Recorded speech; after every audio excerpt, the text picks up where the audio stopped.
Chapter 71. As long as people are willing to give up those boring shackles, life will be very comfortable.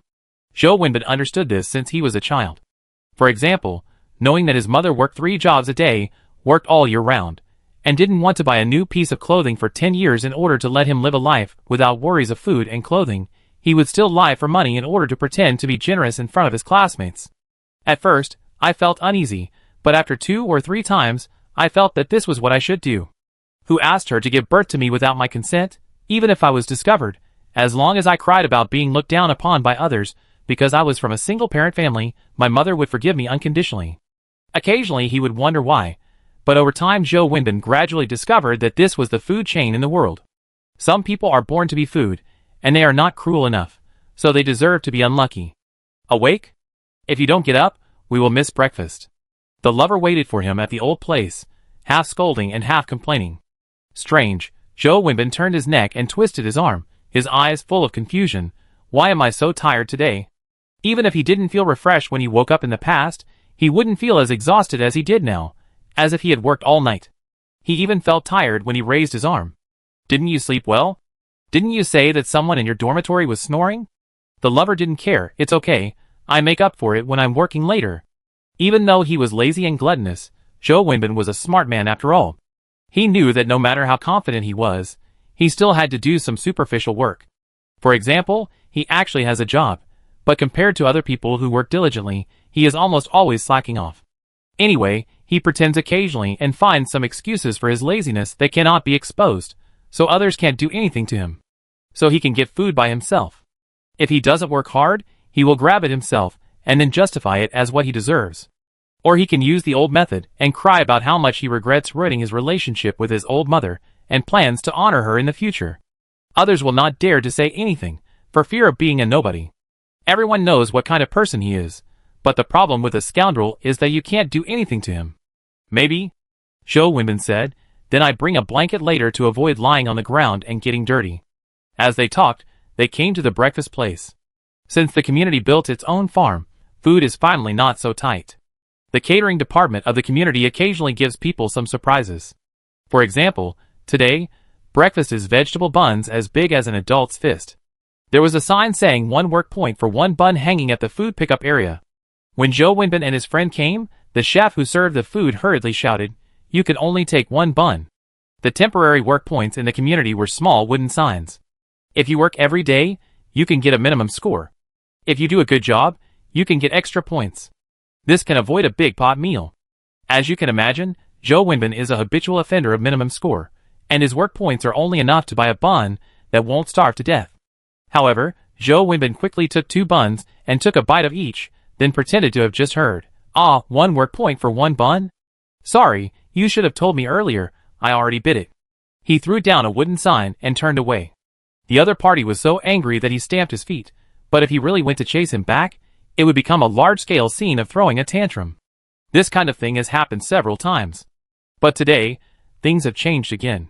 Joe Winbin chewed and chewed the buns and swallowed them, but suddenly his face changed and he vomited. What's wrong? Although his lover was disgusted, he still stepped forward and pretended to care. Is there something wrong with this bun? The latter was what she was worried about. No, I seem to be a little full? Joe Winbin looked at the buns in his hand with an unbelievable expression. How could it be? Did you eat it secretly last night? No. Joe Winbin touched his stomach and found with some horror that it didn't seem to be an illusion. He hadn't eaten anything since dinner yesterday, but at this moment he felt like he had eaten too much and wanted to vomit. I really can't eat anymore. After noticing the feedback from his body, Joe Winbin felt a little nauseous when he looked at the buns in his hand, but psychologically he was in a state of hunger in the morning and didn't feel full. Then I help you eat? His lover showed a happy expression. She was not as lucky as Joe Winbin, and could only work every day, but she was also lazy, and the work points she got were only a little more than Joe Winbin, which was not enough for expenses. It's okay, I take it to the office to eat, Joe Winbin said, wrapping the buns in paper and stuffing them into his pocket. Maybe you'd be hungry later. The lover didn't say anything, but rolled his eyes in his heart. None of them cared about the buns spit out on the ground. Hygiene was someone else's job, and they didn't bother. But Joe Winbin's abnormality did not disappear with the passage of time. He went to the community farm today to help move soil and tidy up the fields. Usually he would take a hoe and shovel for fun, but today, as soon as he picked up the farm tools, he fell to the ground with a bang.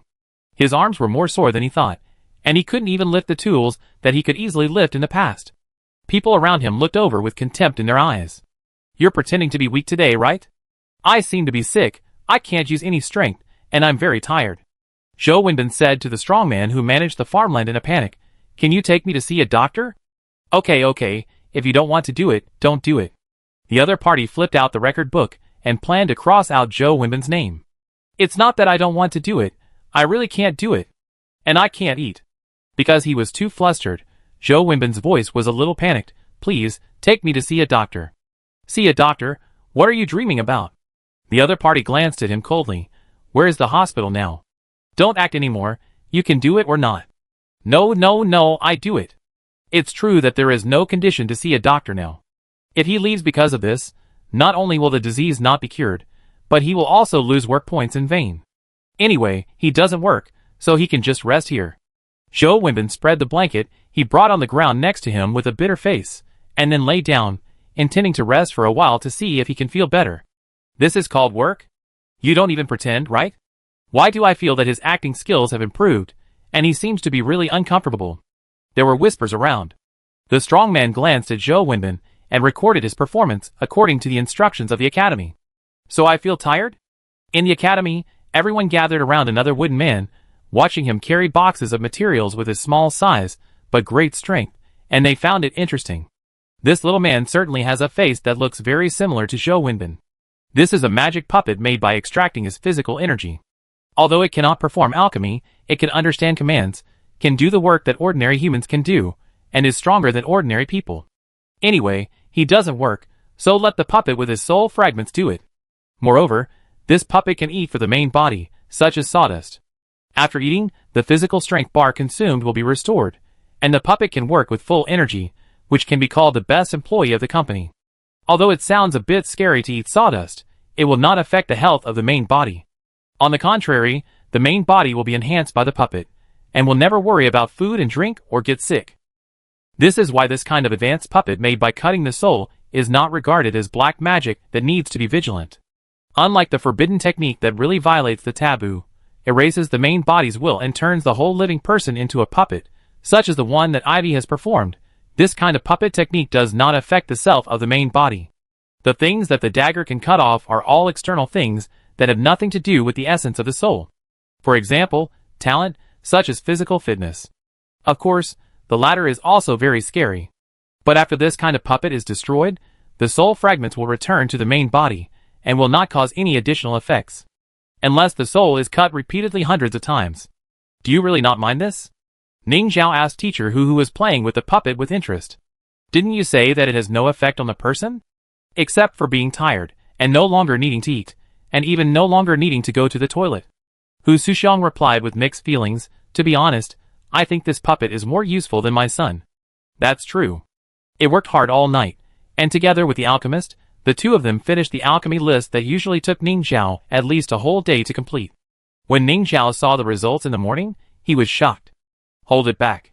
You can't just make this kind of puppet just because it's useful. We are not a capitalist academy, but you can consider talking to the authorities. If you encounter people who are difficult to deal with in the future, such as criminals, who want to take advantage of the end of the world to stir up trouble, you can let them serve their sentences in a different way.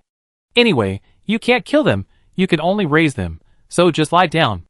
Let the puppets do the work and eat the food, and this world can also reduce many safety hazards. But there is no rush for this matter for the time being. There are too many things to do in the past few days, and there is something to be busy about. After finishing the inspection trip to Lijiang Community, Secretary Xiao Wang had a day off. Logically speaking, in the end of the world, as a government employee, you should be busier, but in fact, there are fewer things to do than before the end of the world. It's not that they are lazy, but a lot of work has been done, and there are many things left that cannot be solved by the old methods. Sometimes Secretary Xiao Wang thinks that the entire city government is busy doing nothing. Can you get anything done by making phone calls and coordinating? And how can you solve the problem without supplies? He thinks that the city government can't last long, and there are no troops stationed in Lekung, which is buried hidden dangers for the public security of the entire city. But with the end of this visit, Secretary Xiao Wang's view has changed. There is no doubt that Lijiang Community is a new order group, and this order can be replicated, which gives the city government, as an administrative department, a practical place to use its power. The school chose to cooperate with the municipal government to support them. No matter if there was any conspiracy behind it, it was obvious that he didn't have to worry about unemployment. This made him feel happy for a rare time, and after seeing his wife, he learned an unexpected news. "Ah, are you pregnant?" The shelter they stayed in was a product of official privileges, so the privacy was good. The couple huddled in a room that was only as big as the living room of their old house and talked in private. There is no doubt that Secretary Xiao Wang was happy. He had wanted a child for a long time. Even if he would worry about whether he could be a good father, it was a necessary stage in life. He and his wife got married through a blind date. This is not surprising. The pessimistic Secretary Xiao Wang has never dreamed of love. It is his style to choose the right person to form a family at the right time. He told his wife very frankly that he might not be a romantic person. If she has strong emotional needs, he might not be suitable. But his wife said that she didn't care about this. Anyway, she chose Secretary Xiao Wang because he had good personal conditions. Mrs. Xiao Wang thought that she was also a woman who did not yearn for love, so it was just right for her to form a family with Secretary Xiao Wang. Their lives were sometimes more like partners than husband and wife. In order to build a home where they could raise their children with peace of mind, they tried to adapt to each other in the trivial life. Yes, both of them wanted a child, but several years had passed without any movement. After an examination, no reason was found. I thought that according to Secretary Xiao Wang's personality, she might divorce her, but she did not. Instead, he pessimistically apologized to her. "It must be my fault, alas." Mrs. Xiao Wang was amused by her husband, who she had lived with for several years, but still seemed unfamiliar to her. Later, she found that her husband was not as boring as he said, but a very interesting person. For example, he liked to write a will. He was always worried that an accident would happen one day, so he had to arrange his affairs in advance, but as life continued to change, the will had to be constantly updated. Just like this time when he went to the magic school, he also wrote a will, and said that if he seemed to have changed after he came back, he would let her leave with the will. He seemed to regard the magic school as some kind of evil villain that would quietly replace the residents of this world. Mrs. Xiao Wang didn't know when she had the habit of peeking at her husband's will. Perhaps it was from the first time she accidentally found that thing, and found that he left everything to her. Not all for herself. Occasionally there would be some things that he asked her to pass on to his colleagues. Writing colleague, read his friend. The will was like a spiritual manual for Secretary Xiao Wang. She discovered her husband's secret from it. In fact, he was a person who loved life very much. Otherwise, he would not have arranged the future of even a cactus clearly in his will. She seemed to like him a little. "Do you want to give birth to the baby?" After the joy, Secretary Xiao Wang held his wife's hand and asked seriously. "Don't you want to?" she asked softly. "I'm a little scared," the prospective father sighed. "This is the end of the world." The child who had been waiting for a long time came at the wrong time. In the end times, women and children are the most vulnerable groups, not to mention pregnant women and unborn children. Isn't there a magic school? After listening to Secretary Xiao Wang's visit, the wife had some expectations for the future. Who knows? Secretary Xiao Wang was pessimistic as usual. Besides, we don't know magic, and we are just insignificant ordinary people to the school. But in fact, whether to keep the child or not is not an easy choice. At this sensitive time, aborting the child may also cause harm to Mrs. Xiao Wang. "I want to try to give birth." Finally, Mrs. Xiao Wang touched her belly and said, "This child survived the early stage of the natural disaster. It must be said that it is a miracle, and she can't bear to give it up." "Okay, then I will find a way to arrange a hospital for you to do a checkup first." Secretary Xiao Wang hesitated and gritted his teeth. Soon, Mrs. Xiao Wang got the opportunity to do a prenatal checkup. This is really not easy. Most hospitals in the city have stopped operating, and equipment and medical staff have been transferred and dispersed to various shelters. It is conceivable that the already scarce medical resources will become even scarcer as the environment changes. There are many pregnant women like Mrs. Xiao Wang who are unfortunate enough to encounter the end of the world, so many that they have to fight for the chance to queue up.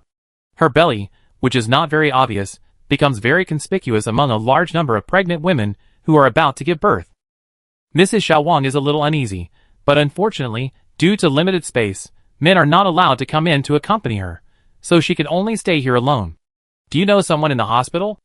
The pregnant woman sitting next to her asked her tentatively. Mrs. Xiaowang just said vaguely, "Lucky, I got in line." "Wow, I'm so envious. I'm really worried that I won't be able to find a doctor if I suddenly give birth one day," the other party replied. "No, the government will not ignore pregnant women," Mrs. Xiaowang said. "I hope so," the other party sighed. At this moment, a strange woman came over. Like Mrs. Xiaowang, she did not have an obvious bulge in her belly. Mrs. Wang was somewhat curious about the identity of this woman, but she heard the nurse calling her name, so she had to get up and leave. Before entering the examination room, she looked back and found that not only her previous chat partner, but also several pregnant women were listening to the strange woman. They seemed to be chatting very enthusiastically. Mrs. Wang felt a little sorry that she might have missed an interesting topic. But perhaps, after hearing what they were talking about, she would not think so. The one who just came in is the wife of the mayor's secretary. We ordinary people don't have that kind of luck in this doomsday. We are just cannon fodder. The strange woman whispered. You know, in fact, the official has known about the coming of the doomsday for a long time. They even know the real reason for the arrival of this natural disaster, but they dare not announce it. Dongzhou was abandoned voluntarily. Chapter 72. The pregnant women present looked at each other for a while, with some awkward expressions on their faces. "I know you don't believe it, that's normal, but your child is innocent." The woman squatted down, reached out, and gently touched the belly of the pregnant woman in front of her, scaring the other party so much that she couldn't help but lean back. But she didn't do anything extreme. On the contrary, her tone was full of sincere sadness and pity, which made the pregnant woman hesitate again. "It's going to be sacrificed before it's born," she sighed. Then she stood up and told the pregnant women an address. "If you need help, you can go there. If you are lucky enough, you can even see the truth of this world." Ning Xiao didn't know about the strange rumors that began to spread in Lekeng. No, in many places throughout Dongzhou. She saw the instructors with big bags and small bags. Even though they only recruited 6 people, there were nearly 30 people. "I don't know if they want to experience the magic life or really love working for free. We know that the hotel is full," said the professor leading the team. "We can live in Legion community. By the way, we can upgrade the magic facilities there, such as letting the heating provided by the withered tree into the house, and strive to liberate everyone from the life of sleeping in a big bunk bed as soon as possible. Several professors even have a draft in mind, just waiting for the field test." The current 6 interest clubs are Magic Farming Club, President Wang Fatsai. The main research direction is the changes of native vegetables after being planted in magic farmland, that is, what magical effects do the vegetables grown in the field have, and whether it can be used to cultivate high-quality vegetable seeds that do not occupy magic fields. Magic Network Club, President Yiran. With the upgrade of students and the increase of materials, the Academy can start to build a special magic network, and the characteristics and principles of the magic network are what this club needs to study, and in the future, it will also participate in the overall magic network design of Dongzhou. Magic Materials Club, President Wen Rui. The main research direction is magic materials that can be used in life, including withered trees as fuel and magic mud bricks as building materials. Magic Machinery Club, President Mu Zhua. Currently focusing on the design and improvement of magic cars, and by the way studying the application of magic alchemy products in life, combining scientific knowledge with magic knowledge. Magic Plant Club, President Lu Jiayun. Will be mainly responsible for testing the characteristics of each magic plant, exploring its hidden uses, and trying to breed magic plants. Magic Automation Club, President Yi Han. With the goal of building a magic automation factory, we designed an alchemy assembly line that can be replicated in batches to increase the school's alchemy capacity. Of course, although the students are called presidents, they are actually assisting the instructors. For example, they need their help to build a laboratory, and some experiments that require magicians to do by themselves also require the cooperation of students. Because of the addition of club activities and new courses, the students' schedules have to be changed again. Meditation classes are unshakable, the time for plant magic courses is shortened by half an hour, and reading classes, which students consider to be relaxing time, are shortened to only 4 hours per week. In addition, the students' free time after dinner is now forced to set aside 2 hours to participate in club activities. Looking at the new schedule, the students couldn't help but have a question. I remember the principal seemed to say that the establishment of the club was to reduce their burden, but why does it feel like the schedule is even busier? Professor, the club research room assigned to us is here. When Roy took the printed map and said to Professor Zhong and other club instructors. That was approved by Ning Zhao and designed by Zheng Xian, and it was a piece of open space reserved for interest clubs. Yes, it's still empty. However, with magic mud bricks, building a building is a very easy thing. In order to maintain the magic style and not affect the environmental rating of the academy, Zheng Xian prepared several sets of architectural drawings for the clubs. Overall, the tower design of the academy itself is referenced, but the spire is designed into a special shape such as a tree house or a wizard's hat. This is the inspiration Zheng Xian learned in the reading room recently. Since the book spirits started chasing dramas, they have become much more active, so Zheng Xian, as an ordinary person, occasionally has the opportunity to communicate with them. The well-informed book spirits have seen many more magical buildings than the ones in the pictures. After listening to their descriptions, Zheng Xian's imagination was greatly expanded, so she tried more. Of course, it is easy to build a matchbox, but to build the shape of a treetop or a hat, you need to have a certain foundation in architecture or art. Although Zheng Xian marked the dimensions of each part as detailed as possible, and listed the number of mud bricks and length and width data required for the round, elliptical, or pointed top in a schematic diagram, this does not mean that it can be built smoothly according to the drawings. For this reason, Zheng Xian selected several helpers with the support of the principal to assist the clubs in completing the most complex shape part. As for the simple round tower, any child can build it by looking at the picture. This is the exterior drawing of the laboratory. Which style do you like? When Rui handed the drawing to Professor Zhong, who was obviously the leader of the club, the latter did not care about this and pushed the drawing back to her. Just choose what you like. Having successfully mixed into the instructor's team, Professor Zhong did not care much about other things, so when Rui quickly decided on the top of the tree house and the X-shaped logo representing the material club. However, although others had no objections, the wooden man hidden in her collar was a little restless. He tried to get out several times and tried to point fingers at the drawing she chose. When Rui flicked the head of the little puppet. This is the magic puppet. In the end, everyone named it Moo. The little puppet was originally destined to be a liver emperor, but the number of alchemy tanks was limited, and occasionally everyone would give it a break when they needed to use it. The little puppet would randomly follow the students or the principal away. No one had the heart to reject its begging expression, and it would always succeed in getting on the target, even when Rui couldn't reject it. Although the little puppet's face looked like someone she didn't want to see, it was a completely independent existence. It was so small and so cute that the girls' dormitory even secretly discussed whether to make some small clothes for the puppets. If it was given a wig, a small skirt, and some makeup, perhaps even the flaw of the face could be ignored. One more thing at this moment, Professor Zhong came over. When Rui hurriedly pressed the little puppet back into her collar, and then secretly observed the professor's reaction. Professor Zhong seemed to be surprised for a moment, but soon, he didn't care much, probably because the instructors had seen the puppets. Not the two advanced puppets, but the elementary puppets that the students were learning to make. This course requires students to know a little bit of carving, at least to be able to use a knife to carve wood into the shape of a puppet. Of course, other appearances are also okay. Mu Ziyuan, who is the best at carpentry among the parents, took on the task of teaching students to carve wood. The first class was held in the hotel, where there were still immature homework of the students. The instructors who had put their luggage there had seen the puppets. Professor Zhong continued to ask, "Are you sure that the load-bearing capacity of the magic mud bricks is unlimited? No upper limit has been found so far." When Rui answered very cautiously, "Can I apply to the principal for an extreme test?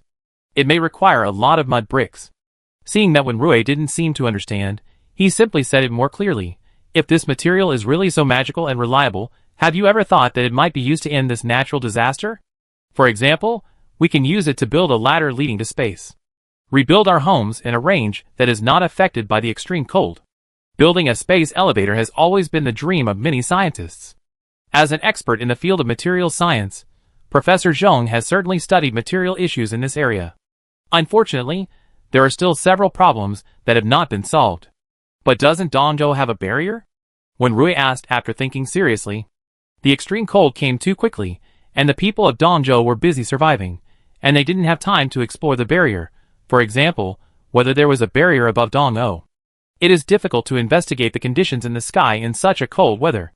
Other continents must have sent teams to explore the conditions in the sky, but there is no corresponding news at present, and it is estimated that it will not be a good result.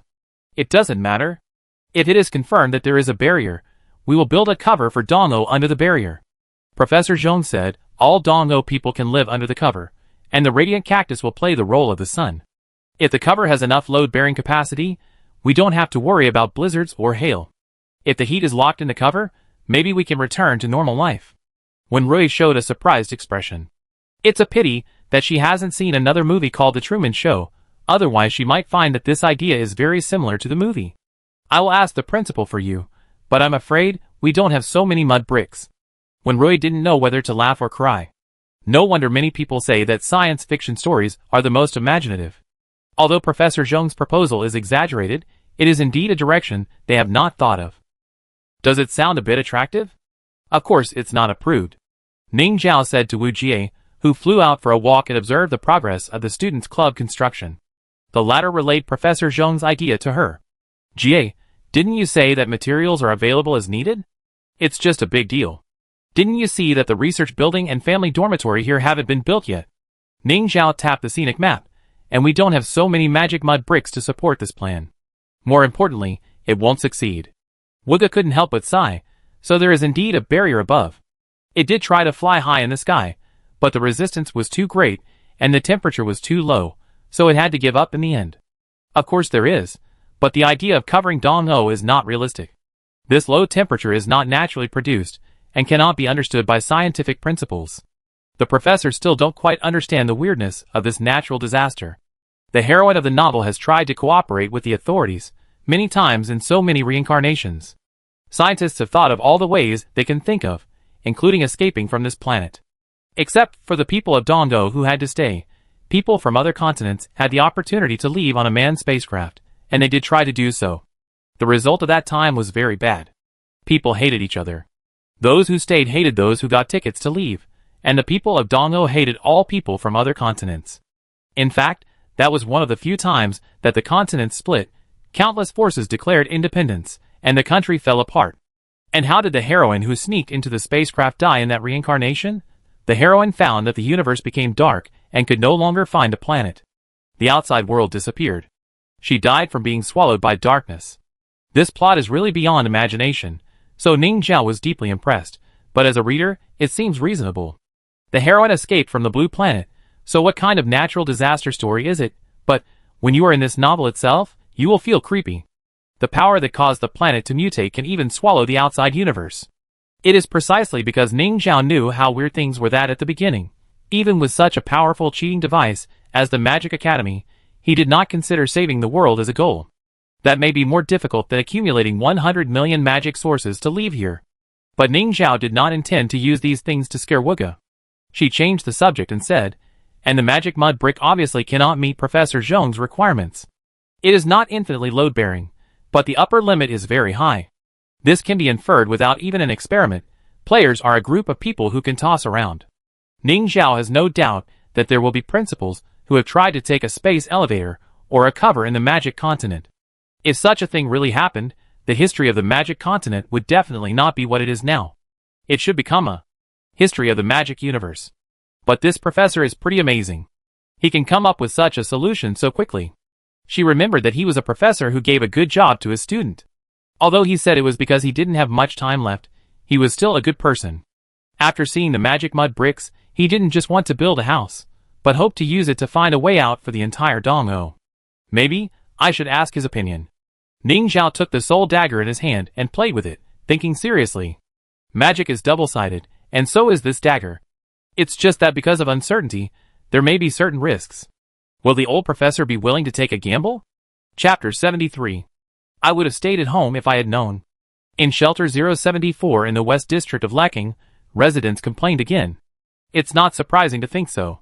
Rather than a shelter, this is just an ordinary shopping mall that was temporarily expropriated and used as a refuge. It's even a half-dead, old shopping mall that is about to go bankrupt. The layout, decoration and equipment are outdated. Although the space is enough to accommodate so many people, it can't provide good living conditions at all. Anyway, it's just a bunch of people gathering together to warm themselves up. Why do we need to go to such a place? Aren't there power and water outages? And they don't care about everyone's food and drink. Everyone has to eat the food they brought. How happy I was to be able to enter the shelter at the beginning. How disappointed I was after I came. Alas, I should have known that I couldn't rely on the official. If Lecking is an underdeveloped small city, then this West District is a small city in a small city. It is the worst managed and slowest developing old city in the entire city. Many people here are poor, with low education levels, and can only work in factories. However, because the government in the West District is really helpless, the factories here, which used to be an industrial zone, have either moved away or closed down in recent years, showing a downward trend in job opportunities. So it is completely understandable that people here are more resentful. Director's son, please give us some more warm stickers. After all, we were all employees of your factory, so you shouldn't be so ruthless, right? A fat woman led a group of people and approached Sun Hongjia's family. You've all resigned. What kind of employees are you? Before Sun Hongjia could speak, his daughter, who was just in her second year of high school, spoke first. Why, didn't you get the compensation? These are two different things. We are talking about friendship. Oh, the friendship of asking for money and leaving because the factory was having difficulty in cash flow?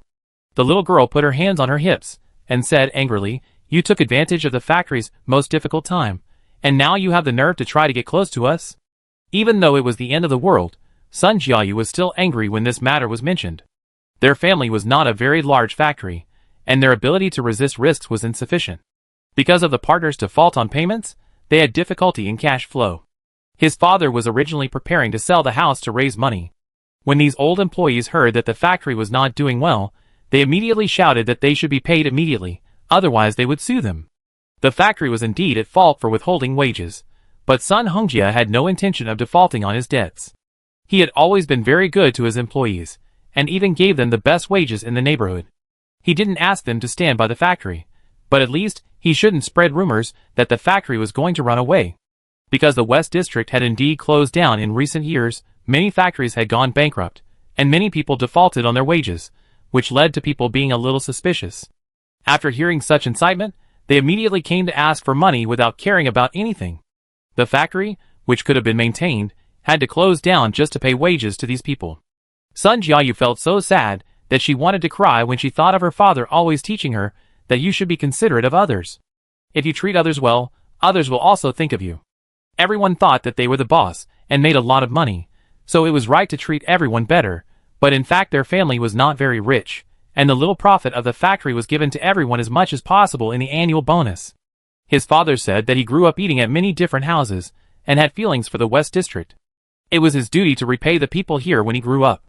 But it seemed that only his family was willing to think this way. You little girl, you are so rude when you speak. Be careful that you won't be able to get married in the future.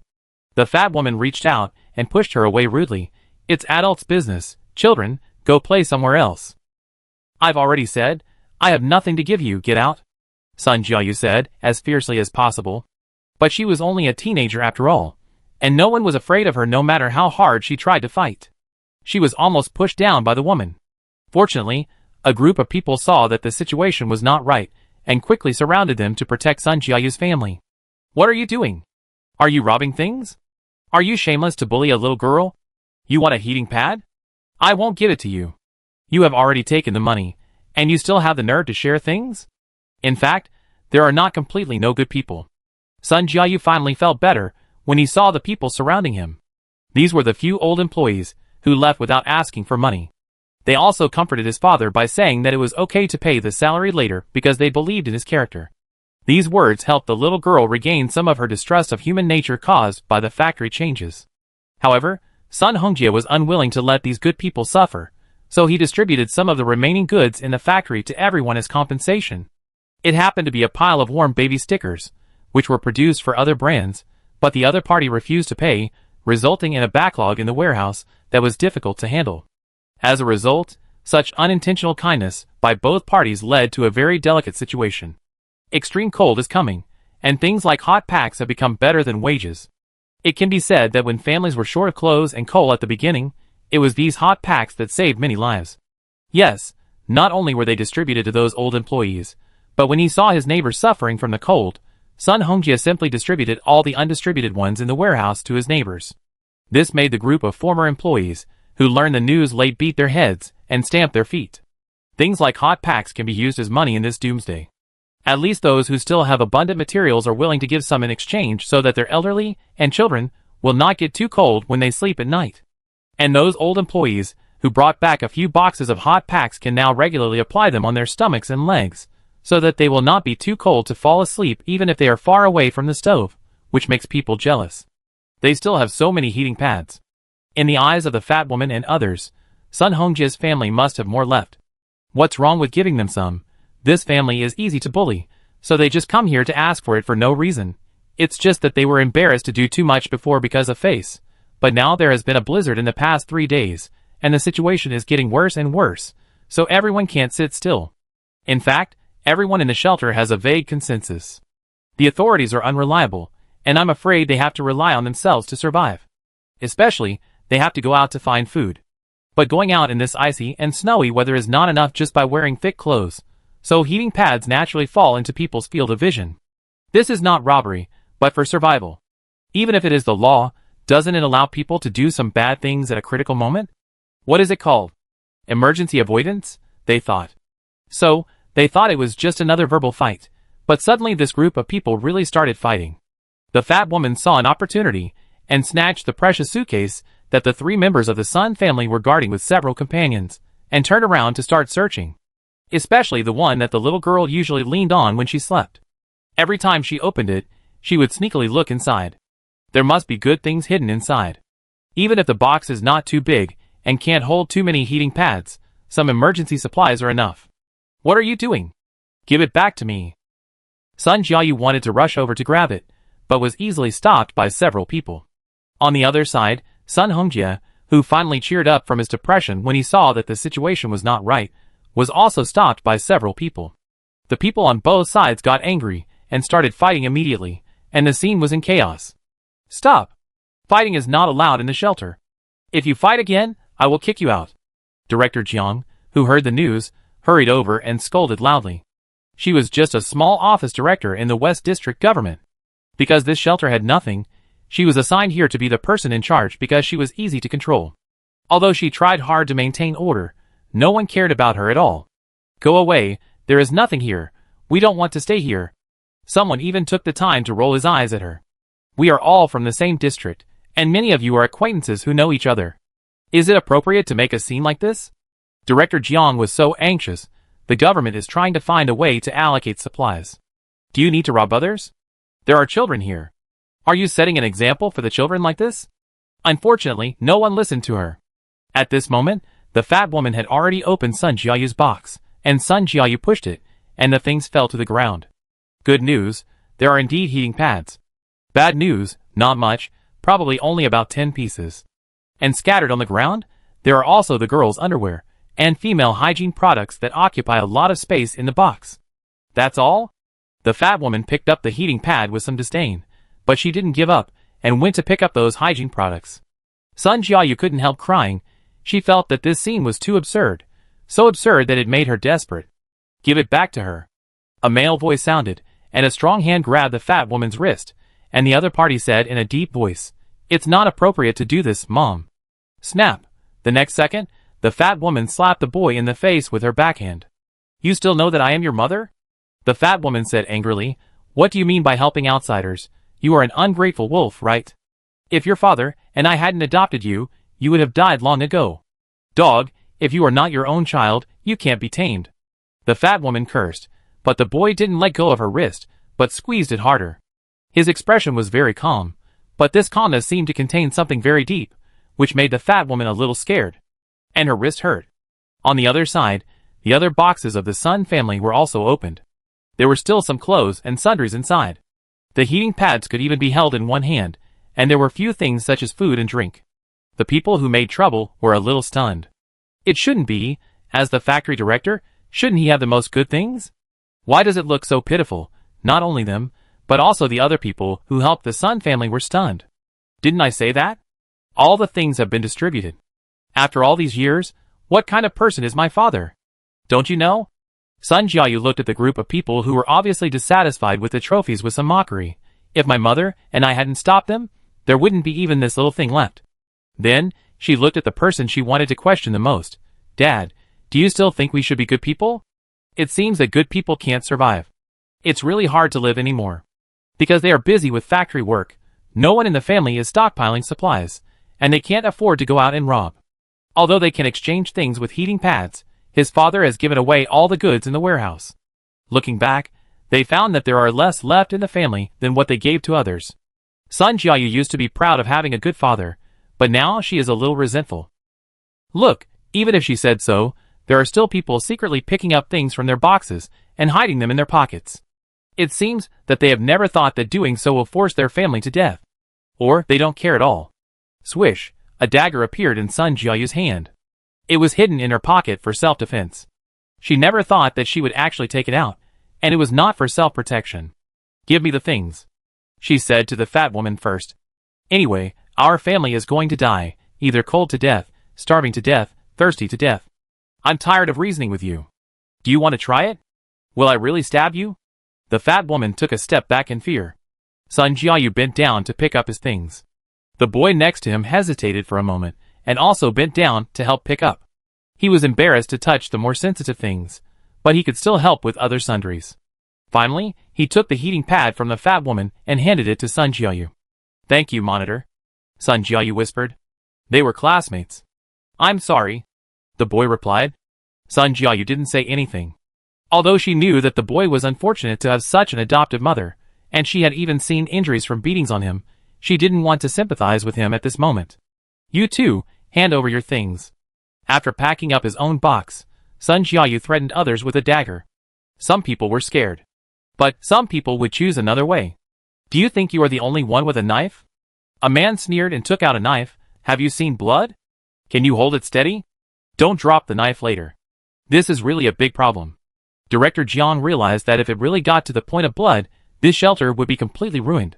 She stood in front of the little girl and was about to persuade both sides when the sound of a loudspeaker came faintly from outside. Good news. Good news. I hope the Magic Academy will move into Lekang. The city's magic transformation is about to begin. What is that strange thing? It's a car, right? But why is the car spinning in circles? In the mall, many heads popped out from each floor, looking at the strange object driving towards here in surprise, vigilance, and curiosity.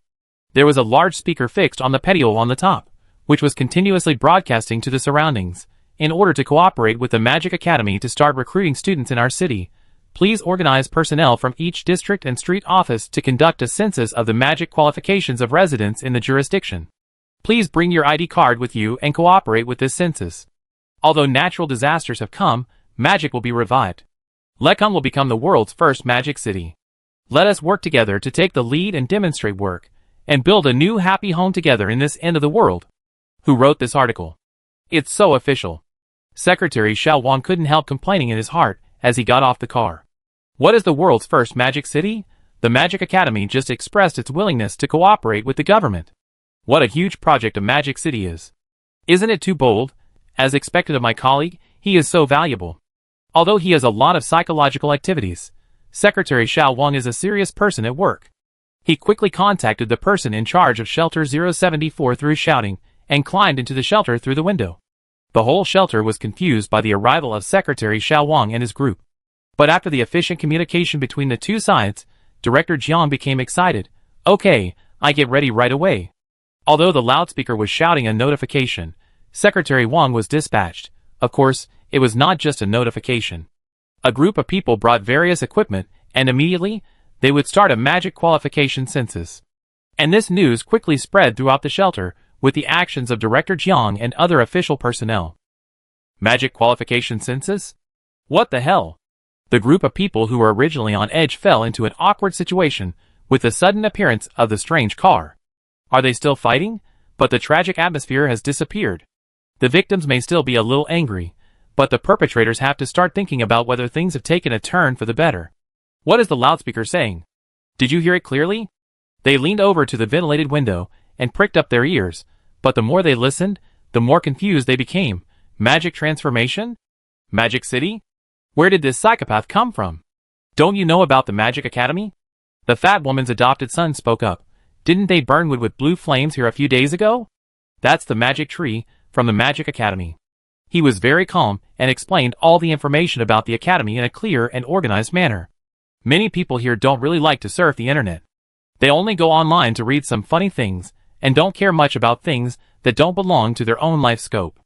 Even if it's a strange wood, They just think it's an unfamiliar species, and don't think about whether it belongs to the category of normal wood. As a result, they don't know anything about the Magic Academy incident that was a hot topic not long ago.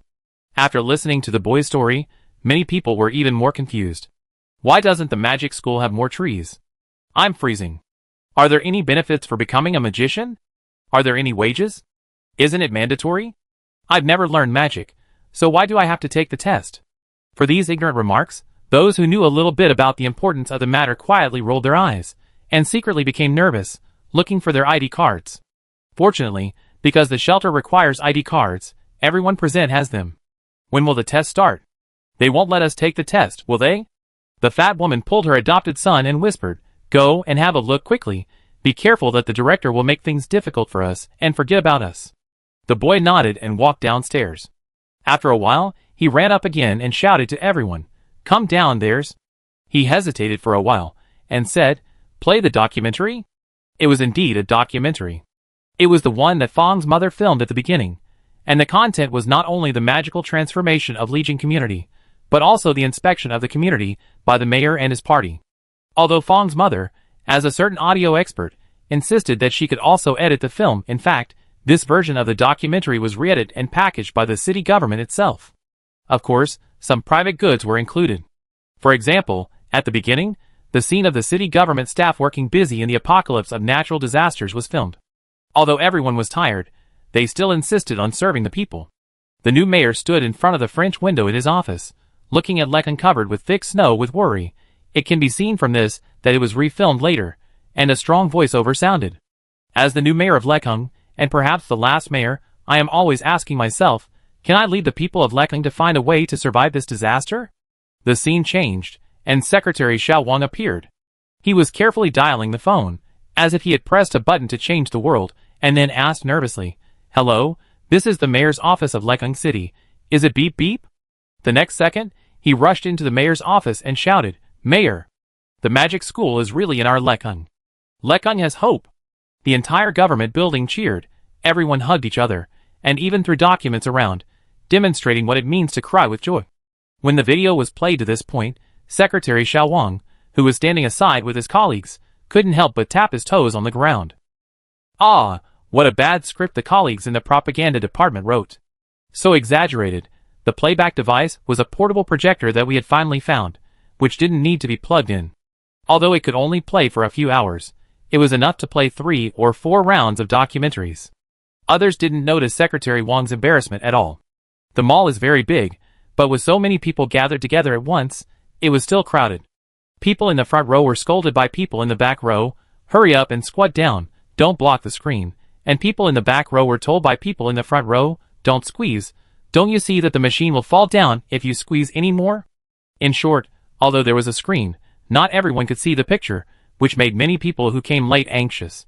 Some people simply ran upstairs and squeezed by the fence to watch the film from a high place. There were also people who cursed in a hurry, and at this time, the other party would be scolded by everyone in unison, "Be quiet, or you can't hear it." This is probably the most impressive government propaganda film, crossed out, the official documentary. The following content gradually became more and more magical. The strange magic car downstairs left the scene, and everyone saw it carrying the mayor and his party spinning out a blue ice track on the snowy road. The mayor and his party ran into the visiting group of Lekang University at the gate of the Legion community. We saw how the residents of the community built the Legion Plaza based on the anti-architectural principles step by step. The most important thing is, we saw the indoor farmland composed of radiant cacti. A resident took something called magic fertilizer and sprinkled it into the soil. A moment later, sprouts emerged from the soil, and they are still growing rapidly. I saw the tap faucet. Although the water output cannot be adjusted, it is water. There is no frozen water. I saw the magic solar power station, which is not large in scale, but can already supply electricity to the community. I saw the clean and tidy magic toilet that can flush. I saw the hot bathroom with steam coming out. Residents of Legion community can even take a hot bath in this apocalypse. Everyone's eyes turned red as they watched. Part of it was jealousy, and part of it was unbelievable. Is this true? Finally someone asked, does this community really exist? Yes. Secretary Xiao Wang nodded. Someone helped and said, this community really exists. I have been there before. It is the same as in the documentary. Before the renovation? Then, are those magic facilities real? Really. Although the basic situation of the magic plants has been briefly introduced in the documentary, Secretary Xiao Wang still repeated what he knew. Those who have been to Legion community were sent out one after another. Weren't they just to tell the residents about this? The residents wanted to hear it. Then the government will tell them. So, what is the magic qualification survey for? The academy will recruit more magicians, said Secretary Xiao Wang, and magicians will change this end of the world. Chapter 74. No matter how anxious, confused, or resentful they were, they all suddenly dissipated with this documentary. Many people at the scene had tears in their eyes, but it was too cold, so they quickly rubbed them away, which made their eyes hurt a little. Secretary Wang and his colleagues watched the scene of everyone rubbing their eyes silently, without any intention of laughing at them. After all, after the documentary was edited, as the first audience, the city government and the residents of Shelter No. 1 had the same reaction as them. It seemed that they could survive. Even though they didn't know whether the temperature would drop again in the future, and whether the barrier of Dongo would still not be broken, everyone had a new goal, a common goal. Secretary Wang, the test room is ready. Director Jiang, with red eyes, came over and reminded. You organize it. Secretary Wang said. Director Jiang nodded, and began to arrange the residents of the shelter to line up according to their floors. The fat woman pulled her adopted son to squeeze into the line, but Director Jiang glared at her, and she retreated angrily. They were on the 4th floor, and it was not their turn yet. In the past, Director Jiang had no deterrent effect, not to mention glaring, even losing her temper, but at this moment, everyone began to listen to her command obediently. There were also many troublemakers, who smiled ingratiatingly at her, and other staff at this time. Director Jiang and others just frowned and asked everyone to enter the test room in order. Secretary Xiao Wang and others certainly noticed the subtle atmosphere of the shelter, but it was not surprising at all. When they came, they had already figured out that the conditions of such a temporary shelter would definitely not be good, and there would definitely be problems in management. Therefore, such shelters are prioritized for screening. Mayor Qi is very worried that there will be trouble here. The city government rented 4 1.0 version magic cars from the academy that were said to be about to be eliminated. Today, all of them were sent out to work together in various districts to stabilize the people's hearts. When the residents on the 1st floor lined up for the test, the documentary began to play again in a loop.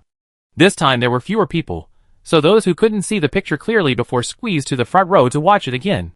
Even those who saw it clearly didn't mind watching it again, and even watched it more seriously than before, which made those who couldn't queue up temporarily less anxious.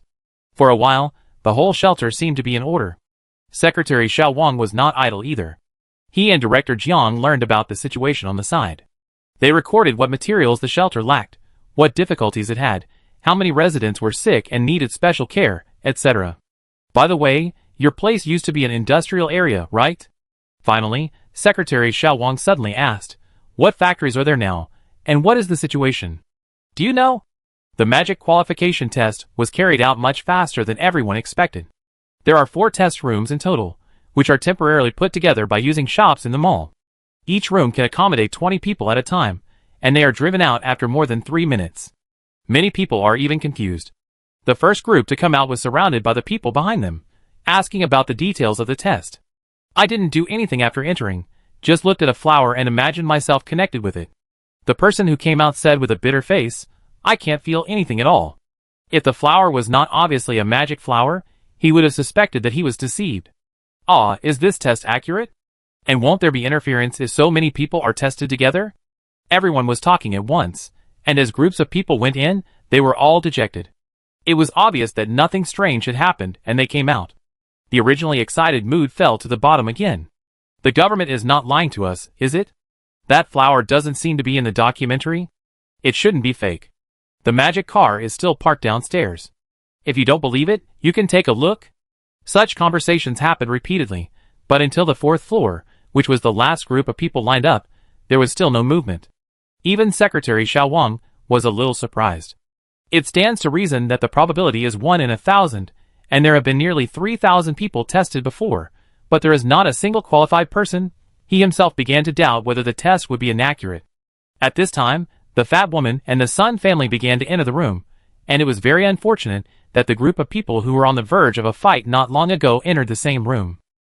The people on both sides stood in 2 semicircles around the covered flower in the middle of the room, listening to the staff in the room talking about how to concentrate on looking at the magic flower, imagining contact with it in their minds. But their eyes were alert to the people on the other side. Inexplicably, in addition to the simple test, there was also a sense of competition. However, the two children in the crowd on both sides were not affected by this atmosphere at all, and silently followed the instructions and began to imagine in their minds. Time passed by minute, and just when the staff thought that this group was also ordinary people, an accident happened. Ah, wow, wow, wow, the shrill scream startled the people who were still watching the documentary in the hall outside. What happened? Why are there screams coming from the test room? Oh no, the group of people who almost fought just now are in there. They are not going to fight again. Let's go and have a look. So many people were rushing to the test room, and Director Jiang was so scared that he shouted, "Don't panic, nothing happened." Someone was found to have magical qualifications. The people in the room were even more confused. Several people almost fell to the ground because of the magic sound at close range. Fortunately, they were helped by people around them. They looked at the magic flower in the center of the room with half fear and half surprise, and asked uncertainly, "Is it calling?" The flower was quiet again at this moment, but just now, they clearly saw that the soft grass-like flower suddenly opened its mouth and let out a shrill scream. The staff was stunned for a moment, and then said uncertainly, "It seems so." Then he reacted and said excitedly, "Fuck, there is a magician among you." Official staff generally do not swear unless they can't help it. "Who is it?" Hearing the affirmative answer, everyone in the room looked at each other, their hearts pounding fast. There was a feeling of excitement. "Make way, make way." Just then, Secretary Xiao Wang's voice came from behind the crowd. "Others continue to test. As for you," he said to the people in the room, "follow me." Under the crowd's gaze, the 20 lucky people held their heads high and followed Secretary Xiao Wang into the wide hall, and then saw other people from the city government take out a bucket and a magic wand. There was also a magic flower on the magic wand that everyone could recognize, the one that would produce water. Secretary Xiao Wang briefly explained the new test method and asked the lucky ones to line up and take the test one by one. The magic wand can better guide the magician's spiritual power, so just a simple wave can test whether a person has magic power. This is the method used in Legion community. But in this magic qualification survey, this method is only used as an auxiliary. There are too many people, and the quality is uneven. Everyone is also worried that someone will not give up and break the magic wand after testing one by one. Secondly, water hydrangea is a very useful magic plant. It is also used to build faucets, toilets, and bathrooms. How can there be so much supply for testing? So the screaming grass with backlogs was taken out and became the main prop for this test. Look, it can even automatically notify the entire shelter. There is a traitor among you, crossed out, a magician. 20 people do not need to be commanded, and they are arranged in 2 teams in the east and west. The left side waves the magic wand once at the bucket, and the right side waves once. The people on the left failed, and the people on the right and behind them cheered. The people on the right failed, and the people on the left and behind them cheered. Secretary Wang looked at them strangely, not understanding why it was just an ordinary magic test, but it was made like a red-blue duel. The duel soon came out. As the boy took the staff and waved it lightly, a ball of water fell out of thin air. The scene was silent at first, and then the crowd standing behind the boy on the left burst into warm cheers. "Son, you are really my sweetheart." The fat woman pinched the boy's face and kissed him hard on the forehead, regardless of everyone watching. The boy turned pale, raised his head, and met the girl's eyes. Amid the noise, the girl raised her hand expressionlessly. "Give it to me." "What are you doing?" The fat woman stopped the boy from handing over the wand. "You don't want to take the test again? Do you think magicians are cabbages? I warn you, although you and my son are classmates, don't think of using this relationship to get close to him. Give it to me." The girl said it again. The fat woman wanted to say a few more sarcastic words, but was interrupted by Secretary Xiao Wang. "Parent, if you disrupt the order again, I will put you in the black book." He really took out a black book in front of everyone. Even if you have magic qualifications, it does not mean that you can become a magician. You still have to pass the political review. People with bad records and their relatives are all deductible factors. Everyone was scared. "Give it to her," Secretary Xiao Wang said to the boy. "The others have finished the test too." Although it is a very low probability event for 2 magicians to emerge from such a small number of people. But well, it really happened. After the girl waved her staff, a water ball also appeared. The scene was quiet again, and everyone even forgot to cheer. They were a little stunned. "Congratulations. Secretary Xiao Wang said to the two children calmly, "You are on the candidate list." Although this magic qualification census has been carried out as efficiently and quickly as possible, it still took almost a week to initially complete the citywide census. Lekang has a total of 3 million permanent residents. After the murderous hail, there are still about 2 million people left, of which about 1 million are staying in shelters, and the rest are scattered in various unofficial shelters. These scattered groups of people have brought a lot of resistance to the work of the municipal government. Difficulty in finding is only one aspect. More importantly, a considerable number of them are hostile to the government. They think they are being left behind. Even Mayor Qi, who cares about the citizens very much, cannot guarantee that every official under him has a fair heart. It is not uncommon for Director Jiang to be sent to a shelter with nothing to bear the resentment of the residents. The quotas for the shelters are not distributed fairly. Of course, it is difficult to really be fair, but the officials put acquaintances who are related to each other on the list and even enter good shelters. This is not only happening in the community of Xiao Li's parents, but also in many places in Dongzhou, and Lekang is naturally no exception. So who can be without resentment, especially when the remaining people imagine that those lucky ones have a happy life with enough food and warm clothes in the shelter? They are very angry. The horn on the magic car rang around the city, but not many of these scattered people believed it. Some of them didn't even trust the magic school, and suspected that the government wanted to trick them into being slaves for the magic school. So the census work was a bit difficult to do. Secretary Xiao Wang's colleagues repeatedly assured that the government had no ill intentions, but the other party didn't listen.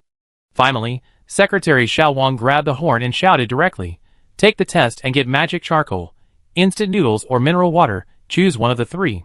The quantity is limited, first come first served." Where to test? The other party surrendered quickly. This is the difference between a veteran in the workplace and a newcomer in the workplace. Just like that, a week later, a list of more than 1,900 names entered the city government's magic talent pool. But these 1,900 people were not directly handed over to the academy, but were strictly screened in the government office. Just like Secretary Xiao Wang mentioned, they had to undergo political review. This was also the academy's requirement. In order to prevent magicians from becoming a troublesome group in the future, they had to be differentiated and precious admission recommendation quotas given to more trustworthy people as much as possible. After a troublesome investigation, those who did not meet the age requirements of the academy were eliminated, and finally a list of 375 people was obtained. "Ah, I was selected?" Sun Jiayu was a little confused when he heard the good news from Director Jiang. It had been several days since the test of magic qualifications. During these days, after hearing all kinds of messy news, the original excited and expectant mood had turned into frustration.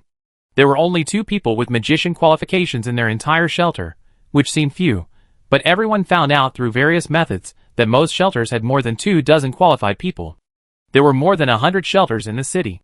This did not include the people scattered outside the shelters.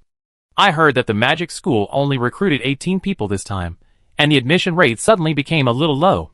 "Only me?" After the surprise, Sun Jiayu asked in a low voice. "Only you." Director Jiang glanced at her and smiled. "In fact, you will be on the list, thanks to your father. When the government conducted an investigation, many people spoke for your family. Jiayu, you see, good people can still survive." Sun Jiayu nodded, hugged Director Jiang, and thanked her sincerely. "Thank you, Director Jiang, you are also a good person." When they separated, Sun Jiayu turned around and saw her high school monitor. The boy looked at her from the other end of the aisle, and after a moment, Sun Jiayu took the initiative to walk over. "You. Congratulations." The boy interrupted what she wanted to say and smiled. "Whether you believe it or not, I think this result is great. There is something I have wanted to say for a long time." The girl said seriously, "Monitor, you are not their biological son, it's great." The boy's body trembled suddenly. He looked at the girl in astonishment, his lips moved, wanting to say something, but not knowing how to say it. "You look so handsome when you grabbed that bad woman's wrist and stopped her from touching my things. Even more handsome than when you received the award on the podium." The girl smiled brightly and waved to him. "Resist, Monitor. It's the end of the world, can you be the person you really want to be?" They simply said goodbye. Then, the next day, a new version of the magic car, completely different from the one that the residents of the shelter had seen, appeared at the entrance of the shelter. This magic car, which was longer and better looking, and had a magic school logo on its body, took the girl and more candidates with it, and drove towards a new world. Chapter 75. The new version of the magic car. Or the first generation of the Magic School Bus, after the painstaking transformation of the Magic Machinery Club, is a double-decker magic bus that can accommodate a total of 60 passengers. Ning Xiao didn't know how the professors did it, but the body of the car was separated from the lotus leaf. When the lotus leaf rotates, the body will only shake slightly, and will no longer rotate in circles. The stability is much stronger than before. At least the passengers will not be so prone to motion sickness. When the 60 candidates got off the car nervously, what they saw was not the magic school they imagined, but a vast expanse of white construction site? Don't stand there, here are the architectural drawings, everyone come and get one. A woman who looked like a staff member said, your first task is to build the building on the drawing. Not only were there drawings, but there was also a pile of magic mud bricks seen in documentaries piled up next to them. The candidates saw with their own eyes that two wooden men only as tall as their knees arrived with a trailer, unloaded the newly transported mud bricks on the trailer to this material pile area, and then towed the empty trailer away again. These are wooden puppets. Don't interfere with their routes and work. The current batch is not smart enough, and bugs will appear if they are interfered with. Seeing this, the woman explained, this is what you will learn in the Introduction to Puppetry course at the Academy. Just then, one of the puppets was tripped by something and fell to the ground in the snow. The woman walked over calmly, straightened it up, and after patting it, the wooden puppet grabbed the trailer's rope again and continued to move forward. Oh, if you see them fall, just help them up. If you are not good at carpentry, the two legs you make will be of different lengths, and they will fall easily. There was a bit of disdain in her tone, but the candidates stared at the two puppets that showed no mechanical traces, and their eyes were almost not enough. Okay, start working. There are sunglasses here. It is best to wear them to prevent snow blindness. She did not explain why they were asked to work, but everyone understood that this was a test of the Academy, although the content was a bit different from what they imagined. Many of them watched the documentary repeatedly and memorized the knowledge of each magical plant, so they were worried about the test. The content of this test is to build a house. The building on the drawing is an arc, or a magic building with a quarter of a circle arc. The two thin legs at the bottom that act as stairs support the entire building and hang in the air. If the arc is used as the base, there are 3 high-rise buildings on it, connected by staggered wide open-air corridors in the middle. Overall, it's not complicated, but it doesn't look like an easy job. A group of people who are strictly competing with each other gathered together for a simple division of labor.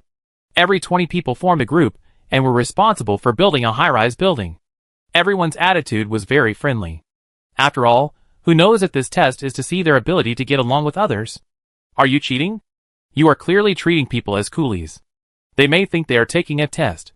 On the top floor of the academy, Wuga complained to Ning Xiao, who was standing by the window looking at the snow.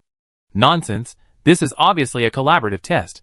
Ning Xiao replied lazily. If I didn't know the real test was coming later, I would have believed it.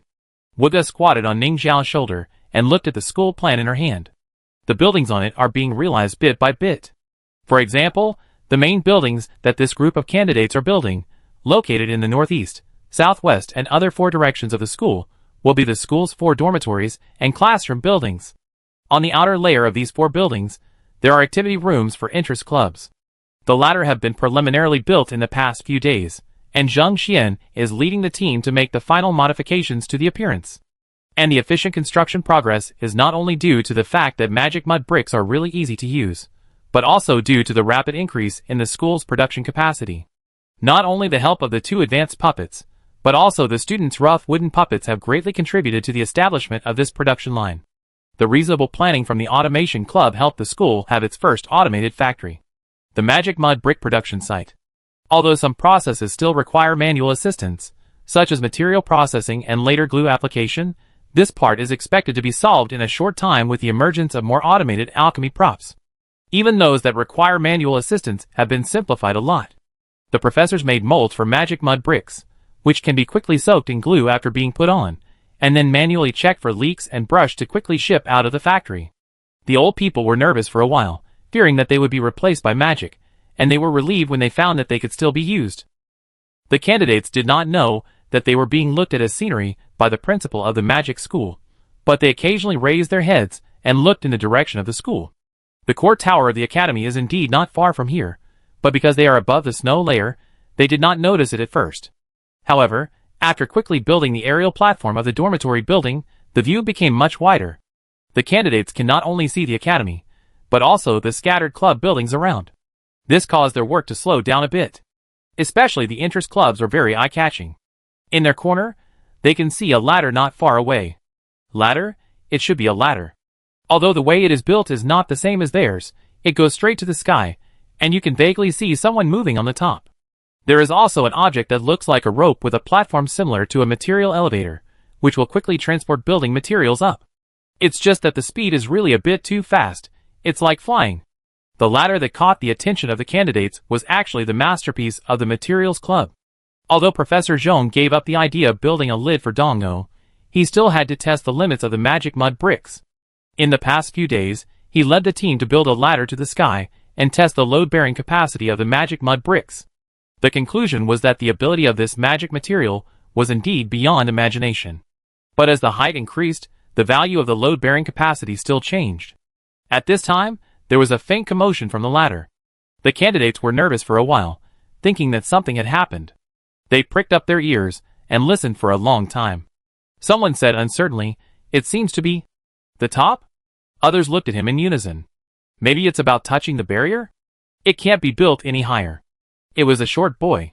He waved his hand in panic and said, "I'm just talking. Although my hearing is okay, I can't guarantee that I heard it right. This is more than just good hearing. Can be considered as a super hearing, right?" Sun Jiayu in the crowd looked at the other person with admiration. "I should have heard it right." Someone looked up with a serious expression. "The materials just sent up have been transported down, and it is very likely that they hit the barrier. Although they have not really entered the magic school, to be honest, just arriving here has made the candidates excited. In Wuga's eyes, it is completely a hard labor job, but in their eyes, it is actually very interesting, especially after discovering the characteristics of magic mud bricks in practice. Many people feel that the childhood building block game has become a reality. But this excited mood dimmed again as the ladder reached the top. "Alas, I was thinking if I could build a ladder to leave Dong-Zhou." Someone sighed. "It doesn't matter, now I can survive without leaving Dong-O," Sun Jiayu comforted. As soon as she finished speaking, a scream came from behind. Everyone turned their heads and saw a scene that almost stopped their heartbeats. A girl who was building magic mud bricks on the edge may have accidentally stepped on the air, or perhaps she was distracted by the previous incident and almost fell from the platform that was 4 or 5 meters above the ground. The reason why I say almost is that a boy reacted quickly and reached out to grab her. But how can I say it? The surface of the magic mud bricks is a bit smooth, and everyone's shoes are covered with snow, which makes it a bit slippery on it. There is no good leverage point on the edge, and the boy is being pulled by the girl and is also falling down. Sun Jiayu and several people around her rushed over quickly, trying to grab the boy. Her hand was about to touch the boy's arm, but she was still a step too late. Everyone looked at the two people falling from the edge of the platform in horror. Just when they were about to scream, the two people who fell were floating in the air. There is floating magic in this area. The school staff who came over breathed a sigh of relief when they saw that the two were fine. You still have to be careful. Building this kind of aerial structure does have the risk of falling. Unfortunately, no one listened to her. Everyone lay on the edge, staring at the two people floating in the low sky with their mouths wide open. The two of them were also stunned. After finding that there was no danger, they began to try to turn their bodies in the air. After twisting for a while, their feet slowly landed. "Wow, fun!" A petite and very well-behaved girl jumped from Sun Jiayu and jumped down. Everyone's heart was almost stopped by her again. Then the girl was seen floating in the air with excitement, and her long hair was all scattered, but she didn't care at all. "Sister, you are so brave." When she heard the girl waving at the people above them, urging them to jump down and try, Sun Jiayu just wanted to kneel down to her. Why did her fellow candidates feel so strange? It seemed that people as bold as the girl were always a minority. Then everyone continued to build the house honestly, but the girl jumped down every time she built a higher floor. She treated the magic school test as a bungee jumping game. As for the few people who accidentally fell down later, Sun Jiayu didn't know whether they did it on purpose or unintentionally. But she vaguely heard someone say, "Even if you are not selected for admission, it is worth it to play this floating magic. Even if the enthusiasm for building a house is high, it is necessary to rest." At least everyone is forced to stop working during lunchtime. The meal was delivered by the puppet. When picking up the meal, Sun Jiayu secretly touched the puppet's head to confirm that it was indeed made of wood. Then in the afternoon, the staff of the academy came with a form and began to call their names one by one. Those who were called would be taken to the first floor of the building they built. A room with a door curtain and furniture such as tables and chairs that had been added at some point for one-on-one questioning. At first, Sun Jiayu was a little nervous, but after the people who had been interviewed came out and briefly shared the interview process, he felt a little relieved. There was no exam content about magic. However, there was a test that would enter the illusion. According to the other party's description, it was a thrilling parkour. After hearing this, several people immediately tried bungee jumping. No matter whether it is useful or not, build up your courage first. This illusion test can measure your magic talent level and magic affinity attributes. Don't be too nervous, just take the test normally. After that, the interviewer will ask you a few questions. Everyone hurried to find out what the questions were. It's just to ask you to introduce yourself, talk about your feelings in the end times, and what you think of the magic school. The other party thought for a while and said, the only thing that may be a little strange is that the interviewer will read a book while listening to your answers. Book? A book called Happy Magic Every Day. It doesn't look like it's from our world. Maybe it's a magic book? At first, when Ning Zhao conscripted him to act as an interviewer, Corey refused. But after being threatened that Yi Han would not take him out if he did not cooperate, Corey gave in. Although Corey did not go far these days, he took a walk around the academy. He felt very curious even just to see the snow. He also expressed his thoughts on the various buildings under construction in the academy, which Ning Zhao was too lazy to listen to. For Corey, although watching TV series is also interesting, it is more interesting to see the world with his own eyes. However, the protest still needs to be made. I just have some sense of the truth of words, and I am not a lie detector. Don't you think it's a bit too much to use me to test the reliability of the candidates' answers? I don't think so. Corey choked. Alas, it's really unnecessary. There is only one magic school in your world, and the students are carefully selected. Could they have any bad intentions towards the school? My test is useless. Okay, Ning Zhao waved his hand, I pay you. Okay, thank you, principal.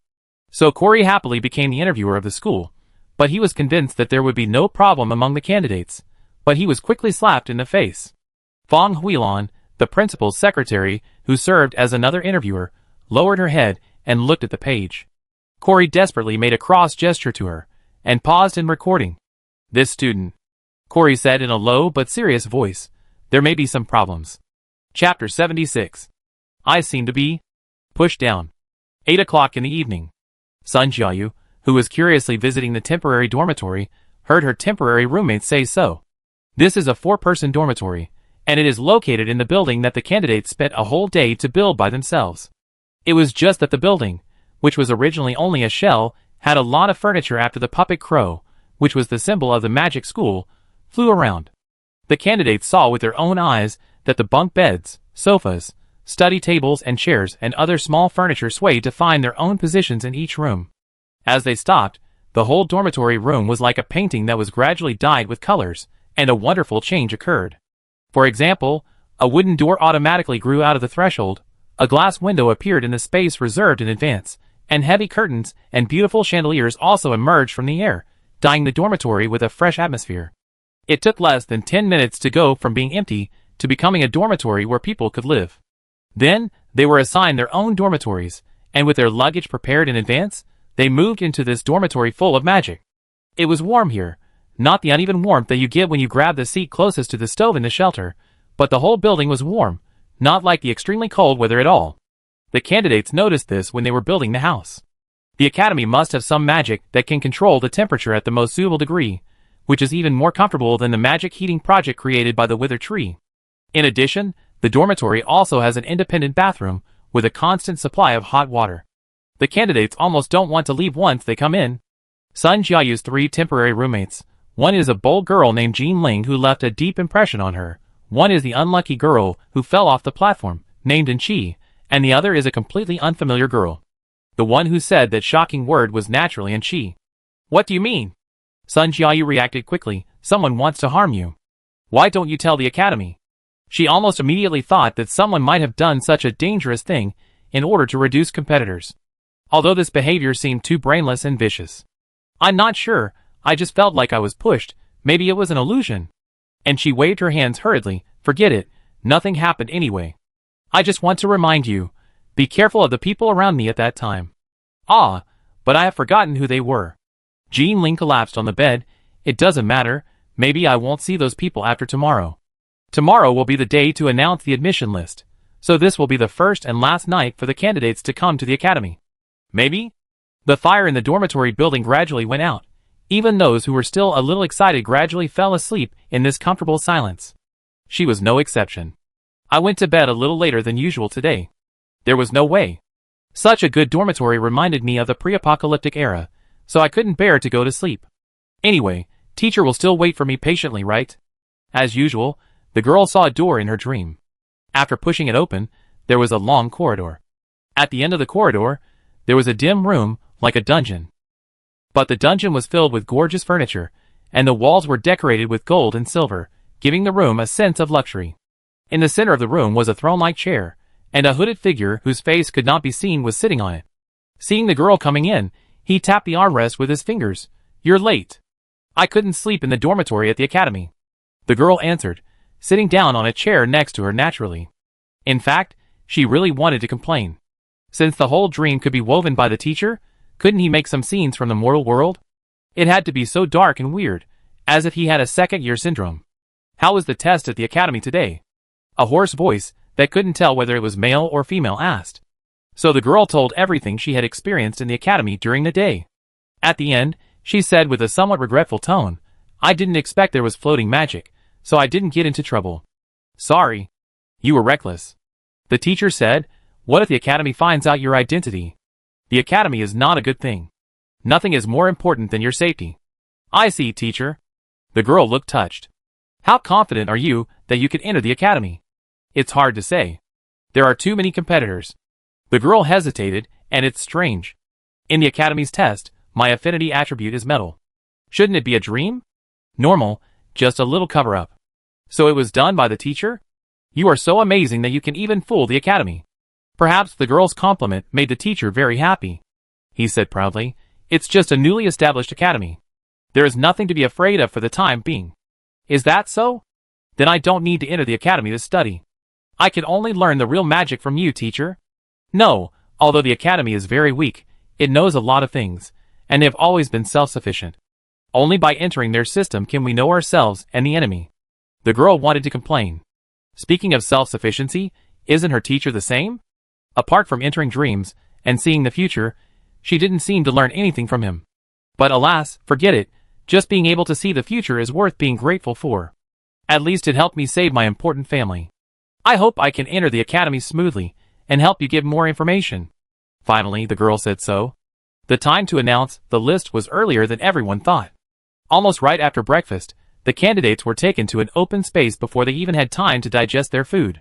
Then, they met the principal of the Magic Academy for the first time. Like all the other people who met the principal for the first time, everyone was a little surprised by the female principal with an alien look, especially when they heard that she was 601 years old. They were surprised and envious. The principal of the magic school was a very straightforward person.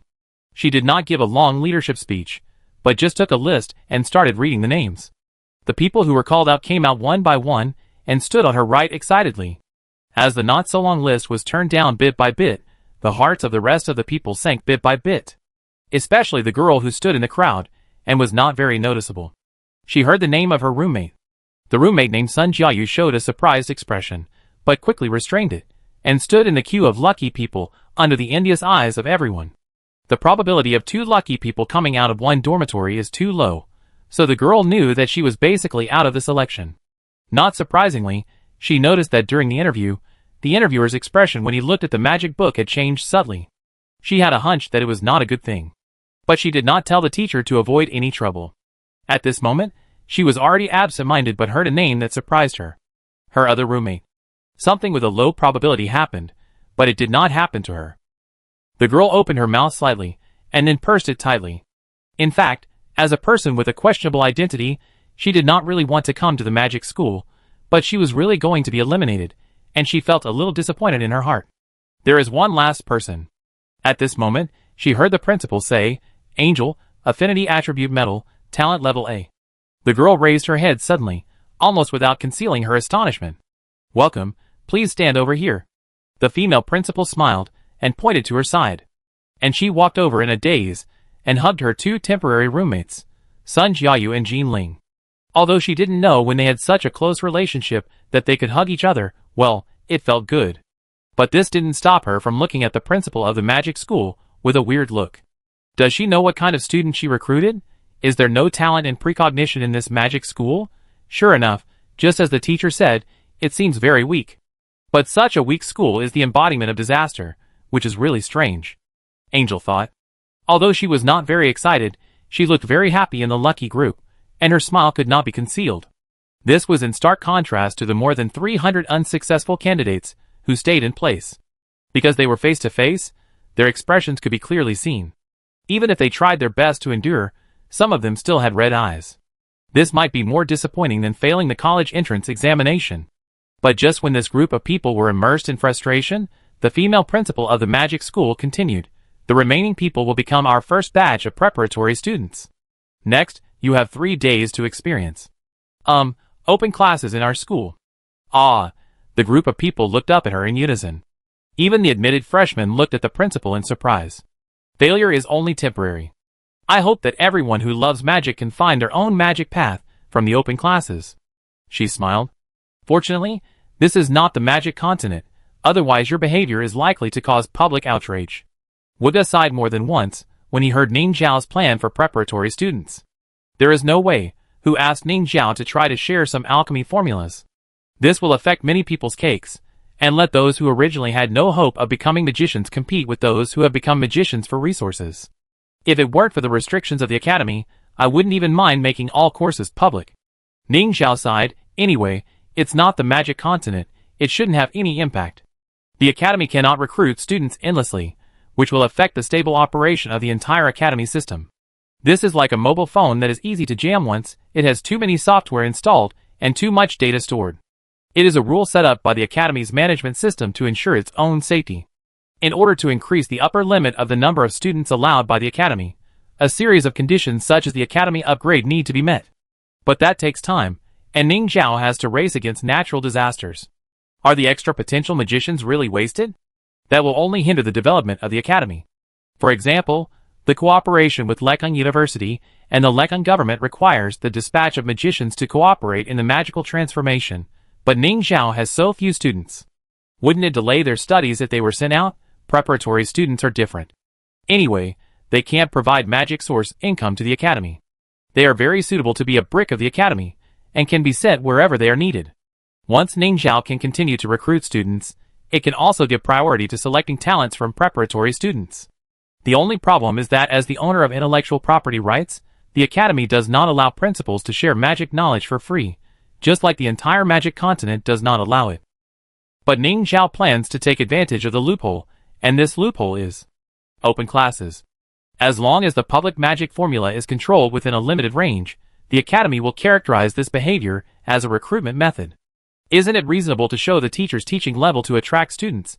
After seeing the disaster in this world, even Wuga, the school companion, did not intend to object to this. But there is another question that Wuga is concerned about. Why did you recruit that female student whose actual affinity attribute is dream? Chapter 77. She has good talent, and didn't Corey say that she is very conflicted? She is full of distrust towards the academy, but she also longs for help from the academy. In fact, and she is not the only one who has a conflicting attitude towards the academy.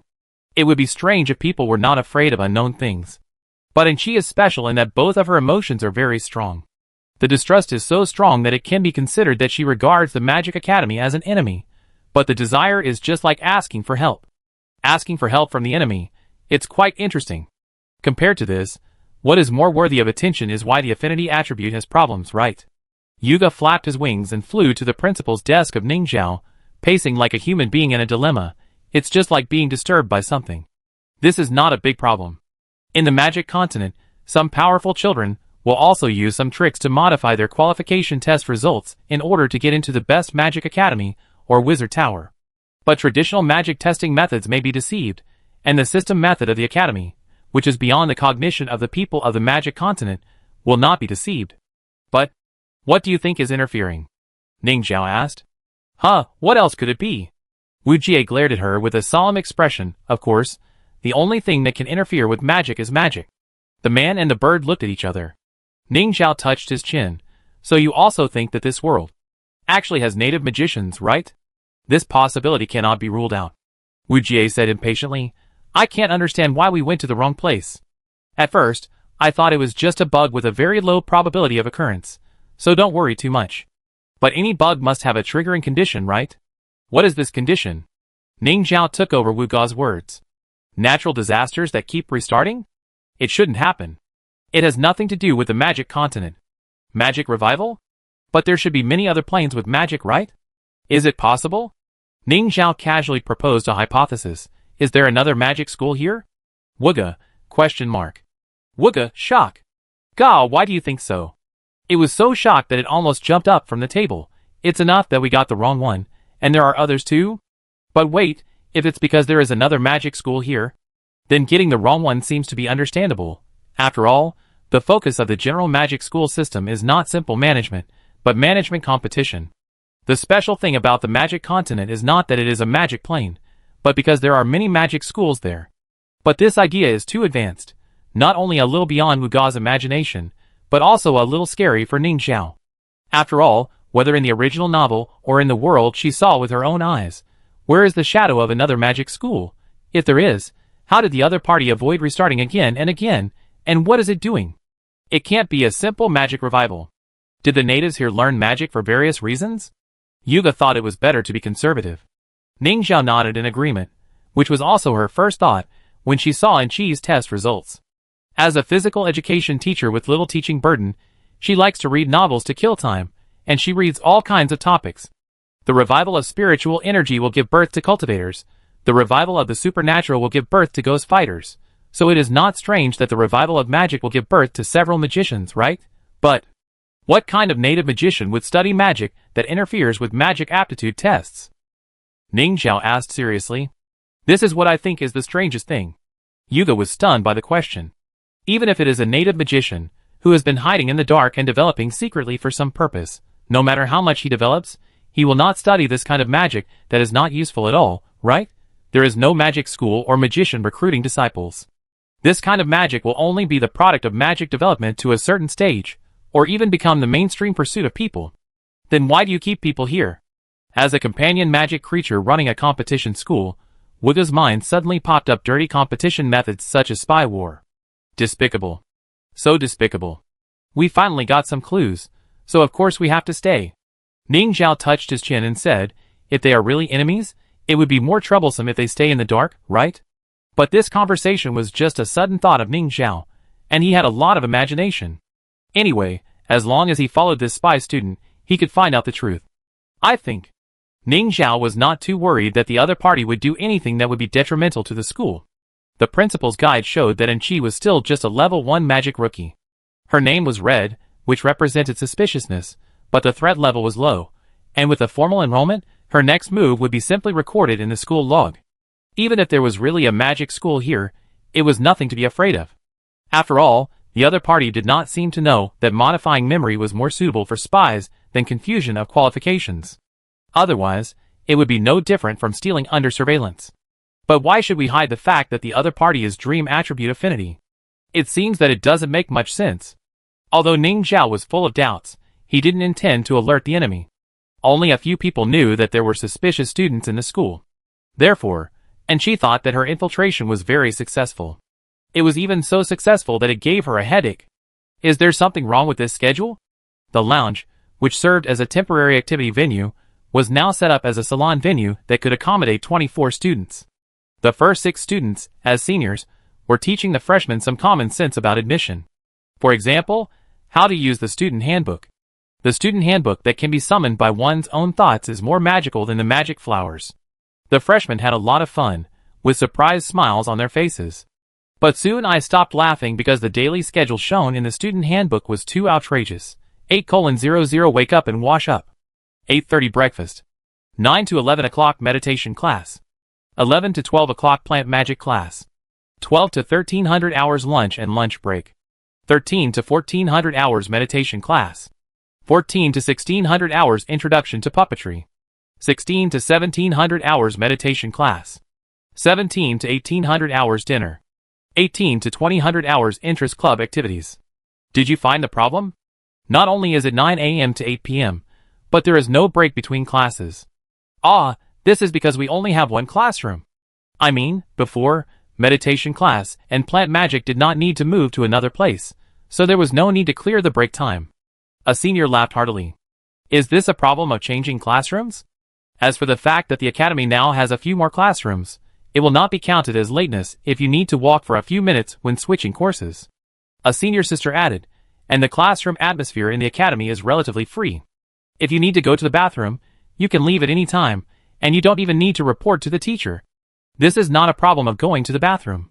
Realizing the seriousness of the problem, another freshman asked, well, why does the daily schedule seem to be the same? Although the Puppet Society on Wednesday and Saturday afternoons has become a reading class, the other days seem to be the same. I mean, there are no weekends. Yes, not only is there no break between classes, this schedule does not even have weekends. Of course, the freshmen have no doubt that there may not even be holidays. Since the Magic Academy enrolled the first batch of students, the Academy has indeed not given a single day off. But can this be blamed on Ningxiao? There is no holiday for the consumption of magic source. Holidays mean many hours less meditation, and the loss is the overall economic benefits of the Academy. So Ningxiao just pretended that weekends didn't exist in the magic school, since no students asked anyway. Not only did no students ask, but some students even defended the principal, such as Yuran, who was good at imagining things. He said seriously, this is the end of the world. Do you think we can have a leisurely vacation? We can rest at 8 o'clock every night. Even in the past, many office workers might not be able to get off work at 8 o'clock. Alas, the principal is still too considerate of us. As a former programmer, he does have a say. However, this did not prevent them from looking like school thieves at this moment. What was even more terrifying was not the schedule. After learning how the credits were calculated, the freshmen soon discovered that they had to squeeze out free time in this already full schedule to complete the daily alchemy homework. If the credits were not enough, they even had to take on more daily tasks of the academy. I don't know why, although I clearly agreed with the reason given by the seniors that there is no time for vacation in the end of the world, the joy of all the freshmen at school has been replaced by fear of the future. Ah, too much, too much. Can we really adapt to such a Magic Academy life? Mixed in the crowd, Angie's expression became more stiff. Compared with other people who only need to learn magic in the academy during the day, she has to learn magic from the teacher after she falls asleep at night. Except for a few days, she even has to study until dawn, so that she often seems listless during the day. These days of the end of the world, she has been living like this. But what is the situation now? Study during the day and at night, all year round? Is this learning magic? This is going to kill her. No, she must ask the teacher for leave. At least there will be fewer classes at night, so that she can have some time to breathe. Angel thought carefully, and decided to tell the teacher about this matter that night. However, the principal specially prepared the same magic dormitory on campus for the new students as for the old students. It cost a lot of magic source for this. When Angel lay on the new pillow at night, before she had time to use the dream magic, she closed her eyes, and fell into a sweet dream. The next day, Angel woke up refreshed, and sat on the bed for a long time. It seems that the teacher stood up. Well, it can't be blamed on me, right? It's all the school's fault. Let's not worry about what the teacher who was anxiously waiting for the result, but was stood up by the student thought. The city government and parents were also looking forward to the admission result. The list was quickly sent back to the city government via satellite phone. Then, the parents of the admitted students also received the news. Because their children were admitted to the magic school, they were qualified to move to the magic school. The school bus of the magic school will pick them up in 3 days, and they can use these 3 days to pack their luggage. Of course, parents can also refuse. This is just a benefit given by the school to its own people, not a hard requirement. But will anyone refuse such a good benefit? In fact, some people will. After hesitating for a long time, Sun Hongjia quietly found Director Jiang. You said before that the municipal government plans to set up a magic factory. Is it true? He asked straight to the point. Chapter 78. The last time Secretary Wang came to shelter number 074, he mentioned that the city government was considering regionalization and modularization. Since the slogan to the outside world is building the world's first magic city, it is obvious that the vision cannot only focus on survival, but also on ensuring that the citizens live well. Squatting in the shelter all day to warm the fire, farm, eat, drink, defecate and urinate is not called life. Citizens need to live with quality and dignity, and there are still many materials needed. For example, toilet paper, which is becoming increasingly scarce, women's products carefully hidden by Sunjiayu, clothes that can be changed, lotions to keep the skin from being too dry, and a lot of daily necessities. These things must still be in stock in the whole city. For example, the owner of a supermarket that was looted smelled that something was wrong, and did not cooperate with the government's work, and secretly hid the goods, but it is still very difficult to supply the whole city. And now it is extremely difficult to get things from these bosses, even if you pay them. As a precautionary measure, the Lekang city government immediately prepared to restart the factories that were still in operation in order to alleviate the increasingly urgent material problems as soon as possible. But in this case, it is obviously impossible to rely on the original site to build them. There is no way. Most of the factories were buried. It is a very large project to dig them out and put them into operation again. In such a low temperature, many machines are damaged, and the production line may not be able to operate as usual. The idea of the municipal government is to rescue the urgently needed machines and then redraw an area to establish a new industrial zone. In fact, this is not only the decision of the municipal government, but also the suggestion of the academy to some extent. On the day of the visit to Lijiang community, Mayor Qi talked for a long time with Fang Huilan, the principal secretary, and Ms. Wang Chunhua, the president of the parents' union, and exchanged views on how to use magic to save Lekang, or even save the entire Dongno. Everyone agreed that they had to race against time. No one knew how the temperature and weather would change in the future, so there was no time to slowly carry out magical transformation. We had to find a method that could be quickly replicated and promoted to the entire Dongzhou. Modular magic transformation is a good way. The core idea of this method is to divide Lekang into regions, each of which is responsible for solving the same problem. For example, the planning area provides food supply, the energy area provides electricity or magical energy, and the industrial area is responsible for producing industrial products. The people of Lekang will be arranged to the corresponding areas according to their wishes and adjustments, and they will be uniformly managed by the new regional government to achieve cooperation and mutual benefit among all regions. This is the end of the world. Even with magic, people must get used to this kind of life of huddling together for warmth. And to be more practical, this is also a helpless solution under the attack of blizzards. The existing buildings survived this heavy snow, but can they survive the next one? If people want to stay indoors safely, they may have to rely on the high-pressure magic buildings built with magic mud bricks. There is a huge gap in magic mud bricks. Regionalization and centralization can spread the stalls more quickly and promote them. Taking these factors into consideration, the municipal government is already selecting sites. The original new and old industrial zones are the targets of investigation, but where to set up the first magic industrial zone still needs to be considered. This news would have been difficult to know for Sun Hongjia's level, but since he had a daughter who entered the magic school, Director Jiang was willing to tell him a little about the city government's dynamics. Are you trying to get the industrial zone to settle here? Director Jiang sighed. This matter is not up to us to decide, and the new district has advantages over us in terms of facilities and financial resources. I heard that they are already using connections. I want to set up a factory. Ah? Director Jiang looked at him in surprise. Do you have a suitable production line? I remember you seem to produce heating pads? Although there is a demand for heating pads, it is not that big under the current situation. Besides, Sun Hongjia was not doing well in management, and the factory went bankrupt. I asked several other factory directors in the district, and everyone is willing to join together to set up a new factory. We can produce a lot of things, textile products, daily necessities, although not as comprehensive as the new district, but at least in terms of urgently needed materials, our production line is enough. Sun Hongjia said. And we have an advantage. We have a large number of skilled workers here, including many skilled workers. We can even simply repair those machines. Sun Hongjia is not addicted to being a factory manager. After the events of the past few days, he has clearly realized that if he wants to survive in the end times, he must have power. Blindly being a good person and obeying others will not protect his wife and daughter. When he saw his daughter pick up a knife and want to fight with others, his heart was broken. Yes, he can take advantage of his daughter and go to the academy as a parent to join the legendary parents' union. But is the parents' union reliable? Even if it is reliable, as more and more parents join, there will inevitably be interest factions. Can he still protect the interests of his own people at that time? The right to speak is something that needs to be fought for. Sun Hongjia wanted to fight for it. Then you have to start preparing a plan. The government will soon conduct an open tender.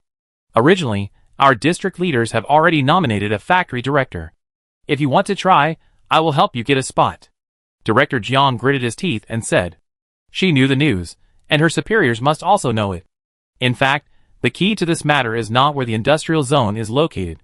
Since it needs to be replanned, where to build it is to consider transportation, convenience and other issues. The first few module areas must be concentrated, so that it is more convenient for transportation. The key is which district can provide better industrial support and have factories that can be put into production quickly. The people in Director Jiang's shelter are not considered by the district government at all. Who among them does not have relatives and friends who are related to the district and have benefits? Although the decline of a region is due to the times, it is often related to people.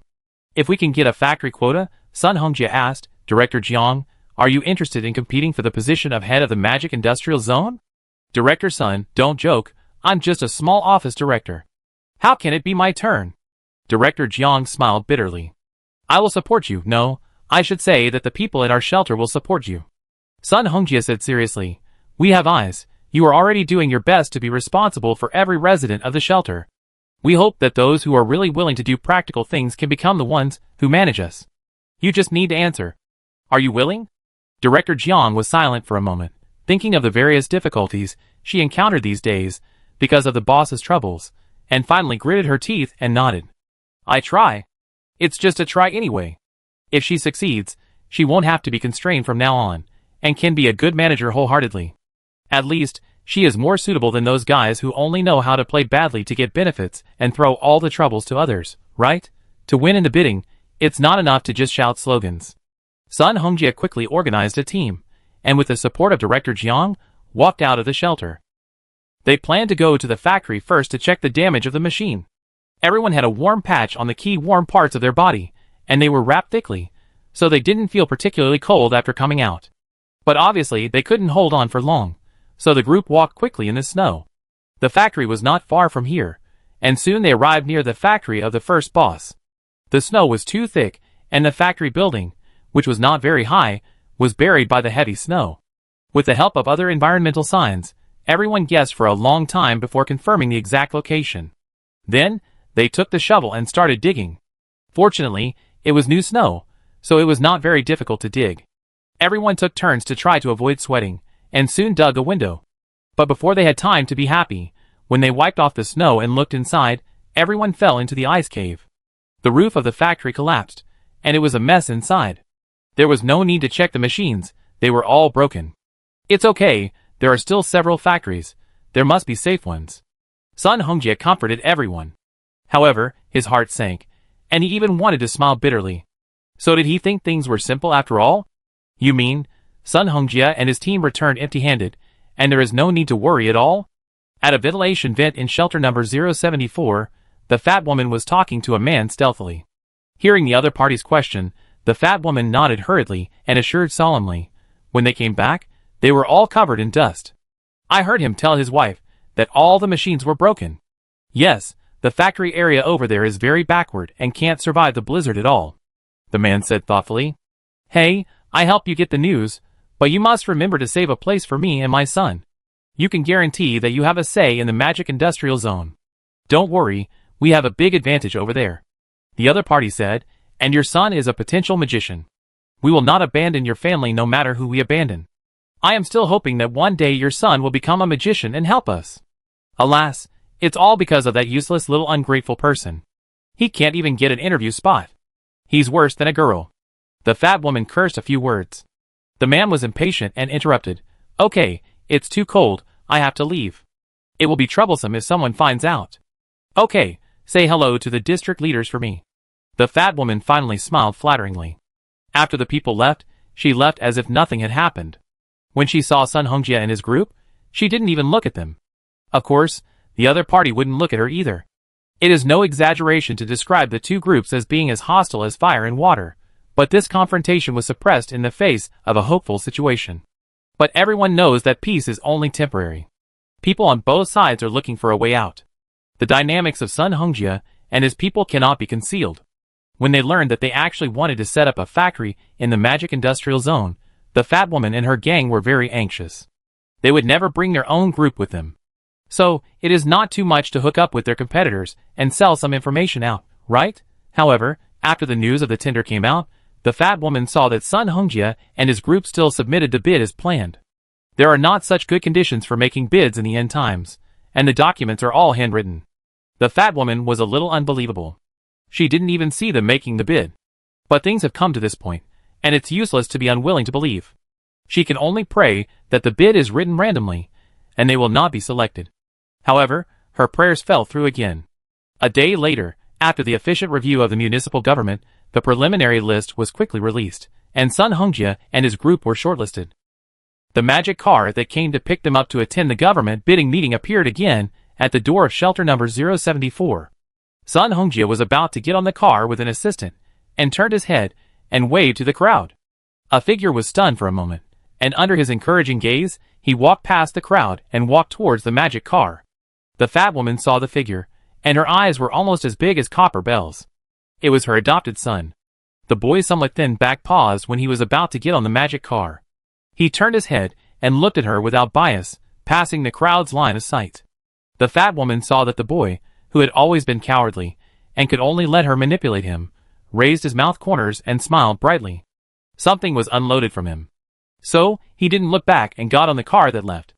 The girl who showed kindness to him went to a future, and perhaps, he could also go to another, a brand new future. Chapter 79. The City Government. Or shelter number 001 is particularly lively today. Bidding teams from all over the city are crowded in the same lounge, and the sound of greetings and inquiries is endless. It's no wonder they are noisy. A snowstorm caused the whole city's communication to be cut off.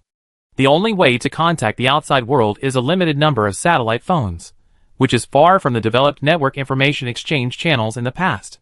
Everyone wants to seize this precious opportunity to inquire about the news outside. The most popular one is of course the information of the magic school. Unfortunately, no one here has ever been to the school in person. Other news is either not credible or everyone knows it. Another topic worth paying attention to is the dynamics outside of Lekung. People no longer care about the news that other continents are organizing XX rescue operations. It is disappointing that they can't even get in. It is not as worth discussing as the disaster situation in other provinces and cities in Dong-o. However, when talking about the miserable situation in other places, everyone can't help but feel a little superior. After all, others are still worried about the problem of survival, while they are thinking about how to live better. However, the most interesting thing in the whole lounge is the city sand table placed in the center. It seems to be modified on the original sand table.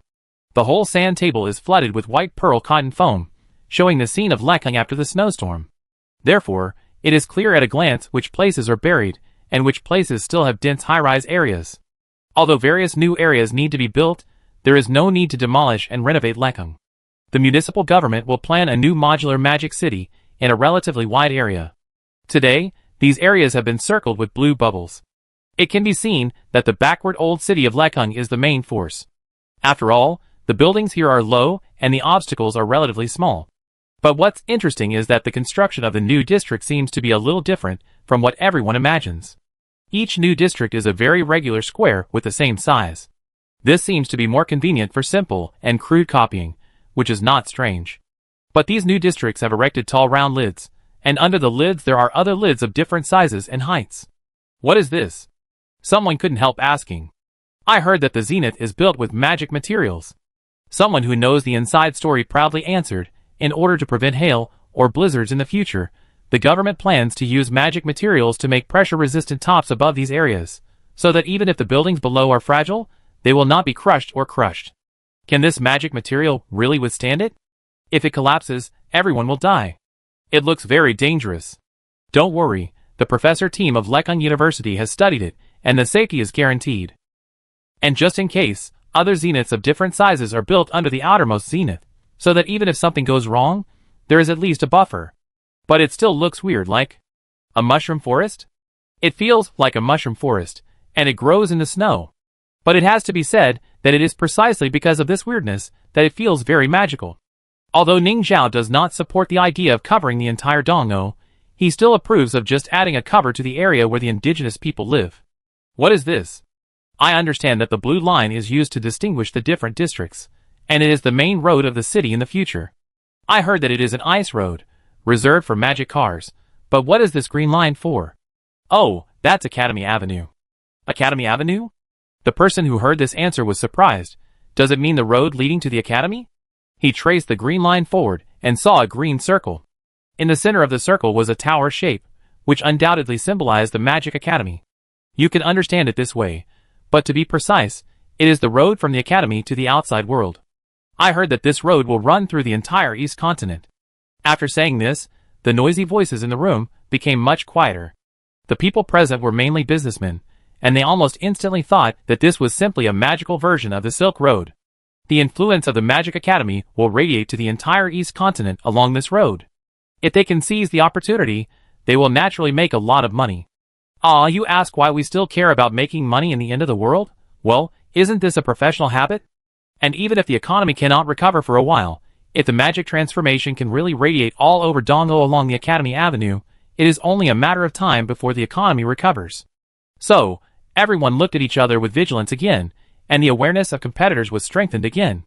The bidding process has been simplified and modified, but even so, it took almost a whole day. The representatives from the West District gathered around a boss named Zhang, and they were very flattering in their words. The reason is that the wife of a big leader in the West District is named Zhang. Yes, this boss Zhang is the brother-in-law of the big leader.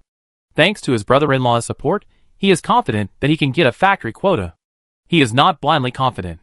Unlike Sun Hongjia and his gang, whose machine damage rate is extremely high, he has already used his brother-in-law's relationship to transport the factory's assets to a safe place in advance, such as a shelter, in the name of protecting people's assets.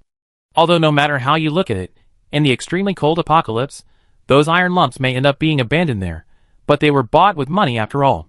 What if there is a day when they can see the light of day again? Because of this matter, the leader and his wife had a small quarrel, but pillow talk and the brother-in-law's good behavior, this back door was still opened. Facts have proved that it was right.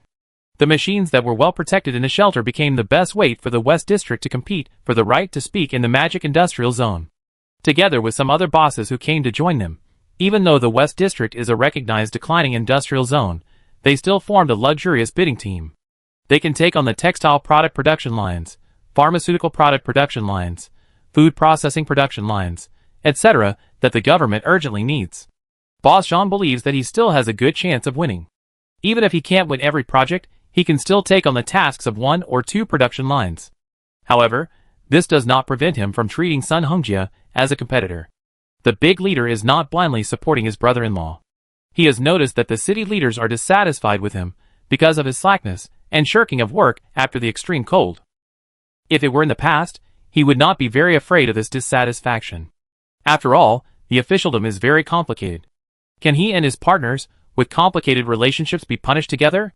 Doesn't it require some interest struggles? But now, he is really afraid.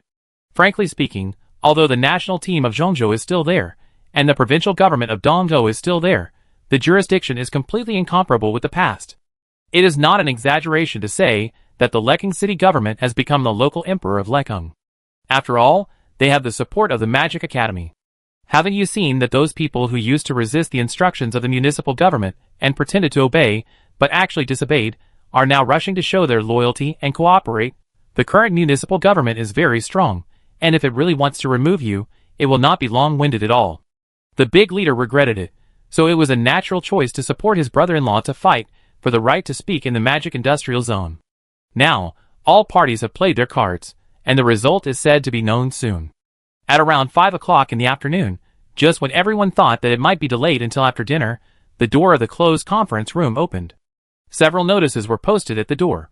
Bidders flocked in, and soon, Boss Zhang saw his name on the list of factories in the industrial zone.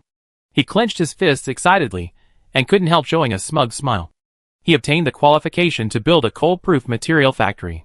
However, just when he thought that this game was stable, he saw the people next to him change their faces and exclaimed, "Wait a minute, what's the matter with the factory ranked first? How could it be them? There will be more than one factory in the Magic Industrial Zone, which everyone knows in advance, but there will be a ranking of importance, and the higher the priority, the more advantages it will naturally have." Boss John looked up, and his smile froze on his face. "What? Magic Mud Brick Production Factory? Factory Director Sun Hongjia?" This matter started a few days ago. Sun Hongjia wanted to set up a factory, so he couldn't hide it from the people in the shelter, and once Director Jiang helped to run it, it would also attract the attention of the superiors. In order to reduce trouble, the big boss actually wanted Sun Hongjia and others to help his brother-in-law, instead of applying for a factory alone. But this idea was firmly rejected by Director Jiang. This will naturally cause trouble. When Qin Jian, Sun Jiayu's former squad leader, discovered that his adoptive mother had contacted someone privately to sell the information here, he told Sun Hongjia about it. After discussing it, everyone was worried that some unnecessary troubles would arise, so they decided to play a drama. But it wasn't all a drama. In fact, after discovering the large-scale collapse of the factory area, Sun Hongjia and others were really discouraged. Until Qin Jian gave them a suggestion: since they want to set up a factory, why must they stick to the traditional form of the factory? Is it not possible to produce magic items? Besides, Sun Hongjia has a big advantage. Her daughter is studying at the magic school. So, with the help of Director Jiang, Sun Hongjia contacted his daughter. Although there were some minor episodes during this period, for example, his daughter seemed very busy, and had a full schedule of courses except for eating and sleeping time, but they finally got in touch. After receiving his father's request for help, Sun Jiayu quickly gave a feasible proposal. The magic mud brick factory is the most urgent need now.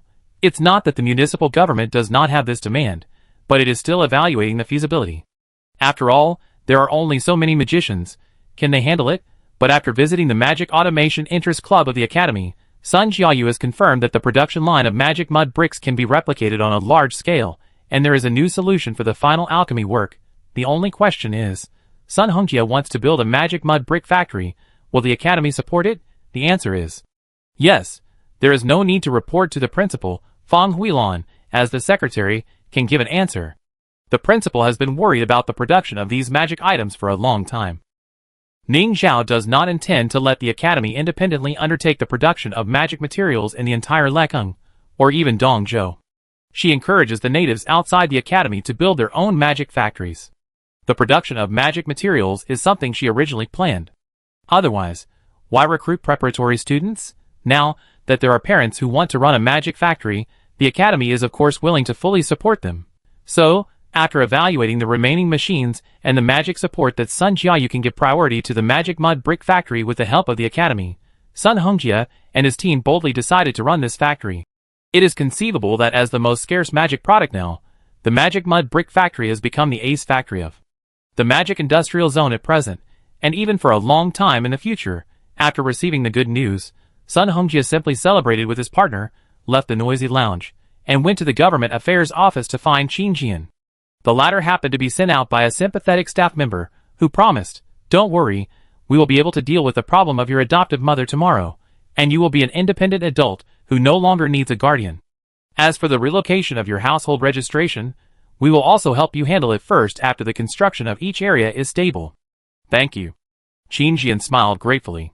"Alas, you kid, you can call the police or seek help from the Women's Federation or other organizations for domestic violence by your adoptive parents. Why did you wait until now to tell them?" Qin Jian did not answer. Fortunately, the other party did not want to ask questions. After telling him a few more words, he let him go. Qin Jian looked up and saw Sun Hongjia standing not far away, looking at him with a complicated expression. "Uncle Sun, what was the result?" he asked with a smile. "We succeeded." Sun Hongjia walked over and couldn't help rubbing the child's head, sighing, "You are too obedient." He once heard his daughter say that Qin Jian seemed to have injuries on his body, but he never thought of abusing children, and just thought that he accidentally bumped into something.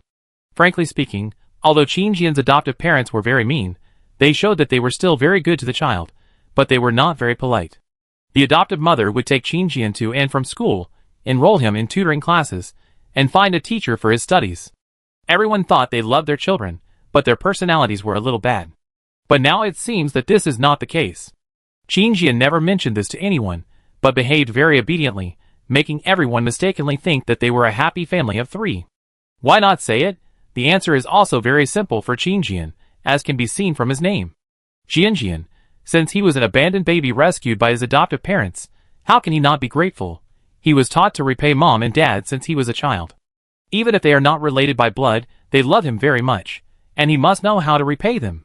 Beating and scolding are all for his own good, and he did something that disappointed them. But is it really so? As he grew up, he saw many other ways of getting along with parents and children, and Qin Jian gradually found that it was not the case. He envied the relationship between Sun Jiayu and his parents. That family was so good that he resented himself a little. If he was the biological child of his adoptive parents, would he also have such unconditional love without having to emphasize Xian over and over again? But Sun Jiayu said that it was great that he was not the biological son of his adoptive parents. Xingjian used a lot of effort to hold back his tears. He began to want to try to be treated as an independent person, not a commodity that needed to be repaid. Although this decision seemed very difficult and lonely in the end of the world, he wanted to grow up. What are your plans next? Sun Hongjie said, follow me to open a factory. After all, you are a potential magician, and you will definitely be of great help. I will pay you a salary. Xingjian said this, knowing that Uncle Sun wanted to help him. He hesitated and shook his head. If Uncle Sun needs my help, I will definitely do my best, but before that I want to try it out. I have registered at the city hall and plan to become the first batch of magic riders in Lekeng. Sun Hongjie, ? What? Chapter 80. Hold steady, try to connect your spiritual power straight forward, if not, slow down. Wow, are you drawing a circle? It's so crooked, it's like you've drunk fake wine. Stop talking nonsense, this speed and direction are too difficult to control, try it yourself if you can. Oh, I can't do it anymore, be careful, I'm going to crash. In the southwest of the academy, the students were screaming. This is a newly built ice rink jointly built by the Magic Plant Club and the Magic Machinery Club. The entire venue is about the size of a football field, surrounded by a half-person high wall of ice, and a pole with a light cactus lamp hanging on its stands in the four corners and the center of the venue. The teachers of the interest club stood on the periphery, pointing and recording the required data, and inside the venue, the club students were wearing school uniforms and stepping on the ice dance leaves. Of course, not all of them were members of the two clubs. After all, seeing that the ice dance leaf was an excellent means of transportation in the extreme cold apocalypse, everyone was interested in learning how to drive it. Driving here does not mean driving a magic car, but sliding on the original ice dance leaf with some minor modifications, which is very similar to the ice dance leaf movement in the magic continent.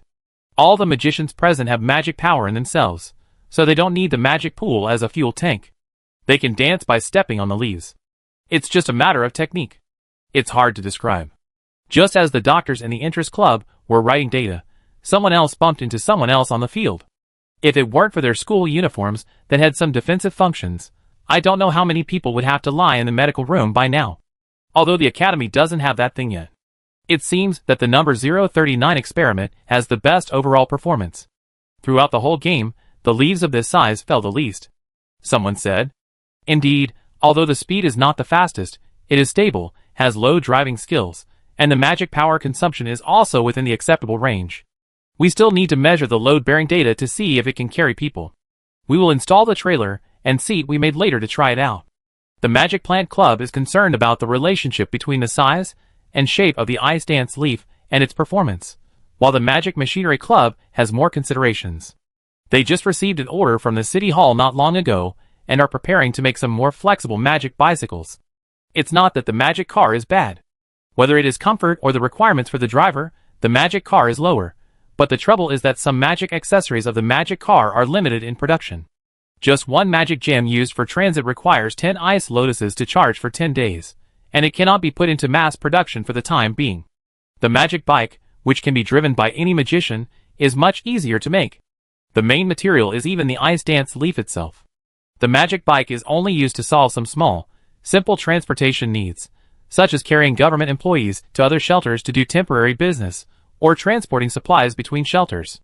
Of course, providing assistance to some citizens who have travel needs is also within the plan. So in addition to having a magic rider responsible for driving, the leaf must also be equipped with a trailer that can transport goods and a back seat that can accommodate people.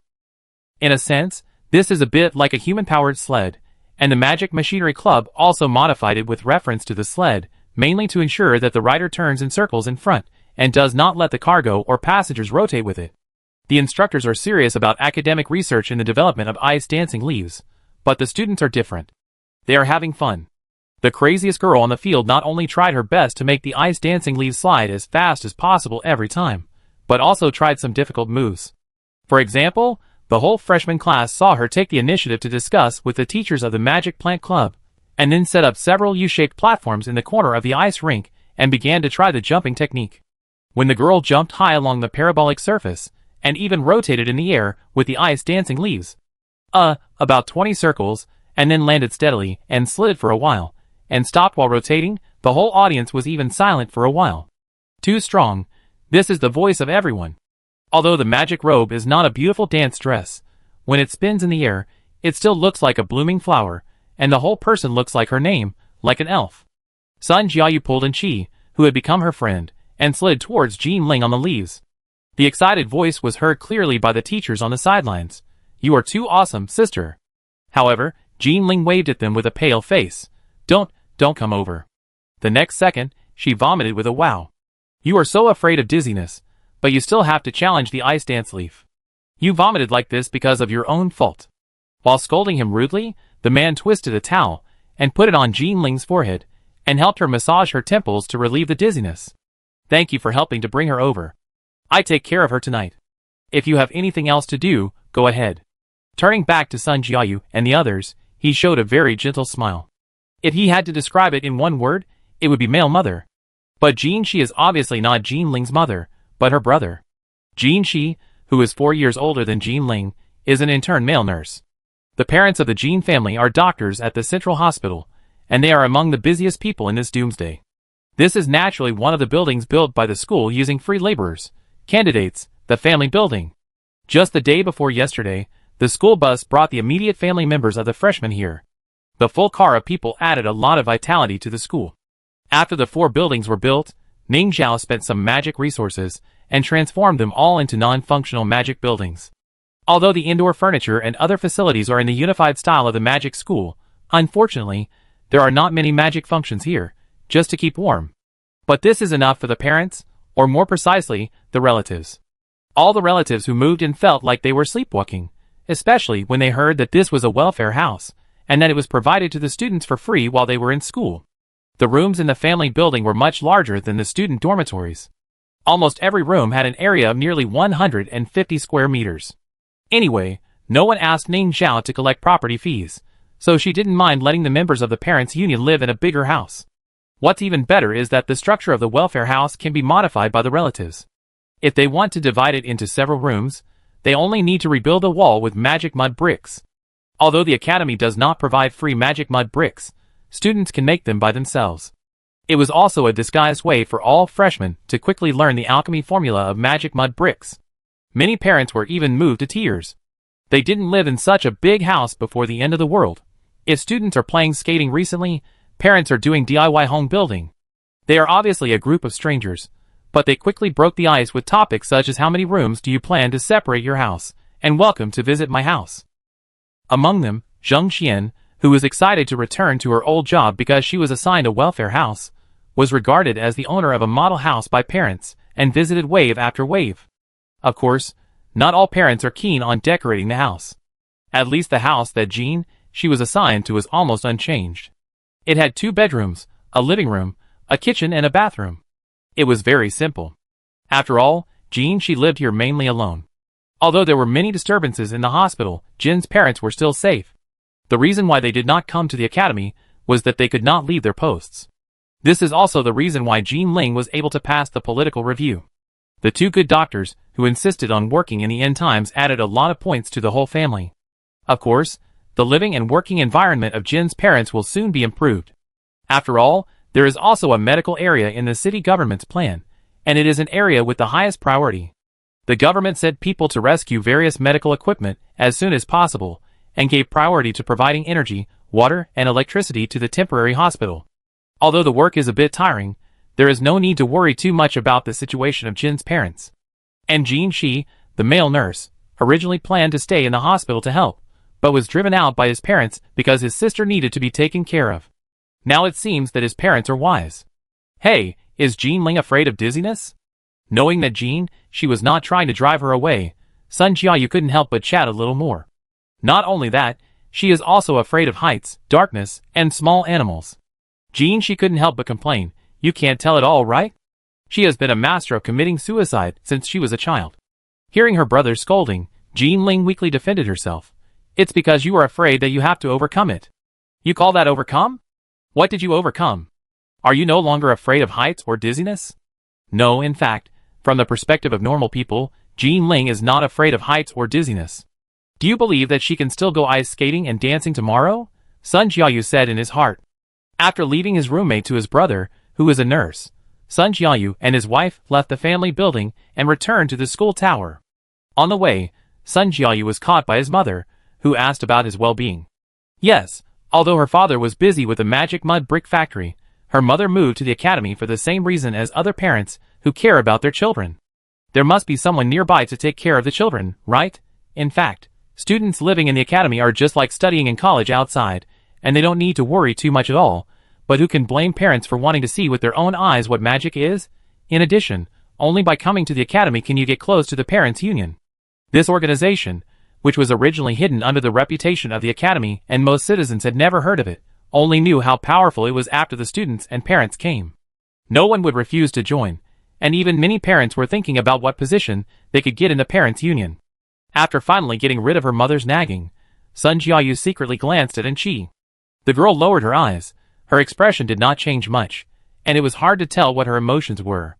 Not all of them were accompanied by their families. Among the students in school, there were also several who were separated from their parents for various reasons. For example, among the seniors, the class monitor named Wenrui, her parents happened to be on a business trip in another continent, and the girl named Lu Jiayun was originally from another continent, but she came to Donggo to study at university, and was unlucky enough to encounter the end of the world. As for Anqi, it is said that her parents went to another place before the end of the world. Even if Anqi insisted that they were all safe, she would still be worried, right? Especially after the snowstorm. Communication with the outside world became more difficult. And she was naturally aware of her roommate's concern. But to be honest, she didn't need it. Anyone in this world may lose contact with their parents, but she won't. Because Anqi can enter dreams. She was discovered by the teacher when she entered a dream unconsciously, and then the teacher taught her how to master this talent. And she even occasionally saw some future things in her dreams. So, Anqi met her parents, who were participating in volunteer activities in other places, and almost died in an accident after the end of the world. Anqi cried and begged the teacher to help her connect to her parents' dreams, and prayed to them again and again to avoid the accident. And her parents survived. Since then, although contact has become a little more difficult, Anqi can also regularly meet with her parents in dreams with the help of the teacher. For example, today, Anqi quietly replaced the school's pillow, and after a necessary ceremony, she successfully entered the dream. Anqi, the mother who was waiting in the dungeon, rushed over to her as soon as she saw her and hugged her tightly. How have you been recently? Very well, I entered the magic school. Angel began to chatter about her recent experiences with her parents. In fact, this kind of thing often happened before the end of the world. Her parents would occasionally go out to do charity work, and they would not see each other for a month or two.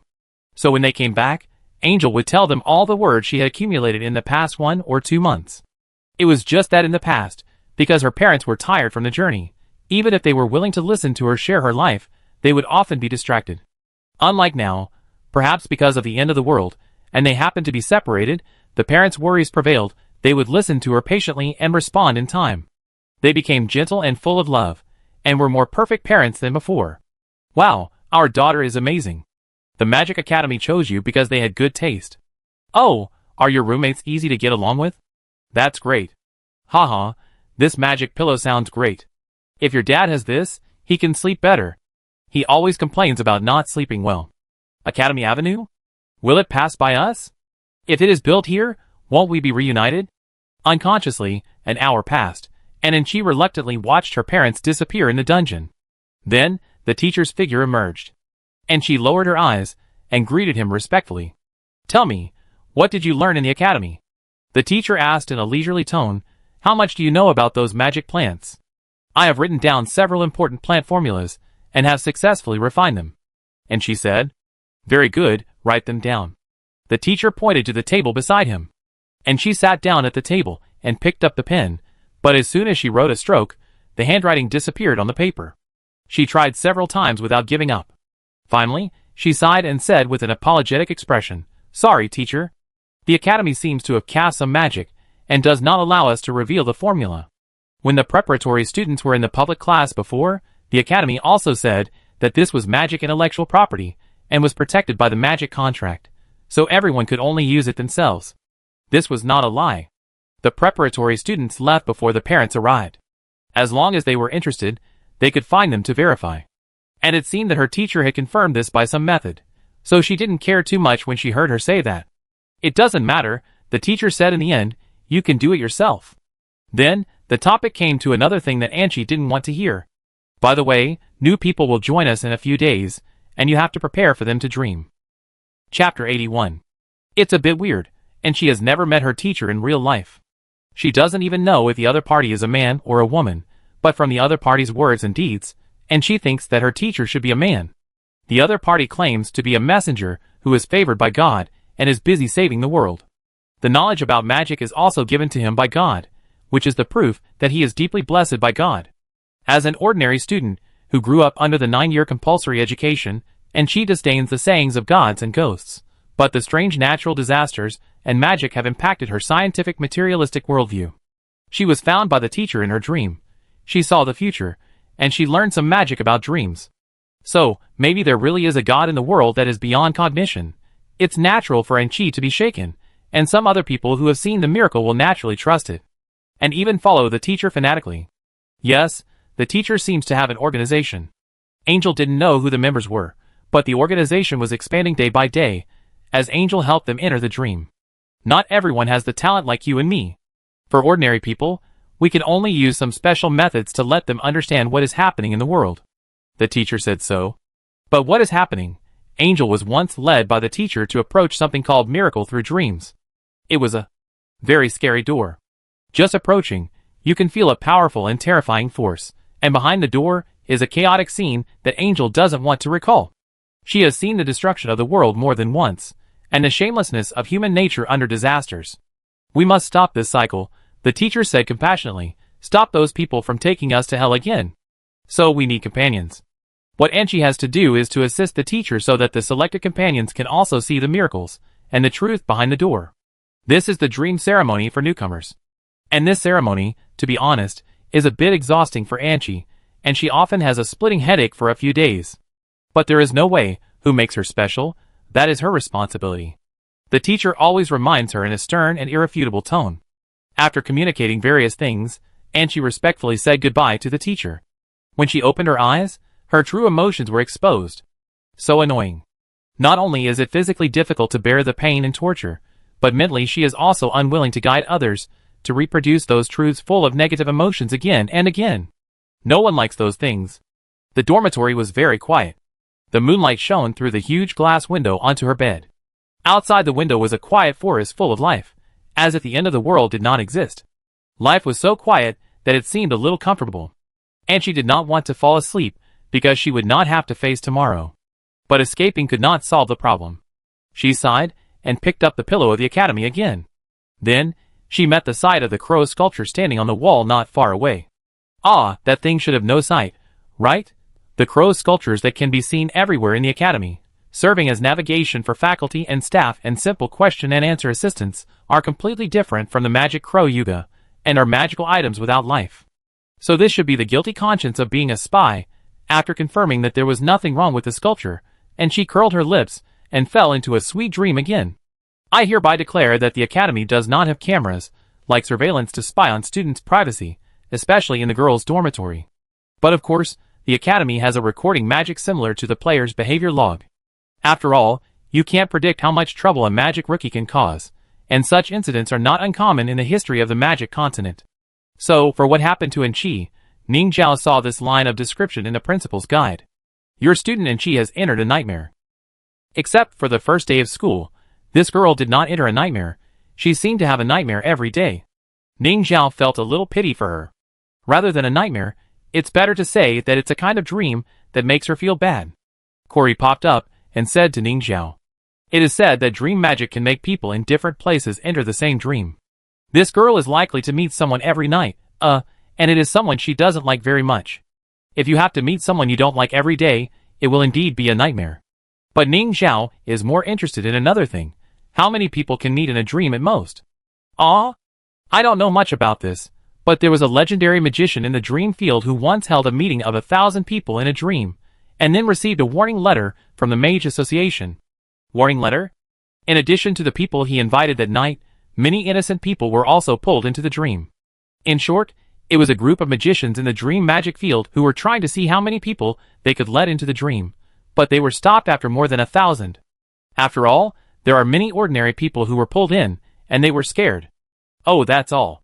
Corey, why do I feel that the principal's tone sounds a little regretful? Then is there any way to sneak into her dream and see? Ning Zhao asked again, secretly.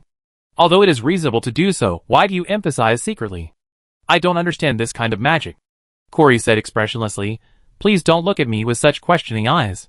Dream magic and mental magic are two fields, and these two kinds of magic are very dependent on talent itself. Not everyone can perform them. That's troublesome. I really want to see what the girl's nightmare is.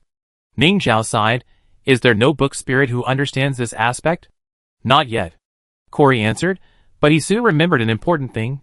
Speaking of this, do you remember that the 1-month lease is about to end? The book spirits want to talk to you. It is a very happy thing to chase a drama. But it is a bit painful to watch the same plot dozens of times, especially when the drama is too long and the ending is not seen at all. Most of the book spirits in this issue of the reading room are immersed in this pain. Ning Zhao's suggestion to Corey to divide the book spirits is effective. Several middlemen rely on the favorable exchange price to brainwash other book spirits all day long, advocating that XX drama is so good and that if you miss it, you will miss it. At first, the book spirits could resist the temptation, but as the middlemen organized small groups, surrounded the screen tightly, and ate the drama alone, and cheered from time to time, see, I said this person is the real culprit behind the scenes, the heroine and the hero are so sweet, and even inexplicably added catchphrases like I can't do it, and the bigger the wind and waves, the more expensive the fish that only they can understand. The other book spirits can't sit still. We are all book spirits from the magic continent. How can you treat us differently? These days, in the corners where no one can see, the book spirits secretly fought several times, and cleaned up the scene immediately after the fight. Not only that, after watching their own plays, the three small groups also exchanged plays. Although they have different preferences and tastes, they still enjoy watching. This makes people hate them even more, so when there is a compromise, there will be a second one, those who are really seduced by the play. Especially after knowing that the plays listed in the playlist can be tried for 1 episode, later changed to trial for the first 3 episodes, and jumped into the pit, more book spirits compromised. It's just that everyone tacitly took out elementary and rubbish magic formulas to exchange. But this formula is limited. The compromised book spirits soon found that the formula they could come up with could not support them to finish watching what they wanted to watch. This is a very, very, very serious matter. Especially when they watched the drama until they were exhausted and woke up to find that they only had a few days left in this reading room. Let's make it short. As you know, there are many new students and other faculty members in the school recently. It is very tiring to manage these people. Ning Zhao still sat in the old position, pointed at the hourglass on the wall, and looked like he didn't care about the topic. 10 minutes to finish, okay? This attitude is wrong. The book spirits certainly know that the principal has been very busy recently. After all, there are many more kids in the reading room who come to read books and make a lot of noise, which really disturbs their interest in watching dramas. So the book spirits think that the principal just doesn't have time to beg them for the time being, not that he doesn't care. Yes, although the book spirits were anxious, it was the principal who begged them. The principal, who could not afford to buy books and had to borrow them, wanted to draw them next time, but the probability was too low. After all, there were too many magic books. And they thought that each of their books was very precious, especially for such a junior school. Well, they still have so many formulas in their hands. Will the principal just watch them leave and never get them again? Isn't it said that the principal of the magic school has a bit of a collection habit? The formulas that they haven't been squeezed out are all more advanced and rare, and some are even completely original magic formulas of the writers themselves. Well, let's just say it directly. The elected representative book spirit said, we are willing to take 3 precious advanced formulas and exchange them with you for the complete viewing rights of the 3 dramas. I don't. Wait, don't rush to refuse. These 3 formulas are exclusive. Even in the magic continent, not many people know them. Their value should not be confused with other garbage. I mean the primary formulas. We will never compromise on this point. The book spirits present also echoed. I can first introduce you to the formula. For example, one of them is the method of making a speed-type magic carpet. Wait a minute, Ning Zhao interrupted the other party's monologue, spread his hands, and looked innocent. In fact, I found that I don't need your so-called advanced formula at all. The book spirits present were stunned. Alas, I am too young and overlooked a very important thing. She sighed sincerely. You also know that this is a different world, and the magic materials in this world are completely different from those in the magic continent. For example, someone gave me a formula for a magic clock before. It requires arcane metal, but there is no such metal in this world. Seeing that the book spirits were still a little unconvinced, Ning Zhao simply raised 3 fingers. I swear on the reputation of this magic school that what I said is true. There is a great shortage of magic materials here. The reputation of the school. That is a very serious oath. The book spirits whispered for a while. But aren't arcane metals very common? Alchemy material stores sell them by the pound. Wait a minute, so we haven't seen this stuff in the drama we watched. Not only that, but many materials have not been seen, right? For example, holy spring water, dragon breath, wolf claws, and so on. Ning Zhao couldn't help but interrupt. Yes, those things you said are not here either. There are no messy races, no scary monsters, and no secret realms here, so I can't use many formulas at all. Ah, that's a pity. The book spirit said absent-mindedly, and then exchanged glances. Principal, wait a minute, let's discuss it.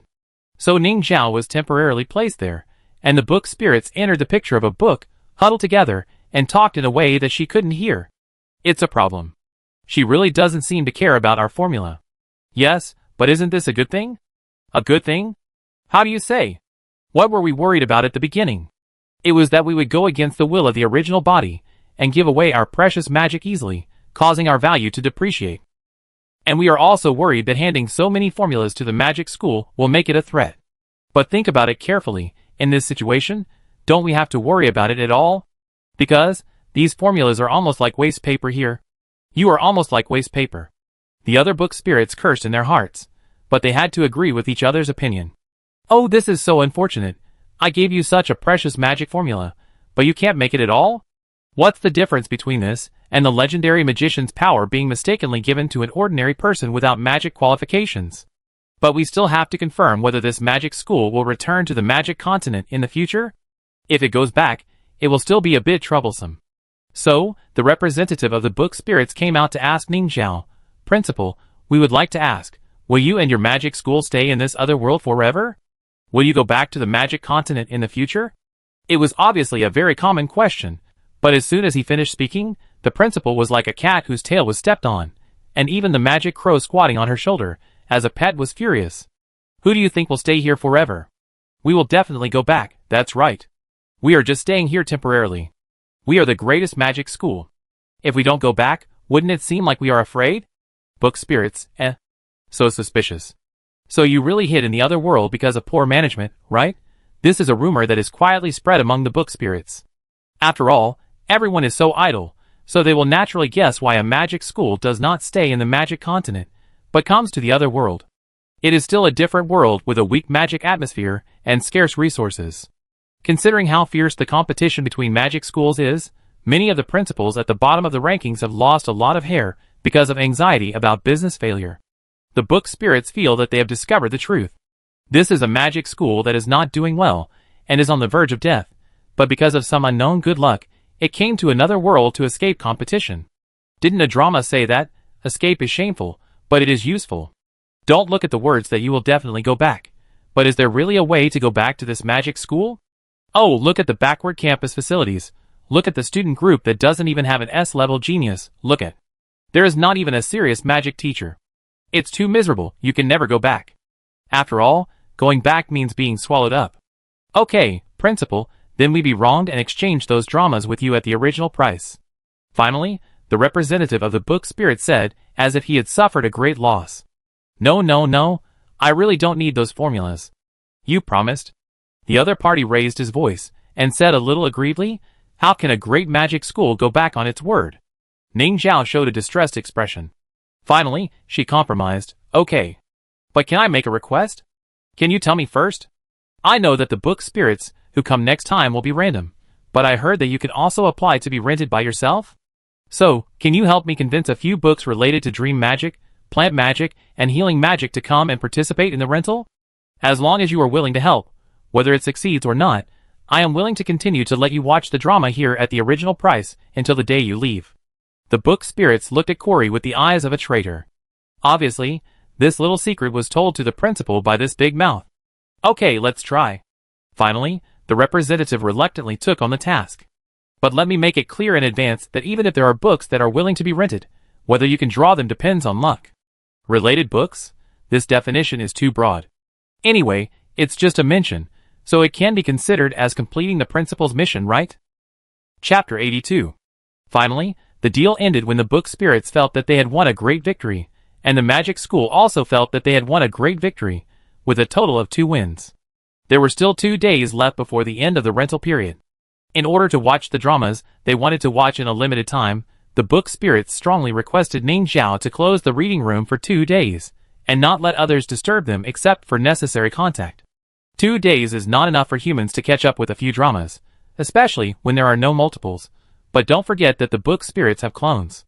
Just like Corey, there is a clone following Yihan to satisfy his desire to explore the world. One has been following Ning Zhao for a long time as a magic know-it-all. One is in the reading room with other book spirits to watch dramas, and the rest are lying on the bookshelf board. Strictly speaking, only the one following Ning Zhao is the original body of the rented book, and the others are copied by the magic reading room to meet the borrowing needs of students. But as long as they meet regularly, the memory can be synchronized. The book spirits used this method, mobilized all their clones, and watched more than 20 dramas in 2 days. They returned to the magic continent with satisfaction and reluctance, and set off a new trend of different world TV series in the book spirit circle there. Of course, that's a story for later. After handling this matter, Ning Zhao only looked forward to the lottery in the reading room in 2 days, hoping to get the solution to the problem of the special student. But before that, as the principal, she still had a lot of things to do. For example, she received an invitation from the city hall to the opening ceremony of the construction of the magic industrial zone. This is destined to be a day that will go down in history.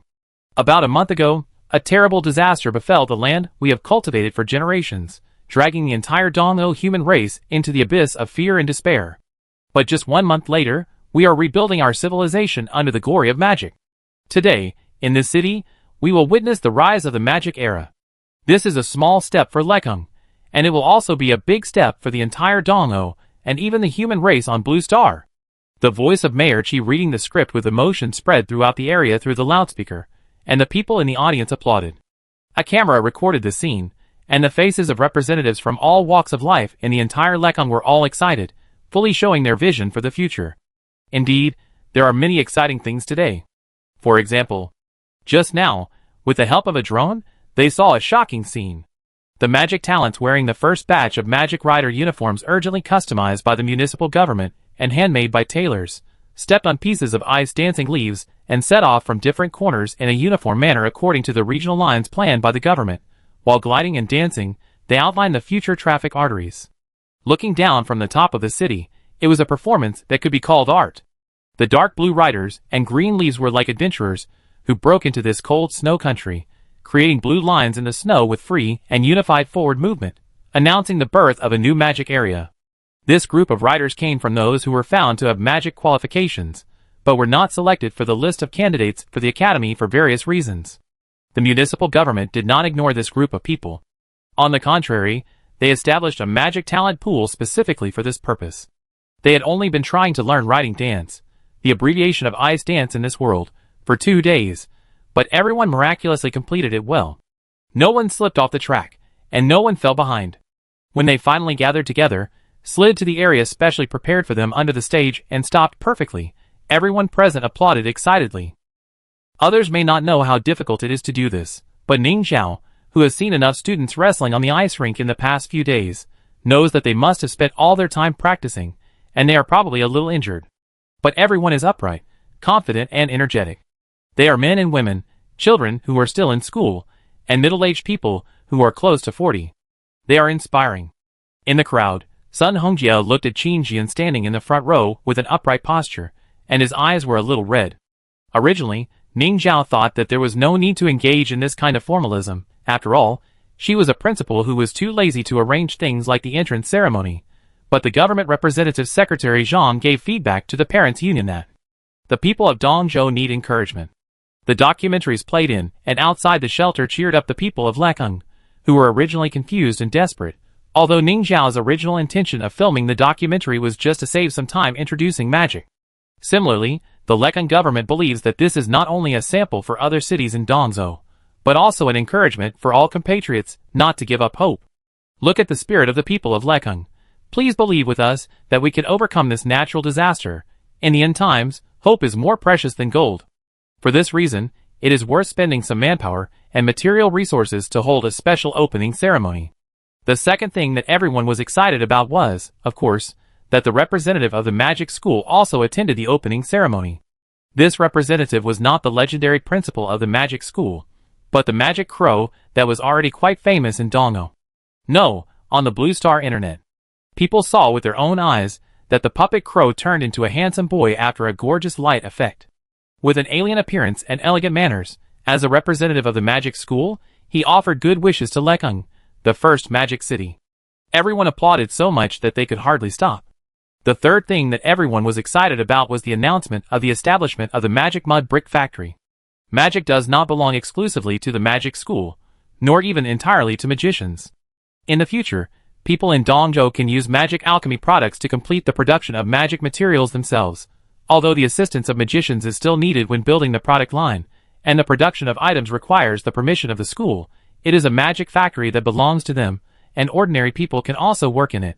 This means that as more and more factories are built, more and more people will be rescued, and the speed of magic transformation in the entire Dongzhou will continue to accelerate. And it's not just the Magic Mud Brick Factory that was announced. A series of factories, such as the Magic Power Plant, Magic Farm, Magic Water Plant, etc., are also being prepared in full swing. There are many good news on this day, such as hospitals, police stations, courts, schools, and other institutions will gradually resume operation. Although students think that the resumption of school operation is not good news, Licheng's network communication is also being repaired, and in addition, as the various magic areas are completed, citizens will be redistributed to various places by filling in their wishes and drawing lots, and the city government will do its best to ensure the employment of citizens, etc. Although these are just to-do lists and belong to the series of pie in the sky, who cares? As long as the whole city of music can be revitalized, and order can be restored and run again, it's fine. After the excitement of creating a passionate atmosphere, it's time to return to rationality and reality. The magic car sent back the representatives, who had nothing to do with the magic industrial zone one by one. The remaining ones, who stayed here, were either related people or professionals. Of course, the camera team also stayed here, and they were also responsible for filming the documentary Magic City of Music.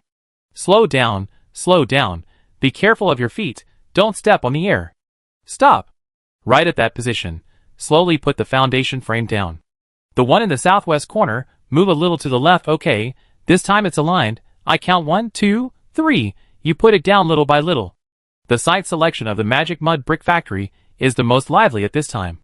The Academy only provided a batch of basic mud bricks, and the remaining building mud bricks will be manufactured by this factory after the production line is completed, so it has the highest priority. On the ground, you can see that in the snow area planned as the factory area, a rectangular frame area has been dug out according to the size of the magic mud bricks. This was made in advance by people sent by the municipal government. In order to prevent the snow layer that serves as the foundation from loosening easily, they also used ice dancing leaves to turn them into ice in advance. The foundation area was dug underground, and the large frame built in advance with magic mud bricks was carried by several people and carefully inserted into the rectangular ice block made. The bottom of the frame was also coated with magic glue, so in addition to being fixed by the ice block, it will also form a hole with the original ground. This is the current magic version of the foundation construction method. Although the entire foundation framework is large, ordinary people can easily move them around because the magic mud bricks themselves are very light. The migrant workers of the municipal government construction team even felt surprised. Many people present were exposed to magic mud bricks for the first time. This building material, which is like building blocks, once again fascinated everyone. After the foundation was fixed, everyone grabbed bricks like children and started to build the factory. As the factory director, Sun Hongjie did not stop them. He smiled and looked at the old employees he selected, and cheered to join the work of building the factory. Zheng Xian, as the director of the construction department of the Magic Academy, also arrived at the scene, but she was only a consultant and did not interfere with the construction work this time. The municipal government construction team was the main force this time. Li Gong, the chief architect, was the highest person in charge. He nervously compared the drawings to supervise everyone to see if they put the blocks wrong. Although the factory building is a rectangle, and it is difficult to build it wrong, he still performed his duties meticulously. But his eyes were full of envy. "Engineer Li, would you like to try to build a brick?" Zheng Xian said with a smile. "After all, this is your first magic building, right? It's worth commemorating." Zheng Xian knew this Engineer Li. He was a first-class architect in Dongou, and the dean of Lekang Architecture Institute. He had 3 or 4 works listed as excellent architectural cases in his resume. He was an architect worthy of admiration. Although Zheng Xian studied interior design, she certainly knew this kind of powerful person. She even attended Engineer Li's open class when she was studying. Engineer Li, who was in his 50s and had gray hair, was drinking cold water in a shelter when he was invited by the municipal government to serve as a designer for the construction team. In fact, unlike many people who were directly unemployed in the end of the world, architects, like Li Gong, can play a role to some extent. For example, he and his colleagues in the Institute of Architecture have given the government a lot of suggestions on the site selection and design of the shelter. But in terms of implementation, to be honest, it was not satisfactory. The time was too short, the materials were lacking, and the people were scattered. Li Gong thought that his career would end at that time. He loved architecture and felt that what he built was not a cold dead object, but a living history. Architecture contains people's expectations and imaginations of life and shows the spiritual outlook of an era. But the end of the world destroyed all of this. Compared with the terrible murderous hail, Li Gong was more worried about the blizzard. He was one of the first people to ask the government to worry about the bearing capacity of buildings. Li Gong didn't know how much traces of human civilization would remain in this disaster. But the magic school appeared. Magic architecture rose. At first, when he saw the magic square built in the documentary that ignored the laws of physics, Li Gong was angry. What a mess! Wouldn't a house built like this collapse in a minute? But after knowing the characteristics of magic mud bricks, he fell silent again, and then observed the few magic buildings without blinking. Still weird. Take another look. Afterwards, because he was hired by the city government, he got more magic building drawings from the academy as reference, and his impression changed from the initial mess to "I don't understand." Alas, I am old, so I can't understand the design of young people, but it must be my fault. After all, this building gives people a magical feeling. The reason is simple. If there is no magic, it will collapse. In such repeated self-persuasion, Li Gong has put himself in the position of a junior in his mentality. Therefore, when he saw Zheng Xian, he took the initiative to shake hands and called her affectionately. "Teacher Zheng, you are here? You must teach me more about magic buildings. Your design is really imaginative. I, an old-fashioned person, can never design such a building in my lifetime." Zheng Xian, although you want to praise me, why do I feel like I have been stabbed so many times? No, it's just because you are not familiar with building materials. There is still a big gap between my design and real magic buildings. I still want to learn more from you. Zheng Xian hurriedly said, "If you have time, can you study the magic style with me and give me some guidance?" Zheng Xian also has a sense of crisis. Although she is a relative of the faculty and staff who is appointed by nepotism by the principal, seeing the magic transformation unfolding in the entire Lekang, Zheng Xian realized that she would soon have an opponent. The principal said that she didn't care what kind of magic buildings Lekang would build, except for the buildings in the magic school, so the natives could do whatever they wanted. However, the buildings in the school were said to be scored. The principal showed Zheng Xian the scores of the buildings that had been built. Several interest clubs each got 5 points, and the 4 new buildings each got 4 points. The principal was very satisfied. It was said that the school's environmental construction score had reached 46 points. She also praised Zheng Xian for this, but Zheng Xian felt that this score was definitely low. When architects outside the academy are familiar with the material of magic mud bricks, they will surely be able to design better magical buildings than me, right? Will the principal be disappointed in me by then? Even if the principal is very kind and won't say anything or fire me, can I just feel at ease designing a building with such a low score? Of course not. I have to learn. Zheng Xian felt that an experienced designer like Li Gong would be able to understand the magic style faster than herself and design truly amazing works, so she had to seize the opportunity to learn from him. "Ah, do you still need my guidance?" Li Gong looked surprised. "I think your design is very good. I am the junior. There are many pictures of real magic buildings in the academy. If you have seen them, you won't think my design is so special." Zheng Xian smiled bitterly. "And to be honest, the magic building materials will soon be upgraded. she added in a low voice. What do you mean? Li Gong pricked up his ears. You see, although magic mud bricks are easy to use, they are too smooth, and the shape, color, and material are monotonous, right? Buildings built with this are only sturdy, and far from beautiful. Zhang Xian said solemnly. The principal revealed that the school will soon be able to produce coloring glue to change the color of magic mud bricks, material glue to change the texture of magic mud bricks, and shape glue, which has already been developed, will usher in a major update to the appearance of magic mud bricks. Chapter 83. It was Ning Zhao's plan to update the DIY building module. After all, no game with DIY construction gameplay has only one kind of building material. No matter how easy it is to use, it is still single in actual use. For example, even if you build a matchbox building now, there will be problems with no doors and windows.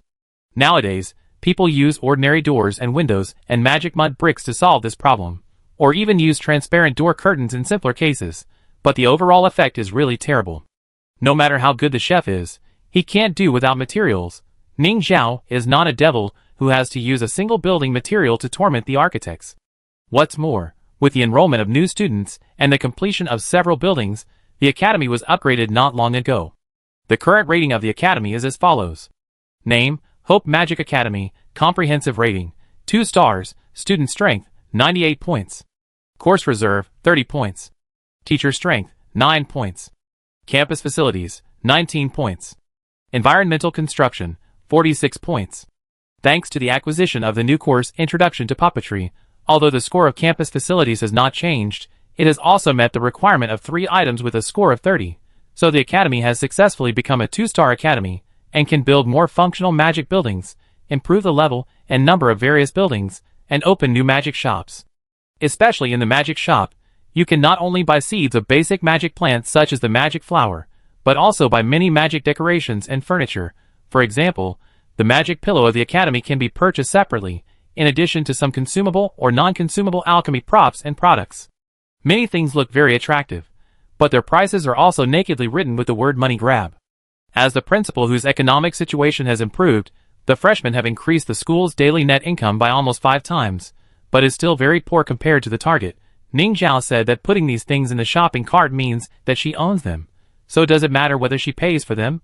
Of course, some magic sources that should be spent still have to be spent. After the freshmen diligently completed the meditation class every day, Ning Zhao purchased 2 more magic farms, and bought a corresponding number of magic flower seeds to increase the speed at which the school obtains magic materials. Then it is time to buy new DIY building formulas. This will be an epic enhancement of magic buildings. Among them, coloring glue and shape glue are relatively easy to understand. The former enriches the color spectrum of magic mud bricks, and the latter allows doors, stairs, fences, slopes, and more shapes to join the army of building materials. But the real leap is material glue. The surface of the magic mud brick is so smooth that people tend to put carpets on it to prevent falling when using it as a floor, but the material glue can make the surface of the magic mud brick become any texture, any. This includes fluffy grass, uneven gravel roads, potholes in the mud, soft and bouncy trampolines, and even glass. Yes, the original building does not even need to be demolished and rebuilt. Just apply new magic glue and you can have lambskin walls, floor-to-ceiling windows, indoor trampolines, and even if you get tired of living in it, you don't need to demolish it. You can change the interior style at any time by reapplying glue. Ning Zhao wanted to build a big house for himself in the academy. No wonder Zhang Xian was excited and worried after knowing this inside story. No architect can refuse such a convenient and magical building mode, not even a senior like Li Gong who has achieved success. Of course, these glue formulas are not all listed directly. Take the color adjustment glue as an example. It is a glue configuration method similar to the RGB mode. To match the corresponding colors, it is necessary to experiment and develop the ratio of specific materials during the alchemy process. For this reason, the Magic Material Club has specially divided a group to take over the research task of glue, which is still in the initial stage. But this did not prevent Li Gong from accepting Zhang Xian's invitation. When he was free, he would visit the academy and give her some guidance. While the two were communicating, the not-so-complicated magic mud brick factory was built. After everyone put several machines, such as centrifuges and mixers in place, it was the turn of the magician to appear. The 3 top students from the preparatory class were sent to help build the magic mud brick factory. Although there were 3 people, Only one of them was actually the magic consultant of the factory. The other two were substitutes invited by the city government to prevent accidents. Magic pool setting, okay. Magic flower heating and charging magic channel, okay. Magic pulse detection, automatic magic switch, okay. After completing the steps that had been rehearsed countless times in her mind one by one and checking them, Tao Gigi took out the hand-shaped grass in the box, took a deep breath to calm her nervousness, and began the last and most critical step under the gaze of everyone. Recording the alchemy process. Just as Sun Hongjia and many outsiders worry about, magic alchemy is very dependent on mages. All other steps can be completed by ordinary people or machines, such as processing and placing materials in order, but the final use of magic power to stimulate the magic reaction between materials according to a specific magic trajectory requires the consumption of magic power and the mage's mental power. Ordinary people cannot feel the torrent of magic power, nor can they pull this power. Therefore, at the beginning, the Academy could only manually produce a series of alchemical items. Not only the principal Ning Zhao, but also the students were exhausted. But this problem has finally been improved recently. One of the methods is that Ning Zhao can only make it. After extracting the special material magic talent through the soul dagger, the magic type advanced puppet is made. It can be used as a normal magician. The second method is the level 2 magic plant, hand-shaped grass. The successful refining of this magic plant is the main reason why Sun Jiayu recommended his father to apply for the establishment of a magic mud brick factory. Although the materials it needs are very rare, there is only about a 1 in 1,000 chance that ordinary plants will mutate into the leaves it needs after being enchanted. The refining process is slightly complicated, and the magic trajectory is difficult to outline, but the effect is very powerful. The hand-shaped grass can consume the magic power in the magic pool and imitate the magician's use of magic power in the alchemy process, thereby replacing the magician to complete the last and most critical alchemy step. Once this process is successfully recorded, it can be played repeatedly. As long as the magic power supply is sufficient, it is an ultimate alchemy machine. Each alchemy requires a few minutes of cooling down, but this time can be completely connected to the previous steps such as placing materials, so as to achieve 7 by 24 hours of non-stop work. This is the magic automation factory. Of course, at the current stage, it is not completely automated, and the prefabrication and addition of materials still need manual screening and intervention, but these tasks are really simple for skilled workers who have worked in the factory for a lifetime. In fact, Sun Hongjia and the municipal government do not want to achieve complete magic automation, because people need jobs. The more the end of the world, the more they have to find something for everyone to do, otherwise it will increase a lot of management costs. When designing the factory assembly line, the Magic Automation Club deliberately left a position for manual participation, which not only saves magic alchemy props, but also guarantees employment, and everyone is happy. This is what the preparatory students learned in class. Although it was a 3-day open class, in fact, they were not the same as the courses taken by the regular students of the Magic Academy. The most intuitive point is that they not only have teachers, but also are very professional. The teachers are naturally professors and doctoral students of Leking University. They explained the knowledge related to magic automation to the preparatory students in almost pieces. The main knowledge here was theoretical knowledge, such as the magic version of logic circuits, which made the preparatory students, who had never been exposed to these things, buzzing.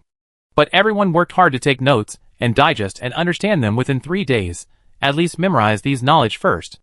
Since these theories do not involve formulas with intellectual property protection, there is no problem in making them public, but obviously, what they learned in class is not just these. Ning Zhao made the 3 formulas of magic mud brick, ice lotus and light cactus public to the preparatory students. This is the upper limit of what she can do. However, the preparatory students cannot master all 3 formulas at the same time. They can only draw lots to learn one of them. Tao Shiji and 2 preparatory students, who played auxiliary roles, were the students who drew the magic mud brick.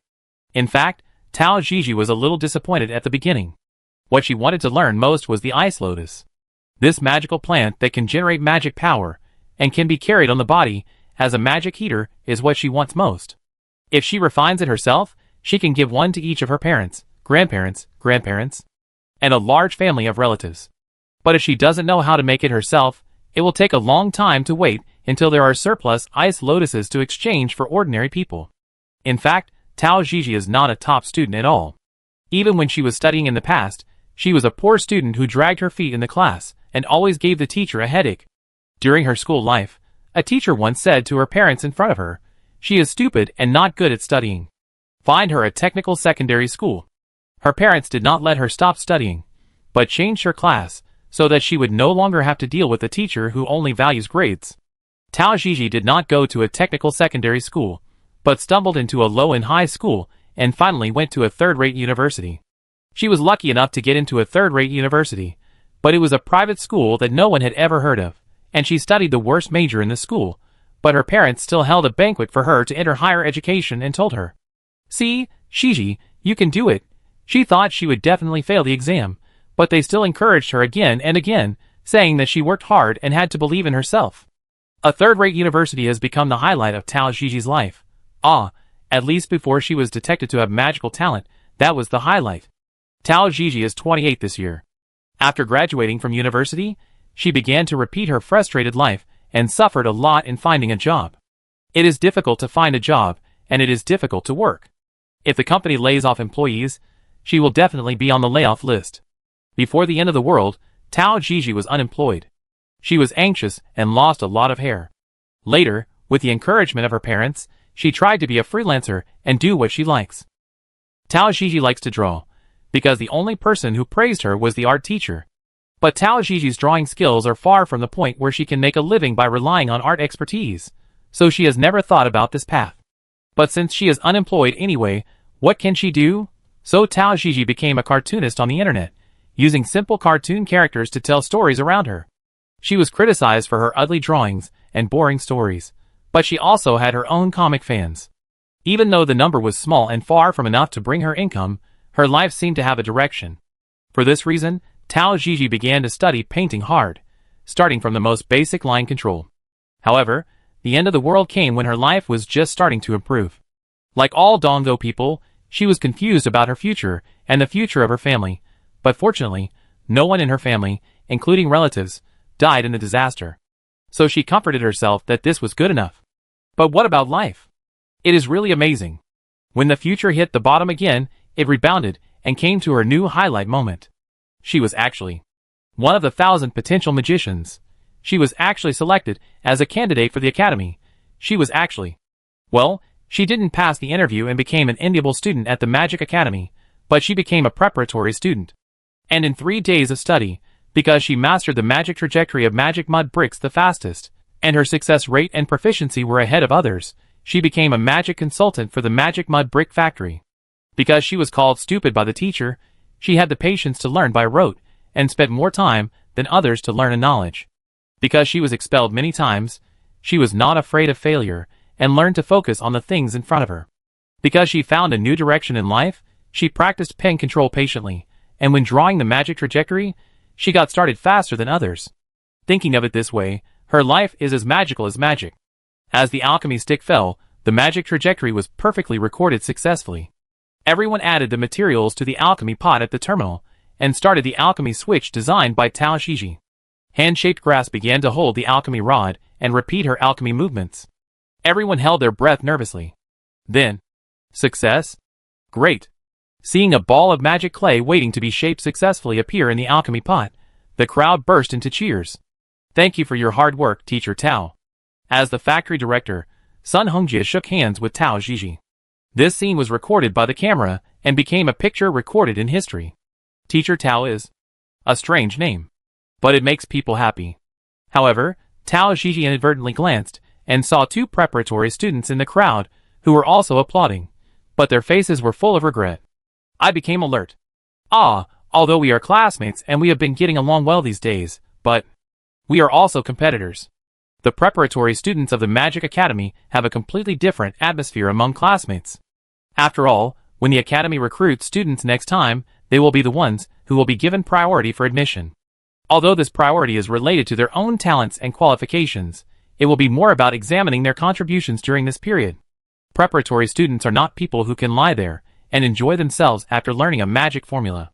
They will be sent to various parts of Lekung to participate in the construction of magic.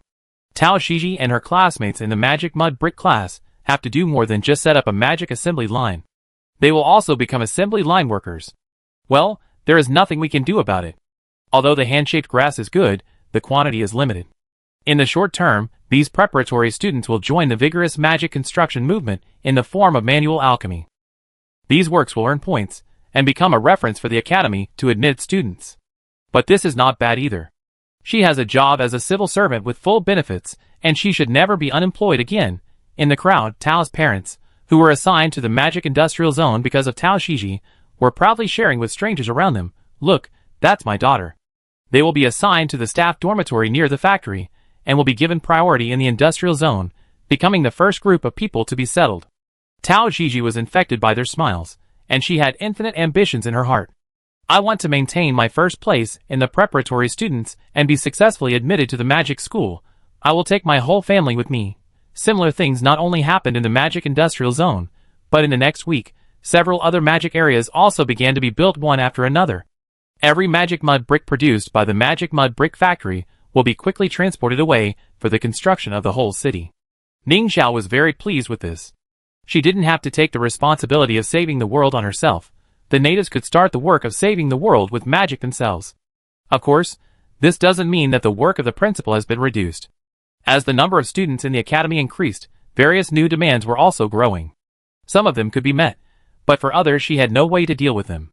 But it didn't matter, the 2 days were up. The reading room was renewed. Chapter 84. It is a giant tree located in the mysterious void. In the center of the trunk flows a magic source light band like the Milky Way, which surges the energy flow of the whole tree and provides the source of life for the book spirits living here. The book spirits call it the Mother Tree of Knowledge. This is where they were born, where they live, and where they will return after death. Of course, the book spirits do not always stay with the Mother Tree. Their clone consciousness is attached to books, and they carry out their own adventures. Occasionally, they will project through the Mother Tree to the libraries, with which they have a lease contract. Here, you can often see a book spirit that was originally dozing off and showing an excited or tired expression as if returning from a trip, which means that the other party has been returned from a library. This kind of thing is too common and will not attract the attention of the hundreds of millions of book spirits here. But today seems to be different. Job Gage noticed that some of the guys who had just been returned were noisy a few floors above him. This was a very rare thing. Book spirits could exist in the world for a long time if nothing unexpected happened. The long time made life difficult, especially when staying at the Mother Tree. Everyone would rather save some energy to sleep. Noise was very uncommon here. Every time it appeared, it meant that something big was happening. Job Gage raised his head lazily and looked up with his neighbors. Although everyone was the embodiment of knowledge, knowledge also existed in classes at the Mother Tree. The books that live below the Mother Tree are all low-level or elementary books, with low magic levels, writers of low status, and lack of value. The higher you go, the more profound, classic, and even dangerous advanced books you will find. Job is at the bottom, and he can be considered the bottom of the bottom, because his writer is not even a rookie wizard, but a non-magic person with no magic talent at all. Job was born for special reasons, and then, nothing happened. He is a book.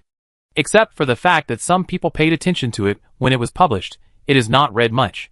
After all, a book about magic research written by a non-magic person is really hard to convince people. Job has been gathering dust at the bottom of the Mother Tree for hundreds of years, and has become an old book with some say at the bottom by relying on ancient. At least, he will not be ridiculed and amused by the book spirits above because of his low status. A few levels above Job are elementary books, which are not of high value, but also valuable, and belong to the largest group of book spirits on the Mother Tree. The books in this group were the ones making the noise. Job's neighbors piled up on top of each other excitedly, trying to see what was happening above more clearly. Did you hear what they were saying? Did something big happen outside? Has the magic school started fighting again? Job flipped up the cover and gave the last book spirit a slap and said, "Are you looking forward to the school fighting so much? Do you know how many places will be implicated and how many people will die?" "Ah, sorry, Uncle Gage." The other party smiled awkwardly, retreated behind him and whispered to his good friend, "Here we go again. Is it a big deal to have experienced the Dark Age? You always mention it." "No, it was published earlier than the Dark Age, and even the top banned books are considered his younger brothers." "Don't say that, there are really younger brothers up there." Hee hee. Job pretended not to hear. Anyway, he had heard these words too many times, and his ears were calloused. At this moment, a penetrating voice came from above. "Fellow countrymen, I hope the principal of the magic school sincerely invites book spirits in the fields of plant magic, healing magic, and dream magic to visit the school. Those who are interested should apply for rental from the mother tree as soon as possible. This voice shouted 3 times, and along the light band in the middle, it radiated about 1/3 of the mother tree area. After shouting, Job heard the other party seem to whisper, "Is this considered completing the principal's mission?" There was a feeling of unwillingness. "Hope Magic Academy?" Job's neighbor shouted with interest. "What is the ranking of the academy?" It seemed that the book spirits did not expect that they would be interested. After a pause, they answered, "It seems that it is not on the list." "Why are you advertising for an academy that is not even on the list?" "It's a waste of hope." Occasionally, such advertising events will happen. Principals who can get help from book spirits are usually considered to have some ability, but in the past, such academies must at least be in the top 100 of the rankings. But today is also strange. It can't even be on the list. It's obvious that it is a rookie academy that will soon go bankrupt. There are also book spirits to help advertise? Are they crazy? However, the other party is obviously not very concerned about helping, which is consistent with the understanding of the book spirits. Their attention is quickly focused on other things. The several book spirits above, are they fighting? Asshole, I told you to finish reading The Legend of XX first. The only thing missing is the climax. Now I have to read it for the rest of my life? Ah, the truth is about to be revealed. Their misunderstanding is about to be resolved. How come the time is up? I told you to snatch my tablet. If you keep snatching it, no one will be able to watch it, ha ha ha. No, what are they talking about? What The Legend of XX? What misunderstanding? What tablet? Why can't I understand? The book spirits didn't mean to explain, and they just started fighting as if they had some deep hatred. Other book spirits, who didn't want to be implicated, avoided it, and watched the excitement. At this moment, a male book spirit floated down from above and winked at a beautiful female book spirit on Job's floor. "Hey, do you want to hear a story?" He was a famous playboy, but he was bored anyway, so the female book spirit and several companions around him gathered around. "What story? Is it related to the XX biography they are talking about?" No, that's just a few women fighting each other, which is boring. The story I want to tell is much more interesting. The beginning of the story is like this. Do you want to kill someone? What kind of question is this? Job, who was very sensitive about dead people, frowned and didn't want to listen to such an unlucky topic, but unexpectedly, the other party immediately started telling a strange story. What made Job feel strange was not the content of the story, although the story was indeed the kind he had never heard of, but the description of many things in it, which was so strange that it seemed not to belong to the magic continent. For this reason, the playboy had to stop from time to time to explain what he said to the beautiful ladies. For example, what is an apartment? The ladies listened with great interest, and even the surrounding book spirits unconsciously gathered around. The playboy was looked at by so many book spirits with shining eyes for the first time, and he seemed a little flattered. But at this moment, another voice interrupted. The murderer is XXX, and his motive is XXX. There was silence for a moment. The playboy was furious. What are you doing? You want to show off that you have watched the show, right? Get out of here, or I will beat you up. The male book spirit, who interrupted, just sneered at him. Well, forget it, it's boring. Let me tell you another story. The playboy said to the female book spirit again. But after he had been talking for a while, the story was about to get better, and the voice interrupted again. In the end, the son of the hero and heroine passed the imperial examination and moved the heavens, and rescued his mother, who was imprisoned in the XX Tower. The playboy could no longer bear it, and rolled up the pages of the book. Want to fight? Come on! Come on! It was agreed that I would give you 2, and you won for the 3 episodes I exchanged for the formula, but you only showed me 1 episode, profiteer. Give me back the formula. So they also started fighting here.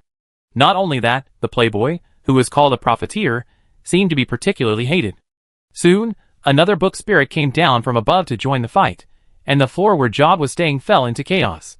Even if these book spirits were not at the level of big bosses, they were better than the bottom level. More and more book spirits were innocently affected, and everyone began to panic and look for places to hide. Job was an old book. In order to avoid his old bones that could not withstand the tossing and falling apart, he repeatedly avoided and finally retreated to the source light belt. Then, Job heard the mother tree's feedback. He applied to be rented. Job, No, he didn't want to be rented, he was too old, although he was also a magic book, but when he appeared on the school's bookshelf, he was usually disliked.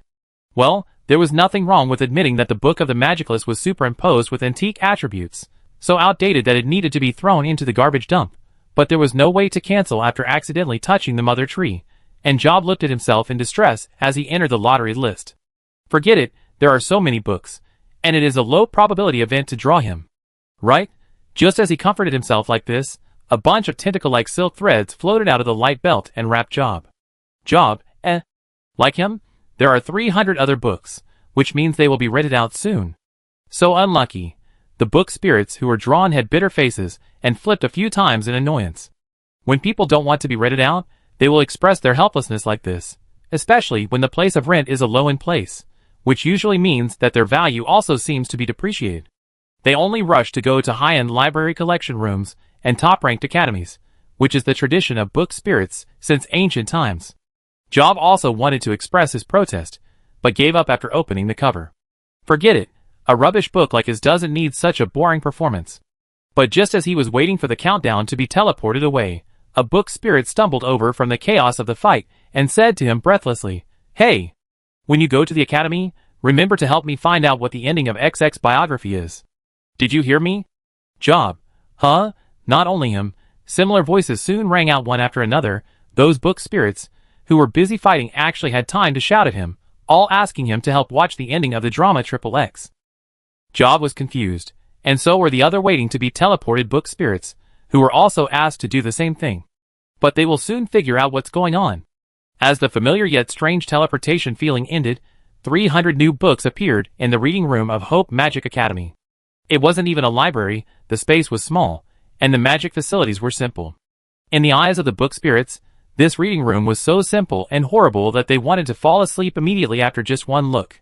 But at this moment, a strange book flew in front of them and said in an enthusiastic voice, "Hi, welcome my friends from afar. The respected principal has specially prepared a unique movie viewing party to welcome everyone. Let's have a carnival tonight." In dealing with the book spirits, the Academy has now sorted out a relatively complete set of procedures. For this reason, Ning Zhao also specially hired a special librarian to handle movie viewing and film exchange for the book spirits. The other party is still a relative of the student. Mushua's mother. Before the end of the world, this woman worked in a library near her home. Although the work content became a little strange, she got started quickly, especially with the help of Corey and Ivy, the two book spirits who were permanently bought. She could easily deal with 300 new books. Ning Zhao deliberately left a day for the new book spirits to indulge, adapt to the new life in his own academy. So are there any books worth noting? She flipped through the list of books in the school in the principal's manual, and browsed through the messy book titles and authors. But to be honest, the effective information here is limited, and it would be faster to ask Corey and other people from the magic continent. The good news, Corey said, the 3 areas you are concerned about have all been selected this time. What's the bad news? Except for the book related to healing magic, which is more valuable, the other 2 books may not meet your needs. Corey said honestly. Besides, even the book on healing magic may not be easy to deal with. The author is the son of the Holy Temple, and the relationship with the magic school is not very good. Did he follow the drama? He did, but he didn't seem to be interested in anything. It doesn't matter, notify the information department and copy more dramas. If it doesn't work, try those religious themes or more grand musicals. Oh, okay. What's the problem with the remaining 2 books? Ning Zhao continued to ask. The one related to plant magic is called A Day in the Life of a Magic Farmer. It's about how to take care of magic flowers. It may not provide more new recipes, nor does it have the ability to upgrade courses. Farmers. Can you make magic flowers grow faster? You probably have the recipe. Magic fertilizer can do it, but this book seems to provide some hybridization plans for magic plants. Ning Zhao's eyes lit up. Hybridization. Okay, let's focus on this book and let the Magic Plant Club cooperate. I see. Then it is related to the dream magic you are looking for. How should I describe this book? Seeing that he was a little entangled, Ning Zhao asked curiously, is it more niche? No, on the contrary, this is a very pure book, and it can even be regarded as a research book on dream magic from entry to mastery. What's the problem? The author of the other party is a non-magic person who has no magic talent at all. As Corey's voice fell, Ning Zhao's expression became more confused. Wait, in your magic continent, can non-magic people also write magic research books? Or this kind of dream magic that requires a lot of talent? How can this book have a book spirit? He is a little special. Corey replied. He is the legendary dream magician, Carl Gage's twin brother. Headache. After a night of welcome ceremony and movie viewing, Job felt his head buzzing. No wonder the returned book spirits are all crazy. The cultural and entertainment content of this world is too rich. Of course, there are performances in the magic continent, and there are even magic props such as the photostone that can record dramas and other programs. But because the main aesthetic is live performances that can be performed in theaters, the number of works that are truly circulated is limited. But what is going on in this world? Don't people here do anything else? They shoot these weird stories all day long. It's not entirely true to say that they are not interested, but Job's interest in these stories is far from the point where he has to pay a price. Job feels that entertainment is a waste of time. This is of course because he is a research talent. Since he has a twin brother who has shown outstanding magic talent since childhood, he has to split 1 minute into 3 minutes to appear less like a foil for his brother. No, their brotherly relationship was not bad. When he was still alive, his younger brother had been supporting his research unconditionally. The book could be published precisely because he had such a great dream magician as a backing and research sample. But it was precisely because of this that Job wanted to make some achievements. He almost succeeded. At that time, this book played a role in promoting the development of dream magic. His younger brother also made rapid progress in the field of dream magic because of him. Job could even narcissistically say that it was because of him that his younger brother could become a legendary magician of dream magic. Although he did not live to see that day. Job was an ordinary person without magic. The difference between ordinary people and magicians is not only whether they have relevant talents, but also that their lifespans are very different. Even with the alchemical potion to extend his life, Job still died at the age of about 105. At that time, his younger brother was still as young as a young man. It would be a lie to say that he was not envious at all, but Job thought that he had lived a relatively happy life, so it was worth blessing that his younger brother could live a healthy and long life. But his younger brother didn't live much longer than him. Because the worst school in the history of magic schools appeared, dragging the entire magic continent into the abyss of war and death. A large number of geniuses died to protect the people, including his younger brother. What's even more heartbreaking is that the trauma caused by this war changed his younger brother's personality. Job saw the book written by his younger brother about dream magic, but the magic that was supposed to weave beautiful dreams and make people happy became a dark, twisted, and terrible forbidden magic. His brother's book spirit treated him like a stranger, and even said something that they would never say when they were alive. Know where you should be, and don't try to get close to me, you low-level rubbish. Job suffered for a long time because of this. It was so long that he was reluctant to recall it, but time finally healed him, and he reconciled with the status quo. It was meaningless to not reconcile with his brother's book spirit. They were all dead people, and they were just book spirits now. But Job was still the same Job. He preferred to find a quiet corner to do research, or just lie down until the end of the lease, and was not very keen on watching TV series. But Job never expected that the principal of this magic school would walk into the reading room, browse through 300 books, and then reach out his hand. To himself, being read was something that made Job anxious. Why was he chosen? Oh, I remember, the book spirit who advertised said that this school needed books related to dream magic. Although he is a bit old, he seems to be the only one among the 300 books that is professionally suitable. However, this academy is really miserable. Job secretly looked around. As the core building of the main tower, it is now only 3 stories high and pitifully small. There are also very few students. You can't even hear the noise of fighting during the class. It is conceivable that there will not be any decent magic teachers. No wonder it can't be on the ranking list, although it may also be related to the fact that this academy is in another world. There must be a shortage of talents here. Job unconsciously began to think that although he was outdated, he was obviously a treasure for such an isolated and elementary academy. After all, he was also selected as a must-read book for dream magic. Amid the sound of the principal flipping through the books, Job, who had not dealt with readers for a long time, completed the initial uneasiness and turned to calm and confident. He is a scholar. In the field of dream magic, he was once an authoritative scholar. He had to maintain the dignity of dream magic. But, schwa schwa schwa, isn't the speed of this principal reading the book a little too fast? Just when Job was confused, he was snapped and then heard the poor principal of the junior school said in a merciless tone, "Ah, it's really boring." Job, ? Chapter 85. Boring? Is this what a magic school principal should say? You can say I am outdated, old-fashioned, and not authoritative enough as a non-magic person, but you dare to say I am boring? Can magic be boring? Job almost jumped up to give the principal a cover, but he lost his courage when he floated a fingernail away from the table. Okay, no matter what, he is the principal of a magic school and a magician.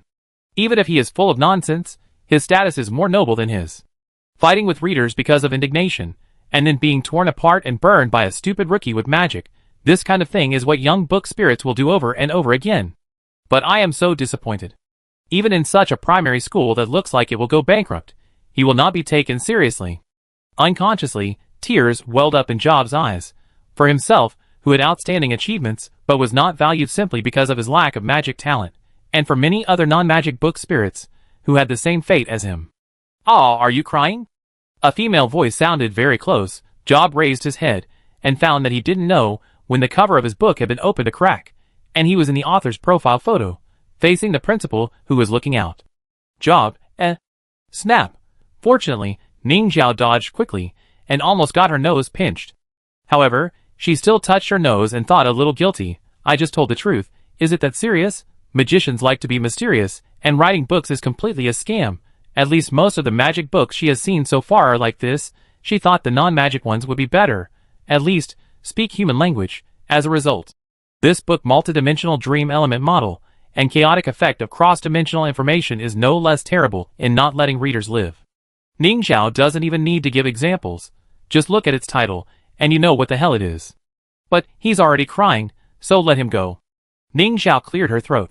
I mean, your content is too profound. I can't understand it at all. Can you please explain it yourself? The tightly closed book didn't respond, so she secretly opened the cover again.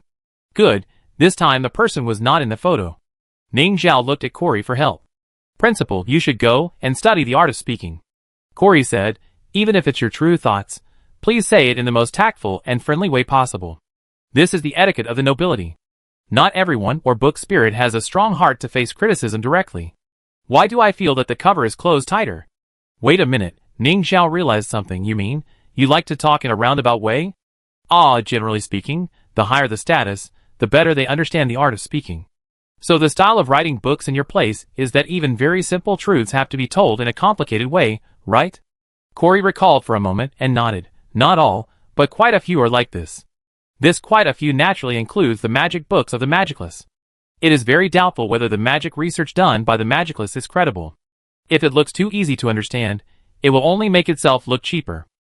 No matter if someone is deliberately pushing it behind the scenes, in the magic continent where knowledge is regarded as wealth, profound and valuable things are often equated with difficult to understand, and if you object to this, you will be regarded as not smart enough and unworthy of learning the corresponding knowledge.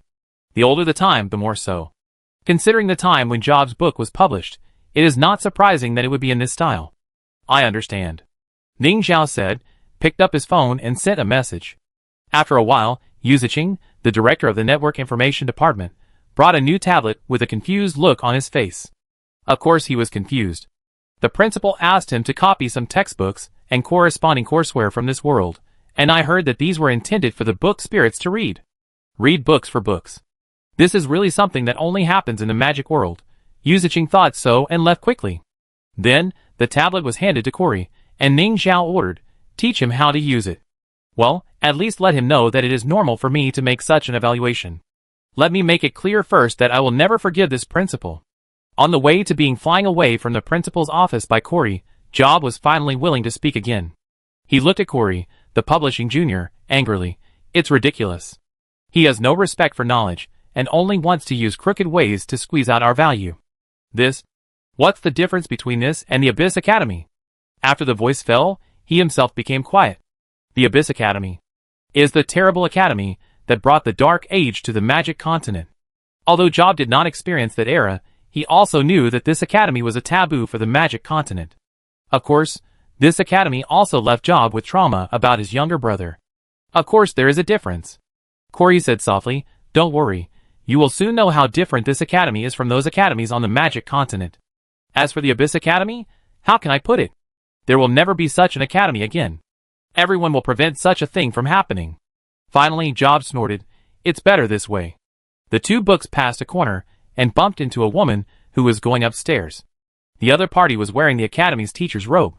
It was probably too weird that two books were floating in the air, and one of them was sandwiched with a tablet. She paused. Then, she greeted Corey. Teacher Corey, good morning. Where are you going? Do you need my help? Teacher Who, good morning. No, we are just going back to the reading room. Then, the elderly woman called Teacher Who said goodbye to them. After she left, Job couldn't help asking, You are a teacher here? You are so familiar with the people in the academy. Whether it was so unrestrained as a magic book spirit, or so friendly as a teacher in the academy, Job felt very uncomfortable. No, I'm just the principal's advisor. In this world, teacher is a very popular honorific. Haha, it's really a world that disrespects knowledge. Not really, Corey thought for a moment.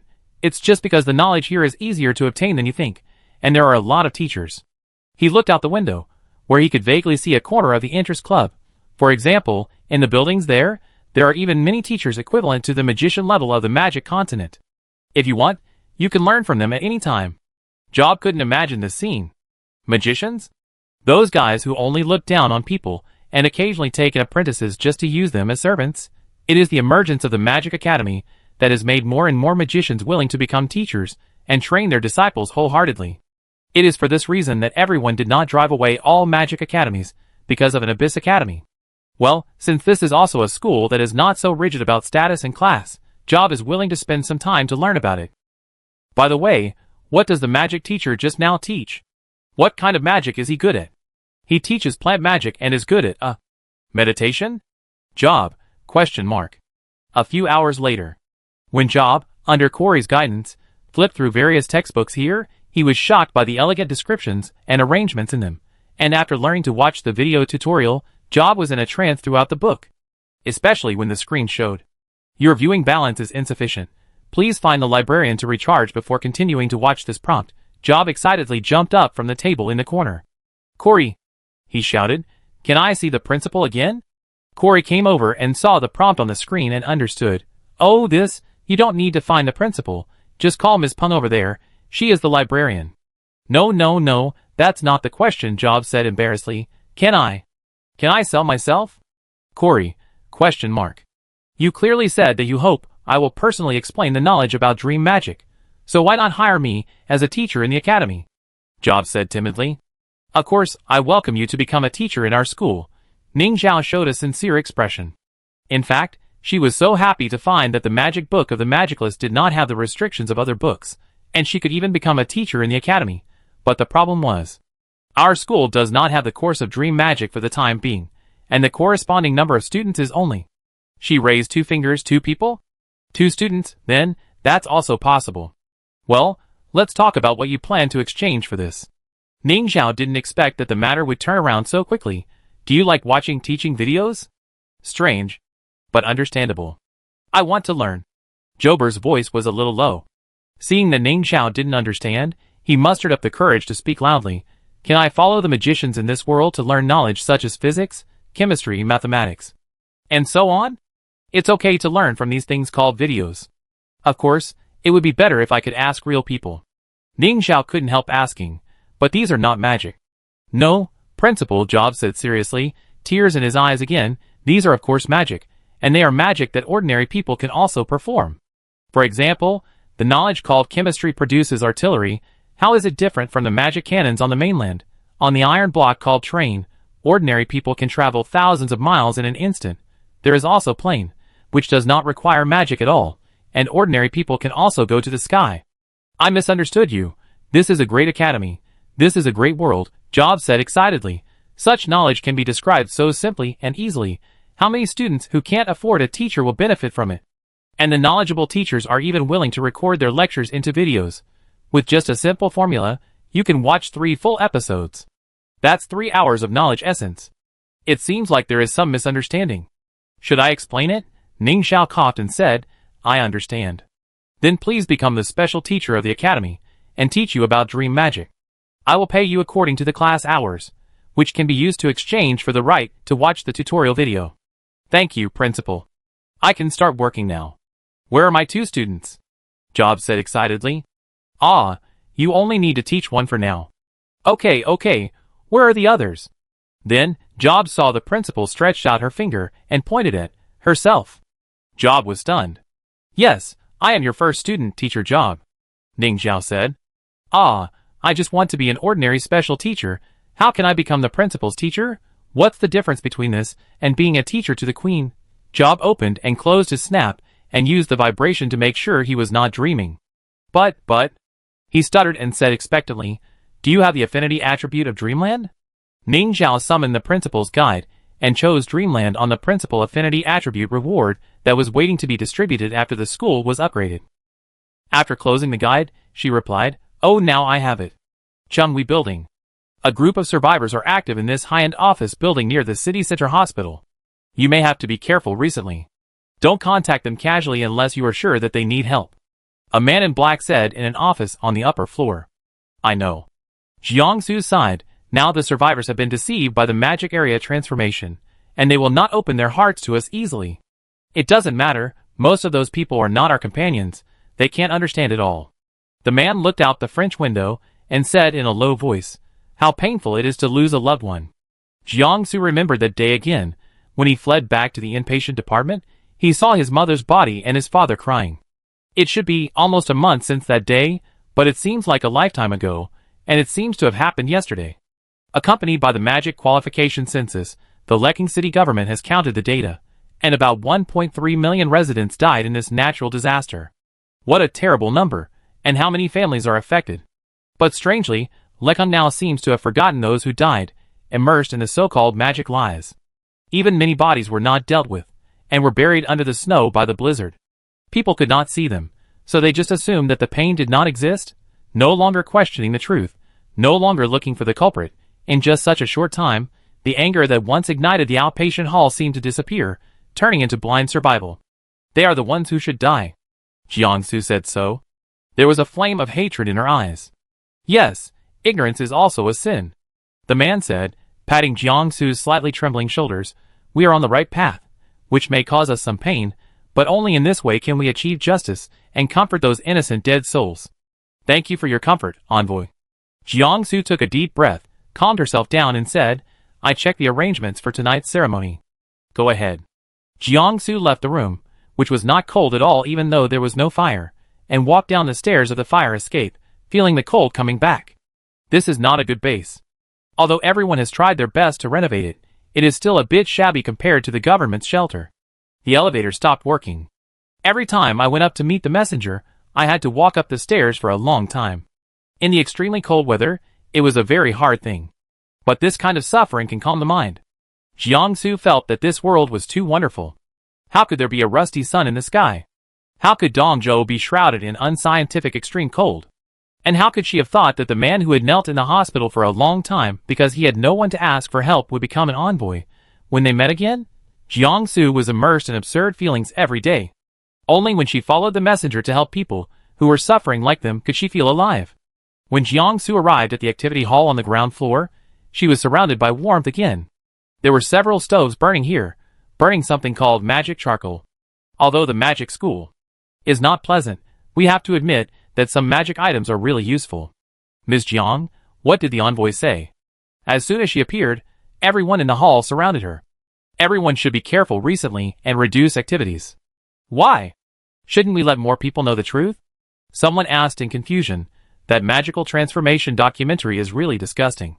Ignorant people lie on the bones of others and live a happy life. It's so hateful. Yes, they can still laugh. So many people died, how can they laugh? Hee, it's not their relatives who died, selfish guys. Many people are chattering about their emotions. Jiangsu understands very well. God knows how much effort they have to hold back from cursing when the government officials play the documentary for them. Those people are still looking at them with expectant eyes, as if they hope they can cheer along. It's so funny, can ignorance be like this? The relatives of those people should die, so that they will know the pain. But they can't do that. It's not the time yet. Their power is so small that they can't overthrow the real darkness. So, pretend to be obedient and endure it. Have all the things for the ceremony been distributed? Jiangsu asked. All have been distributed. There should be about 100 people participating in tonight's ceremony. Someone answered. Thank you for your hard work. Let's pray together for a while. So, everyone followed her, put on black hoods, went outside, and looked at the strange sun in the sky. The sun that brings despair is also the sun that brings salvation. Great Lord, please bless us, the insignificant ones, and may everything go well. Chapter 86. Still can't be fixed? Hyunjia shook his head and whispered, the lead-acid battery has crystallized and can't supply power normally. The outer skin of the optical cable is brittle in many places. Some connector interfaces are also in poor contact. There is also a crystal oscillator frequency drift. Okay, I don't understand. Let's go back. So Hyunjia packed up his tool bag, got back on the shelter's car, and returned with difficulty in a suppressed silence. Outside the car window was a white silence, and the familiar city was as quiet as a cemetery. Hey, wait a minute, is that the withered tree in front? Someone suddenly pointed to the front and said excitedly, TSK, what withered tree? Even if there is such a thing, it's not in our leaching. The driver said this, but still went around to take a look. Sure enough, it was just an ordinary tree that was crushed by the blizzard. Ah, I really saw it wrong. I thought. At this point, the man couldn't say anything more. Leaching is one of the thousands of ordinary small cities in Dongzhou. Because of the disaster, it is facing the problem of survival with nothing to lose. After the blizzard buried the city, it became difficult to go out and cut trees. The number of heaters in the shelter has been reduced to save fuel. I always feel that someone will die soon. No, in fact, someone has already died. Occasionally, in the corner of the shelter that is not warm enough, there will be people who fall asleep and never wake up again. These people will be quietly cleared, and everyone will act as if nothing happened and continue their busy work for the day. The task is heavy. Most people have to find fuel and various supplies in the snow. Some people participate in planting. When the sun is the strongest in the day, they move the vegetables in the pots to dry them, and then move them back to the hothouse. There are also various other things, such as this team, looking for communication-based stations that can still be used throughout the city, but unfortunately, they are broken here or there, and they can't find many usable parts after dismantling them. This place is like an unlucky, abandoned city. Even the miracle of the rumored magic school cannot shine here. But there are still people praying. When the car with snow tires is driving on certain sections of the road, you can see people kneeling down to the rusty sun on the roadside. There seem to be more and more people like this. Someone muttered, "Don't get close to them, be careful of getting into trouble." Another person said in a deep voice, "As long as they are quiet, just treat them as if they don't exist." Those people are crazy. In a sense. Many of them are because they lost their relatives and spiritual sustenance in this apocalypse, and they are wandering in the city like zombies. Because they feel that they have nothing to lose, it becomes difficult to communicate. Compared with those who are actively seeking survival, they are more and more like two groups. They were immersed in pain and unwilling to come out. At least, that's how it looked to these survivors. The car returned to the shelter. As a technical expert, Hyunjia was sent away after receiving half a block of instant noodles and a small bottle of water that hadn't frozen yet. Compared to other people, this was already a very good treatment. He returned to his home, which was relatively close to the stove, and slowly ate his dinner. Or rather, his only meal of the day, with his teeth that weren't very useful. Hyunjia is 62 years old this year. Among retired elderly people, he is considered to be in good health, and can even go on missions with young people. But what does it matter? Hyunjia didn't know what the meaning of living like this was. All the important people had left him. He stroked the only photo in the toolbox. In the photo, he, his wife, his son, his daughter-in-law, and his grandson were making dumplings together, smiling brightly. Everyone could see that it was a happy family. But that hailstorm left him with a corpse that would never smile again, and would never praise him for the dumplings made by the old man/father/grandfather are so beautiful. He was over 60 years old. Why was he the only one alive?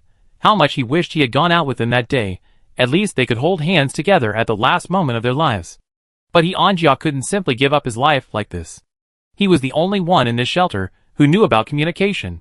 In this situation where everyone was looking after themselves, and the survivors were surviving around their own shelter, he still had responsibilities to bear.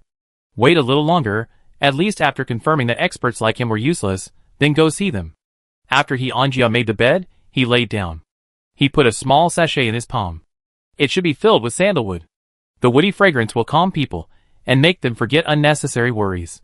This was given to him by the group of people who were considered crazy. Have a good dream. The other party said so. They saw pain in each other's eyes, so there was no need to say anything else. They were different from what the outside world had said, at least that's what Hyunjia thought. That night, Hyunjia found that he really had a dream. It was a very strange dream. He was standing in a long corridor.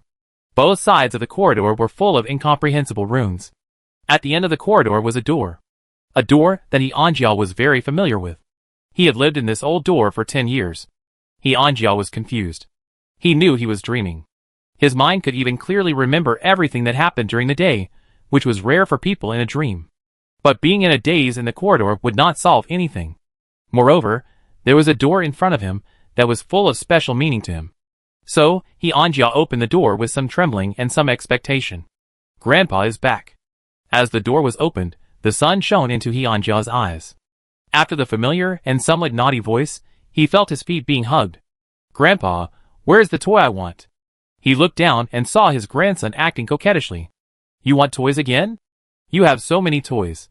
You keep pestering your grandfather for this and that every day, and you never give him a glass of water or say thank you for his hard work. The daughter-in-law scolded him with a smile, and came over to take the heavy object that had appeared in his hand. Dad, take a rest first, I take the vegetables to the refrigerator. Everything was like a replay of that day. The family happily made dumplings, took photos, and celebrated the new year together on New Year's Eve. Although this was a dream, He An's family was completely immersed in it, and never wanted to wake up again. However, time does not stay at the moment of happiness. On TV, the New Year's Eve party was suddenly suspended, and a piece of news was urgently inserted. Emergency notice, the expert group has confirmed that the rusty sun in the sky is a sign of doomsday, and a terrible extreme cold disaster will befall Dongzhou in 6 days. Dongzhou people are requested to pack their bags immediately, and evacuate according to the government's arrangements. The borders of North Continent, Central Continent, South Continent, and West Continent will be open to the people of East Continent from tomorrow. Once again, this is not a joke. Please evacuate East Continent as soon as possible. The whole family was stunned. What the hell? The wife lifted the curtains and looked out. Is the sun in the daytime a rusty sun? What extreme cold weather. Husband, come and see. Why can't I understand what is being said on TV? Hearing their words, He Anjiao felt a chill rising from the soles of his feet. He couldn't help asking, rusty sun? There was a rusty sun in the sky? Yes, it was a big deal during the day, and people were talking about it everywhere on the internet. The son looked at him in surprise. Dad, don't you know? Something was wrong, but He Anjiao didn't care about it.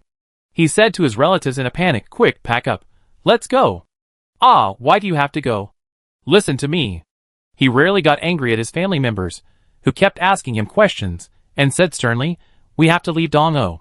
So, the family followed his instructions, began to prepare all kinds of necessary supplies, and began to flee at dawn. More people took action immediately than they thought. Liqing received instructions to evacuate to Nanzhou, so the family hurried to take the high-speed train to the border of Nanzhou. But the high-speed train station was full of people. This situation made everyone panic, and the government's serious attitude, which did not seem to be lying at all, also made all the people in Dongzhou panic. At first there was still order, but soon, the panicked crowd made things out of control, and people rushed to the high-speed train, squeezing in like a subway. The quick-moving He family took the lead and got on the high-speed train before the situation got out of control. But before they could breathe a sigh of relief, the high-speed train was flooded with terrible people, and He Anjiao was almost separated from his family during the shoving. He tightly protected his wife, but turned around and saw the panicked faces of his son and daughter-in-law in the crowd. Dad, have you seen Yin Yin? He's gone.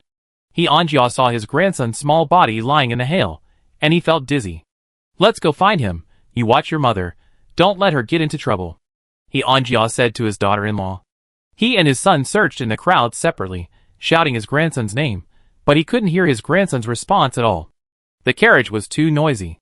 Soon, as someone fell, a terrible stampede occurred in the carriage. He Anjiao began to feel desperate. He was pushed by someone, and his hand holding the back of the seat slipped, and he fell to the seat next to him. The person on the seat was about to drive him away, and a timid voice came. Grandpa? He Anjiao lowered his head in disbelief, and saw his little grandson hiding under the table, looking at him with panicked eyes. Is this your grandson? Great. This kid was almost stepped on, but he slipped here by himself. The person on the seat said awkwardly. He Anjiao's tears welled up. He held his grandson's hand and tried to comfort him in a low voice. It's okay, Grandpa is here, Yin Yin is not afraid. The grandfather and grandson were forced to stay here. He Anjiao hugged his grandson tightly, and sat on the small table, waiting for the crowd to calm down. The accident and death finally made the excited crowd willing to listen to the command. With the arrangement of the crew, The extra people were driven off the train, but the car was still crowded like a subway during rush hour. But at least, the car can start. The He family informed each other of their safety, endured the crowd that could not move, and waited to leave Dong-o, which was about to become the end of the world. This time, the whole family will be able to be together safely. Hyeonjia thought. The high-speed train passed one station after another, and there were more and more people crying and shouting in despair outside. When Hyeonjia noticed it, some people had been squeezed off the platform. The high-speed train, which had no time to stop, slammed off the track, and the carriage flipped over. Hyeonjia's eyes went dark. When he opened his eyes again, he saw the familiar gate again. What happened? We were about to leave Dong-o. Why did this happen? Hyeonjia's heart was still stuck at the moment when his grandson was scared and cried, and he was once again pouting in pain. Even if it was a dream, it couldn't change the ending. He didn't believe it. Hyeonjia pushed the door open again. Inside the door was a familiar scene, but it didn't seem to be New Year's Eve. The TV was still broadcasting, "Dongjo people, please evacuate in an orderly manner according to the lottery arrangement, and those who didn't draw a lot should wait patiently." Hyeonjia didn't care why things changed. He called his son and daughter-in-law and asked them to take their grandson and drive the car, and the whole family left Dong-o together. They avoided the chaotic station. To prevent a car accident on the highway, Hyeonjia instructed his son to take a more remote but safe road. His judgment was correct. This time, after going through all kinds of difficulties, they finally arrived at the border of Nanzhou on the 6th day of the Rusty Sun and lined up to be taken to the refugee camp in Nanzhou. Looking up, he really could not see that Rusty Sun again, and a smile appeared on Hyeonjia's face. Then, just like what he had experienced before, they watched at the border. The murderous hail fell in Dong-o, which was only a line away, and those who were just a little bit away from being rescued were desperately isolated outside the barrier. Their eyes were a nightmare that Hyeonjia didn't want to see. But at least this time he and his family survived. However, this joy did not last long. On the 3rd day of the extreme cold disaster in Dong-o, a rusty sun appeared in the sky of Nanzhou. Hyeonjia stood in front of the door again. He was silent for a long time before pushing her away again. The familiar scene happened again. But this time, the TV was calm, and people just discussed what the rusty sun in the sky was in their spare time. Other continents no longer aided Dong-o, and Hyeonjia even found that it was difficult to apply for a pass to Nanzhou. Is that so? He remembered that the last time, the people of Nanzhou fell into panic and looked at them with hostility. You brought the disaster. The end of Nanzhou has come early because not enough people died in Dong-o. Hyeonjia did not try to escape with his family again. They spent the last 6 days together, holding hands and watching the hail fall on the land of Dong-o. Then, the rusty sun gradually set, and everything around Hyeonjia was gradually swallowed by darkness. When the light came on again, he appeared in the hall. There were so many people. This was Hyeonjia's first thought. So that's it. This was Hyeonjia's second thought. It was obviously a dream, but Hyeonjia felt it seemed to have happened before. The only difference was whether he had the memory of this round in the dream. The hall was very wide, and everyone was wearing cloaks, and they couldn't see each other's faces. In the center was a high platform, and around the high platform, a group of people wearing white cloaks were kneeling, surrounding a person whose face could not be seen clearly and whose gender could not be distinguished. The man exuded a soft white light, which was quite sacred. My fellow countrymen, please sit down. Although they were quite far apart, the other party's voice, which was indistinguishable from male or female, sounded like it was in his ears. Hyeonjia lowered his head and saw a cushion on the ground, so he sat down cross-legged like the others. I believe you have recovered your lost memories, the other party said. Don't doubt it, that's what happened on this continent. We clearly had a chance to be saved, but we were abandoned. No one spoke, everyone just looked at him in confusion. You must be wondering what Rust Day is. Maybe some of you have already guessed it. It is God's punishment. There are too many sins in the world. God is angry about it, so he punishes the small and ignorant human beings. But God is also merciful. He will give a small number of people hope to survive. So, some people were reborn with memories. Unfortunately, these people took advantage of the prophet's advantage, ignored God's original intention, manipulated power, and only wanted to make their own the final winner. And we are all sacrificed lambs, just to let them get the last survival quota. God was angry about this, so he restarted this game again and again, and let me, his human messenger, really help the innocent people who should live. Those people are you. You who understand the weight of life, and are in pain for the departure of your loved ones. Instead of the executioner, who knows that the disaster is coming, but condones everything to happen, just to survive for himself. As he spoke, He Anjia seemed to hear those words again. Not enough people died in Dong-o. Not enough, his wife, son, daughter-in-law, and 5-year-old grandson left. But not enough? What is enough? He Anjia was angry. Are you willing to change all this with me? Let the truly damned die, and save the truly innocent. He Anjia almost blurted out the word willing. But at this moment, no! What came out of his side was such a strange answer. Not only him, the voices of No rang out in all parts of the hall. All the people in black cloaks expressed their opposition in unison. He Anjia was stunned, but no matter how he looked, he could not find the shadow of the opponent.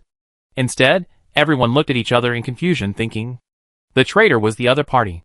In the center, the person who claimed to be the messenger on the high platform was also silent for a moment. His eyes passed over the crowd and cast towards a thin figure in the corner, as if warning something. At this moment, something even weirder happened. The originally dim hall suddenly turned into a sunny grassland, and a group of alpacas rushed into the hall, jumping and singing in unison. Listen to me, thank you. Because of you, the 4 seasons are warm. The scene fell into chaos. In the crowd, Ning Zhao, who was kneeling on the futon like everyone else, pretending to be confused about everything, was singing the same lines in her heart along with the ballad. Isn't it thank you? She wasted a whole night just to find out what this group of people were doing, and whether they really knew the truth about the natural disaster, but the result was making a story? Chapter 87. Ning Zhao himself did not expect things to go so smoothly. Job is not a good author, but he is barely a good teacher. Of course, perhaps, he was influenced by the teaching videos in this world. Anyway, as a book spirit, he learned to speak human language in teaching dream magic. Ning Zhao quickly mastered the basic common sense about dream magic, such as how dream magic works. Dreams can be understood as another dimension different from the real world. Magicians with dream affinity attributes have a pass to enter this dimension. This dream is affected by the subjective thinking of the dream magician. By using dream runes, various dream spaces can be woven. It is not an exaggeration to say that the magician is the creator god of this special dimension. And if you want to pull people into your dream space, you need to meet some special conditions set in advance. The simplest one is an object with the same magical aura. But this does not mean that without the corresponding objects, you cannot enter other people's dream space. A magician who is proficient in the principle of dream weaving can find loopholes to sneak in by cracking other people's dream spells. Ning Zhao summarized it in a way that is more in line with modern thinking. Think of dream magic as a kind of online game that can open a server by itself. The magician is equivalent to the server owner, who invites other players to join by issuing passwords to others. If there is a highly skilled hacker, he can crack the password and sneak in, and even have certain server owner permissions to mess up inside. This is what Ning Zhao did tonight. But how can I put it? This matter seems a bit strange from the step of sneaking into the server. You are right. Some students are weaving dreams. At about 10 o'clock in the evening, shortly after the students began to fall asleep one after another, Job told Ning Zhao this. Although he is a non-magic person, as a book spirit of dream magic books, he still has this perception ability, not to mention that the sudden magic fluctuation is so close. Can I sneak in?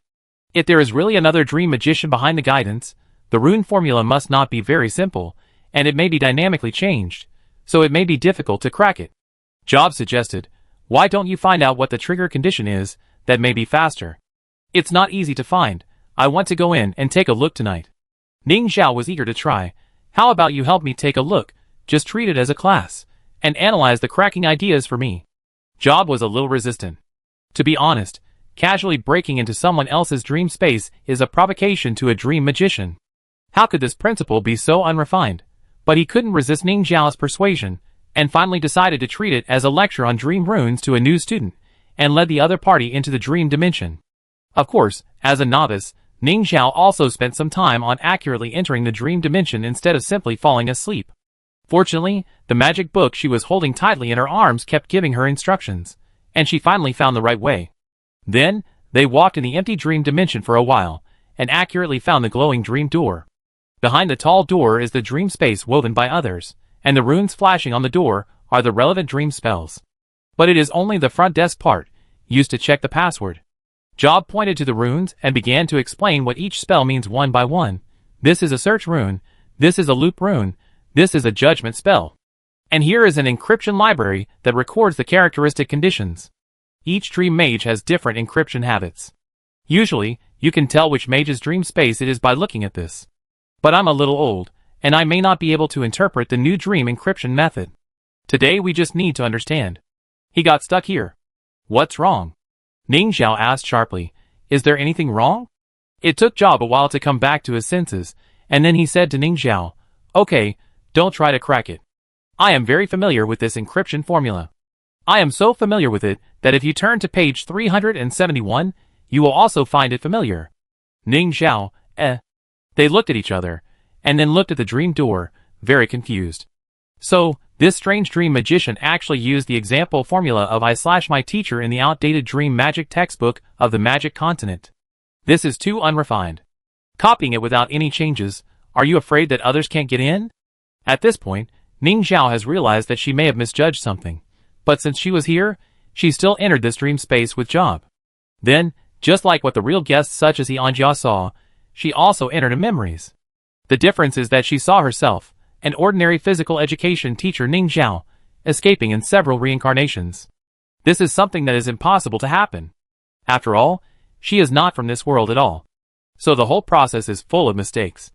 With the help of Job, Ning Zhao simply broke away from the body that represents herself and observed other people's stories as a transparent person on the grand stage of Dongzhou's escape. Yes, although everyone is the protagonist of his own dream, in fact, this big stage includes everyone present. If they know each other, they may even discover each other's figure inadvertently. Everyone's escape route is different, but it is all the same pattern. Even a fool knows that this is fabricated content. Although Job couldn't understand what this dream was doing, he was not very familiar with this different world, but he also reminded Ning Zhao, this is an illusion forged by the dream wizard. In order to ensure the controllability of the dream, the actions of the characters in it are even guided, but they are not easy to be detected. But in fact, even if there is no such obvious flaw, Ning Zhao knows that this is fake. Because, she is a reader. Although it is exciting that the whole country assisted the people of Dongzhou in their great escape, unfortunately, this kind of thing did not really happen in the novel. The heroine of the novel tried to rescue Dongzhou through the official route, but the situation was too bizarre, and the boss behind the scenes, who had been hiding in the dark, obstructed her, so she only managed to evacuate a small part of the city at most. The chaos that occurred during the evacuation also made the heroine realize that she could not reverse the outcome of this disaster by her own strength. It would only make things worse. And it was these attempts that made the heroine gradually realize that the difference in each reincarnation was not just because she, a little butterfly, flapped her wings, but it seemed that there were other people who were also doing something in it. For example, Pei Rongyuan, the leader of the Killing Alliance, who is regarded as a boss-type character, is one of the suspects. But it's not just him who has problems. This is what bothers the heroine the most. The friend in the last round may also become an enemy who obstructs her in the next round, and she doesn't even know what went wrong. It's like the enemy has different faces, and is quietly replacing the people she is familiar with. This is also what Ning Zhao is worried about. She didn't just want to learn dream magic and find out the truth because of a spy sneaking in. As the disaster intensified, this cult-like Sun cult not only did not disappear, but instead expanded its influence step by step, becoming a villain force that cannot be ignored. But this is impossible. Just a blizzard almost paralyzed the network in Dongzhou. When it became very difficult for people to contact each other, how did this organization echo each other in various places and form this kind of thought? After discovering that Enchi had learned dream magic from nowhere, the answer finally became clear. But this clue is still not the truth. The guy who claimed to be the messenger was just using lies to deceive the victims who were suffering from the loss of their relatives. To this end, he made up a story that ordinary people could not expose. Under Job's guidance, Ning Zhao started as a novice and fought for control with the other party in this dream space that was woven by the example formula. Want to brainwash so many people to join you through dreams? Of course unwilling. Not only that, because the atmosphere on the scene was too low and sad, she planned to change the atmosphere to reduce the impact of those illusions on the victims. What is the easiest way to change the atmosphere? Of course, change songs. Well, as a novice, she didn't have many songs in her memory. She accidentally played the song that best suited her mood, and paired it with the funny scene of her alpaca dancing in her mind. Principal you.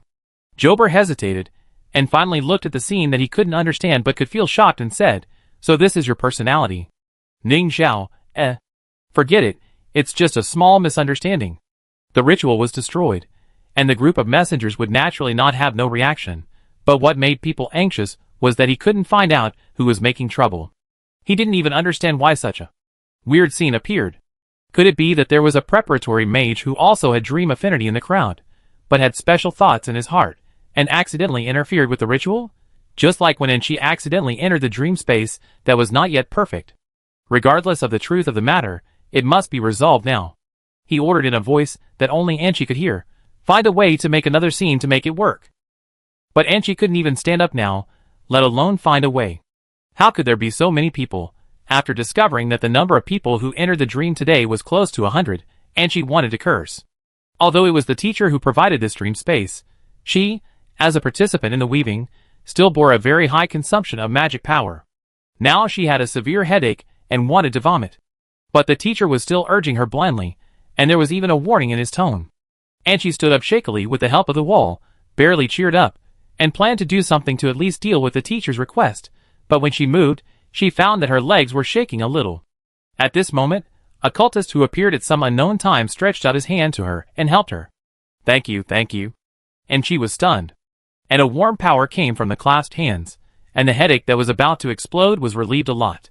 She was about to ask something, but the other party disappeared in the crowd again. There were identical black cloaks everywhere, and it was impossible to tell who it was. At this moment, the grass mud horses running around on the field gradually disappeared, and the sound of the music gradually became smaller. The messenger who thought he had regained control spoke again. "Don't panic, just now it was just our enemy." Click! The vision suddenly went black. When she came to her senses, she found that she had left the dream, and was now lying on the bed in the academy with sweat on her forehead. She took a long time to calm her heartbeat. And she looked at the hand that was held in her dream strangely, and fell into silence. Disconnected? If we use a game analogy, the server was disconnected just now. And she had no doubt that at that moment, everyone left the dream. The teacher would definitely be angry about this. If she was smart, she should quickly enter the dream again and explain to the teacher that it was not her fault. But it was not her fault in the first place. It would be better to say that the teacher who misjudged their abilities and dragged so many people into the dream should be held more responsible, right? What a big head to explain, and she pressed her temple, which was still obviously beating, and cursed expressionlessly, "Go to hell, idiot," the next day.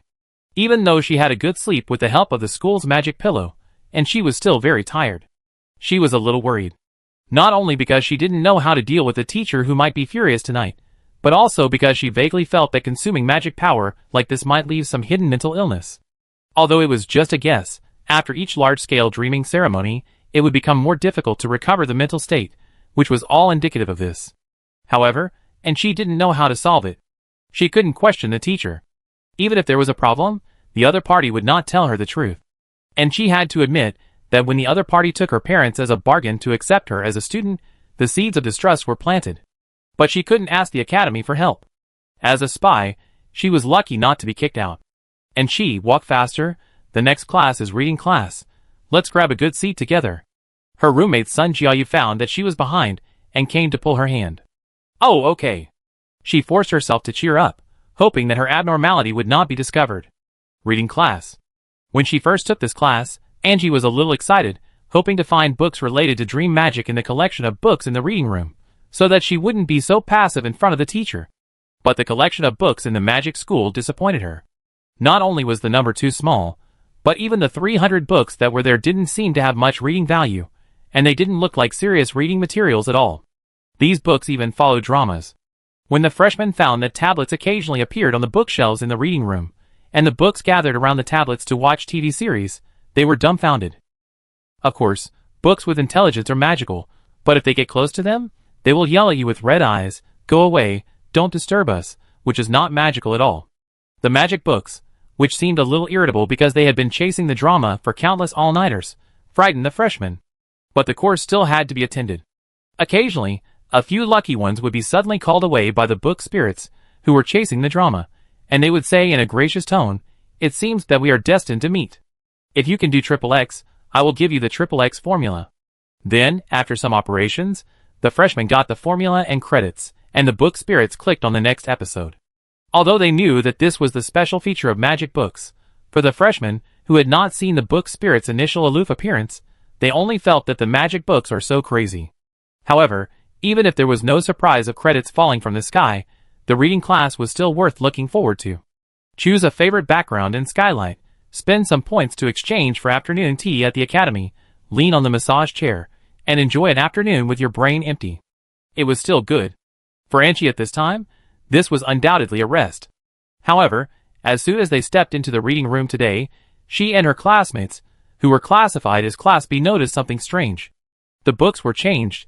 Oh, now I remember, the seniors did say that the books in the reading room would be changed every month, so there was nothing to be surprised about. This made everyone excited again.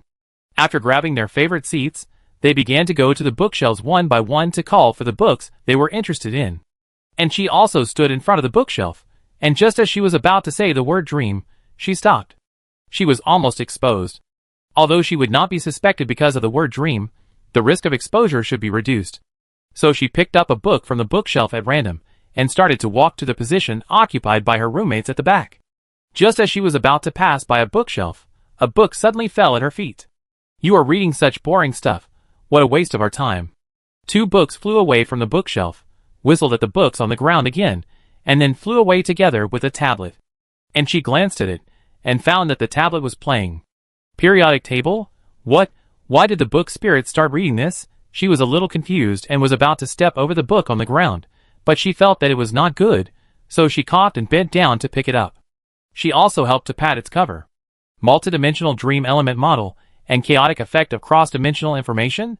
What the hell? And she raised her hand and was about to put it back on the bookshelf. At this moment, the book floated up, looking like it had been bullied, and the pages were about to fall apart. Turning to the page of the author's introduction, the book spirit inside said to her, "Thank you, little girl. You're welcome." And she nodded and was about to go around. Job, Am I really so boring that she doesn't even want to look at me? Remembering the instructions of his principal student, he immediately sighed and floated to the bookshelf, muttering, "Dream magic is really declining, alas." Angie. She walked straight towards her roommates without stopping. Then, when the class was about to end, she took advantage of no one's attention and casually put the original book back on the bookshelf, took out a new one, and went through the borrowing procedures. Your student Angie borrowed multidimensional dream element model and chaotic effects of cross-dimensional information. Such a record appeared on the principal's guide. Ning Zhao closed the book and said to Jia beside him, "Thank you for your hard work, teacher. When you sneak into the dream with her, you must be careful not to be discovered. Although the enemy looks weak and is still your reader, there may be a big fish behind." Job nodded seriously. "I know. Using the dream spells I taught to do these things that are no different from black magic, I, as a teacher, naturally have to clean up the mess. Don't be too harsh. The key is to find out the identity of the other party, and where he got those spells from," Ning Zhao reminded. Before forcibly disconnecting the dream, Ning Zhao left a back door to the dream space under Job's guidance. This discovery made Ning Zhao's mentality, which was originally a little relaxed because of the magical magic of the academy, tense again. If it is really dream magic that led to the growth of the Rust Sun cult in the novel, it can only mean one thing, something that she, a reader, would never expect. In the original novel, there is actually magic. Then is the worldview of this novel really an ordinary natural disaster world? But before figuring this out, Ning Zhao has to start another thing. Another thing, after learning about dream magic, was the first thought that popped into her mind. Alas, there is still no suitable job. Lu Yanni, 28 years old, was a yoga teacher in a private yoga studio before the natural disaster. After the natural disaster, she was unemployed as a matter of course. Of course, the shelter does not actually keep idle people. Regardless of gender, age or status, they will be assigned some basic work according to the situation. For example, clearing the snow is one of everyone's daily tasks recently. But there are not many supplies that can be exchanged for such tasks, and there is no future in sight. Recently, everyone in the entire Lekking has been staring at the personnel arrangements in those magic new urban areas. People with relevant technical skills have started to submit resumes to the municipal government through the personnel department of the shelter early to participate in the job election. It is said that as long as you are really capable, the chance of being selected is quite high. After all, the new district has just been built, and there is a shortage of people everywhere. Although the government says that all citizens in the city will be arranged to the new district one after another, it is difficult to say how long this one after another will take. Going there earlier will not only allow you to enjoy the new life under the magic blessing earlier, but also have more room for development in the future. I heard from government officials that if the new district operates stably, it will soon be replicated and expanded one after another, and then some of the old people will be sent to the new district as cadres. Lu Yani herself has no ambitions, but she has parents and a younger sister. She is undoubtedly lucky. In such a big disaster, all the important people around her are safe, but her career is gone. As a young person in the family, she has to find a way to support the family. Under the doomsday, the tolerance rate of life has become very low, and you can't sit and wait for death. Therefore, Lu Yani has been actively submitting resumes, trying to grab a job that she can do in the magic new district. But you can't get a job just because you have a positive attitude. After going to the personnel department to ask again without success, Lu Yani was frustrated and ready to leave. But the door that had rejected her countless times suddenly opened again. Wait a minute, Yani, Xiaoqi, the personnel, who had become an acquaintance and even a friend under her persistence, called her. Are all your family members safe? Lu Yani was very confused and nodded. Yes. Well, you have a positive and optimistic personality, a good lifestyle, and your whole family is optimistic. That's right. Lu Yani's eyes flashed with hope. Why are you asking this? Well, I suddenly remembered that there is a new job. Maybe you can try it. Lu Yani almost jumped up.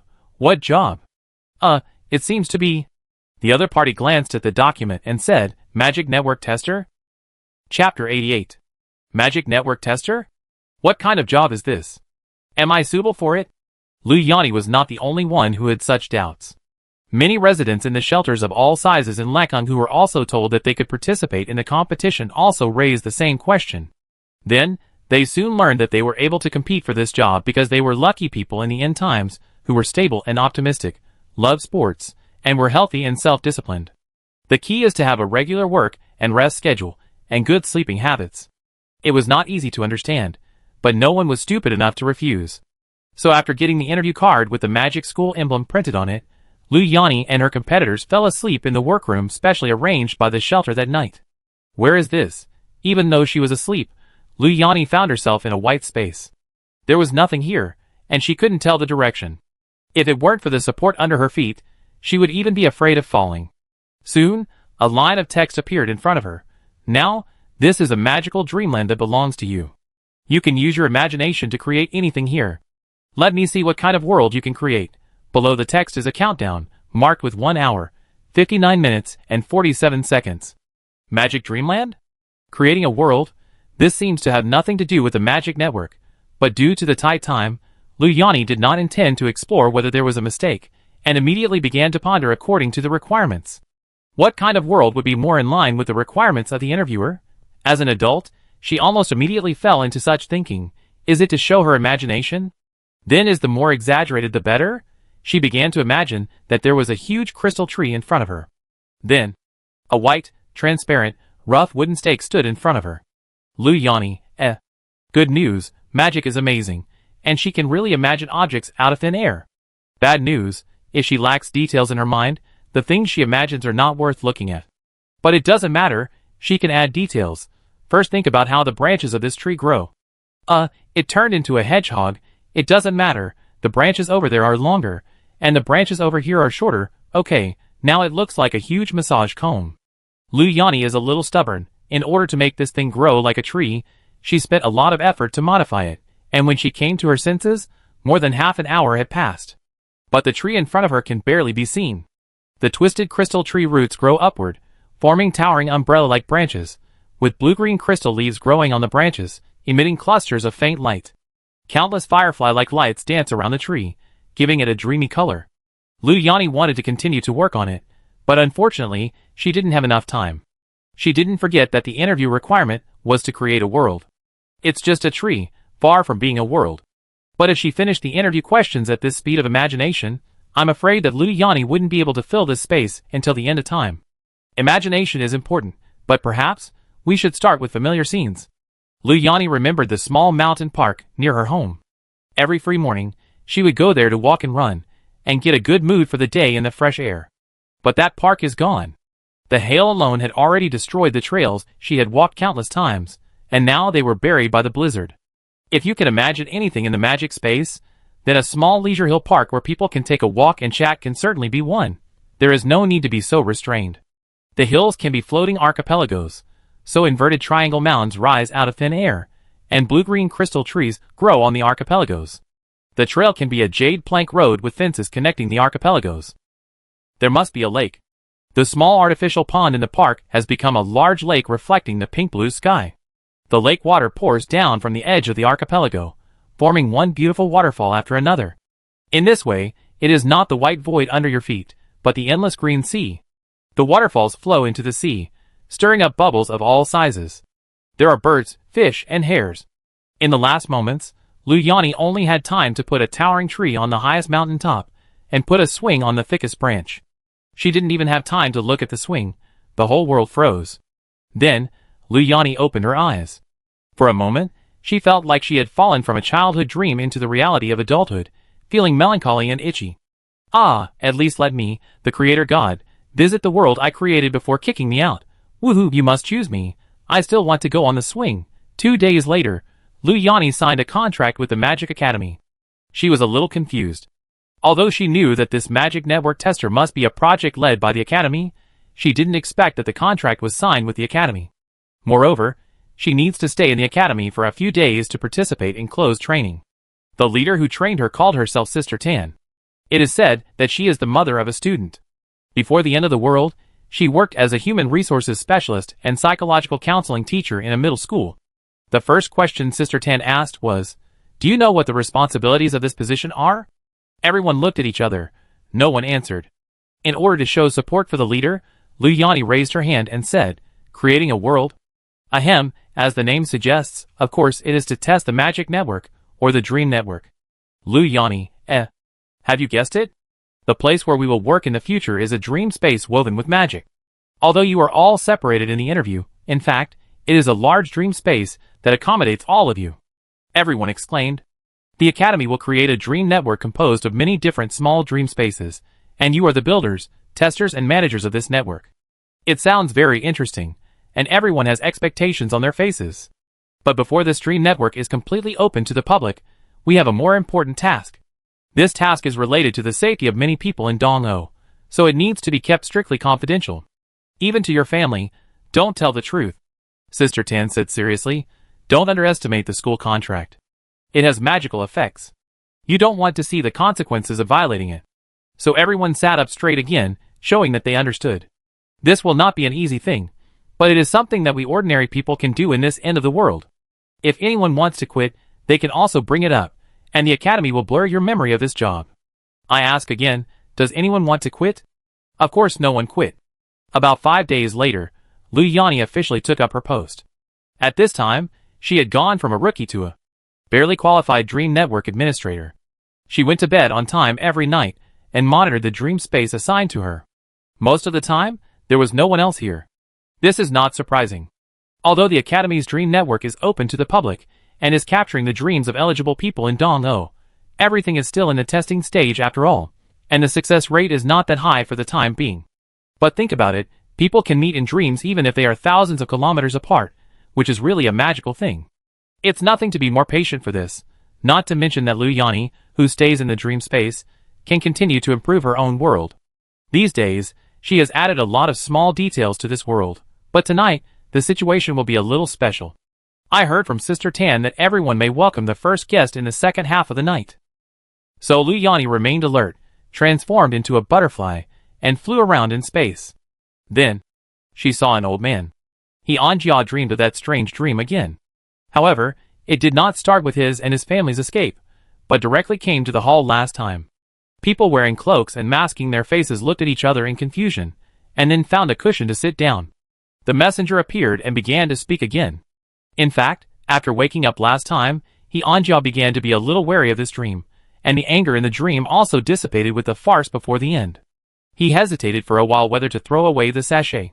But he Anjia missed his family again. For this reason, even if it was a strange dream, he was willing to have it again.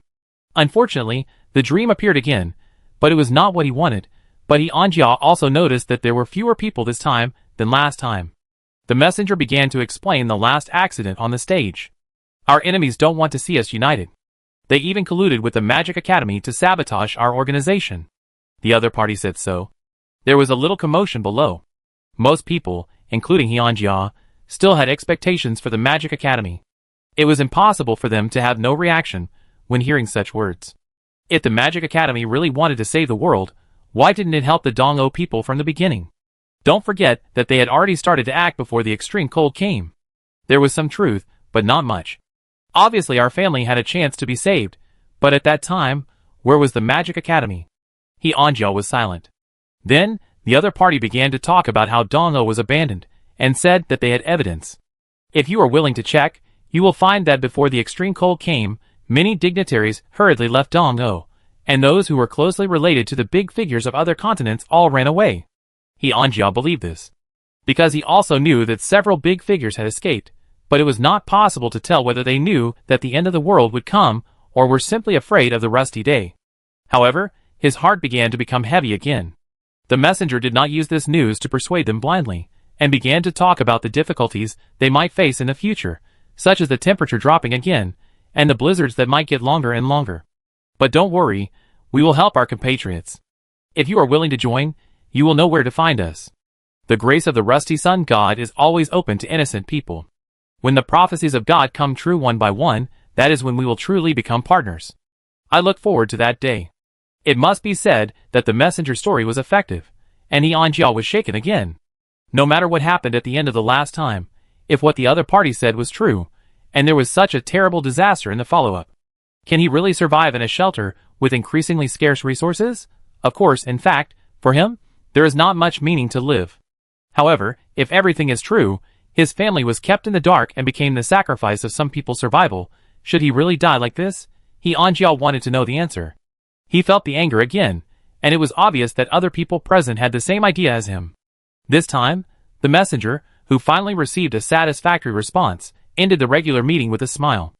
Hyunjia, like everyone else, waited in the dark to wake up. However, he did not wake up. He fell into another dream.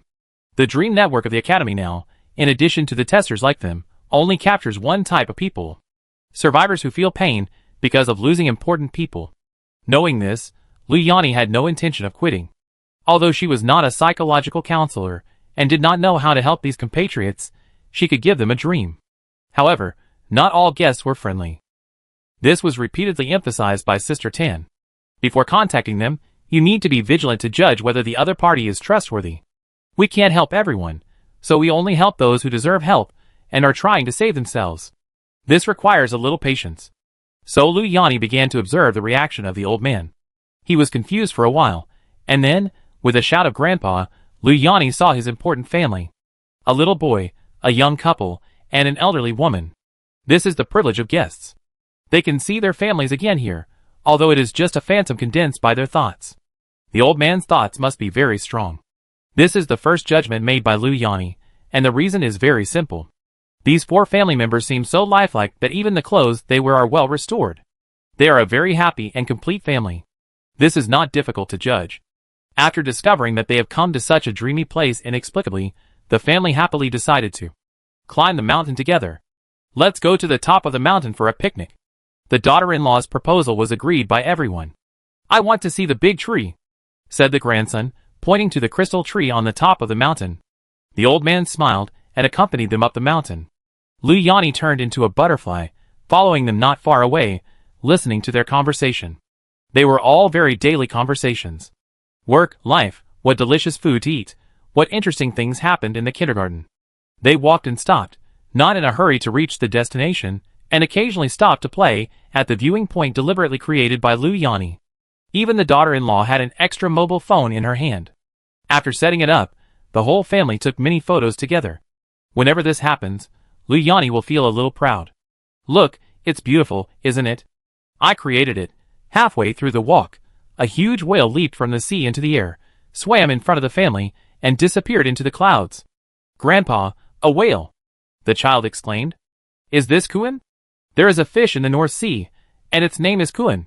When Yin goes to elementary school, he will learn it. The old man said with a smile. When can I go to elementary school? Wait until Yin grows up 1 year. The old man said, tears falling. Old man, what's there to cry about? Aren't you afraid of being laughed at by the children? The wife took out a handkerchief and wiped the tears from his eyes. The family continued to walk towards the top of the mountain. Soon after, they finally arrived at the top of the mountain, and happily took out the picnic blanket to start a picnic. The little boy and his mother sat on the swing together, and were pushed high by his father. Everyone was laughing happily. Luliani did not appear to disturb the family. She maintained the dream for the guest until he lay on the grass, and fell asleep hand in hand with his family. In the following days, Luliani saw the guest again in her dream world. This is not surprising. After being captured once, it is easy for the other party to connect to the internet again. Anyway, there are not many people online in the entire dream network now, and she does not intend to drive him away. Every time, the old man would walk from the foot of the mountain to the top of the mountain with his family. But the content of the chat was changing. Luliani did not know the old man, and did not know what his personality was, and whether he had such endless words before. But thanks to the old man's good talk, she knew that the other party was from Licheng. Wow, although Licheng is not very far away, it would take at least an hour to get there by high-speed rail. As expected, dreams can connect people far away. Luliani then had a clearer understanding of the remote concept of the dream network. That day, she flew behind a family, as usual, and stopped on a tree to watch them rest. A few days ago, a small stone chess table appeared on the top of the mountain. That was added by Luliani after she heard the old man say that he would play chess with his son in his spare time. These days, the father and son occasionally sit here to play chess. Today, the old man opened the chess box again, but he did not place the chess pieces leisurely and calmly as usual. Instead, he was silent for a long time before saying, "Play the last game with me." "Dad?" The son was stunned. The grandson, daughter-in-law and old partner also stopped what they were doing, and looked at him as if they knew something. A very strange reaction, but the old man was not surprised at all. He smiled and said, "No matter who you are, it's enough, thank you." So, they finished the last game. The four people turned into light spots and disappeared. The old man quietly waited for the person behind the scenes to appear. The Luliani brand butterfly flew to the chess table, and then turned into a human-shaped stuffed bear? He Anjia was stunned for a moment, and then he saw the other party open his hands to him, and asked in a very cartoon voice, "Do you need a hug?" Chapter 89. After knowing the responsibilities of her job, Luliani, like many people, was actually worried that she would not be able to do it well. They did not have any psychological counseling skills, and they did not know what kind of help they could provide to the survivors who were immersed in pain. But Sister Tan said, "Don't bother too much, just give the other person a hug." So Luliani used the tall body of the teddy bear to hold the old man in her arms. The dream space cannot replace the real world, and all senses will be weakened. Therefore, as long as you pay close attention, you can find flaws even in a dream that is so real that it is hard to tell the difference. However, the power of emotions will not be weakened.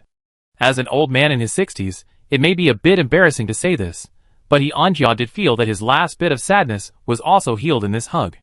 Of course, the healing process does not only come from this warm hug, but also from talking and laughing with his family every night on the way up the mountain.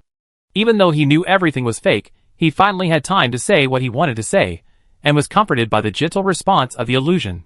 So this was enough. In fact, he didn't need any revenge, he just regretted not being able to say goodbye to them properly.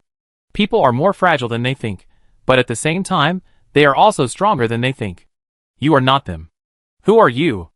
After the hug, he Anjia calmed down completely and became the strong, wise, and reliable old technical expert again. "I am the Dream Network Administrator number 007 of the Magic Academy," Luliani said, sitting with him at the chess table. "Ah, as expected." He Anjia looked thoughtful. "What's the situation with that group of people?" "A group of liars." Luliani shrugged and repeated what Sister Tan said, "For unknown reasons, some liars who mastered some magic. However, the mastermind of this group of liars may not be that simple. The Academy hopes to secretly track down the real mastermind." "Do you need my help?" he Anjia asked. "Don't force it, but it would be better if you can pretend to be nice. The Academy doesn't want to scare people away for the time being." "I understand." The two chatted about the topic of Dream Network for a while. He Anjia was very interested when they learned that the dream space of the Academy was actually very large, and there were other administrators and guests. Especially listening to Luliani's description, each small space has a different scenery, such as a palace in the deep sea, a fantasy forest, a candy house that can be eaten, and he really wants to go and see it, but unfortunately, as a dream network that is still under testing, and for the sake of everyone's safety, it cannot be opened as a large network space that can be freely accessed for the time being.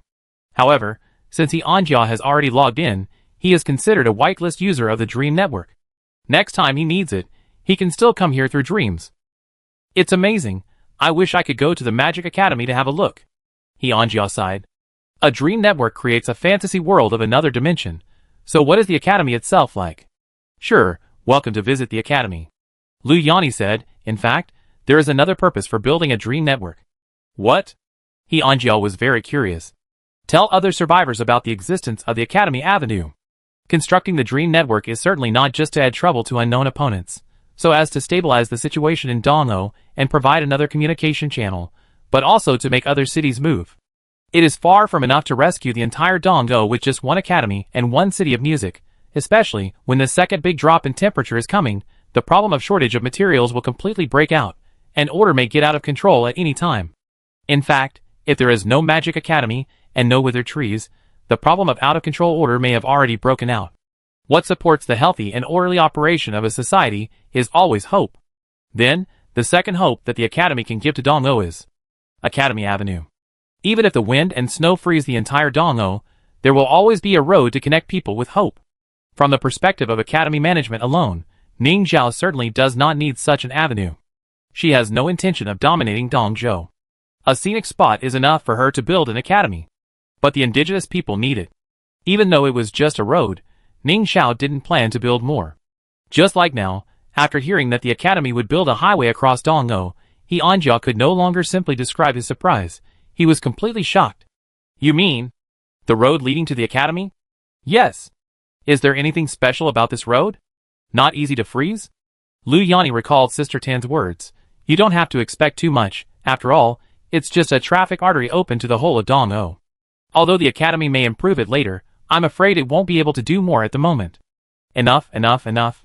Yeonjia stood up excitedly, paced a few steps and asked expectantly, how is this road planned? Will it pass through Licheng? This is how it is arranged in the first phase. Lu Yanni had a map in her hand. In order to reduce the trouble of paving, it should be built along the national highway on the edge of the city. The two looked at the map together, and then fell into silence. Licheng is not on the way to Shuoyuan Avenue. Lu Yanni felt as if she had done something wrong. However, Yeonjia quickly cheered up from the disappointment and carefully wrote down the map. It doesn't matter, it's not very far, isn't it just across a Fancheng? At worst, migrate to Fancheng. But in such weather, migrating to another city may not be an easy thing. Others may not agree with such an idea. After all, even if it succeeds, what can they get? A road? By the way, is there a clay mine in Licheng? Lu Yanni suddenly remembered something important. Yes, what's the matter? Then maybe you don't have to go to Academy Avenue. Lu Yanni became excited. In fact, Academy Avenue is not the only road from Licheng to other places. Yeonjia was a little confused. What do you mean? We are building a magic industrial zone and urgently need a lot of raw materials. So the municipal government is planning to open up transportation routes and establish connections with other areas with various resources. Yeonjia was silent for a while. Can it be done? It's not that he looks down on Licheng. Well, although he didn't pay much attention to this small city before, but the Magic Academy has the ability to build roads, he believes. Can a small city government have this ability? We have a magic car. Lu Yanni said proudly. The transport version of the magic car is already in test operation. It's just an ice road, very simple. Although Yeonjia couldn't see her expression, he could hear her confidence from her excited voice. But, will this road pass through Licheng? Lu Yanni thought about it carefully and finally nodded. It is very likely. After all, Licheng is the nearest mine. Similar conversations took place in various small dream spaces. Although there were not many guests who gained trust, it was enough to change the direction of the whole thing. As long as it was confirmed that this mode of poaching and rebellion could be carried out, Ning Zhao did not intend to interfere too much. Next, the envoy would find that as they continued to expand the scope of recruiting new people, those potential believers would become more and more difficult to serve, and when they listened to him speak, they were all careless as if they wanted to get off work quickly. It seemed that what was really worth looking forward to was the time after the conference ended. The messenger who was overconfident about the divine grace in his control needed some time to react to the truth, and it was even more difficult to find a countermeasure. Of course, these are all later stories. This won't work. In the kitchen of the Magic Academy. Wang Fugui frowned and paced back and forth in distress. As the director of the academy's catering department, Wang Fugui's workload has increased sharply in recent days. Not to mention how busy the kitchen was during the stay of more than 300 students. Even if the people have left now, the increase in new students and new parents has also cruelly tested Wang Fugui's management ability. Of course, he is not fighting alone now. He has several more chefs to share the daily work, and the magic kitchen can record the chef's cooking steps, so he is far from being stressed. But the most important thing in life is this but. The food is now the real serious problem. It is true that the school has renovated the magic farm, and the principal has added 2 new magic farmlands. With the addition of magic fertilizers, vegetables grow very fast, which can ensure that everyone has some magic vegetables for every meal. But the meat is almost gone. In fact, this problem was discovered on the first day when Wang Fugui took over the responsibility of the school's food. There are indeed a lot of ingredients in the school's warehouse, but as long as they cannot produce it themselves, they will be eaten up one day. Can people only eat vegetarian food? Yes, it is possible, but how to ensure nutrition? And how many varieties can there be with the same vegetarian dishes over and over again? Even Wang Fugui himself feels that his recent diet is too light. It's just that the principal considered the issue of crop planting, but didn't pay attention to the issue of livestock breeding. Of course, he can understand it. The school was so small at the beginning, with so few people, and they were poor. It was good enough to support themselves, and it would be troublesome to raise livestock. The principal doesn't look like someone who knows about livestock breeding. But because of the lack of consideration in the early stage, it has become a little difficult to raise more livestock to supplement the demand for meat. It's not just people who are frozen to death in the extreme cold, but also animals. For example, the young man who occupied the hotel at the beginning. Chin Hao, wasn't the room occupied by a group of wild birds during the hailstorm, and they couldn't be driven away for a while. Later, when everyone went to see them again, they didn't need to chase them away, because all the wild birds were dead. Of course, the room was also a mess, and the young man's face turned green when he cleaned the room. For food safety reasons, no one planned to eat wild birds, so they simply buried them. Just a glimpse of the leopard can reveal the whole body. How many animals are still alive in Dongho? No, let's talk about Lekung. Perhaps because life is getting better day by day, Wang Fugui also began to realize that it is not only humans who are disappearing. When chatting with the new parents, I also heard that the director of the only zoo in Lekung was a little depressed because most of the animals died. The remaining animals are also at risk of dying at any time due to lack of food and weather problems. The director had not even gone to the shelter before, and had been stubbornly staying in the zoo, trying to protect the last seedlings with a few keepers. It was also because of the new magic agricultural area and the special living space for animals that he was freed from the situation where he was almost starving to death. He went to the new area with the animals, and he didn't know how he was doing now. In short, meat. Well, the lack of animals is a big problem. I'm going to see the principal, Wang Fugui said, making up his mind. Li Chu, his most capable assistant, said, "Why don't we contact the municipal government first? Next time, add some live chickens and ducks to the list of material exchanges. It's such a big city, it won't be all dead. There must be some farmers who have protected some, otherwise the magic agricultural area of Lekung would not have specially planned a breeding factory." However, Wang Fugui pretended not to hear his words, put an egg in his pocket, and walked towards the principal's office firmly. "Chef Li? ? No, you have to go to the principal for such a small matter. Are you really worried about the problem of insufficient meat?" Unfortunately, Ning Xiao was not in the principal's office at this time. Wang Fugui turned around and finally asked the wooden crow to find out that the principal was at the magic storage pool.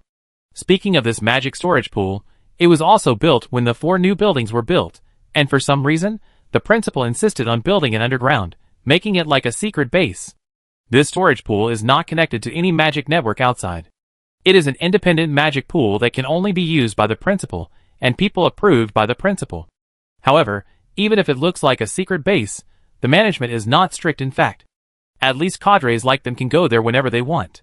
So Wang Fugui met Ning Xiao beside a large magic pool full of ice lotus. The other party was checking a familiar pot. Seeing Wang Fugui coming over, Ning Xiao was a little confused, but before she could ask, Wang Fugui carefully held an egg with both hands and asked seriously, "Principal, do you know what this is?" Ning Xiao, She looked at it again and finally asked uncertainly, "Egg? No. This is the last egg in the school. Wang Fuguei said excitedly. From tomorrow on, there will be no meat on the school's dining table. Ning Zhao touched his nose and said awkwardly, "Oh, you are here to ask about building a ranch, right? I'm arranging it, and I asked Secretary Fang to ask the city government for some poultry later. But it takes time to raise them to the point where they can be slaughtered." Wang Fuguei sighed. "Alas, are there no magical animals in the new batch of books?" "No," Ning Zhao answered decisively. Wang Fuguei was silent. "Alas, anyway, I just want to tell you that I am very worried about the meat problem in the academy, especially your table. Can't be too simple? No one can suffer, but the principal. It doesn't matter. Let Secretary Fang see if we can exchange some frozen meat with the city government. I don't mind eating 1 or 2 less meals." Wang Fuguei, Finally, he had to say dryly, "Thank you for your understanding, principal. Ah, this last egg, how about leaving it here as a souvenir for you?" Although she didn't know what was so good about it, Ning Zhao still accepted it considering that Wang Fuguei was very insistent. But when she took it, her hand slipped and the egg fell into the pot beside her. Ning Zhao was about to use a colander or something to scoop it out of the pot filled with liquid magic when he saw changes in the pot. The liquid magic was decreasing at a speed visible to the naked eye. Not only that, a magic pumping pipe connecting the pot and the magic pool was still pumping magic from the pool into the pot. When the scale line of the magic pool was reduced by about 3 grids, the changes finally stopped. They both lowered their heads and looked into the pot. Good news, the egg was still there. Bad news, it was not the original egg. The egg that could be held in one hand before was now almost 3 times larger, and the eggshell was full of inexplicable runes, which looked very much like this. Could it be a magic egg? Wang Fuguei said what he was thinking. Should it be? Ning Zhao was not sure. Do you want to try it? Wang Fuguei rubbed his hands with a fly, looking very excited. Do you know how to hatch eggs? Principal, have you forgotten? Wang Fuguei puffed out his chest and said proudly, "My son Fatsai is very friendly to animals. Maybe he can hatch them." Chapter 90. Ning Zhao was silent for a while. Why did she feel that Wang Fugui's real purpose of coming was to open a back door for her son? "Then principal, I leave first?" Wang Fugui held the egg and asked tentatively. "Okay, leave it to the students, but before dealing with it, it's better to ask Corey how to deal with it." Ning Zhao waved her hand and sent him away. Then, she turned her head and looked at the pot. An ordinary egg dropped into an ordinary pot. Of course, it couldn't become a magic egg. The answer to this magical change was very simple. This pot was not an ordinary pot. This was the third thing that was obtained together with the magic biscuits and the radiant cactus, the Midas Touch pot, the legendary IQ detector of the magic continent. But what was special was that this secondhand sample was also obtained along with the alchemy formula. Anyway, it was not valuable, so the book spirit gave it to the academy as a token of flattery to the principal. After that, Ning Zhao kept a low profile and put the pot away, as if it was really just a magic garbage. After all, this thing consumes too much magic power, and using it to convert materials is not worth the loss. But what the book spirit didn't know was that the academy happened to not lack magic power. Again, the common primary production flower of the magic continent, the ice lotus, happened to be a magical artifact in this extremely cold disaster of Donggo. Isn't it just cold? As much as you want. Ah, at least in theory, it's just an ice lotus. It shouldn't be able to knock down the extreme cold disaster, right? Ning Zhao thought uncertainly. In short, since there is no shortage of magic power, the value of this pot is greatly different. These days, Ning Zhao has been testing its conversion table, trying to find the conversion formula of arcane metal. Yes, Ning Zhao told the book spirits that this world lacks a lot of alchemical materials, not even the most basic arcane metal. So many of the formulas they gave are good for reading, but not for use. She didn't lie. She just concealed that maybe using the Midas Touch pot could exchange the materials for an alternative way to obtain them. Therefore, except for Corey and Ivy, the book spirits in the reading room are almost forbidden to go out. They don't know anything about what happened in Donggo, and they are still watching the world from TV dramas. It's just that this experiment is not very smooth.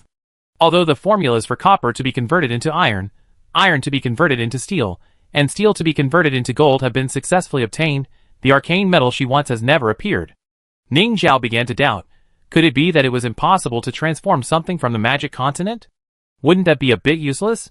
As a result, Wang Fugui had a small accident, and finally let this pot prove its value. Well, at least that egg should really belong to the magic continent, right? How did you get this? Corey looked at the magic egg surrounded by the plant magic class A in a daze.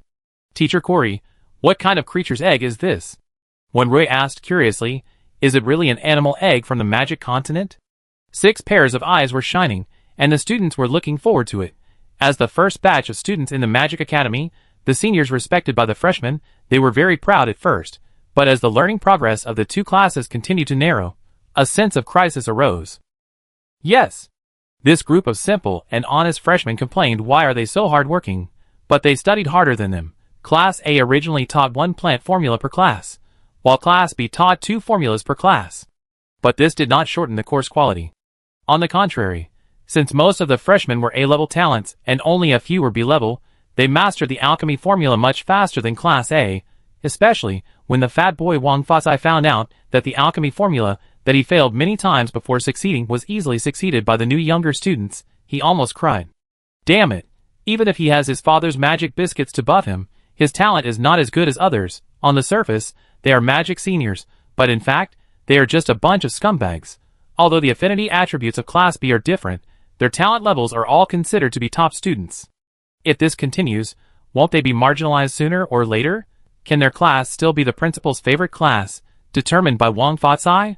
The little fat boy not only incited panic in the class, but also ran to complain to his parents. So the 3 members of the Wang family, who loved to manage teacher-student relationships, decided to find a sense of existence in front of the principal again. In fact, it is not only the students who feel the pressure, but also some of the new parents are powerful figures. In the competition for new departments of the constantly improving and expanding academy and the Parent Alliance, they have shown their outstanding talents. This is a good thing, but because the principal has been enjoying various preferential benefits in the academy due to nepotism, they will inevitably feel a little more urgent about this. Everyone is eager to make progress and show their own value. So, there is Wang Fugue's egg donation action. Is he showing the principal the eggs? No, he is showing the old students and parents concern for the principal's retirement life quality.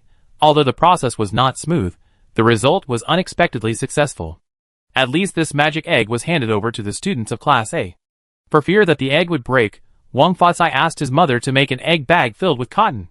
However, they expected that this was a magic egg, and that they could start a new journey of breeding magic animals in the academy. However, Corey looked at them with sympathy and announced solemnly, "Oh, this is not a magic animal egg. If I am not mistaken, this is a monster egg." Students, ? Ah, I almost forgot that there is no such thing as monster in your world. Corey slapped his forehead in the picture, then flew to the egg placed on the table, and gave students a popular science lesson. Actually, it is not very difficult to understand. Although the Western cultural system in this world is not well developed, there are still many Eastern stories, such as the fairy tales and the monsters in them. In a sense, the difference between monsters and monsters is not that big. The students were inevitably a little frustrated when they heard the popular science, but as the people of the Great Foodie Empire, they still asked the old question firmly. So, can it be eaten? Corey, ? Ah, this? He looked at the students, then at the eggs on the table, hesitated for a while, and said, although they usually use the materials on their bodies for alchemy, occasionally some adventurers will eat monster meat. But there are very few monsters that can be eaten. Most monsters have very tough and sour meat. Except for those who are really poor, few people eat them. The students became more depressed. What kind of monster is this? The little fat boy asked hesitantly, is it a dragon? Yihan brought some magic storybooks that he loved to the academy, and he loved to share them with his classmates, so they were not completely ignorant of the magic world view, not to mention that there were magic books in the reading room. Do you hope to hatch a dragon in your world? Corey looked at him with a look of, are you okay, young man? Wang Fasai sighed. That's right, be careful of species invasion. Is this the problem? Don't take the dragons lightly just because there are no dragons in your world. This is a problem of destroying the world. Don't worry, this is just a primary monster egg. Corey asked them to look at the patterns on the egg, and it should be the lowest level ones. I don't know which one it is. So in the end, the right to handle this matter returned to Ning Zhao's desk. She never expected that it was a magical chicken, but it turned out not to be an animal egg. So should we hatch it or not? Are you sure there is no danger? Ning Zhao asked Corey repeatedly. It's just a primary monster. It should be easy to kill. Corey didn't dare to guarantee it. After all, he hadn't seen the students' fighting ability. Do the students have that thing? Ning Zhao thought for a moment and finally decided. Hatch. It's not that he didn't pay attention to safety issues, but Ning Zhao happened to be short of alchemical materials. If it was a monster that would drop important materials, it would be fine. At most, he could ask the city government to borrow some guns or something. But it shouldn't reach that point. Okay. Corey supported the principal's idea. It just so happens that the formula given by this batch of new book spirits includes egg incubator. It's not just the faculty and staff of the academy who are worried about everyone's food basket. At this time, Mayor Chi Haiming in the mayor's office is also very troubled by this. But the reason for his headache is not only that the breeding industry has been hit hard and everyone's table is short of meat, but also because, Mayor Chi, then I'm off work. Secretary Xiao Wang picked up his briefcase and spoke in the admiring eyes of everyone. 5 o'clock is indeed the legal time to get off work. But the city government is so busy, as the mayor's secretary, I always have to work overtime with the mayor in the past. But recently Secretary Xiao Wang always leaves as soon as the time comes, regardless of what other people think. The reason is also very simple. His wife is pregnant, there is a shortage of people at home, and he has to go back to take care of her. It's just too impeccable a reason. Although everyone envied and hated him for not wanting to work overtime, they could only accept the status quo helplessly. Xiao Zhang, how is the progress of the construction of the magic agricultural area you are responsible for? Urge them. Pregnant women and infants have not been able to keep up with nutrition recently. Before closing the door, Secretary Xiao Wang also reminded his colleagues. The other party gave him an expression that was hard to describe. So, Mayor Chi was very troubled. His capable people not only did not work hard recently, but also kept urging him to pay attention to the problems in the agricultural area, making it difficult to tell who was the leader. If it were in the past, Secretary Xiao Wang would definitely be bullied for his performance, and his future might be gone, but in this world, capable talents are treasures. Moreover, as a subordinate, who has always firmly supported him in the early days of the apocalypse, Mayor Chi is willing to give him some tolerance. Besides, children, that's hope. Mayor Chi thought of his son again, and felt a little sad, but he soon cheered up, and led other colleagues to work overtime crazily again. Secretary Xiao Wang did not leave in a hurry. He went to the material exchange office first to exchange his salary for a boiled egg and a small bag of oatmeal, carefully put it in his arms, and walked towards the mother and baby room. This shelter, which accommodates about 50,000 people, is not only for his wife, a pregnant woman, but also for more than 1 or 2 children in swaddling clothes. In the end, this is a vulnerable group that is more difficult than the elderly. And whether pregnant women are in the early, middle or late stages, they are not suitable for doing too tiring work, and being cold may not be good for the baby. In the end, the shelter opened a small room for them. This is always the warmest place in the shelter. Young children and pregnant women will spend the day here. As for the night, it depends on the situation. For example, Mrs. Xiao Wang is happy to follow her husband home every night, and the two of them squeeze in the quilt to keep warm. On the way back, Mrs. Wang would tell Secretary Xiao Wang what happened during the day. Pregnant women don't just sit there and do nothing. They do some odd jobs according to their physical condition. Pregnant women like Mrs. Wang, who are only about 3 months pregnant, will also help some parents who have to work in the shelter during the day to look after their young children. It would be great if our children were so obedient. Mrs. Wang smiled. I hope he is a little naughty, so that children don't have to understand what the end of the world is so early. Secretary Wang answered. The children in the shelter have indeed become very obedient. Before the end of the world, they were all little devils, but after the end of the world, they seem to have grown up for several years and rarely cried. This made the adults, who were originally worried about whether it was appropriate for pregnant women to take care of children, feel relieved. When he is born, our place may not be considered the end of the world, Mrs. Wang said. She and Secretary Wang actually have very different personalities. Secretary Wang is always pessimistic, while she is always optimistic. I hope so, Secretary Wang said in a muffled voice, full of sadness, otherwise I can't even afford a can of milk powder. Lekung is experiencing a milk powder shortage. This is also because his wife is pregnant. Secretary Wang noticed it. In fact, it's not that he didn't care in the past, but there are too many things to do, and milk powder can't be conjured out of thin air. Even if the report is made from below, it seems that there is not much to do except to tighten the skin of the bosses, who sold milk powder before the end of the world and urge them not to hoard goods. Milk, a common drink on the table in the past, is now in short supply for pregnant women, children, and the elderly, but most people endure it silently, and no one wants to cause trouble to their families during this difficult period. Their families are the most urgent. Just like Secretary Xiao Wang, he began to worry about his inability to support his wife. As a husband, he should have provided her with sufficient nutrition and a good living environment, but now it seems that she is suffering with him. He is like this, and there are many pregnant women in Lekang who may have a harder time. Sensing her husband's depression, Mrs. Xiao Wang took his hand to comfort him. When the two returned to the small room in the shelter, she saw her husband take out a boiled egg from his clothes. "It's still hot." He handed the egg to her. Mrs. Xiao Wang did not refuse, otherwise the self-blaming Secretary Xiao Wang would be even more depressed. The two enjoyed a simple dinner together. After the meal, they talked about the magic school again on today's topic. Didn't the school also plan to build a ranch? Mrs. Xiao Wang was very curious. Can they solve the problem of lack of livestock? Recently, Lekang conducted a survey on the survival of livestock in this city. The situation is not optimistic. In a city with a population of several million, the number of chickens, ducks, cows, sheep, pigs and other livestock added up to less than 1,000. There are only a dozen cattle and sheep that can produce milk. And because of fright and weather problems, they are unwilling to produce milk.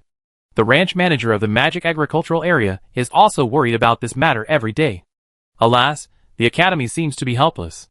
Not only can they not provide any help, but they are also asking us for livestock. Secretary Xiao Wang replied, "We will transport some chickens and pigs in a few days." Is that so? It seems that the academy is not omnipotent. Mrs. Xiao Wang sighed.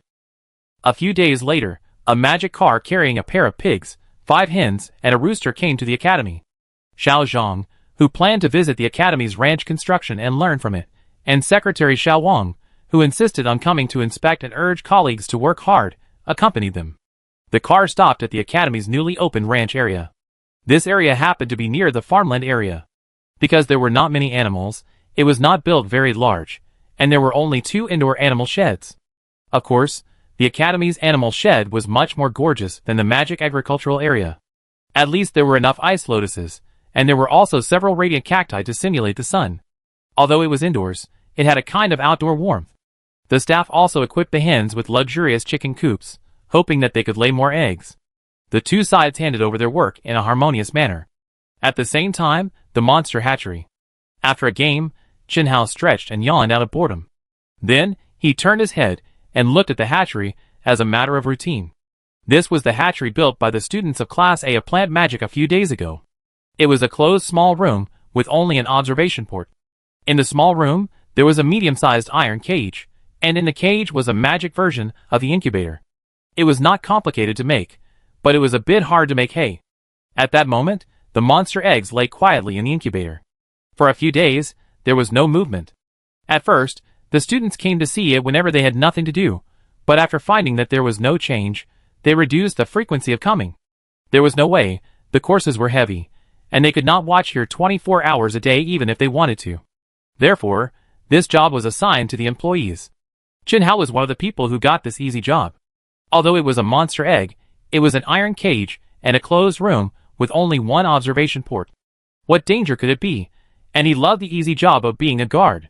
So he slept and played games as usual, and occasionally remembered to take a look at the situation inside. But he never expected that he would see something wrong. Chen Hao rubbed his eyes repeatedly to make sure that he was not seeing things, and his heart immediately sank. What should I do? There is only the eggshell inside. Chapter 91. Puru didn't know how long he had been in the egg. In short, when he regained consciousness, he felt dizzy, and it took him a long time to gradually regain some of his inherited memories. Oh, I'm a monster. It suddenly realized. Moreover, I was a monster that once dominated the entire magic continent and frightened all creatures. It was very scary. Not only that, I was also the king of the tribe. However, because my tribe was too powerful, it was madly besieged by the jealous 2-legged beasts, and now it has become very weak. In order to revive the tribe, I must endure humiliation and start from escaping from prison. Yes, when Puru was in the egg, he realized the seriousness of the matter. It seemed that he was locked up by the 2-legged beasts. As a king, Pulu was angry and sad when he found himself lying on a cheap incubator, locked in an iron cage, and outside the iron cage was a room with a hole. Too negligent. Damn 2-legged beast. How dare you? But after calming down, Pulu found that this kind of negligence also has its benefits. They would never have thought that such an arrangement could not trap a king like me. So Pulu tried to delay the time of his shell breaking, until he was sure that the two-legged beasts were getting more and more relaxed about him, and then he quickly broke out of the shell with a click, and took advantage of the stupid two-legged beasts outside not noticing, slipped out through the gap of the iron cage, and then hid under the hole. Sure enough, when the two-legged beast found that he was gone, it quickly panicked. After he left and ran to call for help, Pulu seized the opportunity to jump onto the hole and jumped out with a swish. The next step is to escape. You can't stop for a moment. While the bipeds haven't reacted yet, run as far as possible. Well, this is called tactical evacuation. However, Pulu had a beautiful idea, but he immediately found that the plan could not keep up with the changes after leaving the prison. It's so cold. No, no, no, how can it be so cold? I'm going to freeze. In my memory, my tribe also has cold-resistant species that can survive in the far north, but it is a temperate species. It took Pulu a lot of effort to break the shell, and it was already very difficult to escape in one breath. Now it has to face such terrible weather.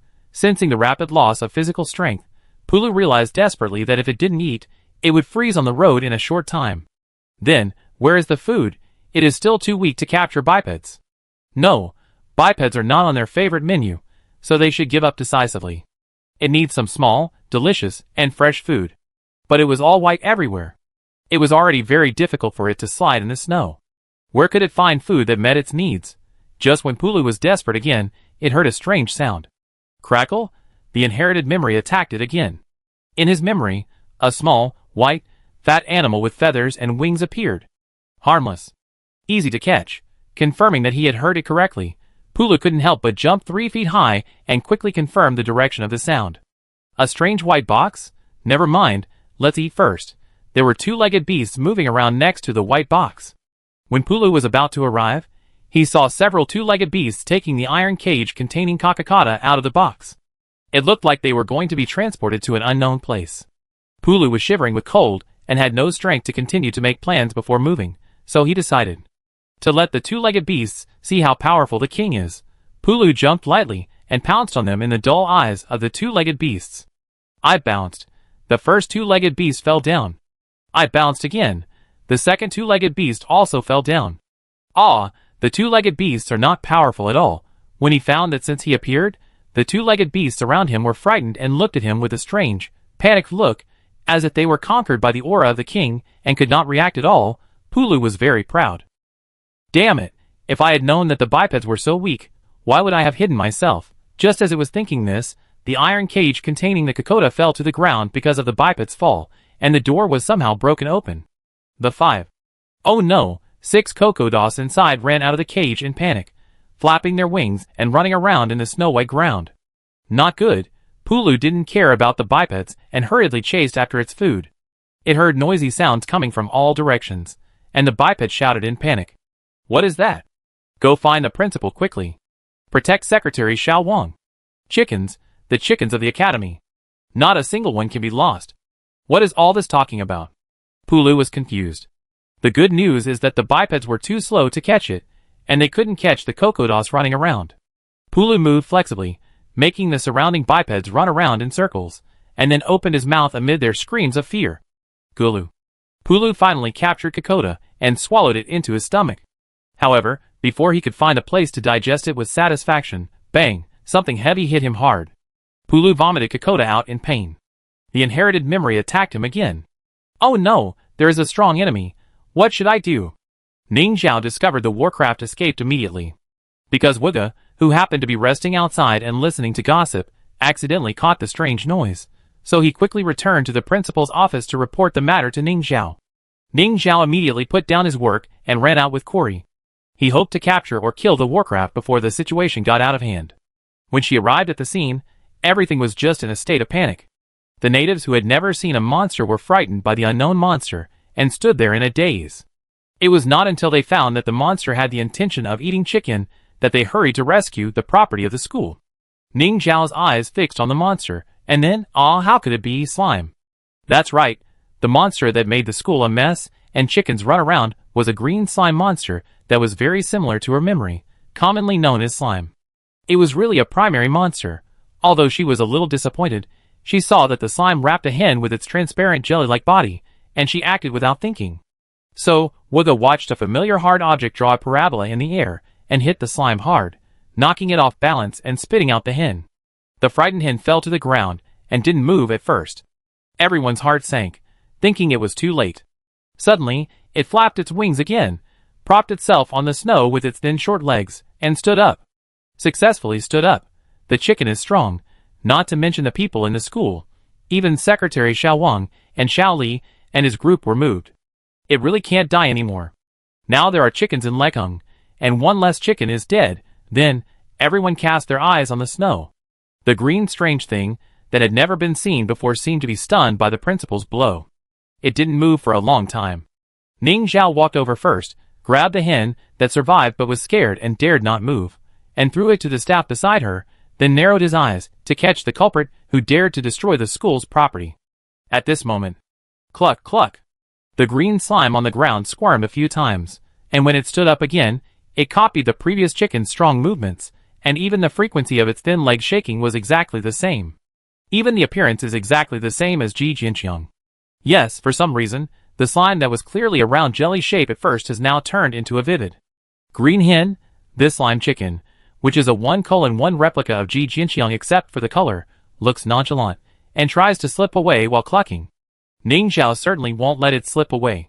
He caught the green hen in his hand just like he caught Ji Jinqiang, and looked at it over and over again. At this moment, a shout came from behind, "Principal!" It was the Plant Magic Class A, who received the news and hurriedly ran to help. "Principal, you are so awesome. You hit this monster right away." Wang Faocai didn't care about anything, and just flattered himself. He also stole a peek at what weapon the principal threw out. "Hey, Principal's Guide? Principal, what is this?" others asked. Ning Zhao was silent for a while. Earlier, she would have answered that this is called slime. But now? Can slime transform? This is a mimic slime. Corey flew out to help Ning Zhao out. His expression was very complicated. It is a special monster that can transform into the appearance of the prey after biting it. What's the use? Ning Zhao pinched the green version of chicken strong again, and found that even the feel was simulated very similarly. It's obviously fake. Yes, this is also what she didn't understand. In order to protect themselves, some animals in nature have learned mimicry skills in the long evolution. So after the slime turned into a chicken, she quickly understood that this was a similar self-protection mechanism. But their mimicry is really real, and your green one is too conspicuous. After all, it is a primary magic beast. Corey sighed. Alas, I didn't expect it to be this. The reproduction capacity of magic beasts, like slimes, is too strong. Often when you see one, it means there is a nest in places you can't see. So although their attack power is not strong, they are very troublesome magic beasts in the magic continent. Corey recalled, once due to negligence, the whole continent was in a slime disaster. Later, all kingdoms had to join forces to clear them out before their number was controlled. Nowadays, the first internship task of the General Junior Brave team is to clear out the slimes. As for the value, well, because it is too common, even the gel dropped by killing it is not worth much. Perhaps it understood the word kill. The slime chicken that was originally carried by Ning Zhao obediently clucked in fear, and then, in full view of everyone, poof, an egg was laid from its buttocks. An egg that is no different in size and color from a normal egg. Ning Zhao picked up the egg, looked at Corey in confusion. Ah, but this rare species of slime, the mimic slime, is a little special. Corey said with a complicated expression. To some extent, their mimic products are no different from the real ones. Until he got back on the magic car, Secretary Xiao Wang was still a little dazed. He pinched Xiao Li's hand beside him and asked, "Does it hurt?" "It hurts." "So this is true?" Secretary Xiao Wang said, "The magic school has a kind of monster that can transform into a chicken and then lay eggs?" "Yes." "No, not just chickens. Doesn't it say that as long as the thing bites any animal, it can transform into the appearance of that animal?" Secretary Xiao Wang said seriously, "Do you think it is possible to use this monster to copy more?" Secretary Xiao Wang, "Cows? Xiao Li, pandas? Both?" Finally, Xiao Li coughed under Secretary Xiao Wang's condemning eyes. "Well, I understand, but this is not it. We have to wait for the school to study and confirm whether the agricultural and sideline products produced by this mimic slime are really edible." Pulu felt like a failure. It was locked up again, and because it used a talent skill that could only be used once, it became a kakakata, and it could no longer escape from the prison with its flexible and smooth body. The only consolation was that its prison had been upgraded. Now it had a luxurious nest. a very smooth trough and food trough. The place it lived in was also much larger than the previous cage, and there was sunlight simulated by magic plants above its head. It was barely a bit respectable. But it's so sad. Does it have to be a Kokoda for the rest of its life? Of course, Pulu has a chance to change back, but that requires it to upgrade, and upgrading requires eating a lot of nutritious prey. But look at what these bipeds are feeding it. Hey, it doesn't seem to be very interested in insects, and doesn't like rice very much. It eats some magic vegetables, but it's a bit picky. Didn't the principal say it's an omnivorous monster? Even if it's camouflaged, its diet doesn't really change. Those bipeds in white coats, across the wooden fence, pointed at it all day long and tossed it around. They fed it all kinds of weird things. They also recorded its weight changes. What's even worse is that occasionally some of them would press something, and after that thing made a ding-ding-ding sound, the other party would scare it with a threatening look. It's time to lay eggs. If it doesn't work hard to hold back a thing called an egg, they will take away all its food and water, claiming that they want to starve it. Wow, this is so hateful. Pulu laid eggs with hatred, until later, laying eggs upon hearing ding-ling-ling became its conditioned reflex. That would be fine, but they even changed from ding-ling-ling once a day to ding-ling-ling 3 times a day. 3 times. It was exhausted, so they finally let it go and wrote on the paper called experimental record, maximum production capacity, 3 eggs/day. Of course, these bipeds occasionally do things that are beneficial to Pulu. For example, they actually feed it liquid magic. In fact, Pulu's tribe is not egg-born monsters. The egg form is the product of capturing monsters with special magic, and they reproduce by themselves. The way to reproduce is to eat energy, or in other words, when the magic reaches a certain level, it will naturally split. Pulu thought these bipeds didn't know this, and when he saw that the sink was filled with magic water, he was overjoyed and drank it all in one gulp. Then, he looked at the bipeds with a show of force, and split into one in front of them. Pulu number 2. Hee, stupid bipeds, are you panicking now? No. They wrote on the paper, 300 milliliters of liquid magic can be split once. Pulu number 2 is the initial slime form. Number 2's thinking is like this. It turns out that I am a magical beast. I am the king of the tribe. I have to find a way to escape. Then, Pulu saw number 2 jump over the fence under the negligence deliberately pretended by the bipeds, felt the cold, and then hunted a Hunchi. Well, the subsequent development was what Pulu heard from the bipeds. Anyway, when he saw number 2 again, it had turned into a green and fat Hunchi.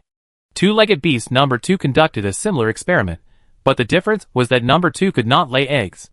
Pulu was originally envious of it for not having to do it 3 times a day, but then he saw a tall and fierce two-legged beast holding a knife, with a cold glow, tied number 2 up, and cut him with the knife. Pulu was terrified. Number 2's howling gave him nightmares for several days, and he almost couldn't complete 3 times a day. But the two-legged beast that did such a horrible thing actually continued to record with a happy face. Although the skin is green, the meat is still a normal color. There are also pig offal and so on. Slurp, take it for testing quickly. It is confirmed that there is no problem. Let the school give us an extra meal tonight. Damn, are the two-legged beasts talking animal language? You gain happiness, but number 2 loses his life. In this way, Pulu was tossed around by the two-legged beasts in his luxurious chicken coop. Gradually, Pulu no longer had the energy to care about what the biped wanted to do. As long as it could eat and drink enough and live safely, 3 times a day would be fine.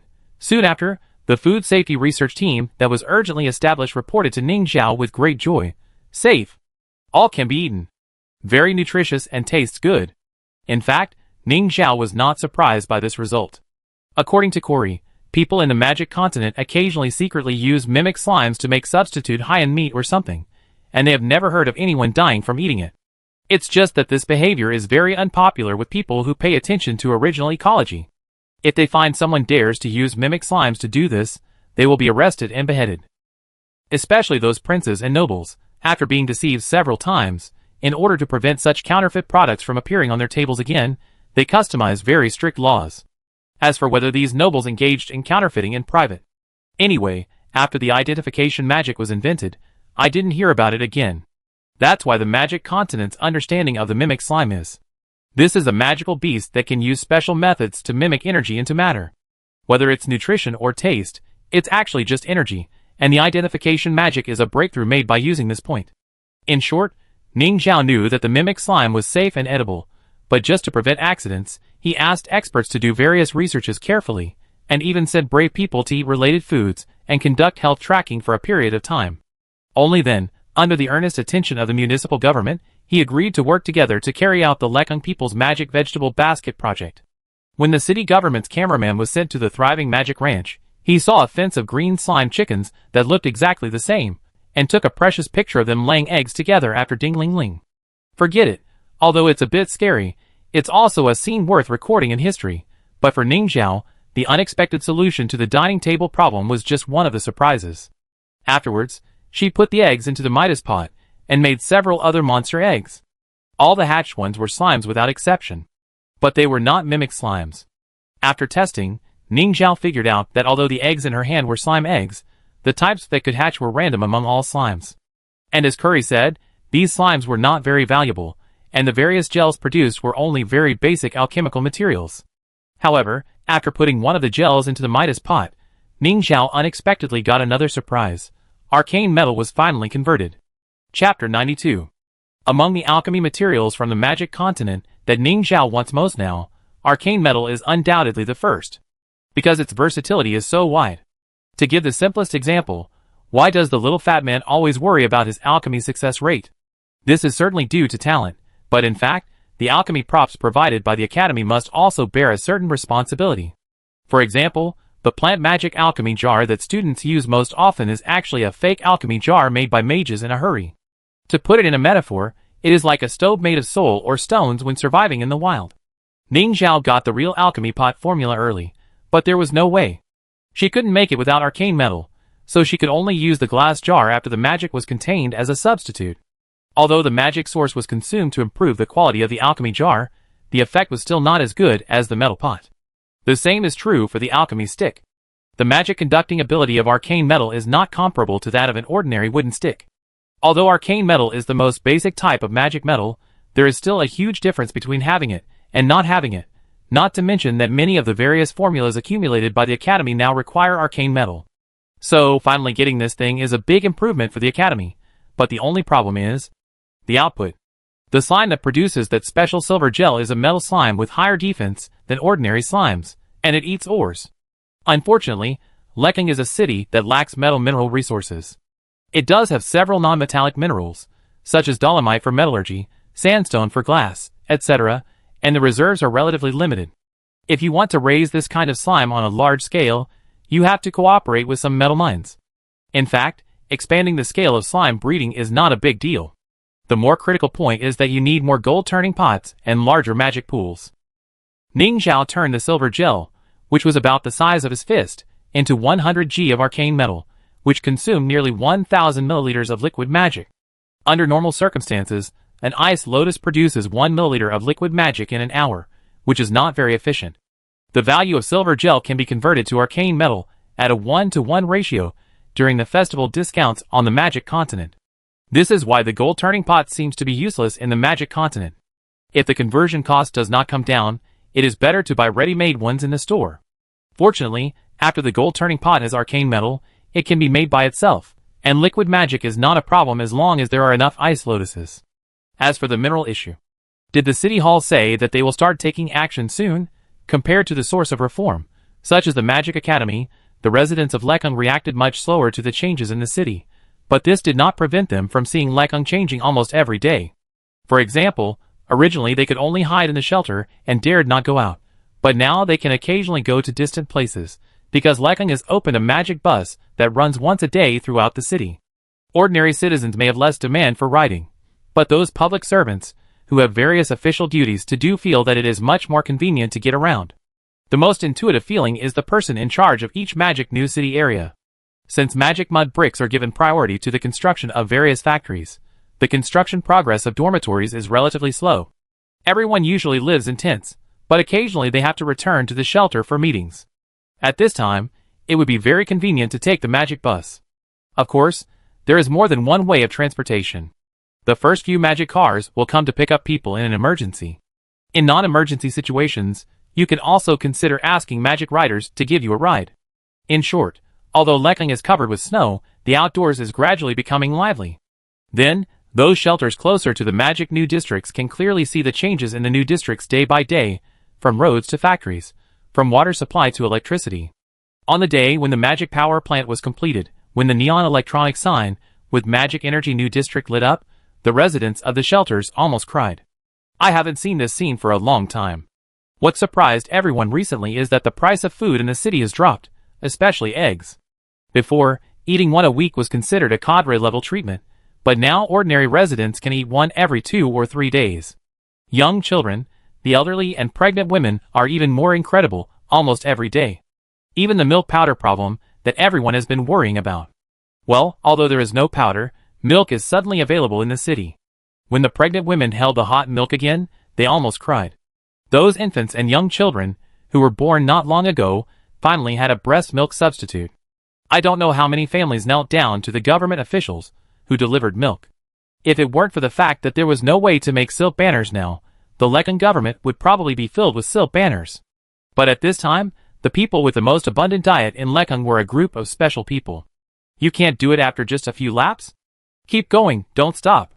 With your physical strength, even if you know magic, you can't survive well outside. Once you encounter an accident, you're finished. When you can't hold on any longer, think about whether you really want to live. In an indoor training base, an instructor in camouflage uniforms is severely reprimanding the people in the field. The composition of this group of people is quite complex. Although they are all young, there are fat and thin men and women, and they look like a group of random people. But of course, they are not randomly selected. The ones who are being trained hard are the prospective magicians in the Lekang magic talent pool. Of course, not all of them are here. Registration is purely voluntary, but whether they pass the assessment depends on the test in a few days. This is a selection of the Lekang Magic Expedition Team. The purpose is to select magic talents for outward development and rescue. That being said, it is actually a team that is about to set off to open up roads in other cities, exchange materials, and assist in magic construction. On the surface, this is a very simple task. Anyway, everyone can take the magic car at that time, and bring enough materials and bodyguards. Even the magic school will send an accompanying team, so it is never too much to be careful. In fact, these days, Mayor Chi Haiming received many satellite calls for help from all over Dongzhou. Some of them begged earnestly, some used moral kidnapping, and some used coercion and inducement. It can be seen that the situation in many cities in Lekang is not optimistic. And more cities have lost contact, especially those without withered trees. There are not many government teams that can still operate normally. This makes Mayor Chi worried about the safety of the expedition team. Logically speaking, Lekang itself has not fully recovered, and the magic new city area has not been completed, so it should not devote energy to the outside world. But first, the academy and the magic industrial zone need materials, and second, Mayor Chi is worried that it will be too late. The later it is, the more chaotic it will be. He must first be responsible for Lekang, but Mayor Chi is also from Dongzhou, and the residents of other cities are also his compatriots. So after discussing with the parents' union, both sides unanimously decided to expand outward as soon as possible. However, you don't need to go too far in the early stage, just contact some nearby city circles, especially the first trip, which is a proofing. Even so, preparations cannot be neglected. Dongzhou has been cooling down recently, and there have been several short heavy snowfalls, which shows that the weather conditions in the future will be more unpredictable. Even if there is magic, it is necessary to prevent accidents on the way and the problem of personnel dispersion. Therefore, the quasi-magicians who are about to join the team and the quasi-magicians who will join the team in the future have been temporarily arranged for physical training. Of course, the training content is not only physical fitness, but also includes a series of knowledge training on snow survival.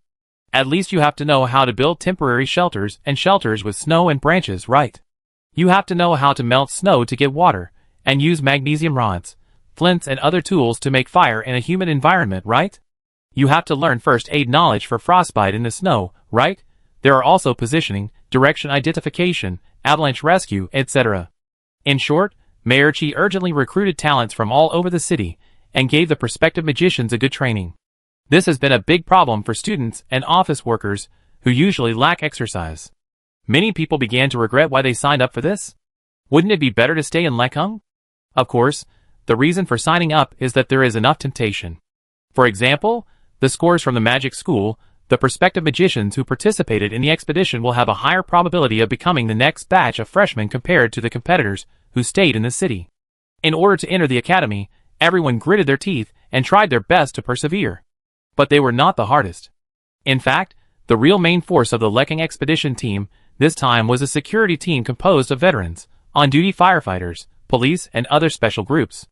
And their selection was more intense, not only because the expedition team had good treatment, but also because many people had a strong sense of responsibility. If they didn't go at this time, who would go? The prospective magicians were mainly trained indoors, while the security team carried out one field training after another. Even if they were ordinary people, they would never drag their feet in the action. Of course, the various materials needed by the expedition team were also given priority supply. After the magic ranch was established, their diet was also optimized at the first time, striving to ensure that everyone was well fed and physically fit before departure. The current preparations are almost done. The principal's office. Fong Huilan summarized and reported to Ning Zhao on the formation of the Academy Expedition Team. More precisely, the Academy Avenue Construction Team. Although they will set out together with the team of the Lekking government, in fact, the two sides will not always go the same way. The purpose of the school's trip this time is to pave the road for the school avenue. Snow is not considered a flat road surface and cannot be covered with the magic dirt road, but the ice surface can. Therefore, the construction of the school avenue needs to cover the moving line with a layer of ice first. After preliminary calculations, if you want to make the school avenue run through the entire Dong-o from south to north, there will be about 4,200 kilometers of roads. And the east-west direction across Dong-o is about 3,500 kilometers. Even before the end of the world, this is not a simple number.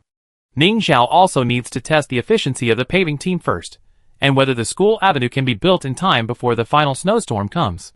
In fact, it was already a very late time. In order to give the city residents along the way a greater chance of survival, the Academy Avenue should be completed 1 month in advance. In this way, the Academy can send out magic cars to promote emergency supplies and magic new areas to prevent the residents of Dong-o from freezing to death or starving to death on a large scale when the last wave of extreme cold disasters comes. At most, Ning Zhao may only have 1 month to build the Academy Avenue. In fact, it is really tight. In this month, she still has to accumulate enough magic sources to build the road, which makes the economic situation of the Academy, which has finally become more affluent, become tight again. But if she really doesn't build this road, Ning Zhao can't do it. Not only for her magician seedlings, but also for the trust of the teachers, students, parents, and employees of the Academy, it has also had some impact on her. It's just a road. This doesn't mean she has to bear the weight of the entire Dong-o, but this road may change the fate of many people. And the magic source is not saved. The students trust the Academy so much, work hard to complete their homework every day, and contribute enough magic source points to her because they believe that the Academy is on the right path. Ning Zhao needs such hard-working students, so she can't just stand by and watch. This is the origin of the Academy Road, and there is only so much she can do. However, do you really plan to give the task of leading the team this time to the Killing Alliance? Fong Huilan asked doubtfully. Ning Zhao nodded, because they are more suitable. Speaking of which, there are actually 2 forces affiliated with the Academy now. One is the Parents Alliance that represents the Academy in foreign affairs, and the other is the Killing Alliance that is directly under Ning Zhao himself. Although Ning Zhao cannot fully trust the latter, at least so far, they have cooperated with all of Ning Zhao's requests. And Ning Zhao also ordered them around unceremoniously, just like this time. Going out is actually a risky thing, and Ning Zhao privately does not want the people of the Parents Alliance to be responsible for this matter. Moreover, the people of the Killing Alliance are more experienced in terms of physical fitness and technical reserves. Their leader is a lucky guy for unknown reasons, who can live longer than the heroine in each round. Who else can we give this risky task to if not them? But Fong Huilan is still a little worried. Do we really not need to send someone to follow? I mean, do we not need an accompanying magician? Don't worry about that. Ning Zhao answered easily. I have already sent them a magician. So a few days later, the Academy's paving team set off. But the students who were keen on making small clothes for the magic puppets suddenly realized, the Academy's little magic puppet Mumu is gone. Chapter 93. In Tao Jiji's imagination, this expedition should be like this. Tiredly squeezed in the car, shivering and warming by the fire, drinking ice water, eating dry food, and waiting for the car to stop to go to the bathroom, and then quickly in the cold wind in the wild. In short, It is as uncomfortable as the long-distance ride in the past. Not as comfortable as it was back then. However, the reality is like this. The 3-story customized expedition support vehicle, the first floor is a living room for everyone to play cards and entertain. The second floor is a double bedroom with upper and lower bunks, and the third floor is a storage place for supplies. All places are covered with ice lotuses, which continuously provide heat and magic power, not only to power the expedition vehicle, but also to provide magic power for practical magic flowers such as the bright cactus, water hydrangea, and garbage orchid on the vehicle. Not only can you go to the toilet in the car, you can even take a warm bath, although you have to queue up to make an appointment, and the food includes fresh vegetables, slime eggs, slime milk, etc. What kind of expedition vehicle is this? It's a magical mobile home, right? It's a mobile home with a magic farm and generator. Not to mention Tao Gigi, the other members of the expedition team also showed a dazed expression when they saw the vehicle they were going to take. Anyway, Dongzhou is now covered with heavy snow. As long as it doesn't go to places with height restrictions such as bridge tunnels, the magic car can go almost all the way. And Binghui's load-bearing capacity is considerable. When developing the expedition vehicle, the Magic Machinery Club simply used the concept of a real RV to make the travelers as comfortable as possible. A total of 5 such vehicles were urgently produced, 3 of which belonged to the Lekang expedition team, and 2 to the Academy. The configuration of the carriages also varies according to the needs of both parties. If the expedition team has an idea, they can even use magic mud bricks to renovate the room on the spot during the journey, as long as they don't touch the magic network. Of course, it doesn't matter even if it touches the heart. Who among the accompanying quasi-magicians hasn't learned the tutorial of building a magic network? They just have a few alchemy formulas, not that they don't understand the basics. Those who don't understand it will not be selected for this expedition. There are 40 people in the first phase of the Lekang expedition team, 9 quasi-magicians, 6 preparatory students plus 3 magic riders, who serve as substitute drivers, and an average of about 13 people in a car, which is quite spacious and comfortable. Moreover, the expedition car uses the latest magic glue. The interior of the car is no longer a slippery white mud brick, but a variety of new magic walls that are comfortable to step on or touch, and the color gives people a pleasant feeling. The surface of the magic mud bricks that serve as beds is brushed with Q-elastic glue, and sleeping on it even feels like a high-end mattress. Tao Shiji and her quasi-magician companions almost didn't want to get up after lying on it. The expedition team was really excited to visit the expedition car, and even the accompanying security personnel couldn't hold back their joy, but everyone didn't forget the business. Soon after, as the expedition vehicle drove out of the city of Lekang and followed the magic school paving team to the suburbs according to the plan, everyone began to do their own things tacitly. The non-magicians took care of the farm pasture, and the quasi-magicians continued to refine the magic items they knew in the simple alchemy room on the car. The rest of the people observed the surroundings, and filmed what they saw along the way. Yes, this time the expedition team also wanted to film the whole process into a documentary, and this important task was given to the security personnel who were best at filming in the team. If others wanted, they could also use their mobile phones to record their own perspectives. After refining several tanks of magic mud bricks, Tao Gigi felt exhausted, so she gave up her position to another companion and went to the 3rd floor to rest and take pictures. The 3rd floor of this car is mainly a chicken coop. Someone was adding feed to the trough and greeted Tao Gigi when he saw her. Tao Gigi glanced at the dozen slime chickens in the car. So strange. The green chickens that look exactly the same give people goosebumps, especially since they are trained to be very obedient, not as noisy as ordinary chickens. When they quietly squeeze together in the car and look at you, it looks like a scene from a biochemical horror movie. Tao Gigi quickly looked away and took out her mobile phone to take pictures outside the window. The 3rd floor has a high field of view and can see farther, and you can see the whole white world. If watching the snow scene in Lekang is a sense of shock at the end of the world, then looking along the national highway is completely desolate. Tao Gigi once drove along this road. At that time, there were many farmlands, trees, grass, and mountains on both sides. But now these landscapes are covered with thick white snow. Looking from afar, except for a few barely recognizable white mountaintops, there is no trace of the past. This is the first problem you will encounter when going out now. The landmarks of the past have changed a lot, and it is difficult to tell the direction with the naked eye. So the car is not actually driving fast. In the magic school vehicle leading the way, someone is responsible for constantly correcting the direction to avoid route deviation. Such scenery will become repetitive after a short time. After shooting enough materials, Tao Jiji sighed and went back to prepare for alchemy. Fancheng. Those bastards looted the place so thoroughly that they didn't leave any food behind. Someone kicked the broken door angrily, then squatted on the ground with his head in his hands in pain. What should we do? Are we going to starve to death? Disappointment spread throughout the house, and everyone was silent for a while. Finally, it was Mengyu who spoke up. Okay, don't just stand there. Find some furniture that can be used for burning firewood, otherwise we will freeze to death before we starve to death. This was the farthest office building from their shelter that they could travel back and forth within a day, but the result was not much different from the past few days. Since someone had already visited the place, there was not much food left. In fact, this was expected by everyone. After the shelter ran out of food, everyone braved the cold to search for supplies in order to avoid starvation. Now there are probably very few places in Fancheng that have not been visited by others. At first, this adventure was worth it.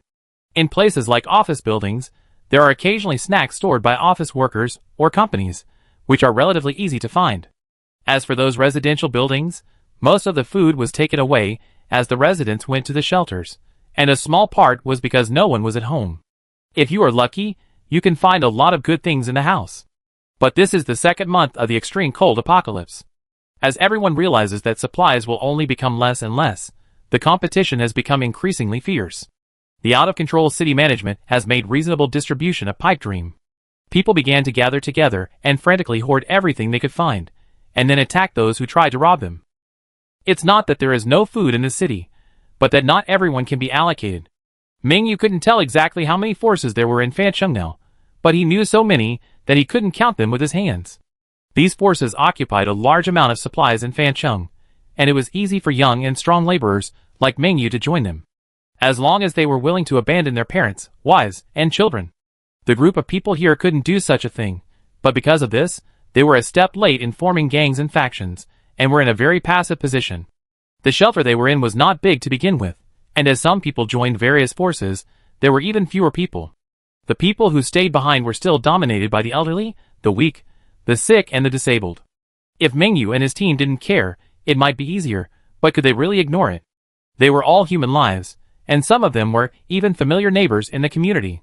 Some people would choose to freeze to death at night, pretending that it was an accident, to reduce the collective burden. Most of these people were elderly, and everyone would dissuade them at first, but as supplies decreased, no one dissuaded them anymore. But there were also people who were eager to survive, and still insisted.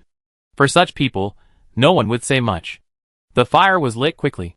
It was a bit troublesome to live in low temperatures at first, but as we went out more and more, we quickly became proficient in this skill. Everyone opened the windows a little, endured the toxic smoke from the inferior furniture, and roasted the fire silently. Alas, I don't know whether to say that the merchants are unscrupulous or the bosses are unscrupulous.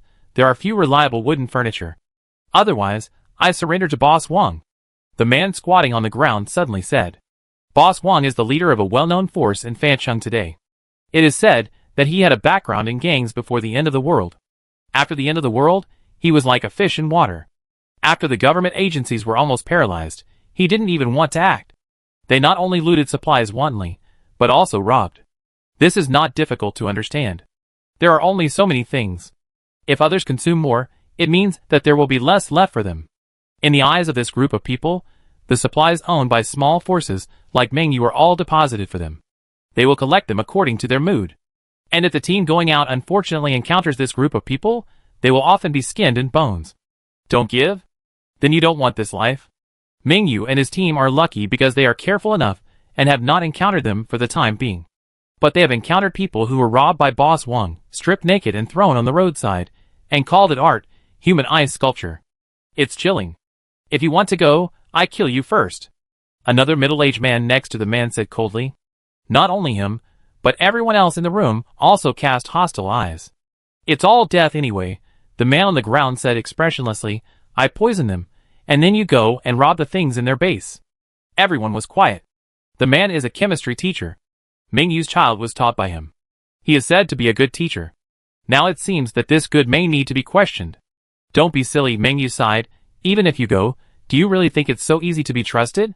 If they ask you to kill a few people as a token of your loyalty, what will you do? The chemistry teacher was silent. But if you keep doing this, you will starve to death sooner or later.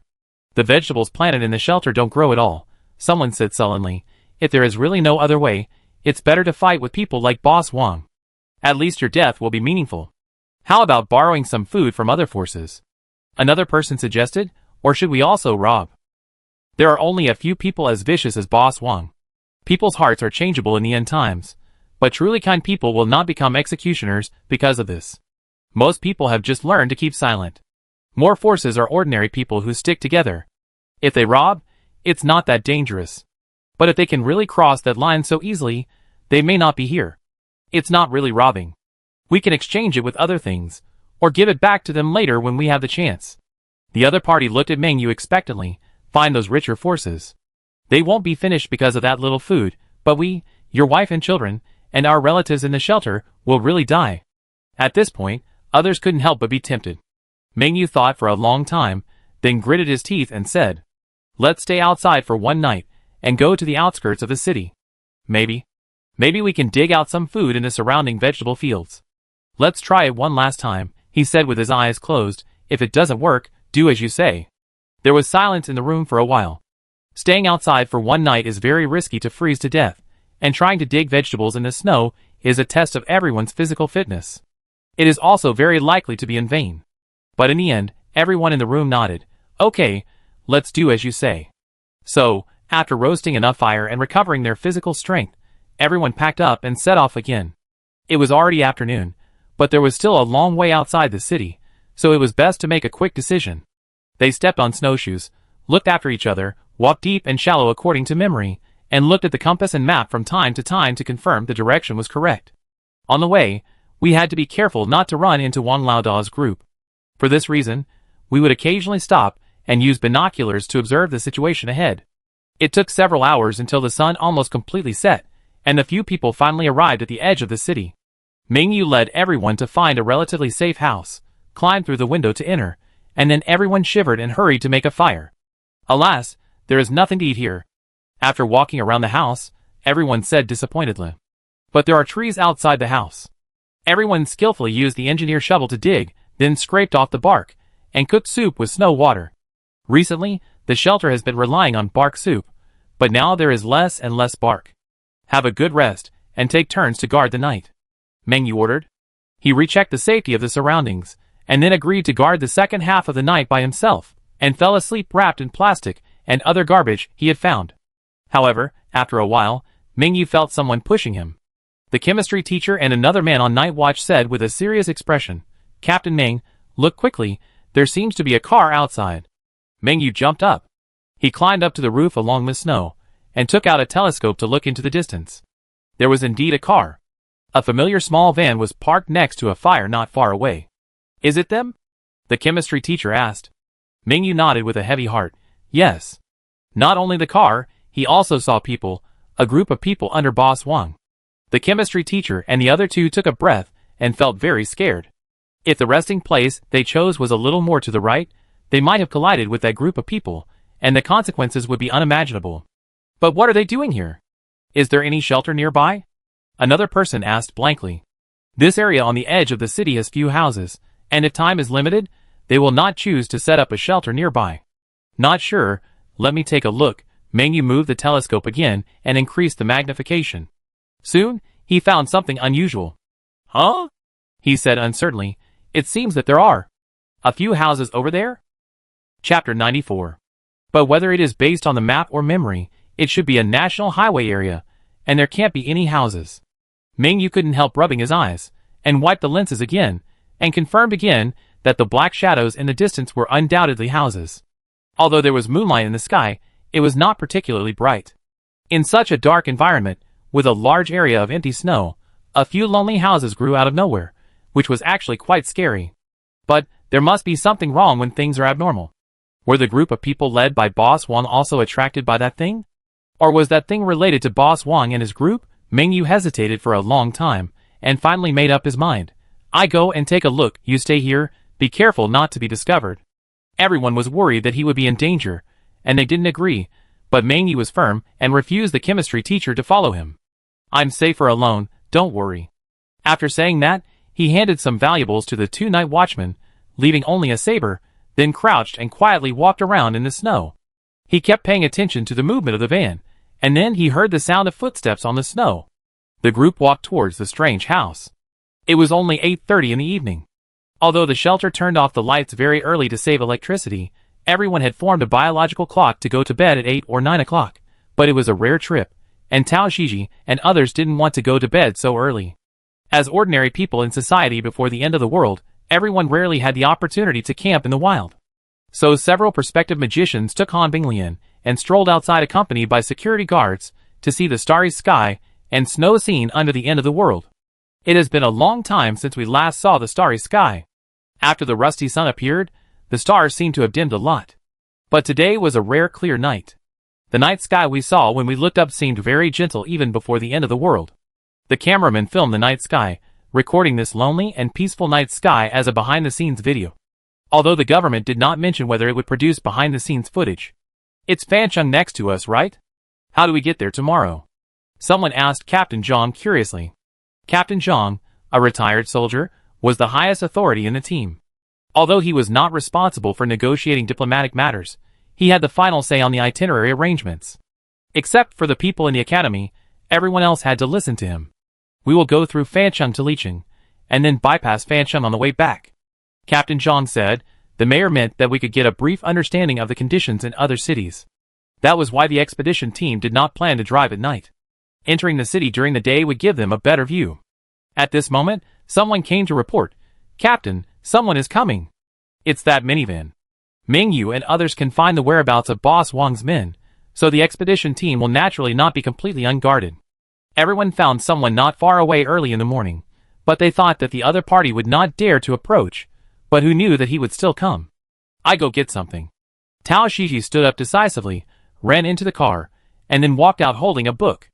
Other quasi-magicians also followed the arrangement and left, leaving only a few people from the security team. Soon, someone led a few men who looked surprised and kept looking at the expedition car, and almost couldn't even walk. Jiang Yuanbin has been with Boss Wang for nearly 7 years. He is a little smart. He studied accounting and is very good at bookkeeping. Before the end of the world, he was one of the core members of the organization and was quite trusted by Boss Wang. But recently, his position has been a bit shaken. After the end of the world, the importance of civilian talents like him who lacked military power has plummeted, and a new boss, who walks around the city with military power is full of self-confidence and no longer respects the wise. What's more, Boss Wang has done a big thing and has many new subordinates. There are many smart people in that group of people. They look down on white-cut chicken like him, who can only talk, so Jiang Yuanbin has to join the team to go out and plunder to prove his value. But as Fancheng was plundered, the goods he could find or the objects to rob were also decreasing, and he was always worried about it. Therefore, when he accidentally discovered that a group of strange people came near Fancheng, he was actually very excited. This is an opportunity to make merit. After hesitating for a long time, Jiang Yuanbin decided to take the risk to go and find out. In fact, Jiang Yuanbin had some guesses about the identities of this group of people. He was well informed and had naturally heard about the magic school a long time ago. He had also heard some rumors that the magic school might be in the nearby Lekeng. Before today, Jiang Yuanbin didn't believe it, but after today. Hello, are you here to rescue Fancheng? Brought to Captain Zhang and others by a military man, Jiang Yuanbin glanced at the warm blue bonfire and immediately showed his acting skills, saying excitedly, "We are the survivors of Lekeng, and we are passing by here for something." Captain Zhang said, "Who are you?" "We are residents of Fancheng." Do you have anything to eat?" Jiang Yuanbin rubbed his stomach and said embarrassedly, "Fancheng is suffering from famine. Many elderly people and children in our shelter are starving, but no matter how we search for supplies, we can't find much food." He spoke in a very conscientious manner. After all, he had seen many people begging for food because of hunger these days, and his demeanor was similar to theirs. "No hurry, tell us first, what is the situation in Fancheng now? Is your city government still running?" "Alas, there is no city government now." Jiang Yuanbin looked sad. The shelter where the government is located has suffered heavy casualties. The people of the Lekeng expedition team were shocked. How could it be? What happened? The shelter was underground. After the blizzard, the ventilation holes were buried, and some of the structures were fragile and collapsed. Those people were trapped to death inside. When we found them, it was too late to rescue them. The biggest problem was not being trapped, but the oxygen gradually decreased after the ventilation holes were blocked, and the charcoal fires burned in many places in the shelter. The tragedy happened. After understanding the cause and effect of the incident, the Lekang expedition team felt particularly heavy. Such an accident was too tragic, and the official power was hit so hard, the situation in Fancheng must be bad. But at the same time, he was a little scared. Fortunately, there was no such accident in Lekang. Otherwise, even with the magic school, it would be difficult to stabilize the situation in a short time. Then Captain Zhang asked about some things about the order in the city. Jiang Yuanbin told some truths and lies. The biggest lie he told was to package Boss Wang as a good man who actively rescued the disaster, saying that they are now the largest base in Fancheng and are working hard for many people's lives. Jiang Yuanbin has a very gentle appearance. In the words of Boss Wang, he looks like a good person. In addition, his acting skills are good, and the two subordinates he brought with him also cooperated obediently. This information sounds very credible. In order to be more sincere, he even held back his tears and begged the expedition team to help the people of Fancheng and their base, and also told a lot of tragic things. Tao Jiji listened and cried uncomfortably. Captain Zhang seemed to be full of sympathy for the survivors of Fancheng, and finally agreed to go to Wang Laodao's base tomorrow to take a look and provide some help as much as possible. To show his friendship, Captain Zhang also invited several people to get on one of the expedition vehicles and invited them to have a meal and rest. Jiang Yuanbin and his group followed the guide with gratitude and left. After they left, Captain Zhang looked at Tao Shiji. The girl opened the book Happy Magic Every Day in her hand, and then shook her head at Captain Zhang with a serious expression. Then, another team member came over and whispered in Captain Zhang's ear, "Captain, there is another survivor." Meng Yu watched Jiang Yuanbin being politely taken away. He was half disappointed. Originally, he only planned to scout and leave, but after hesitating again and again, he gritted his teeth and touched a strange house. Having been in Fancheng for a long time, it is not easy for him to trust strangers now, but Meng Yu sensed a similar aura from the patrolman. A military aura. He decided to take a gamble. If the owner of this strange house is a good person, he must not let them be deceived by Jiang Yuanbin. So, more than 10 minutes later, Meng Yu, sitting in the expedition car, was completely dazed. Yes, he has understood that this thing is not a house, but a car. Well, the RV is indeed a car. Not only that, he touched the cushion under his buttocks, feeling the temperature of his fully armed body, and even began to feel a little hot, as if he was dreaming. There is clearly no stove in this car. Not only that, the light was not what he thought it was, but a plant that looked like a cactus. He squinted his eyes, and observed for a long time, before confirming that he was not mistaken. "Eat something first," a sturdy veteran said to him kindly, and then brought a roasted chicken leg, a glass of milk, and an egg. Meng Yu, In today's world, having a fast food like instant noodles is already a luxury. The other party could actually bring him such fresh food. Although the color of the roasted chicken leg looked weird, he was flattered. But if he wanted to refuse, he swallowed it back awkwardly with the inappropriate rumbling of his stomach. The other party smiled and said, "You're welcome. We can produce all these foods by ourselves now." "Ah?" Meng Yu moved his frozen lips, like a child at a loss, and asked Lekang, "Has Lekang restored order?" The veteran nodded proudly, "Almost." "That's great."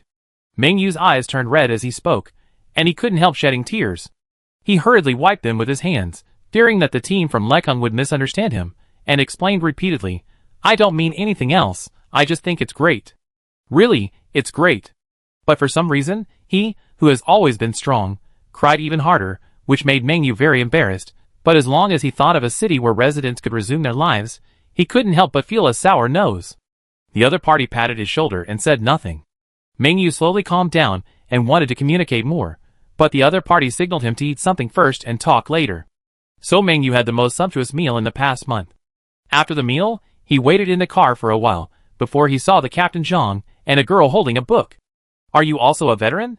Captain Zhang asked. Meng Yu nodded and told him the time and team number of his service. Captain Zhang also introduced his service to him. After that, both sides felt much more intimate. "What is the situation in Fancheng now?" Captain Zhang asked. "You should be careful of the group of people just now." Meng Yu gritted his teeth. "They are all beasts. They sent people to block the government shelter. At least tens of thousands of people were killed." Everyone present was shocked. "What, didn't you say it was a blizzard and natural collapse?" "At first we thought it was an accident caused by the blizzard," Mengyu replied, but later there were several shelters built underground, and the ventilation holes were also blocked. I saw a lucky escape, and he told me that it was done by Wang Lao Da's group for robbery. Everyone took a breath. But there are worse things.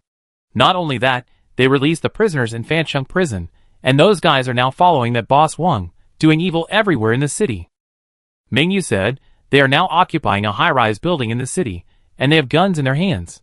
Other forces in Fancheng have thought about killing boss Wang and his men, but it is too dangerous and too difficult.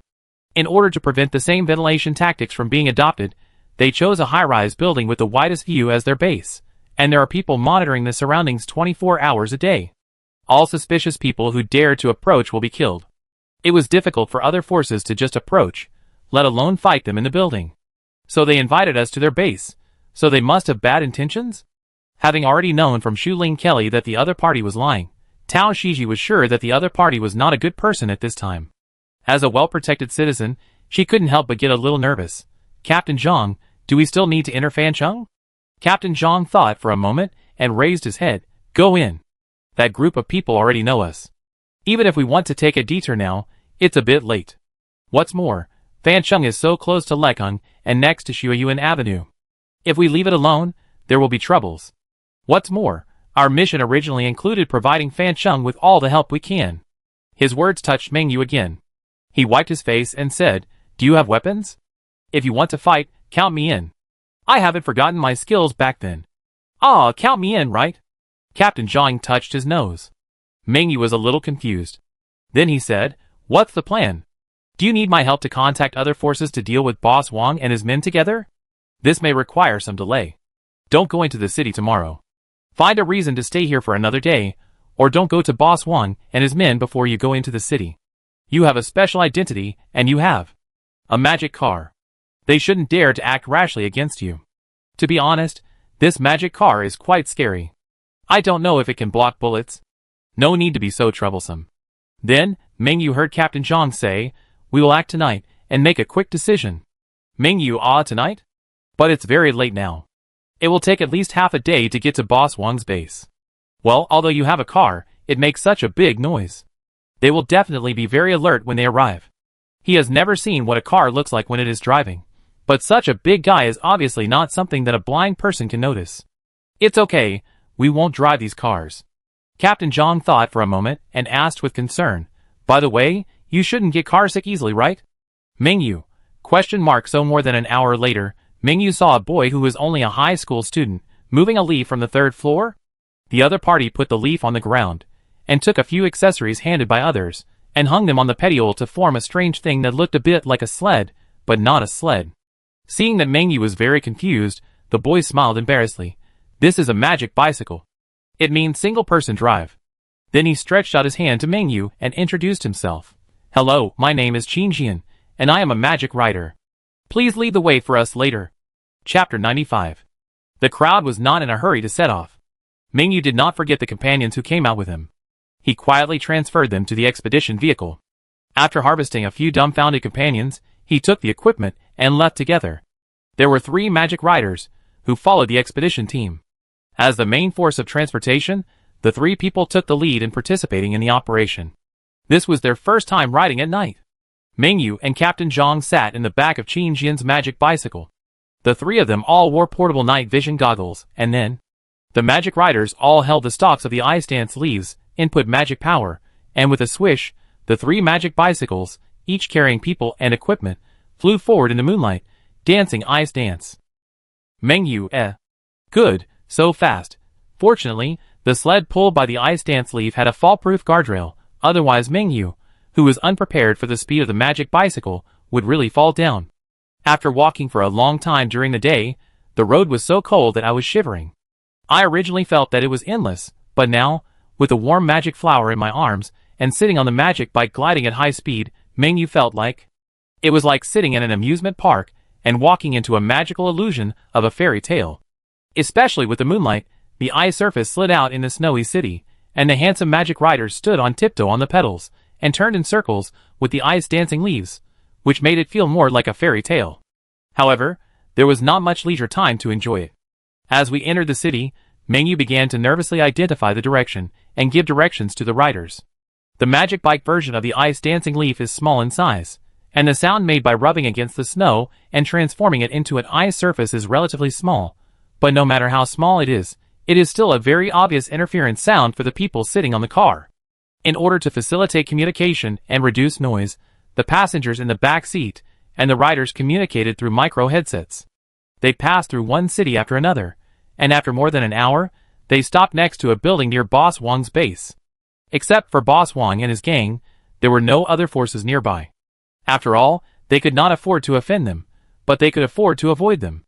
Everyone in Fancheng avoided them like the plague. Therefore, there was no one in the building, and a group of people entered it easily and quietly. That's their base. Mengyu pointed to a tall building not far away outside and said, "It used to be the tallest and most expensive office building in the CBD area. Maybe that's why they chose this place as their base. It has a good view, and was once an economic center, and a symbol of wealth. Who hasn't dreamed of being in the tallest office building in the city, overlooking the entire city, and imagining themselves as the lord of a city? Now, this dream is nothing more than a different way to realize it. If we go any further, we will enter their alert area and will be discovered." Mengyu said worriedly, "I have considered digging a snow path from the ground to enter the base, which will make it easier to enter without alerting the group of people." Captain Zhang held a telescope and night vision goggles and silently observed the tall building for a while, then took out a pen and paper, and Mengyu drew a more detailed deployment on the paper. Although it is cool to be the king of a tall building, but that was before the end of the world, when there was still electricity, and no need to climb stairs by yourself. Fancheng is not a large developed city, and its economic situation is only slightly better than Lekeng. This kind of tall building, which represents the prosperity of the city, is only 50 stories high, but it is very difficult to climb 50 floors by foot. After the novelty wore off, Boss Wang and his men gave up their plans to move around in the high-rise buildings. Based on observations and the information Mengyu had gathered, their main range of activities was still below the 20th floor. The view of this tall building was relatively wide, and the 20th floor was enough to observe the surroundings. The infrared night vision device showed that most people were on the 10th floor, and the night watchers were also patrolling at fixed points on the 10th floor. Captain Zhang and his men exchanged ideas for a while, and confirmed the patrol vision and blind spots of Boss Wang's base. If they acted quickly enough, they could sneak in through the vision, but that meant they could easily face people concentrated on the lowest floors. "Do you know where they keep their supplies?" "I heard they are above the 20th floor." Mengyu pointed to the corridor on the blueprint. "The core personnel live on the 18th to 20th floors. They rarely go out. They guard and distribute supplies." "Okay," Captain Zhang said, stroking his chin, "it seems that Plan C can be implemented." "Plan C? Well, we plan to give them a taste of their own medicine, rob them of their supplies, and block them in the building to prevent them from leaving." Mengyu was confused. "Just us?" There were less than 10 people present, which was nothing compared to the number of people in Boss Wang's base. "We are enough. After all, we have magic." Soon, Mengyu saw the magic Captain Zhang mentioned. How to say it, it is completely different from the fireball, light bullet, magic shield and other combat magic he thought of. The magic of the Lekeng expedition team is about imagination. "You mean, we go over from the sky?" Mengyu stood on the rooftop of a building that was not easily patrolled by Boss Wang's base, and asked in a daze. While he was stunned, the special attack team members of the expedition team had already started to act. They took out pieces of brick-like things from the supply boxes they brought, and then began to build pillars on this rooftop. Yes, a team member jumped up, quickly placed a magic mud brick under his feet, and then stepped on the mud brick and continued to jump, and continued to place bricks under his feet, and just like that, while jumping, he quickly formed a pillar pointing straight to the sky. After a while, the opponent was already at a height that Mengyu needed to look up. "Mengyu, Captain Zhang patted him on the shoulder and explained, "This is called jumping. We have practiced many times, don't worry, you won't fall down." "Is this a problem of falling down?" This is clearly a sneak method that normal people can't think of. As the pillar got higher and higher, gradually reaching the target height, the team member stopped the action, and then quickly threw a vine from above. This is the elastic vine, a magical plant that can bind the target tightly and pull it to where you are. You can use it to transport materials when building high-altitude buildings, or use it as a simple substitute for elevators, if you are not afraid of heights. As Captain Zhang explained, a team member pulled the vine, confirmed that it was in place, and moved the leaves of the vine. Then Mengyu saw the vine suddenly encircle the team member, as if it came alive, and then, swish, like a rubber band that was pulled to the limit and then released, the vine wrapped around the opponent and quickly rushed to the top of the pillar, where there was already a small platform that could accommodate multiple people. The magic riders stay here, and we will only need a few people to go over there. Captain Zhang urged, Mingyu, are you going with us, or? With you guys. Mingyu answered decisively. So, he experienced the bungee jumping machine in the amusement park, the kind that flies up quickly. When he got to the platform, Mingyu found that Captain Zhang and his men were already building a platform leading to Boss Wang's base. The height was now much higher than the patrol's field of vision. As long as they didn't stick their heads out to look up at the sky, they couldn't see this thin platform at all. In fact, this way of invasion is also dangerous. Although the platform built with magic mud bricks is very stable, there is wind in the sky, and it is very likely to fall down if you are not careful. In order to be on the safe side, Captain Zhang put safety ropes on everyone and moved towards the tall building secretly and quickly. The platform circled around the outer perimeter of the floor and finally found a window that could be opened. Several people entered the building lightly. When his feet stepped on the ground again, Mingyu still felt unreal. Coming in right now? Isn't this method a bit exciting and outrageous? This kind of magic building material is too scary. Theoretically, as long as there are enough materials, it can invade the roof of any tall building. And who would have thought that the rooftop that is least likely to be invaded is the easiest place to reach? If Boss Wang knew, he would cry, right? Mingyu pitted his opponent in his heart, and then, together with Captain Zhang and others, he took out the knowledge he had learned in the past and began to sneak. The few people stopped talking and communicated only with gestures. They checked down layer by layer, and finally found the enemy on the infrared detector when they reached the 20th floor. There is nothing much to say after that. They were all excellent soldiers in the past, and there was no need to use weapons to fight against these few miscellaneous criminals. After they knocked down the people guarding the warehouse, they began to move the supplies inside. So Mingyu finally saw a magic prop that he had some idea of. The storage bracelet. This was made by Ning Zhao for this expedition after he made the arcane metal. Although the space was only about 3 cubic meters, it was not very large, but it could store a lot of emergency supplies. Captain Zhang touched a piece of material, and the material disappeared out of thin air and was transferred to the bracelet. However, it was obvious that it could not be transported in one trip. But it didn't matter, the night was still long anyway, and they could transport it slowly. The storage bracelet was quickly pulled away by the magic vines. After returning to the top of the building where the magic riders were, they transferred the things inside, and then sent them back to Captain Zhang and others in the same way. In this way, the supplies of an entire warehouse were emptied by the people of the Lekang expedition team without anyone noticing. But this was just the first thing to do tonight. The second thing is to kill Boss Wang. Captain Zhang was given the highest authority by Mayor Qi before he set out, and he could take some extreme measures when necessary. Before the end of the world, it might be possible to consider arresting Boss Wang for trial, but in this situation, no one wants to give him another chance. If possible, in fact, several people even want to kill all the criminals who have killed people here, but no matter how much they believe in their skills, they are not stupid enough to think that they can fight one against N. Now everything is going well only because Boss Wang, out of precaution, did not let too many people guard him, and they never thought that someone would sneak in from the air in that kind of magical way. It's too late to even use weapons now. But it's not possible with more people down there, especially the patrolmen, who have weapons in their hands. Only crazy people would go head-on with him. Under the cover of his teammates, Captain Zhang successfully sneaked into the room where Boss Wang was sleeping and quietly killed him while he was sleeping. He didn't even alarm the core members in the other rooms on the same floor. To catch a thief, you must first catch the leader, and killing Boss Wang is enough. Then, the third thing. Block the office building. This is actually the most difficult thing, but as the saying goes, if there are enough magic materials, there is nothing you can't do. So Mingyu realized another important feature of magic mud bricks. Lightness. When transporting storage bracelets back and forth, a batch of magic building materials were also transported to the building, and Mingyu quickly got started with magic construction with a few people. Captain Zhang decided to make a housing. High-rise buildings are indeed not as easy to block as underground buildings, but with the latest magic mud brick shape. The cross stick, a grid cage that can cover the entire building, can be made. This is a bit troublesome to do. It took a long time for several people to complete a grid cage about 30 meters high, and most of the materials accumulated along the way were used. Then, This obviously tall but light enough grit cage was put down by them at the same time. The cage fell down almost along the wall of the building, and soon fell into the snow with a bang, blocking the bottom 7 or 8 floors. Although it was light, the sound was not loud, but the shadow passing by the window also alarmed many people, especially the patrolling criminals, who almost thought they were dazzled. Captain Zhang and his men quickly returned to the original route before they could react, and took away all the remaining materials and the magic platform they had built. When they woke up, the survivors of Fancheng found that the world had changed. The reason why the news spread so widely and so quickly was simple.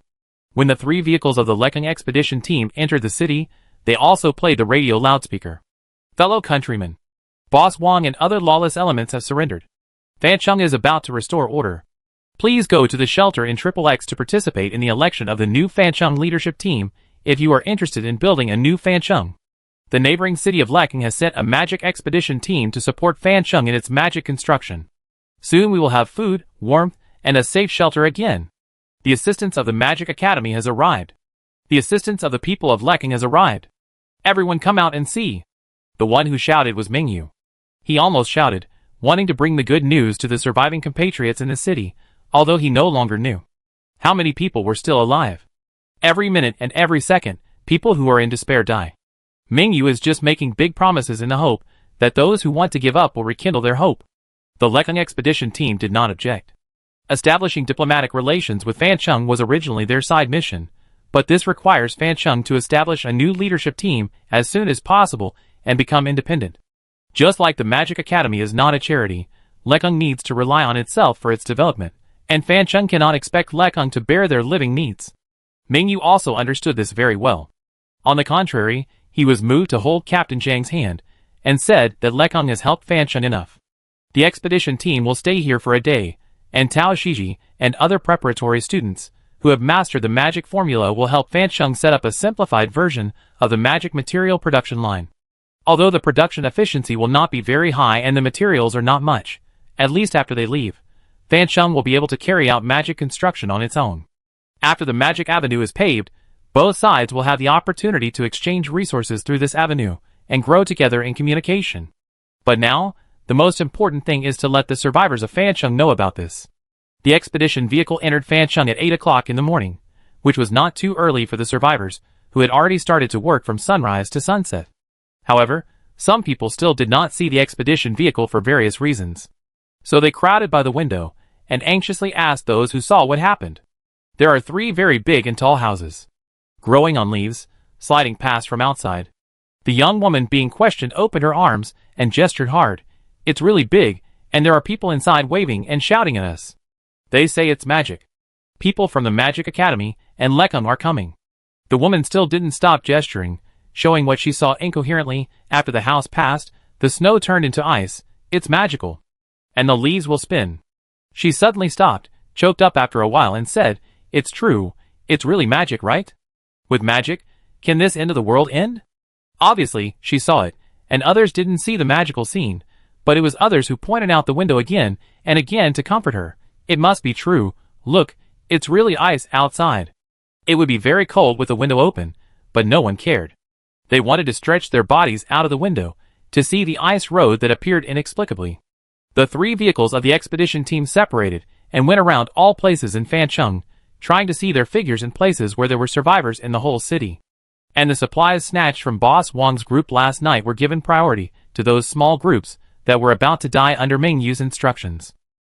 Finally, Mingyu brought Captain Zhang and others to his dilapidated shelter. His wife, who had already known the movement in the city, came out and asked, "Are Boss Wang and his group really gone?" "Boss Wang is dead," Mingyu said to the group of people who were looking at him expectantly with a strange expression, "and they had an internal conflict last night, and many people died. Things went better than expected. After leaving the office building last night, in order to prevent criminals from escaping with ropes, they also put some ice spikes on the ground and guarded nearby for a night. But they never expected that the cage that appeared inexplicably frightened the group of people. After they found that the thing could not be broken, they began to suspect each other. After the body of Boss Wang was found, suspicion rose to the peak, and the subsequent loss of supplies added fuel to the fire. Originally, they were a group of guys who had lost their sense of morality and humanity, so naturally there was no trust and warmth. A group of prisoners who escaped from the prison pointed out that Boss Wang's men had hidden everyone's supplies, and Boss Wang's men pointed at them and killed the boss. The gunshots rang all night. After dawn, the survivors tried to climb out from the upper floors with ropes, and the members of the expedition team, who had set up a shelter downstairs, holding water hydrangea wands, appeared one by one by. The water balls soaked through the clothes, freezing people, and many people fell down. So soon no one insisted anymore. Everything that happened was too magical.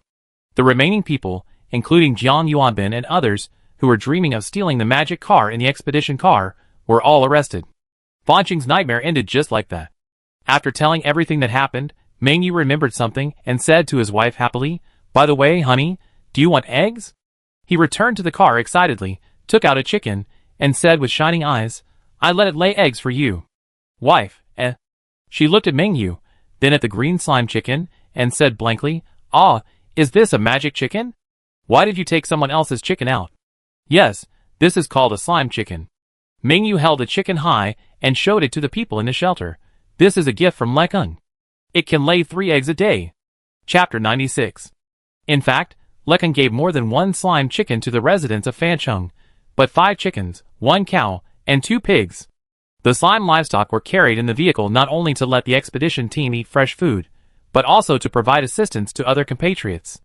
This number is of course pitifully small compared to a city, but slime livestock can reproduce on their own. After leaving some ice lotus for Fancheng, they can accumulate liquid magic to expand their pastures.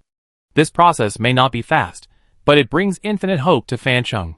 The slime animals were properly raised, and even the first few became the meritorious slime poultry of Fancheng.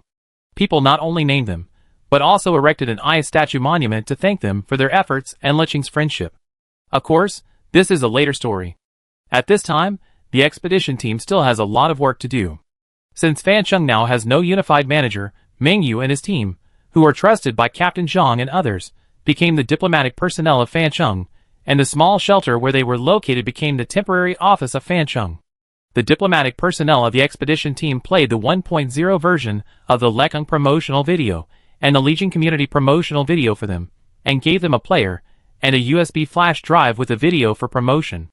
Meng Yu and others, Then, there is the list of exchange materials for Lekeng, and the list of exchange materials for the Magic Academy. The donated materials are samples to some extent. If Fancheng wants new magic items, it will have to exchange them with benefits. And the relevant plans for the Academy Avenue also need to be briefly explained to Fancheng. Although the Magic Academy and the survivors of Donggo are currently cooperating happily, it does not mean that it will be the same in the future. The Academy does not have the manpower, and does not intend to be responsible for the subsequent maintenance of the Academy Avenue, which requires the cities along the avenue to take on the responsibility themselves. The advantage is that they can charge the Academy Avenue in the section they are responsible for.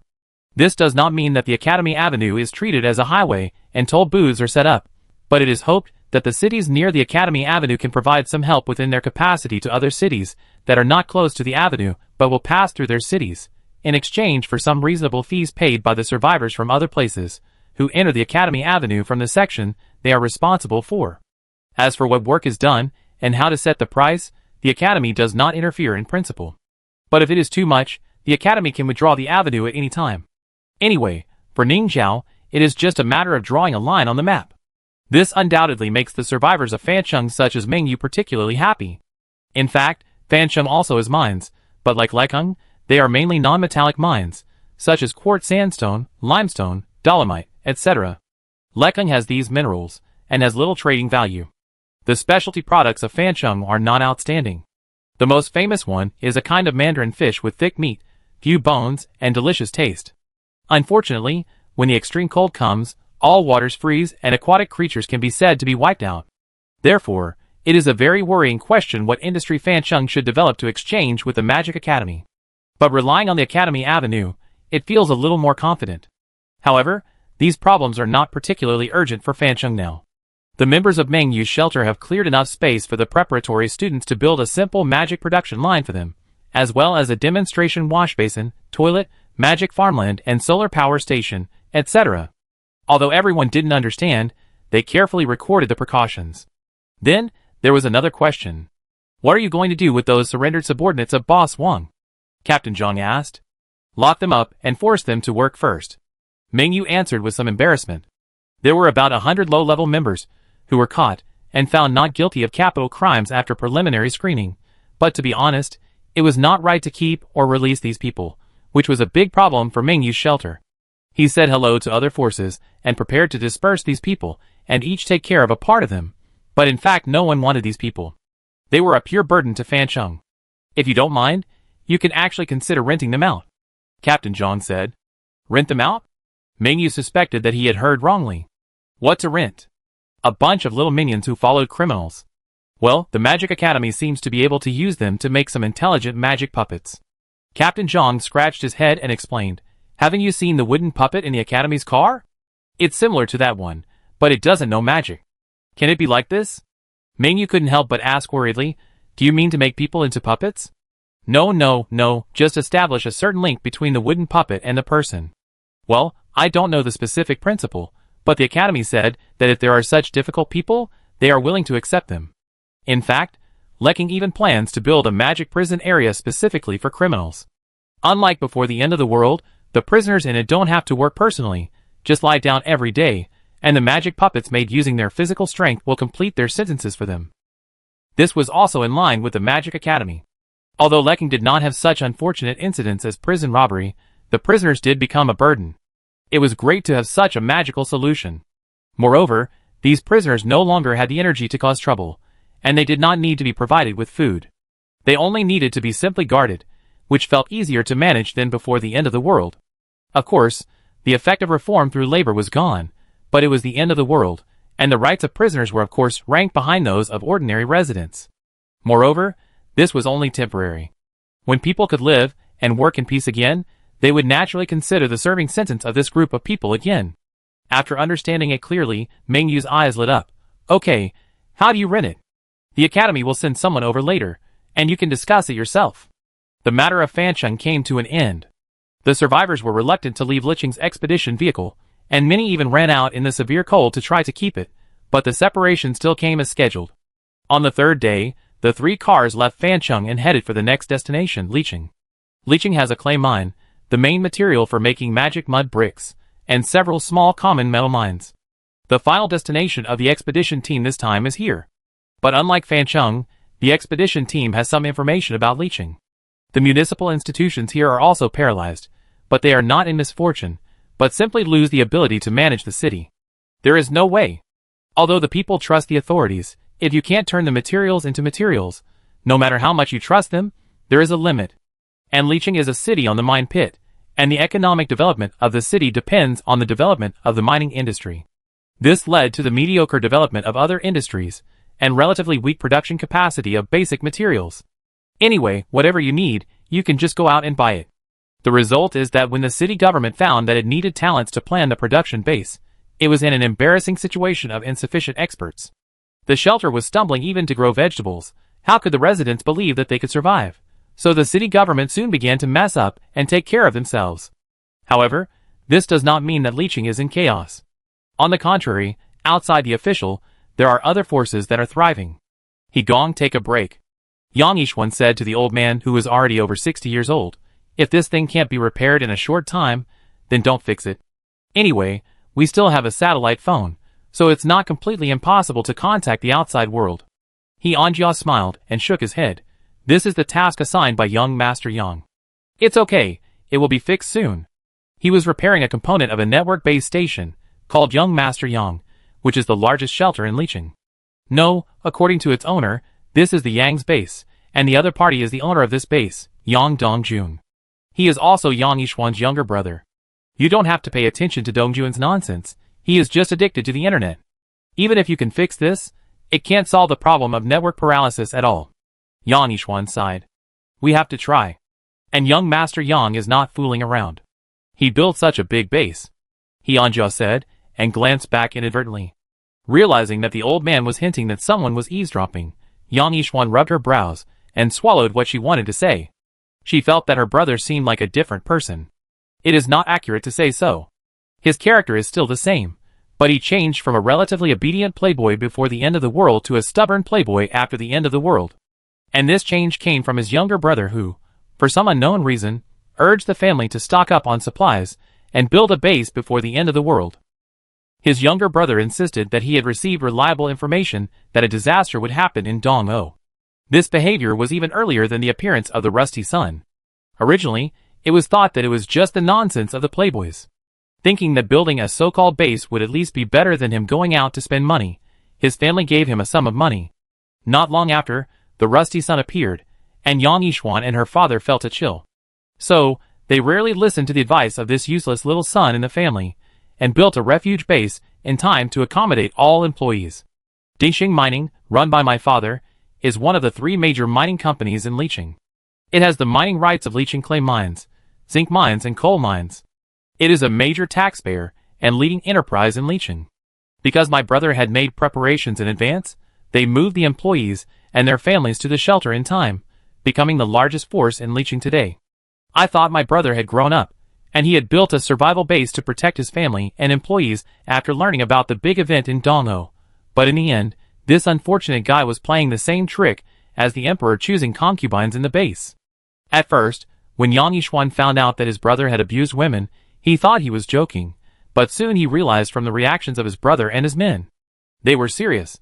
Do you know how many people have died outside, and how many more will die, sister?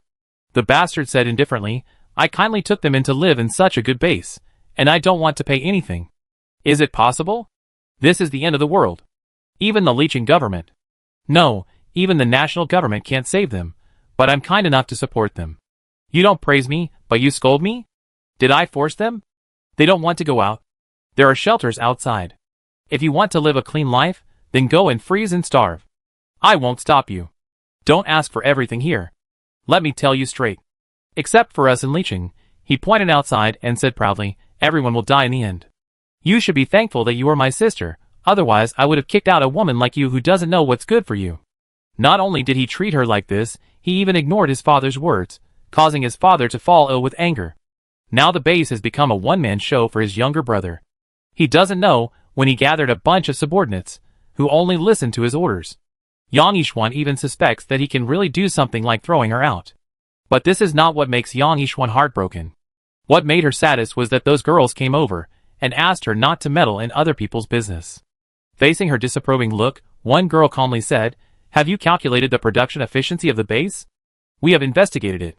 If the base relies on its own production, it can't support so many people. This is the case when all systems are running well, and there are no failures. The stored materials will eventually be consumed. At that time, what should the extra people do? Do you really go out and end up experiencing something worse than this, like those people who are just waiting to die? It's better to stay here. Besides, we still have families. It's that simple. Chapter 97. Even if the girls cried and acted like victims, asking her for help, Yang Yixuan could only do so little. She had no manpower. In fact, before the end of the world, employees listened to Yang Yixuan more than Yang Dongjun, and her father often brought her to his side to train her carefully. If Yang Yixuan was willing, she could inherit the company in the future. If she was unwilling, it would be a good choice to hand over the company to professional managers, or sell the company and divide the property, so that the children could live their lives without worries. Her parents got married out of free love, and had a very good relationship, but her mother died of illness a few years after giving birth to her younger brother. Her father may have buried himself in work to forget the pain, and even if he accidentally succeeded in his career, he had no intention of remarrying.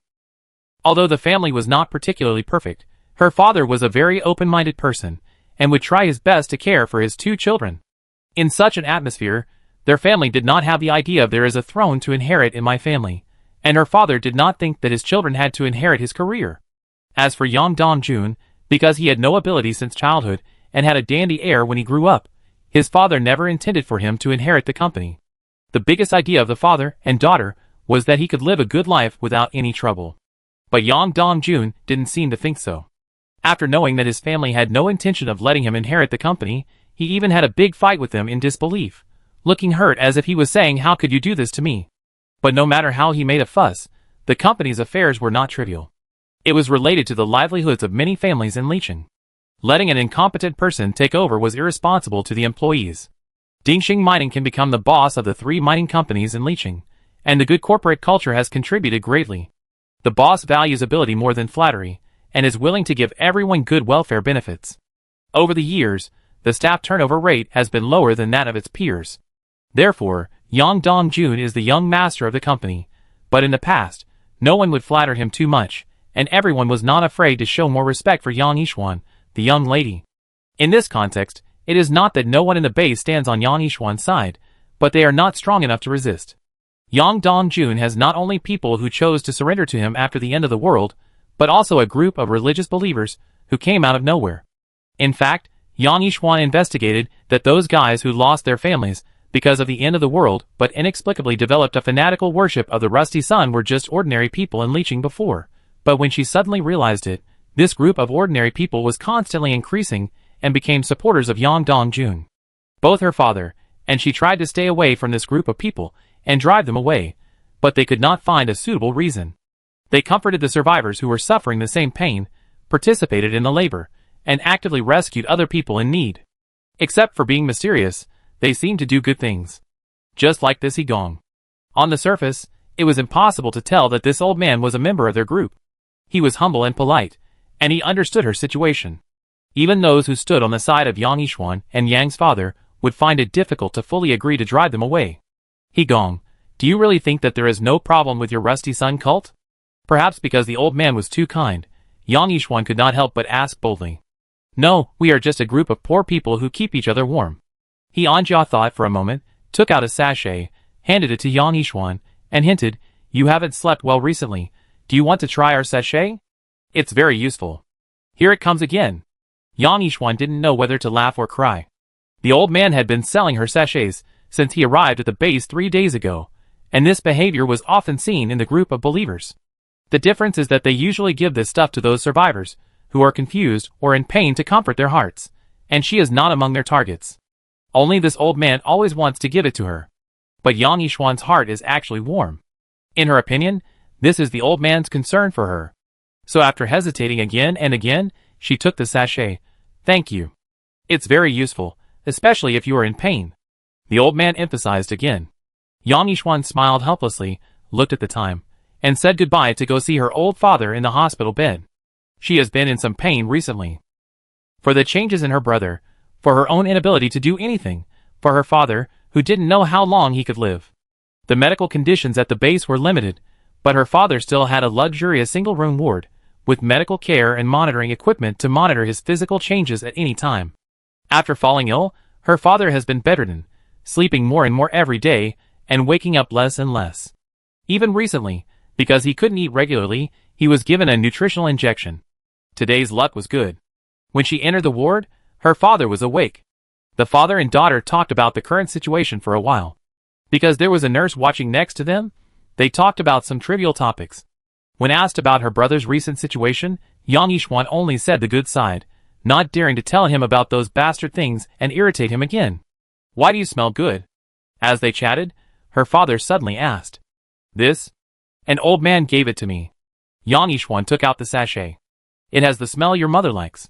Father Yang said sadly, I haven't dreamed of her for a long time. Then I leave this to you? Yang Yishuan said hesitantly, this belongs to that group of people. It doesn't matter, I may not live long anyway. Hey, they are thoughtful to make this kind of thing. Dad, don't say such things. Yang Yishuan said angrily, if you leave, Dong-jun will be even more lawless. I understand, don't worry. Father Yang patted her hand, and lowered his voice and said, if it really doesn't work, you take your people away. Yang Yishuan looked at her father in astonishment. Remember what I said? What is the most important thing for a person to live? A long time ago, a conversation between the father and daughter appeared in Yang Yishuan's mind. When the competitors used bad tactics to put their family in a passive position, Yang Yishuan's father once said to her in anger, don't learn from them. Living is not the purpose. How to live is our life lesson. Soon after Yang Yishuan left, Anjia finished repairing the components, then he packed up the toolbox, handed the things to the person in charge, and left. Anjia is acting as a spy. At least he thinks so. Alas, anyway, an old bone can't play any role in the end times. It is better to explore the truth of the Rusty Sun cult for the sake of that school and those children who are trying to create beautiful dreams for them. But a newcomer like him, especially one who had experienced that accident, could not quickly gain the trust of the believers here. Some confidential information, Anjia could not get at all. But fortunately, this situation is gradually improving, because He Anjia is always very active in understanding their next missionary target, and is more sincere in selling sachets than old believers. The light in his eyes is something that old believers can't pretend. Old believers usually have to spend time to cover up their hatred, but He Anjia seems to sincerely believe that joining is a good thing. So, he became an acquaintance of the missionary team, and even had the hope of becoming the person in charge. And the targets that He Anjia contacted. Well, in the eyes of old believers, they were all conquered smoothly, even more smoothly than in the past. But on He Anjia's side, every time he met those people's wandering eyes cast at him, he would give them a tacit look, and then act stupid together like underground party members with a common secret. In this way, he finally came to this base, and learned that there was such a paradise in leeching. As an enterprise with a coal mine, there is no shortage of electricity and heating here. At least there is no need for tight heating and power supply like the shelter outside. Moreover, the facilities are complete, and many machines were installed before the end of the world, and were not damaged by the extreme cold. There are even mining machines here. They are in good condition and can be used, because they know that the Academy, or Lekung, will send people here to obtain minerals. He Anjia is worried about mining. At such a temperature, manual mining is much more difficult than before, and if this problem cannot be solved, leaching will not be able to play its advantages. Fortunately, this base has skilled workers and machines. The only problem is, it would be better if someone in charge could be replaced. Purchase contract? Mayor Yi never thought that he would have to negotiate a contract with someone on behalf of the leeching municipal government. In fact, he was in a state of confusion when the 3 magic cars drove to his house. Yes, Mayor Yi did not live in the shelter. With a bunch of people together, people would constantly come to him to solve problems. Even if he was in a mess, he would have to face all kinds of pressure from them. Out of sight, out of mind, Mayor Yi and his family huddled at home, relying on some resources they had stockpiled in advance to make a living. Such days will not last long, and the supplies will run out sooner or later. But the decision made by Mayor Yi's family after the meeting was, even if he would starve to death or freeze to death in the next second, as long as he was with his family, it would be fine. In fact, death is not terrible. Don't people all have to die? He, his wife, a pair of children, his father-in-law and mother-in-law, and his own parents, lived together in the big villa of his wife's house, thinking about what else he had to do before he died every day. Unfortunately, the weather was too cold, so many activities had to be cancelled. In the end, what they did most often was to get together and chat. In fact, they were not a very close family, at least in Mayor Yi's opinion. Everyone was very busy, so they had very little time to spend together, so that sometimes he would feel sad that the family relationship was a little cold.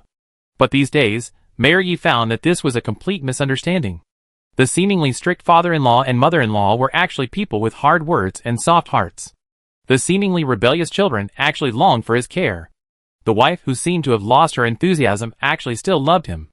As for his parents, well, they are the same as always.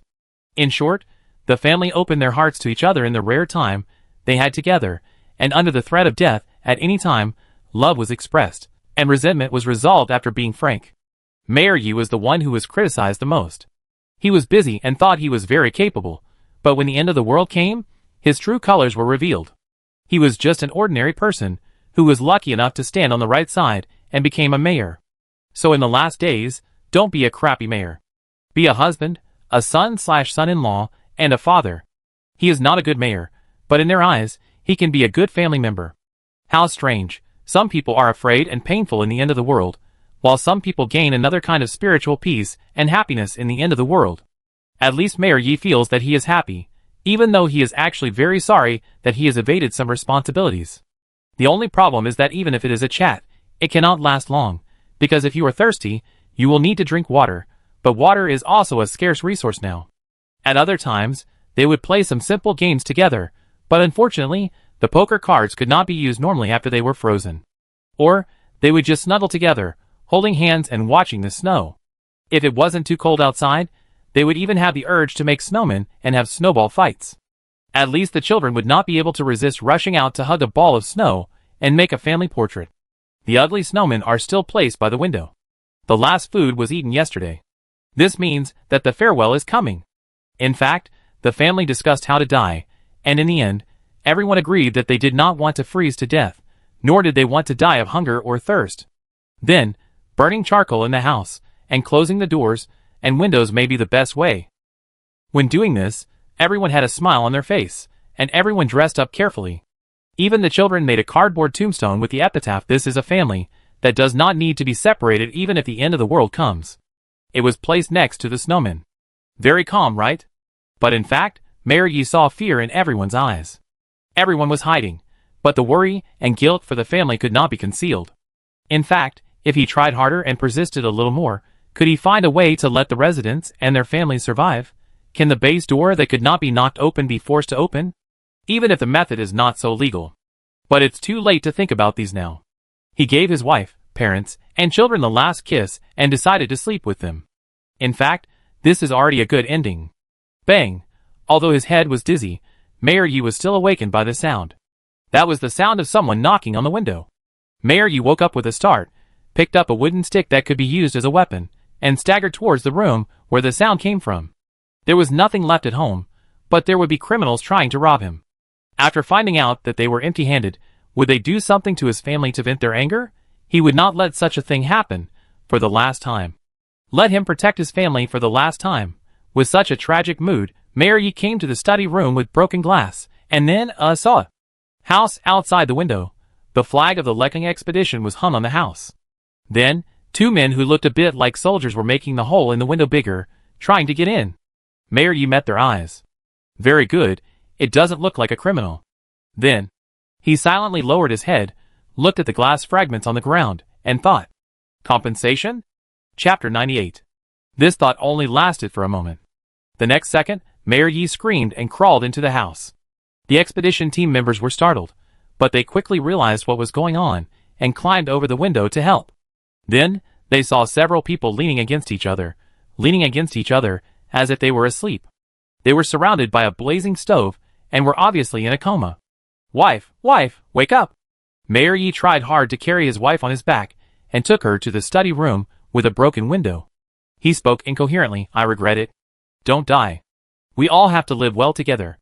The expedition team quickly helped to carry the person, and called Mayor Yi to send them to the car. The expedition car brought some emergency medical supplies and a doctor. They couldn't cure serious diseases, but ordinary first aid was no problem. Luckily, the expedition team arrived in time. More than half an hour later, Mayor Yi's family woke up one after another, but the elderly, who were in poor health, still needed oxygen and couldn't speak. At this point, Mayor Yi finally let go of his worries. He cried and held his still weak wife's hand and said, "I'm sorry, I was wrong. I always evaded my responsibilities." How could he agree that giving up was the best choice? When he abandoned his responsibility as mayor, he should have known that giving up was just the easiest choice. If he really tried to be a good family member, shouldn't he try his best to encourage everyone to live together? Things were clearly not at the end of the road, and he still had so many possibilities that he hadn't tried. For example, if they were willing to hold on a little longer, they could now welcome the arrival of the expedition team more happily instead of almost dying here. The wife breathed in oxygen for a while, and ate a magic cookie given by the expedition team. Although she was still a little drowsy, she had already woken up. At this time, she weakly patted her husband's head and said, "Yes, we are so stupid." Not only the couple regretted it, but the others who woke up one after another were also quickly shrouded in fear after knowing that this was not the afterlife of going to heaven. Yes, people can choose to face death bravely. But if there is still a possibility of survival, they don't want to die. Then there was a communication between the two sides. Although Mayor Yi was still a little weak physically, he was completely cheered up mentally. He listened carefully to the expedition team's description of their purpose and the current situation of Lekang. Knowing that Lekang is recovering, he felt sincerely fortunate and somewhat envious. The reason why the expedition team came to him was also very simple. Well, no matter what, it is a more reasonable choice for official agencies to hand over to official agencies. Anyway, Leeching is in a mess, so it doesn't matter who to find. Of course, it is more legitimate to find him as the mayor. However, this time, Mayor Yi did not shirk the trouble caused by his identity.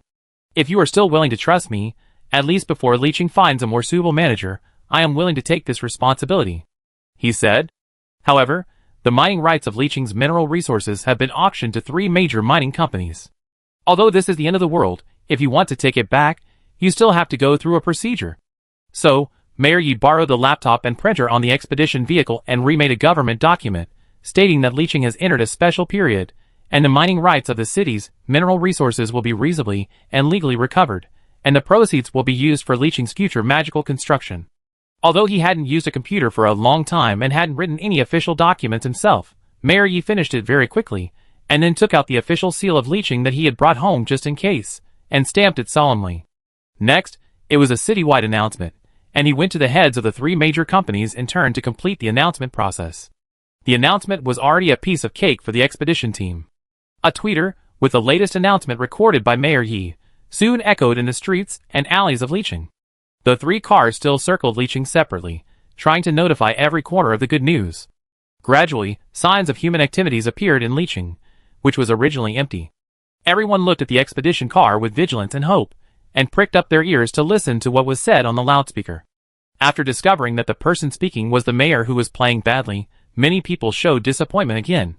Please ask the civil servants, who can still work normally, and the knowledgeable people, who are willing to join the management and construction of Leeching in the future, to go to the Leeching office in XXX to participate in the establishment of the temporary municipal team. The future of Leeching requires the joint efforts of everyone. It is obvious that Mayor Yi alone cannot complete the management of Leeching. He was a little nervous at first, wondering how many people would be willing to trust him again at this time, but gradually he found that many people walked out of the various shelters that still exist. Some shelters have cars, so they drove behind the expedition vehicle. Those without cars walked in the snow. Mayor Yi even saw someone who got ice skates from somewhere and stepped carefully on the ice surface opened up by the expedition vehicle, falling far behind. He and his family stayed in the expedition vehicle, staring blankly outside. Great, there are still so many people alive. The children sighed. Well, there are still so many people in Leeching who are willing to stand up. These figures from all directions may not all come to participate in the reorganization of the municipal team, or some people come for the benefits. But what does it matter?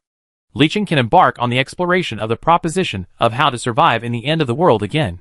Tao Zhizhi and his partners skillfully helped Leeching transform a magical municipal office. All the survivors who came to help were assigned temporary tasks by Mayor Yi to quickly build the basic administrative framework. What made Mayor Yi happier was that many old colleagues appeared one after another. Let me make it clear first, we will not have any privileges. After the end of the world, I have no face to put on the mayor's heirs and run away without responsibility. You are the same, right? Well, we understand. Everyone was a little embarrassed, but no one objected to it. In fact, not everyone ran away. There were also many managers who tried their best to run a shelter with everyone despite the lack of supplies. The opinions of these people were taken seriously, and everyone quickly gathered information from various sources, such as how many people were still alive in Leeching, how much supplies there were, which places needed emergency assistance, which things had serious gaps, etc.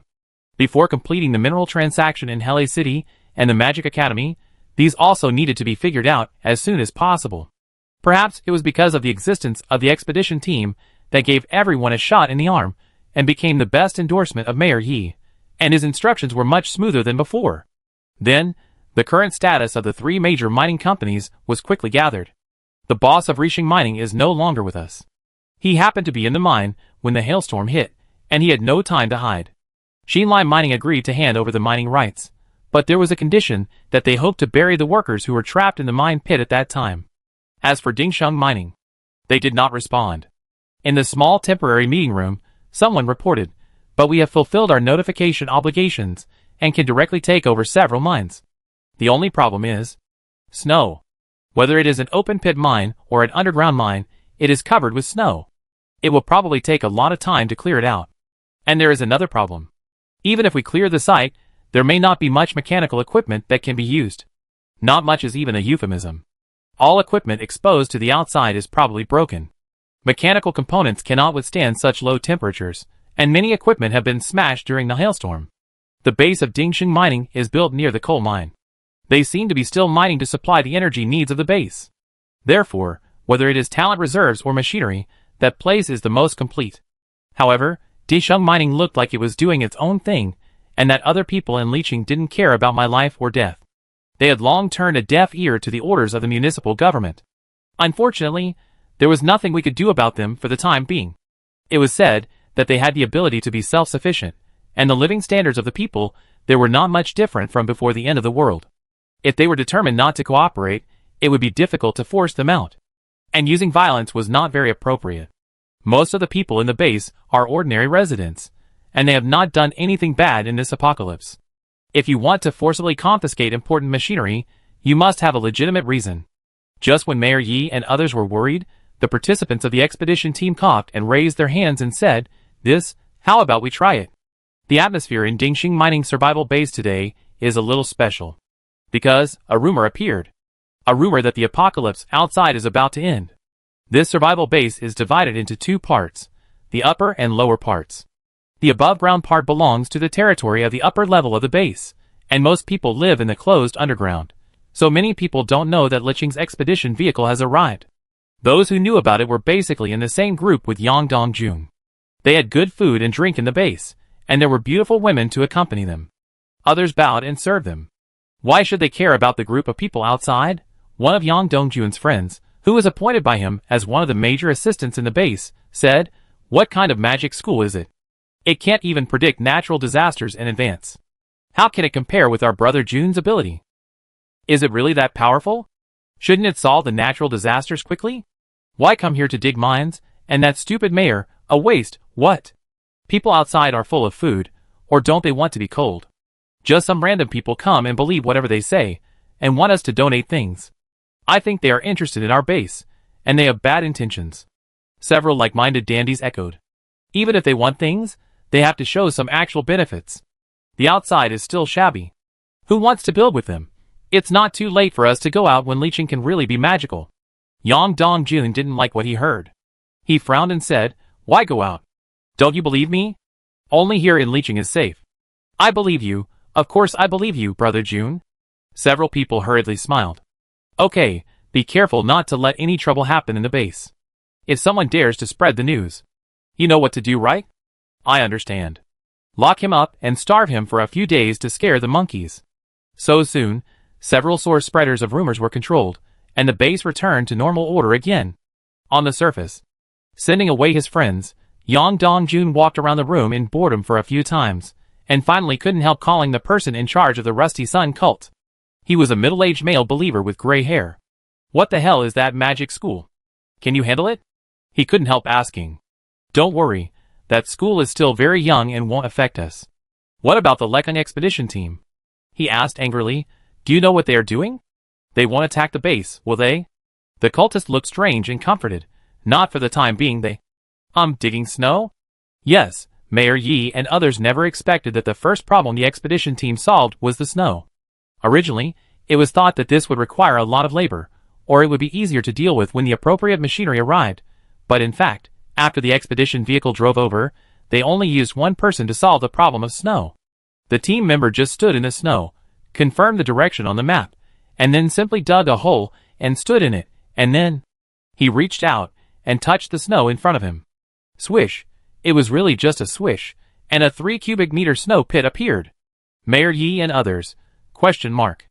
Then he ran out of the pit, found a place a little further away, and reached out again. Swish! The disappeared snow appeared on the open ground.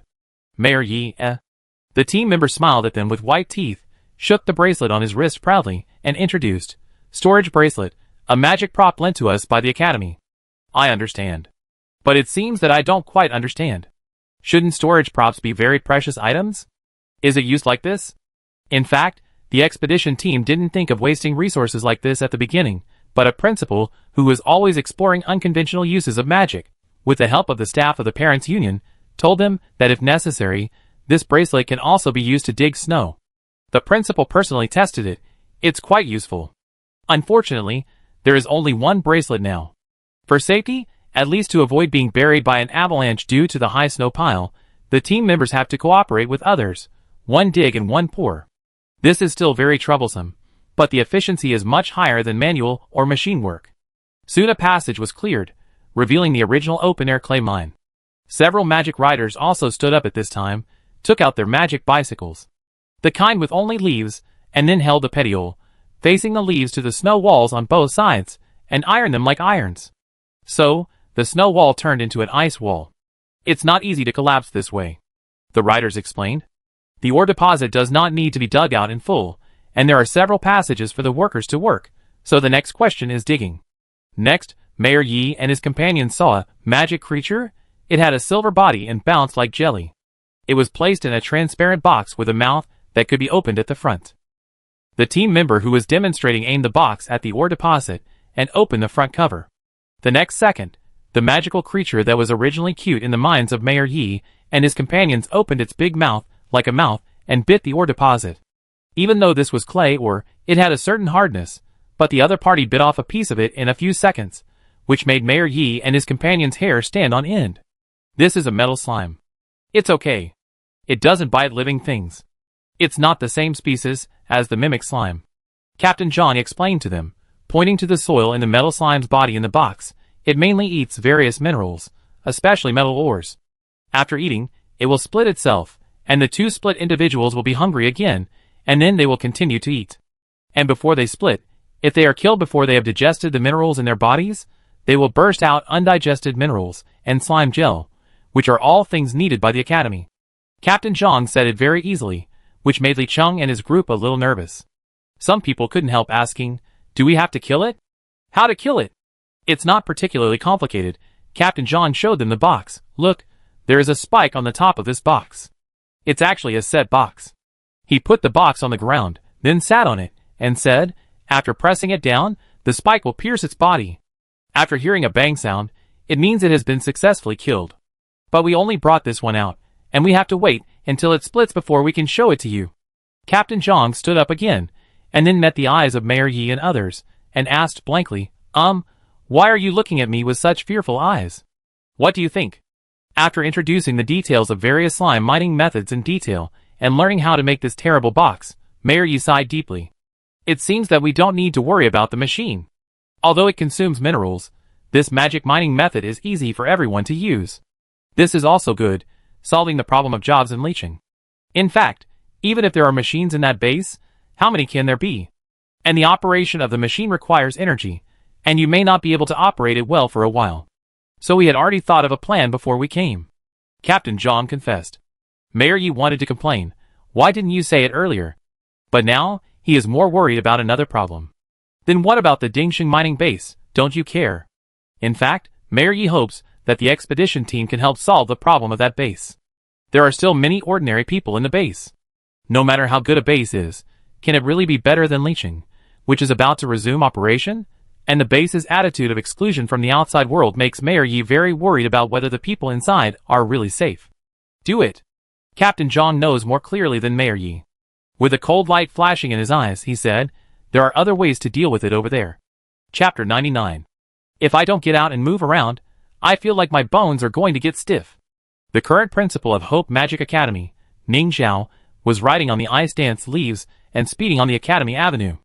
Of course, in order to prevent people from seeing the principal letting himself go and not looking steady enough, she put on the outer shell of the silver-haired beautiful boy Wuga as usual, and also transformed the principal's uniform into a coat as white as snow to reduce conspicuousness. Wuga was afraid of getting dizzy, so he didn't squat on her shoulders, but followed her slowly, complaining, "Don't you exercise every day? How can indoor exercise be compared to outdoor exercise? And I don't dare to ride dance freely in the academy. Alas, I also have an idle burden." Ning Zhao sighed with melancholy. "You've already used the principal's guide to hit the slime. Where's your idle image?" Okay, how many times do you have to repeat this little thing?" Although they were noisy, this was really a pleasant short trip for Ning Zhao. The destination was Fancheng first. Not long ago, after receiving the news from the Lekking expedition team and learning that Fancheng was planning to rent out the prisoners, Ning Zhao made the decision to go out immediately. On the one hand, his strength has improved, and after having various magic equipment, he finally has the courage to go out and have fun. On the other hand, considering that Fancheng can't support itself, it's better to get things done as soon as possible to reduce their burden. It doesn't feel right to travel alone as a principal. If he brings a bunch of people, the efficiency is too slow, and he is not free. Ning Zhao simply pretends to send out Yuga, and then sneaks out.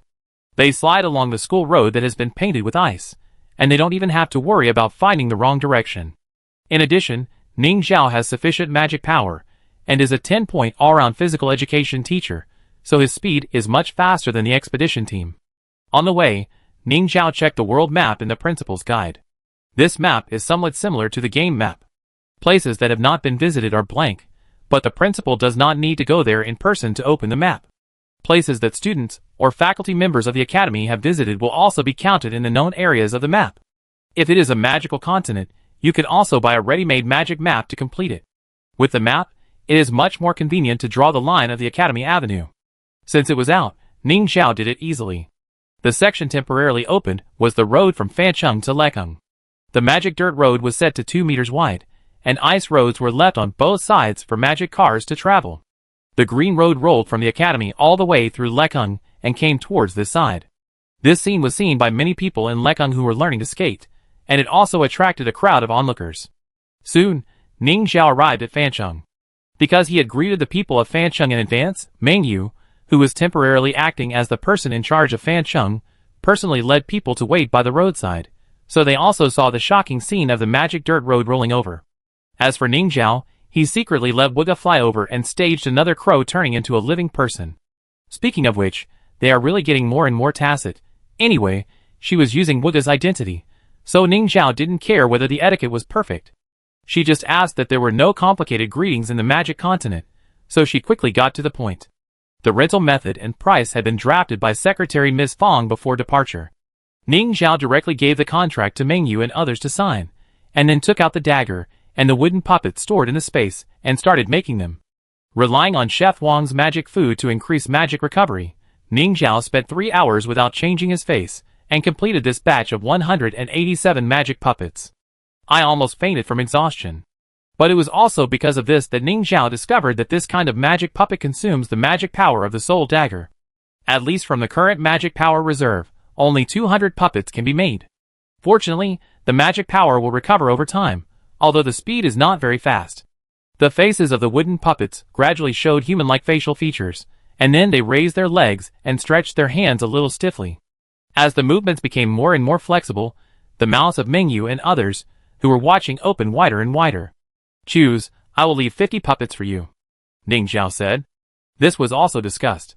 The magic puppets can recover their physical strength by eating sawdust. They are strong and can work almost all year round. They are not afraid of cold. For the prosperous city that has everything to be rebuilt, it is just right to give them some work that requires long-term labor and low temperatures to reduce the burden of some survivors. And then we just pick randomly? After Ning Zhao nodded, Meng Yu and the others were still very reserved to touch and look, but soon they started to make noises like children choosing new toys. This one, looks so cute. Choose the lively one. What's the use of being cute? Your one looks listless, forget it. Well, there should be no distinction between male and female. I mean gender, right? They took the magic puppets in their hands and looked at them over and over again. For some reason, they looked like they were choosing pets in a pet store. Although this one looks so cool, the one with big eyes looking at me with tears in my eyes, and the one in the corner doing push-ups is so strong. So that the people who participated in the selection of magic puppets had some difficulty in choosing. Meng Yu and the others were embarrassed to keep the people in the academy waiting for a long time, so they quickly decided on their magic puppets. So, Ning Zhao waved her hand and collected the remaining magic puppets. "Where are you staying tonight?" "Stay for dinner before you leave." "Ahem, if you don't mind the shabby words," Meng Yu said politely. "No, I have something else to do." Ning Zhao looked at the sky. The sun was about to set, but she was too lazy to delay for another day and planned to continue to the next destination. With the grateful eyes of Meng Yu and others, she turned into a crow and flew away again. When there was no one around, she reappeared to skate. When she stopped again, she had quietly appeared in Licheng, outside the base with its closed gate running its own kingdom. "I'm leaving soon." At night, Yang Yixuan heard her father say this again. She looked at her father's various indicators that had improved a lot today, as well as his ruddy face, and couldn't help saying, "But you look a lot better." "It's a last gasp." Yang's father insisted, "I'm telling you, I saw your mother." Yang Yixuan had a question mark on her head. "I should say that I dreamed of your mom last night. It was so magical. She and I were feeding fish in a palace under the sea and riding a dragon. It was such a wonderful dream." Father Yang recalled, and couldn't help but smile. What does this have to do with the last moments of life? When I fell asleep in the afternoon, I dreamed of that dream again. It was continuous. The topics we talked about were connected, and your mom talked to me a lot. She must have seen that I was dying, and came to pick me up. It's just a dream. Dad, you think too much.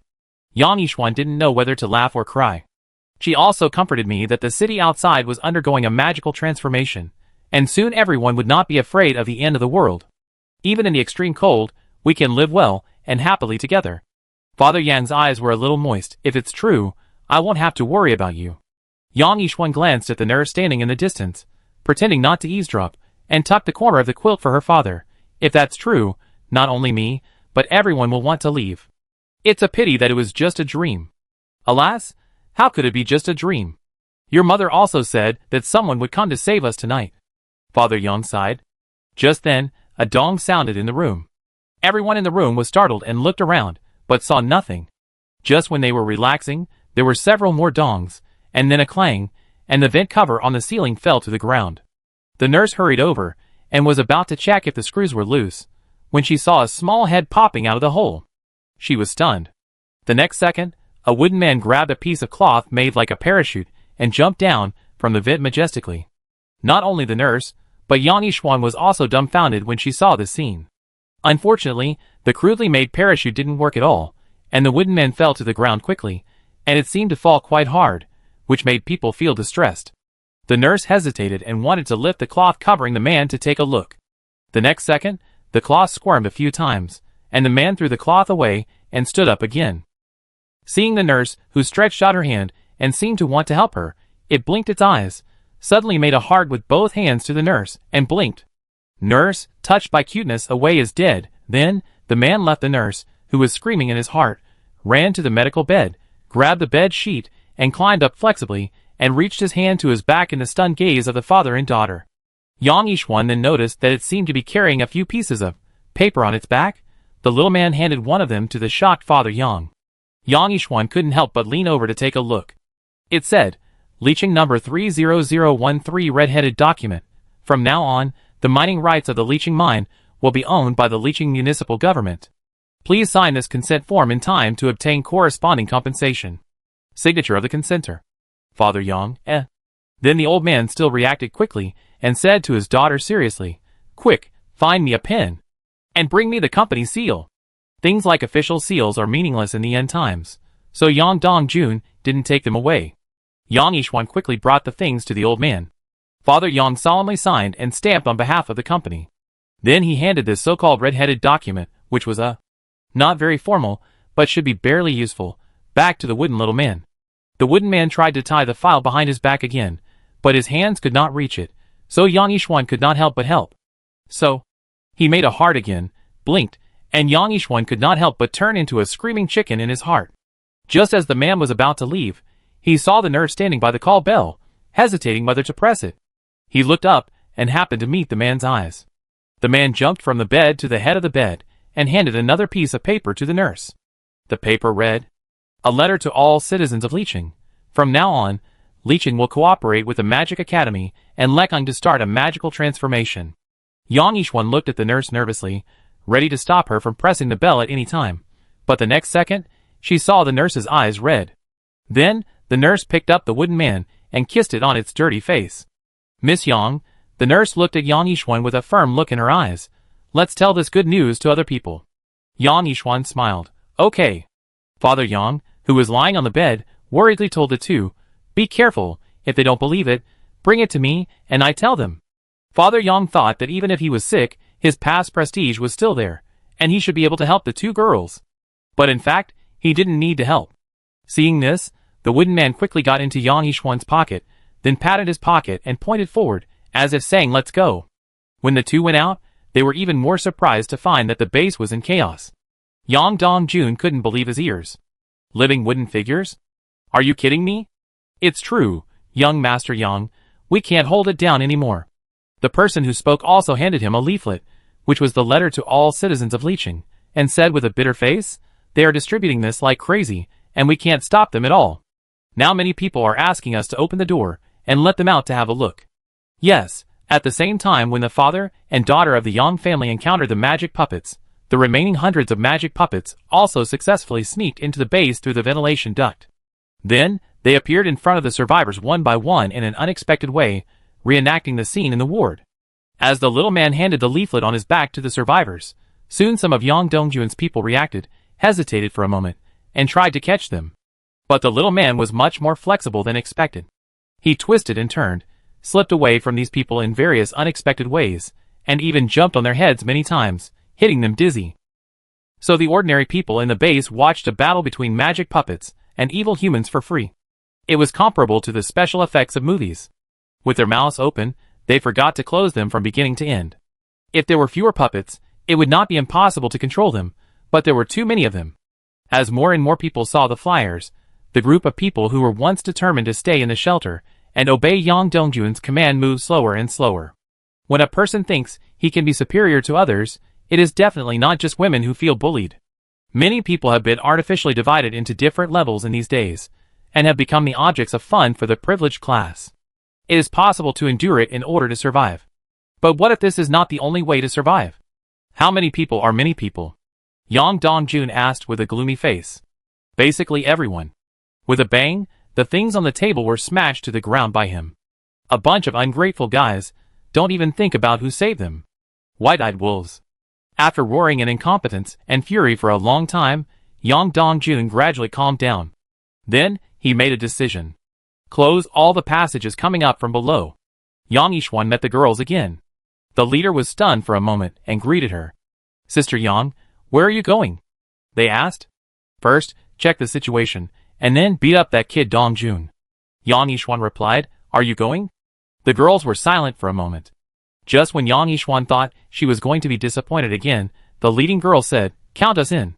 So, the girls gathered together, and went up through the passage that only the powerful and wealthy were allowed to take. But soon, they found that the door was closed. No matter how they shouted, no one opened it. Even if Yang Yishuan showed her identity, it was useless. Yang Yishuan was so angry that she laughed. At this moment, the little man came out of the pocket, looked at the vent above his head, and signaled the girls to send it up. They held the other's waist, and sent the little man up. Not long after, the door opened with a click. The little man on the other side waved to them, then after distinguishing the direction with a click, he hurried away. It was a bit reluctant, but they still had their own things to do. The girls went to Yang Dongjun's room. Is this really okay? The friends asked. Even if we lock people up down there, will they still be obedient? If they don't work, who will support the life of the base? Yang Dongjun answered without thinking. Don't we still have you? We? Don't be hypocritical, it's time. Isn't it right to do something? The few people looked at each other and nodded. Okay, then I see if there's anything I can do. After the few people left, Yang Dongjun was silent for a while, then took out a satellite phone from the safe at the bedside. He dialed the number, tugged at his collar, and asked irritably, Hey, what should we do now? It seems that someone from the magic school is coming. Are you sure you want to do this? Okay, then I leave first. Where will you meet me? He listened for a while, wrote down the address, then simply packed up his things and left the base through a passage that only he knew. Yang Dongjun guessed correctly. Even his friends didn't want to listen to him anymore. They wanted to leave, but they bumped into the girls who came, so they stopped and pointed them in the direction. Dongjun is still in the room. Don't even think about running, Yang Yishuan said. Oh, I know.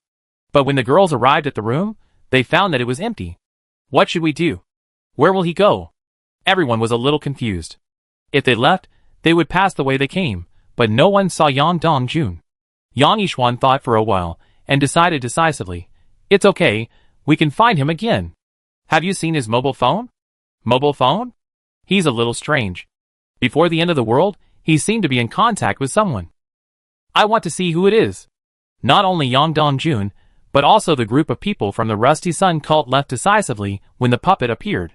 But the two groups did not go in the same direction. Yang Dongjun trembled and walked towards the direction he had written down in the dark night. Originally, this was a very difficult thing to do, but the other party said, Follow the stars. So he looked up at the night sky and soon found the star, a red, shining star.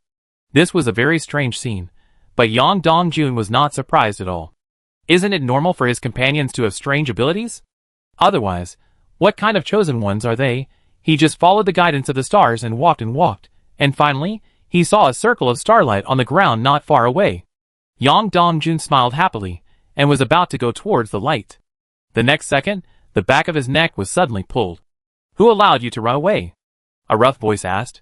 Yang Dongjun turned his head, and met the casual gaze of the silver-haired beautiful boy. Chapter 100. Yang Dongjun didn't know the other person, but he could guess that he was from the academy. This appearance was too conspicuous. But now was not the time to marvel at the appearance of the alien. The escape route was just ahead. He just wanted to get rid of the other person's shackles, but damn, the other person was so strong.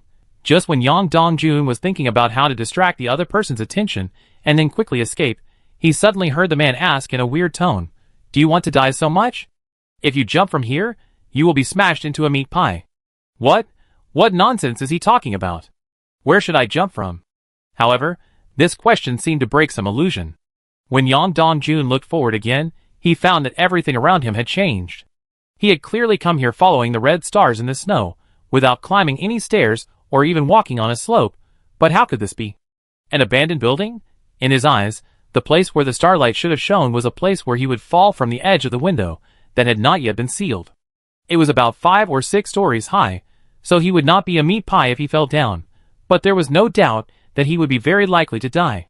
Yang Dongjun felt the wind blowing on his face, and he felt a chill, and his feet took a step back involuntarily. What was going on? Did the people in the academy do something to him, so that he could not see the guidance of the starlight, but instead mistook that place for the edge of a dangerous building that could not be stepped on? It must be like this. The academy is the enemy, and that side is his ally. If there is any illusion that deceives him, it must come from the academy. Yang Dongjun did not give up and struggled again. Then, he heard the other party sigh and said something even more horrifying. "Ah, you are really not afraid of death. Because, you seem to have died a long time ago." The mobile phone was soon found, along with the satellite phone. Yang Dongjun was a lazy guy. Although there was no internet, he would still play games on his mobile phone, so there was still some battery. After turning on the phone, Yang Yishuan checked his contacts and all communication software, but did not find anything suspicious. "It's so strange," the leading girl said in confusion. "Why is there no call record on the satellite phone?" They had seen Yang Dongjun use the phone to contact the outside world, and he even boasted that he had a strong backer. They wanted to know who made him so confident, but there was no communication record. It was as if everything was directed and acted by him, and no one had ever contacted him. The friends who followed in to check on the situation were also dumbfounded. "It's impossible. It's this phone number. I also saw him make the call." Everyone in the room looked at each other, feeling confused. "I was dead a long time ago. What a joke. I can move, talk, breathe, and my body is warm. How could I die?" Of course Yang Dongjun would not believe the words of the enemy, but several images suddenly flashed in his mind. It seemed that he was in a bar, he drank a lot of wine, drunk and uncomfortable, and wanted to find a place to vomit. But the bathroom seemed to be locked. He patted it impatiently a few times, and finally staggered out from the back door. He fell to the side of the street, feeling short of breath and in great pain. He wanted to ask for help but couldn't make a sound. Soon after, someone carrying a garbage bag seemed to pass by, patted him, and tried to feel his breath with his hand. The other person was so scared that he fell to the ground and tried to leave. But soon, the man came back, took the watch from his hand, looked around, and left in a hurry. Then, when the sky gradually brightened, he suddenly opened his eyes again, as if nothing had happened. He got up by himself and returned home calmly. This was a memory that didn't exist originally. But Yang Dongjun had a hunch that this was true. He seemed to have died a long time ago, died of a ridiculous reason such as excessive drinking, died in the night when no one cared.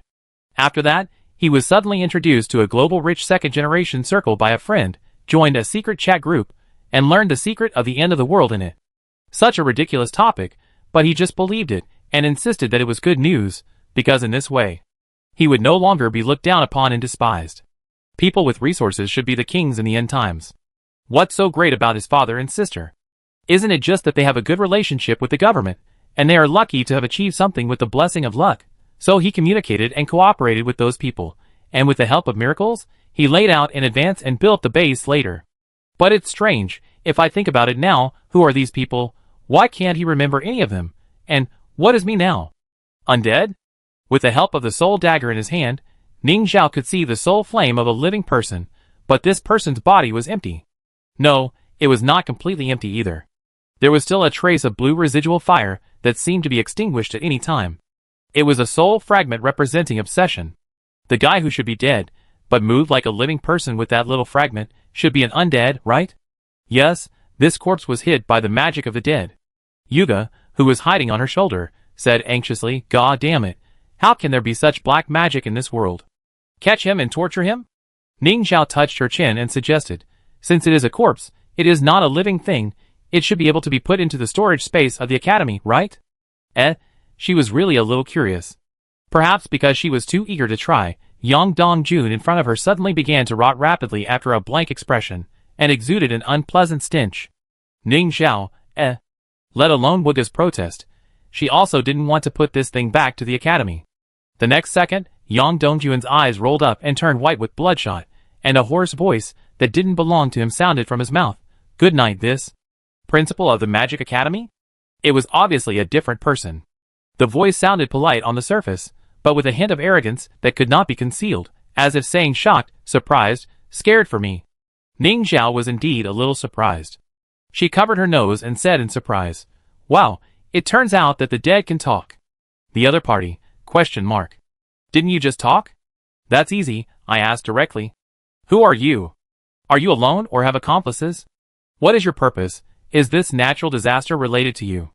The other party seemed to be speechless by a lot of questions, and after a while, he said, "How about we make a deal?" Ning Xiao showed a disappointed expression. Can't you tell me? Do you know that the biggest wish of a reader who falls into the pit is to know the ending?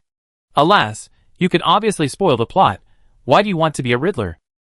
The other party, I won't interfere with you, and you don't interfere with me, okay?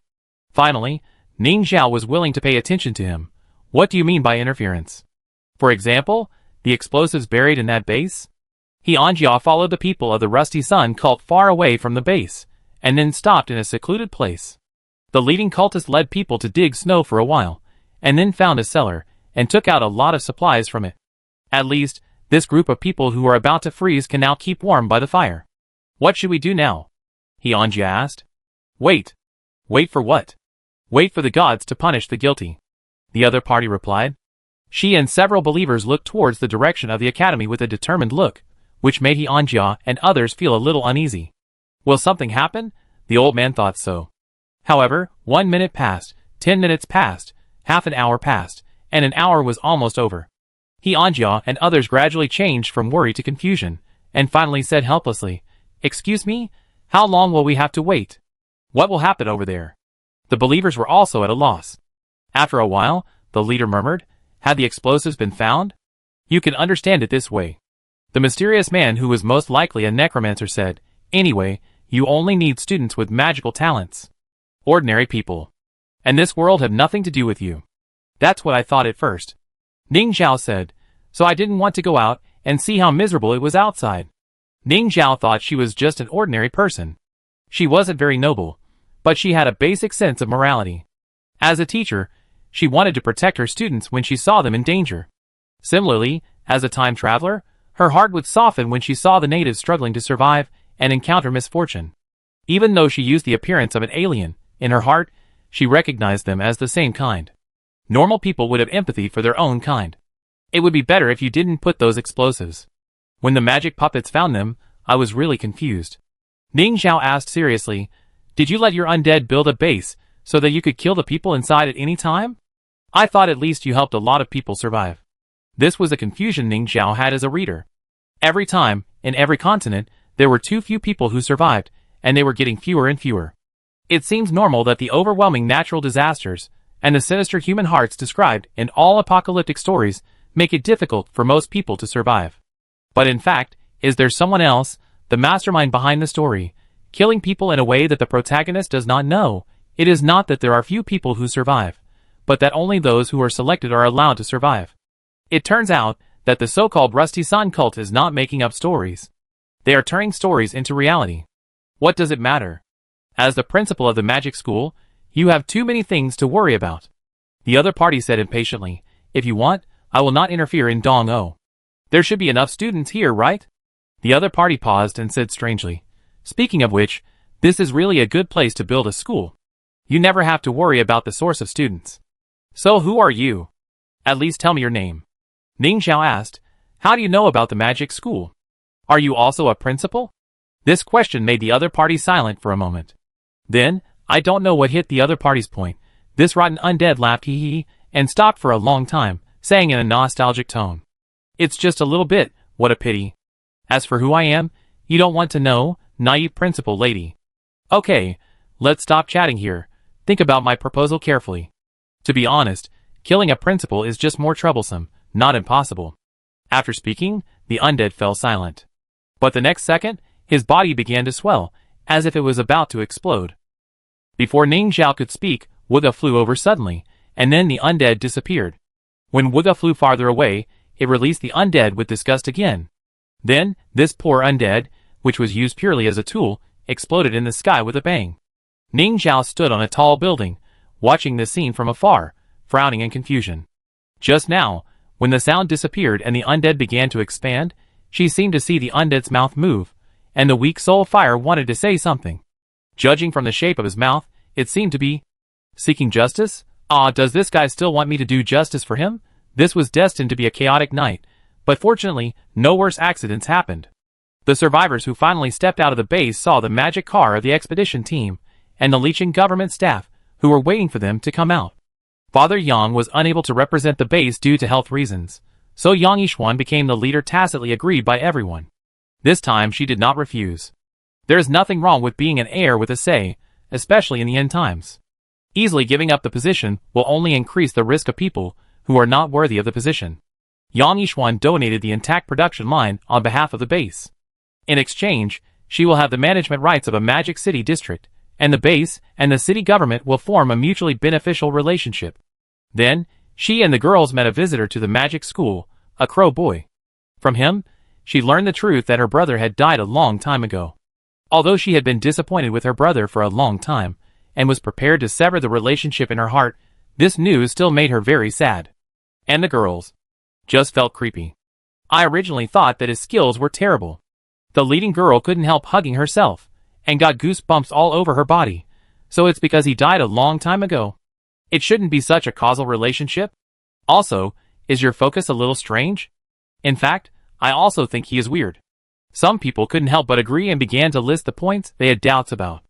As they chatted, the original humiliation of being hurt was diluted by the unspeakable fear, although it was hard to say whether the latter was worse. Then, everyone saw the escaped Rusty Sun cult believers. They seemed to have an internal conflict, and some people arrested the other part and brought them back angrily. From the mouths of those newly converted and rebellious believers, everyone learned that there were still explosives hidden in the base. Everyone was shocked and broke out in a cold sweat. Even Yang Dongjuan's friends were so scared that their legs went limp. They realized that Yang Dongjuan's locking people up was probably not just a childish punishment, but the most fundamental reason was that he didn't want these people to live. Although they were scum and bastards, at least they couldn't kill people, let alone kill so many people. But obviously they wouldn't escape punishment for this. At least, they were beaten up by the angry girls first. He Anjia in the crowd was very sorry. Alas, the new believers he developed were not successfully brainwashed, and when they learned that this ghost cult actually wanted to kill people, they couldn't hold back their anger and arrested the people. Now, his undercover identity is likely to be exposed. After all, the people who betrayed him are more or less related to him. Ning Zhao noticed this special old man, but didn't come forward to communicate. Anyway, the dream administrators would handle the contact. And the old man's worries were unnecessary. The academy doesn't need an undercover agent. In fact, the benefit of this trip is not only to communicate with the mastermind, but more importantly, another question has been solved. Dream magic is a very special magic. Whether it is the messenger or in Qi, it is unlikely to support a dream network covering the entire East continent. Even the gathering that Ning Zhao personally experienced was beyond the ability of a junior dream magician. Therefore, there must be something else that the Rusty Sun cult relies on to build a large dream space. Sending Job to teach the little girl is to find out what they rely on. And this time Ning Zhao saw it with his own eyes. The starlight that deceived Yang Dongjuan's eyes, although not real stars, was something that amazed Wuge. Magic Source Node. There are 3 ways to obtain Magic Source, one of which is the most commonly used meditation, and the other is to extract it directly from the Magic Source Node. Ning Zhao stood on a tall building, looking at the node floating not far in the air, built a platform with magic mud bricks, and walked over carefully. The node is a ball of light emitting various colors. So this thing acts as a repeater, similar to adding a router to the dream network to enhance the signal coverage range. Is this the role? Ning Zhao took out Job and discussed it with him seriously. Yes, by borrowing this, mages can enhance their abilities. However, this use is a bit of a waste of resources. After all, it is one of the most precious resources in the magic world, and it can continuously produce magic source essence, provided that it is not drained out in one breath. Job sighed. This thing has been snatched away by the Magic Tower and various academies in the Magic Continent. I didn't expect that there are still wild ones here. The mastermind behind the scenes, Ning Xiao paused. Let's call him X. Since he knew there was a magic source node here, why didn't he take it away? You said he was a necromancer, right? Job explained. All black mages can't use this pure magic source node. If they want to use it, they must transform it into a polluted node. Pollution? This also explains why the other party sent the undead here, and why they killed people. Job said in a low voice, death and evil thoughts can pollute the originally pure nodes. Of course, this is just a guess. But this guess is very reasonable, so reasonable that Ning Xiao wanted to laugh. Is it because of this reason? Sometimes it's just such a simple reason. Job said, don't you know much about the history of the Magic Continent? If you look at the records of the Dark Age, you will understand that the Black Wizards can do anything inhumane to gain power. I have to take a look. Ning Xiao made up his mind. Next time when I change books, I will try to find more books on this subject. Then are you going to take this node back to the academy? Taking it back to the academy can not only replenish the magic source, but also make it safer. However, Ning Xiao hesitated for a moment and asked, is there any way to protect it from being polluted? Then we can only try to send someone to take care of it. Job replied, for example, we can move it to the academy and put it in the sky. At least it is farther away from death, and can absorb fewer pollution sources. Then build a magic signal tower. Finally, Ning Xiao decided, no need to take it back. I still count on it, or should I say, them, to connect the entire Dongo to the Dream Network for me. Chapter 101. Angel found that her teacher was in a bad mood recently. Specifically, he was more perfunctory in teaching her, increased the frequency of rituals, and occasionally looked at her with suspicion. But this was not surprising. The failed ritual had aroused the teacher's suspicion. Although she had nothing to do with Angel after checking, it was not easy to dispel suspicion. Angel did not explain. On the one hand, she was lazy, and on the other hand, the more explanation she gave to the teacher, the more suspicious he became. Although they had not been together for a long time, and had not even met in real life, she thought she had some understanding of him. Tonight was the day to meet her parents. In fact, according to the agreement, she could meet her parents in her dreams every week to confirm their safety, but the teacher rejected her request last week. This is a punishment. Your recent performance is a bit disappointing, the teacher said cruelly. Ah, is it because I refused to hold that large ceremony with nearly 100 people, but I had a splitting headache and could not support such a large dream, which is an objective fact. You obviously know it too. And she thought carelessly, but she showed fear and panic on the surface, and silently accepted the punishment wrongly. Perhaps she felt that the beating was enough, so this week the teacher showed mercy, and agreed to let her meet her parents again. So, and she saw the two figures she had been thinking about again. She was very happy. She talked to them about their recent lives and asked if they were doing well during the week when they had not contacted each other. She listened to their reprimands, and said she would work harder to complete the teacher's task. She reluctantly said goodbye to them. Her performance satisfied her teacher. Okay, let's start today's class, the teacher said. He didn't notice at all that Anchi clenched her fists very hard, and deliberately lowered her head, trying not to look at him. After the class, this layer of dream disappeared, and Anchi, who should have woken up, did not move, allowing the scene in the dream to change again and become a classroom. That was the high school she once attended. Are you okay? The figure who appeared on the podium couldn't help asking with concern. Tears couldn't be held back anymore, and kept falling from her eyes, and Anchi sobbed. The person on the podium raised his hand, as if he wanted to say something comforting, but he was concerned that the other party was a little girl after all, and finally retracted his hand silently. Anchi cried for a shorter time than expected. Soon, she wiped her eyes, looked at Job in the dream and asked, actually, you are taking the initiative to teach me, right? Everything went incredibly smoothly. She accidentally discovered a book about dream magic, became friends with the bullied and despised magicless book spirit, and then accidentally exposed the secret that she had a dream talent, and hit it off with the book spirit, secretly becoming a pair of teacher and student. This is very similar to what will happen to students in the magic school. After all, there are precedents among the seniors, when Rui, who has a good relationship with Ivy, and Yihan, who has a good relationship with Corey. Even if the others are not so familiar with the book spirits, they have made some book spirit friends, who can at least say hello to each other. The story development is natural. But Anchi is not a fool. It's like she has always had a doubt in her heart, which led her to never really trust the original teacher. The other party taught her many things, but never taught her how to distinguish the truth from the false in the dream.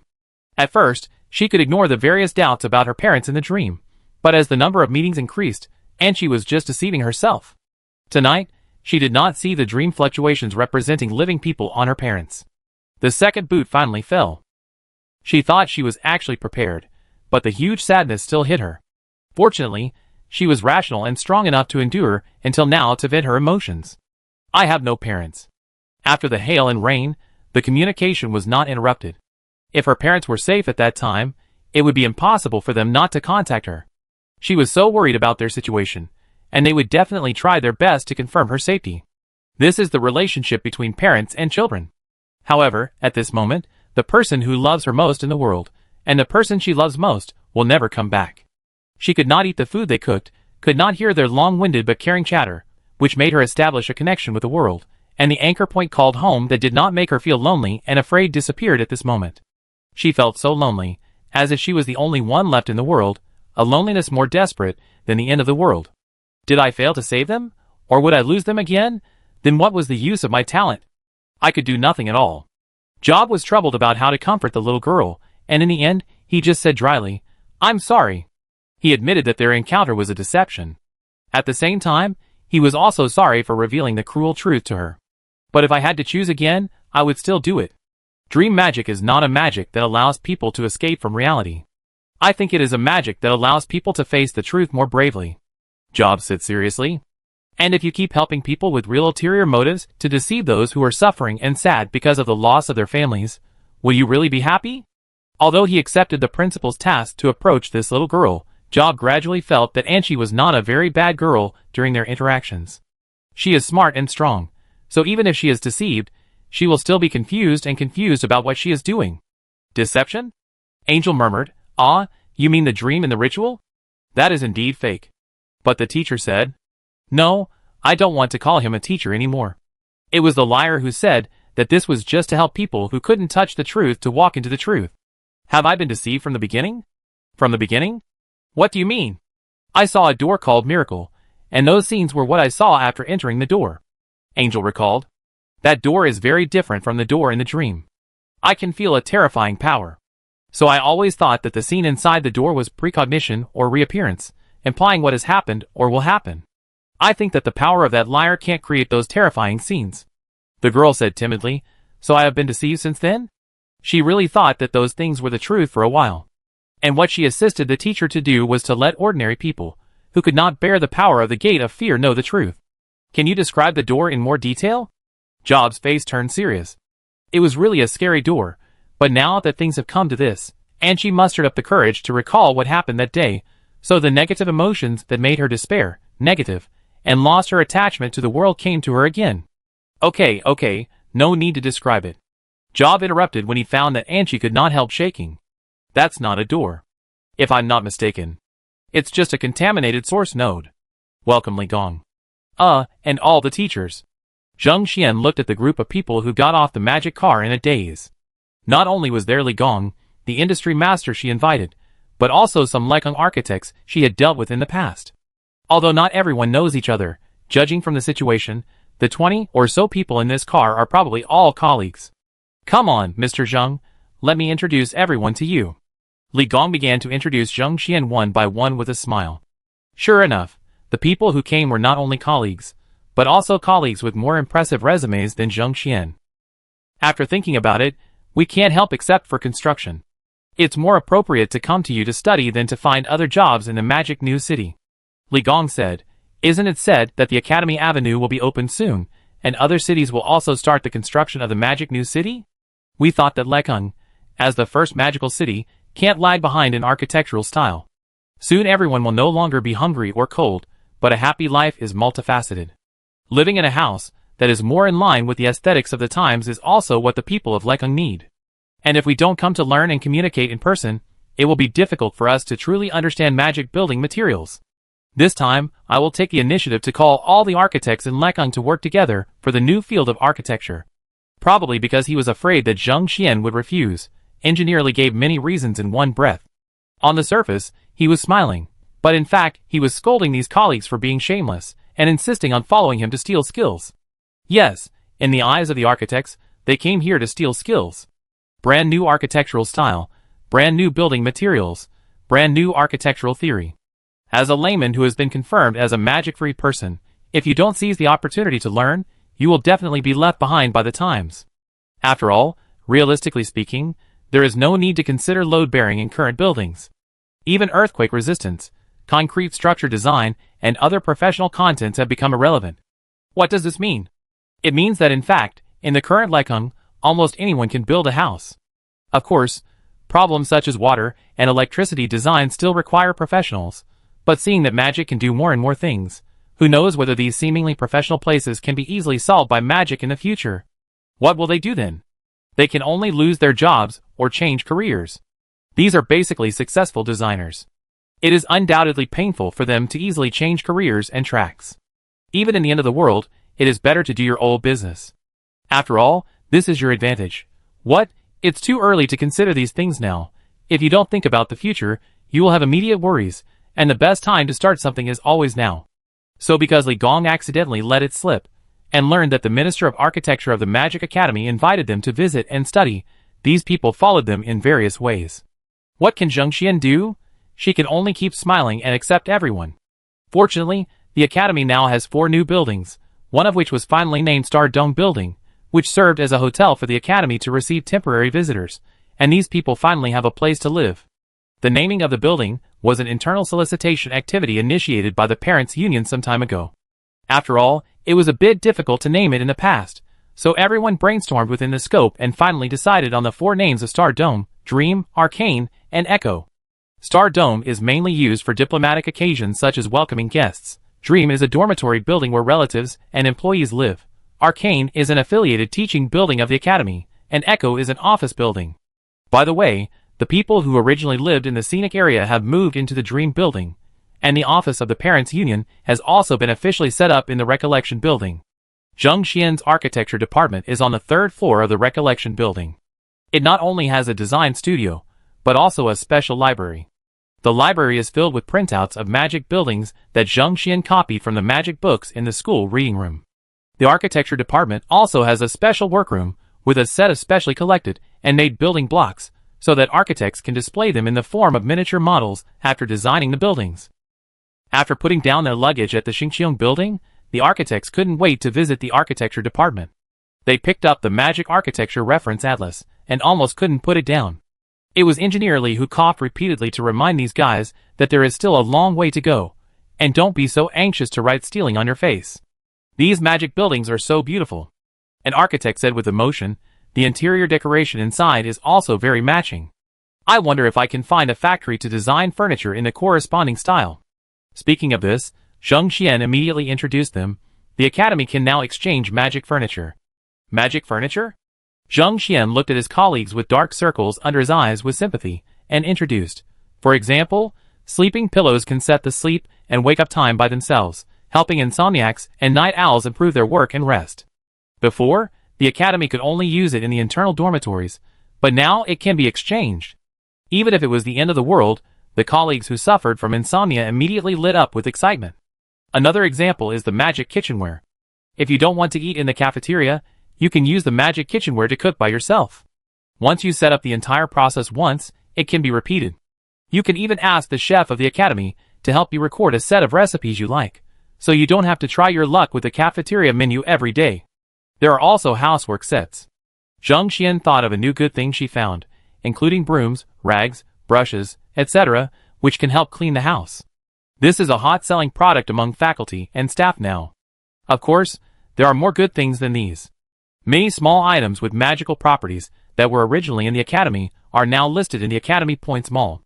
Now that the power problem has been solved, the Yu family father and son built an internal LAN for the school and created a school app, which allows users to view their salary, school dynamics, and exchangeable items, etc., which can be regarded as the resumption of electronic office work in the school. However, this is only temporary. It is said that the Yu family father and son have been secretly learning about DreamNet recently to see if they can develop a set of magic network management applications that will be rolled out in Dong-O. Even in the school, with magic food to nourish them, Zheng Xian also found that the father and son began to lose their hair. Sympathize for a second. Of course, the exchange points for these magic furniture in the school are not cheap, but the principal encourages everyone to work overtime and meditate for 1 hour every day, and you can exchange one in 10 days, which has led to students starting to go to bed late recently. Great! How can I buy these magic furniture? In the crowd, even Li Gong couldn't help but prick up his ears and get excited. It's very simple. Become an employee of the school and get a salary. For example, join our construction department. Zheng Xian said with a smile. I was originally worried about being replaced by my peers, so I secretly wanted to learn and improve with Li Gong. But now, my peers have come by themselves. Zheng Xian simply broke the jar and broke the jar. Even if I can't beat you, can't I let you join? Who stipulated that the director of the construction department must be the most talented architect? Before the end of the world, weren't there enough cases of incompetent people getting promoted? Woohoo, damn it, I will continue to study hard and try not to become a leader who is just sitting there doing nothing. Of course, there are not many vacancies in the construction department. I can probably only recruit 3 more people.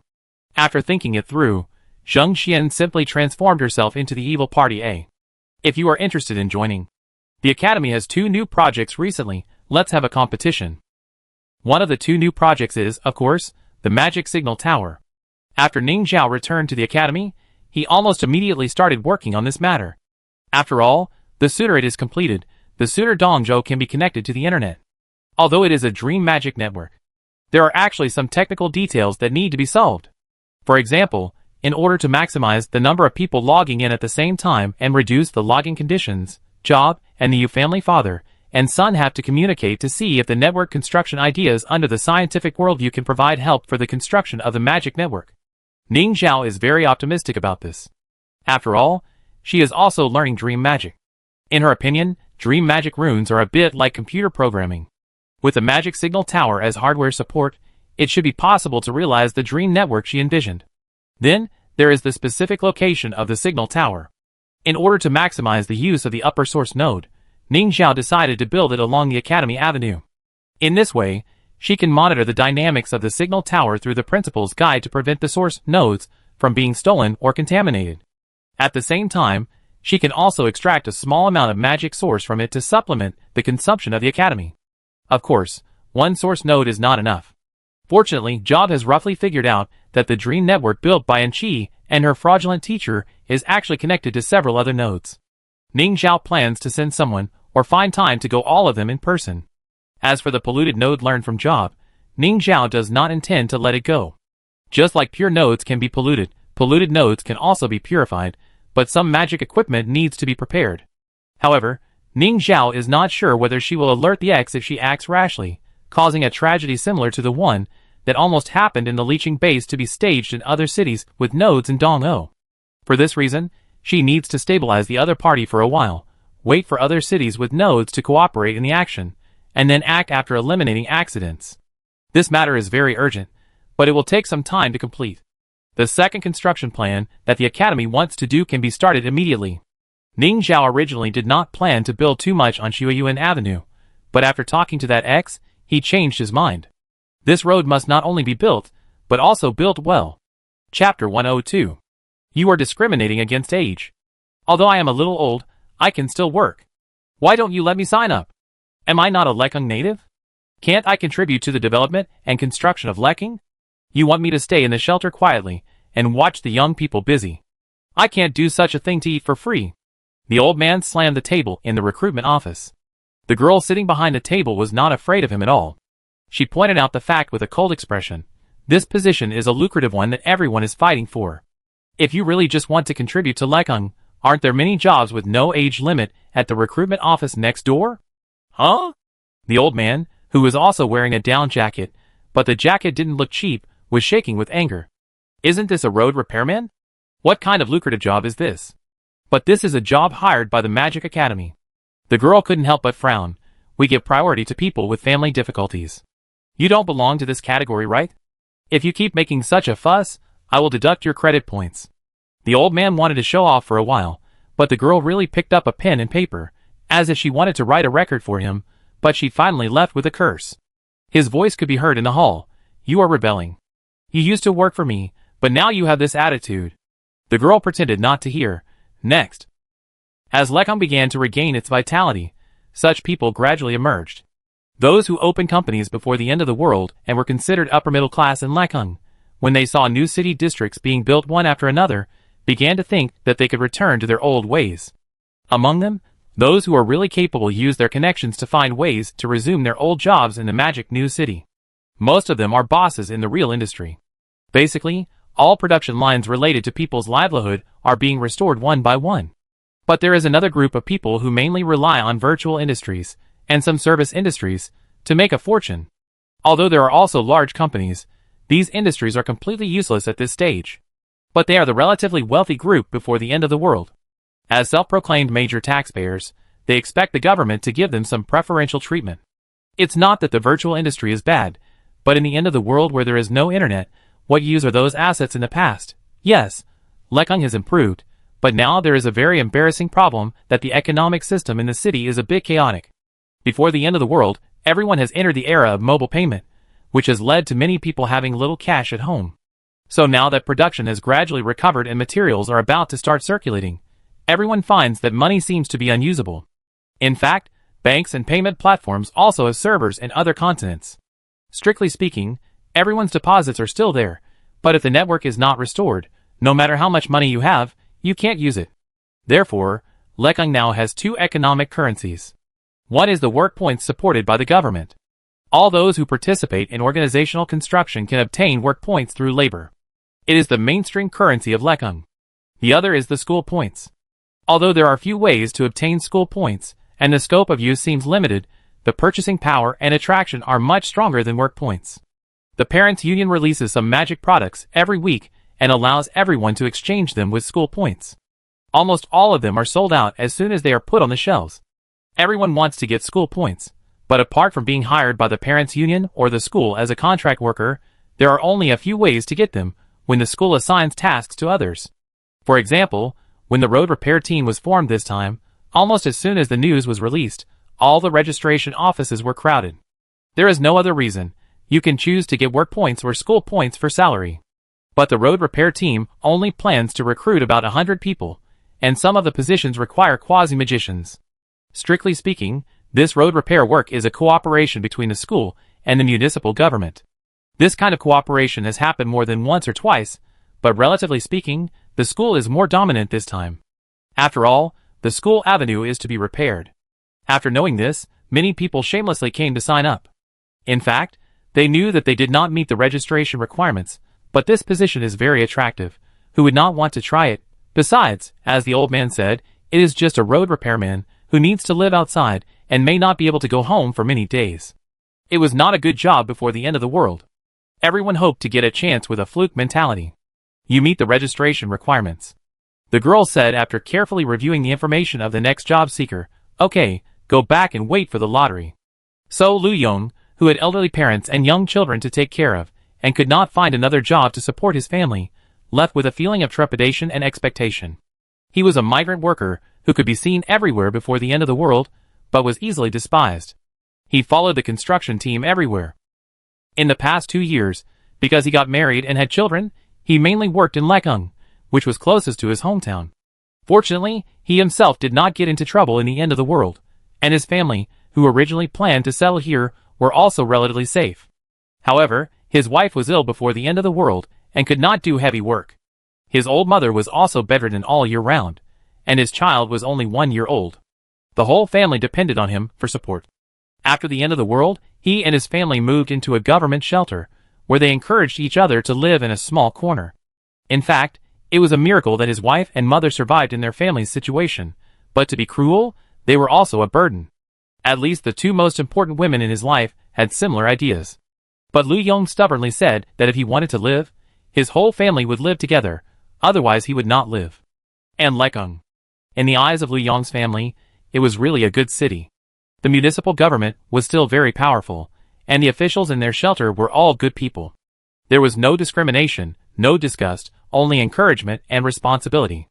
Although the supplies were tight, they managed to survive, and even survived until the day when Lekang announced that it would become a magical city. Finally, there was hope. Lu Yong was very moved, so he worked more actively and hard. Anyway, except for his strength, he had nothing to repay the Lekang government. He signed up for the road repair team because Lu Yong felt that he was experienced, and he really thought it was hard work at first. The third reason was for the generous reward. But good luck came to him again, and Lu Yong was selected. So he simply packed his luggage and boarded the school's magic car. Okay, everyone take a break, it's time to change shifts. As Ms. Zheng called with a loudspeaker, Lu Yong and his workers put down their tools and walked towards the temporary rest area on the roadside.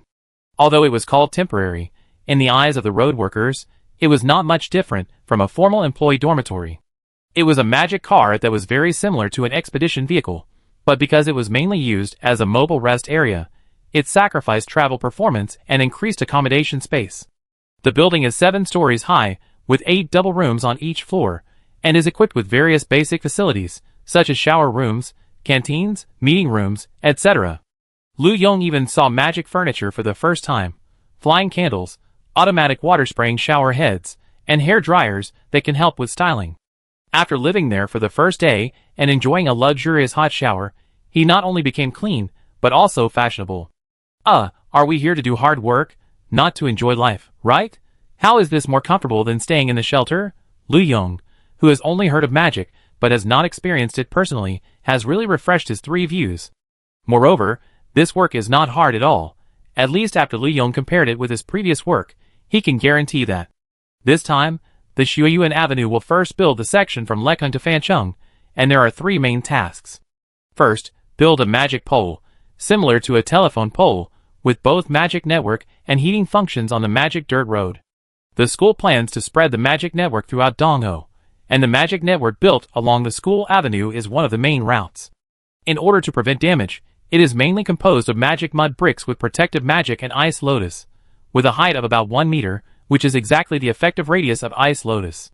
Second, focus on repairing the ice road on both sides. The magic dirt road can consume magic power to protect in weather such as blizzards, to ensure that the road surface does not have too many problems, but the ice surface is not in this category. As a passage for magic cars, the designer and the parent alliance discussed and unanimously decided to build a protective cover. To prevent snow accumulation, just make the top into a slope, and use a smooth version of magic mud bricks to ensure resistance and load-bearing capacity. After careful consideration, the designers on both sides suggested to seal it with an ice wall. This is not only for heat preservation, but also to prevent blizzards from being blown into the ice road and damaging the road. The construction method of the ice wall is very simple.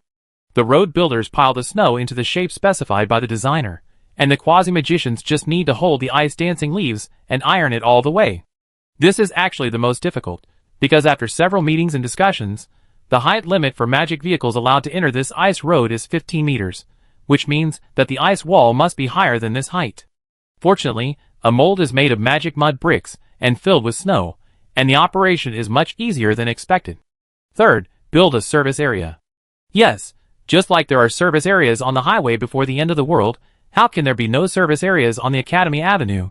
There are stops for magic cars, heating places for people to temporarily stay, and small shops that provide water, food and toilets.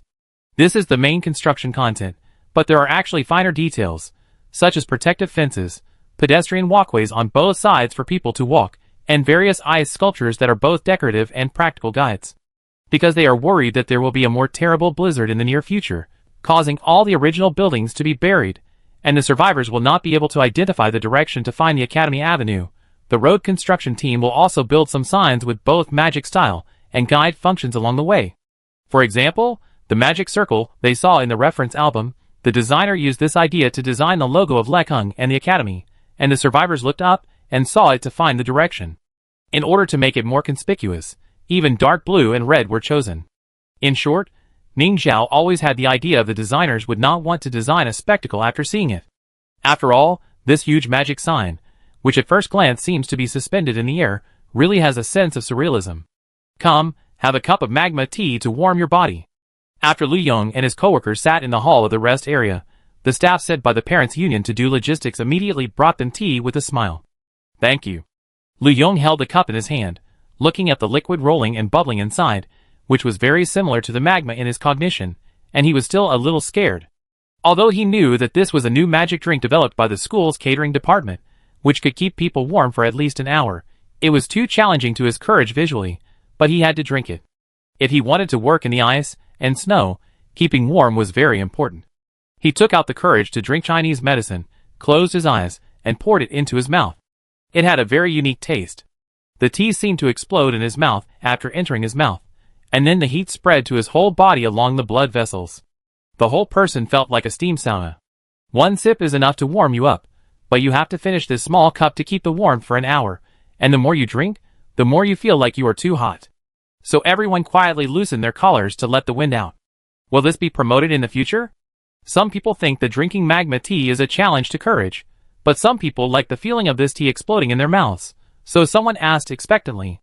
Of course, the municipal government has already ordered a production line from us. The people in the academy answered proudly. With this kind of tea, people working outside don't have to bring a cold ice lotus for warmth, which can be regarded as reducing a large number of cold ice lotus demand gaps. So after Wang Fugui cooperated with the book spirits to develop this very hellish drink, Ning Zhao also gave him a generous reward points. The main material of this drink comes from the magma flower. Although it is a level 2 magical plant, the material is not rare. Even the city government can let the free quasi-magicians use it to accumulate magma by regularly activating magic power and easily make it. Except for the special container required to hold the magma, after it is made into tea, it can be held in ordinary glass or even plastic cups. It is actually warm to the touch, and it will only feel hot or even scalding after drinking it. Great, this is really delicious. The person who asked the question said happily, not caring at all that other workers looked at him with perverted eyes.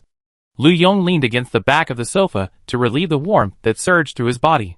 Although drinking tea is a challenge, when the temperature gradually becomes acceptable, it is pure comfort. Many times, it is even so comfortable that people want to sleep. Unfortunately, he still has to continue working in a while. He opened his eyes and looked out the window, and was startled by a group of birds flying in the sky. Look at the sky, he shouted subconsciously. Why are there birds?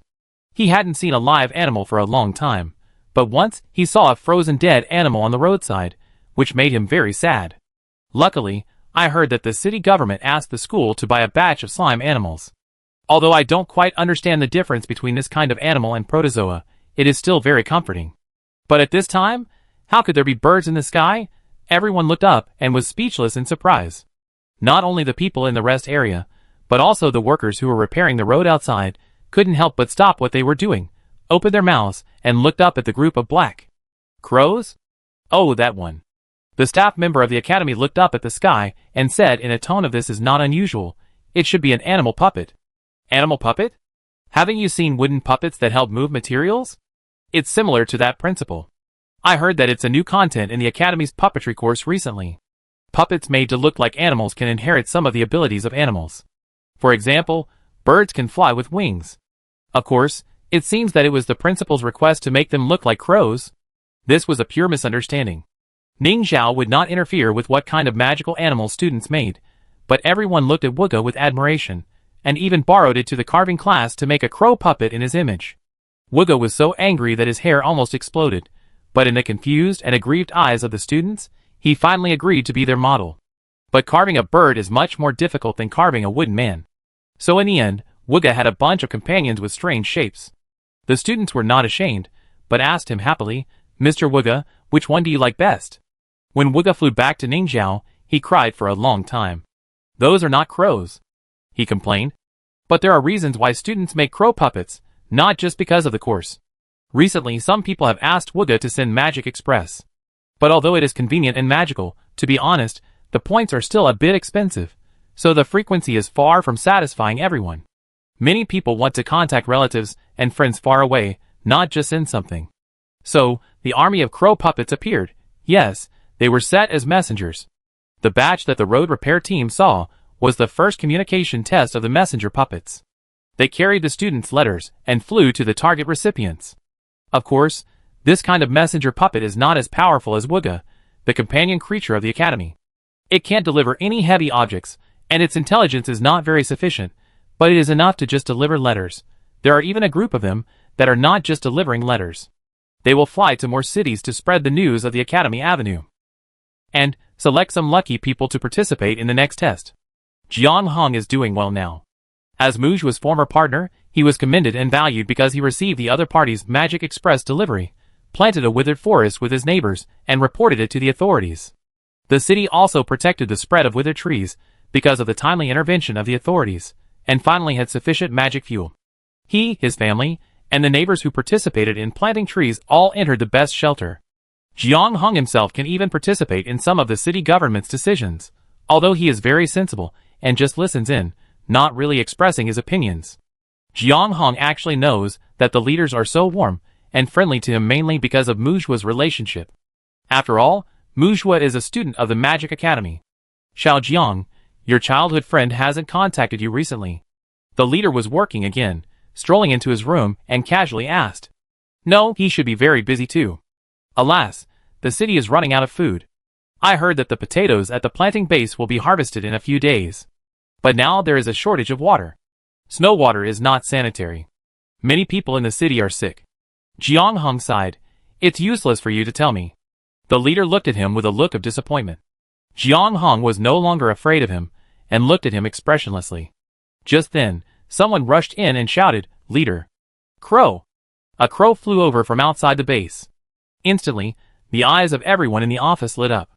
Hurry up, Xiao Jiang, it must be the magic crow. Go and receive it. After the leader finished speaking, he ran faster than Jiang Hong. So Jiang Hong had no choice but to follow behind, and finally saw the magic crow at the window. No, why does it feel like it is flying crookedly, without the smoothness of the past? Could it be injured? Jiang Hong immediately became serious. He looked at the crow that was getting closer and closer through the window with concern, waiting for him to speak or turn a package into something out of thin air. But the crow stopped on the windowsill, tilted its head, and looked at him without saying anything. And Jiang Hong. Why did he feel that the magic crow had become ugly, and had a little uneven eyes? The man and the bird stared at each other for a long time, and finally Jiang Hong found something wrong. This doesn't seem to be the magic crow. Jiang Hong said, pushed open the window, and the crow finally jumped in and landed in Jiang Hong's hand. Then, it raised its feet, and a piece of paper was wrapped around it. This is the puppet crow I made. I can use it to communicate in the future. Are you happy? Muzhuo. Jiang Hong, ? The leader who came over to peek let out a wail. That's it? Of course it's not just this. In fact, when Jiang Hong turned over the back of the note, he found another line of words.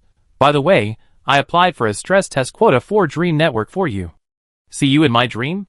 Chapter 103. The secret key of DreamNet is a magic rune and the character information entered in advance. Of course, such a complicated description is written on another piece of paper, which is spit out from the mouth of the puppet crow. Obviously, this is a safety measure, and it can be regarded as a demonstration to Jiang Hong that if there is more important information, it is recommended to put it in the crow's mouth, and the capacity is sufficient. The leader rubbed his hands. Take me? Jiang Hong, next time for sure. Lu Yani and her colleagues are nervously making preparations. The Magic Academy DreamNet division is about to usher in the first internal stress test. This test will be the first time that the Academy DreamNet connects users farther away from the ground, and realizes multiple people online at the same time. This means that the Dream Network is getting closer and closer to the day of public launch. This is undoubtedly a challenge for the 20 Dream Network administrators. After Lu Yani successfully joined the company, she was qualified to live in the employee dormitory of Xianing Building. Although it was a 4-person room similar to a university dormitory, the area and living conditions were much better than those of a university dormitory. The only regret was that her family could not move in with her, but it didn't matter. As employees of the academy, her family had preferential policies, and could move in first in the Magic New City district, and be assigned a job. The whole family unanimously chose the Magic Farm district, and was already undergoing job training. Not only that, if she could accumulate enough points and become an excellent employee, she could also exchange for a welfare house in the academy. Then she could really bring her family over, but that was a very distant thing. After all employees dreamed of being assigned a welfare house, and the competition was still very fierce. Fortunately, although it is a 4-person staff dormitory, it is not worse than the welfare housing for parents in other aspects. At least they can freely modify the room structure and decorate the dormitory into their favorite style. They can even spend points to rent some magic furniture, which greatly improves the quality of life. Lu Yani and her roommates are still willing to spend points in this regard. It's not that they are extravagant, but in order to ensure the quality of work-sleep, every day, they need a good environment and a good mood. Like today, in the dormitory, incense is lit, Pleasant music is played, and the girls do sleep yoga together, trying their best to ensure that they can fall asleep on time at night. Dream Network administrators are the most special group of people in the school staff. After all, they work in dreams at night. Since accessing the Dream Network is also considered sleep, there is no need to make up for sleep during the day. This leads to people who don't know the nature of their work always thinking that they are a group of people who do nothing.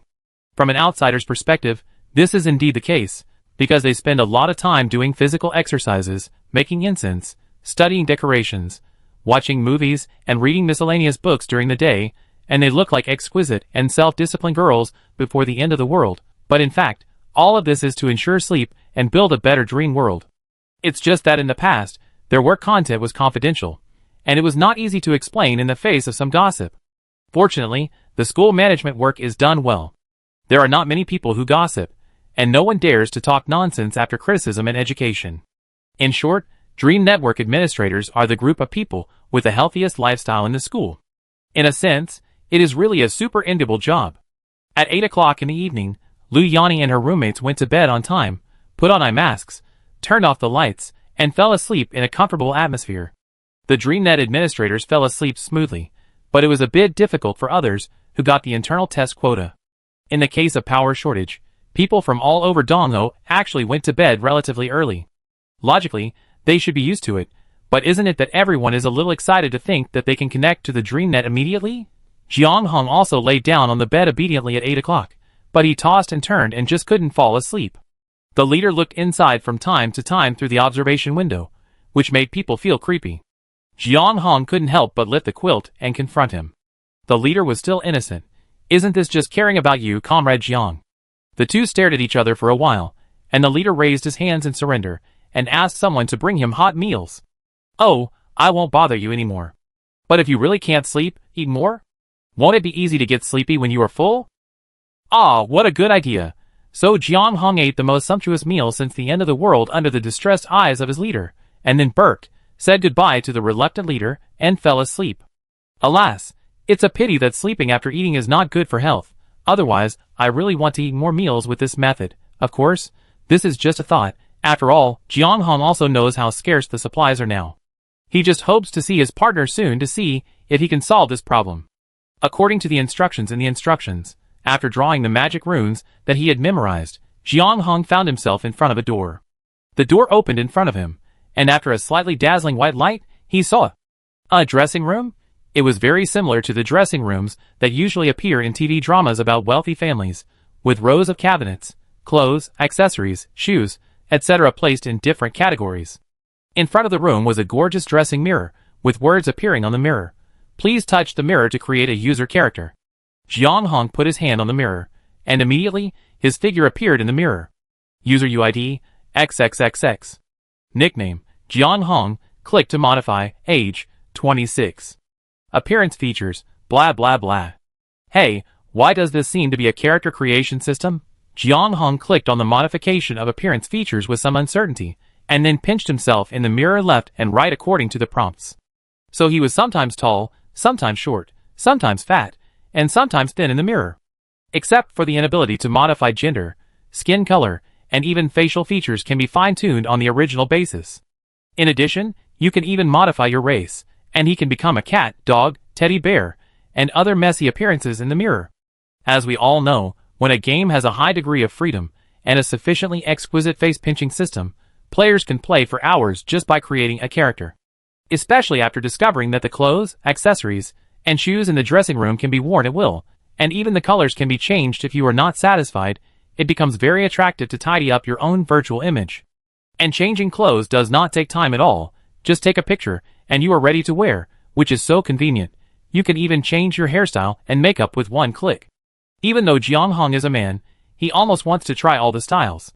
Fortunately, he still remembered his main purpose. After reluctantly shaping the character image for himself, he chose to save it, and officially entered the Dream Network. Jiang Hong appeared in a magnificent and white hall. The carved columns supported the high dome. The sunlight gently illuminated the entire hall through the transparent glass windows, making it bright and holy. Fountains, green plants and flowers decorated the hall. The floor was spliced with light green and white to form a beautiful and huge pattern. The hall was so large that he couldn't even see the exit for a while. He turned his head, and found that he had walked out of a huge portal with a blue glow. And he was not the only one in the hall. Well, it seems that everyone has shaped the characters very carefully. Looking around, Jiang Hong saw handsome men and beautiful women everywhere. Everyone was wearing gorgeous dresses, and they looked as gorgeous as if they were attending a banquet. Jiang Hong remembered that Muzhua and he had agreed to wait on the left side of the login entrance, so he made way and stood on the left.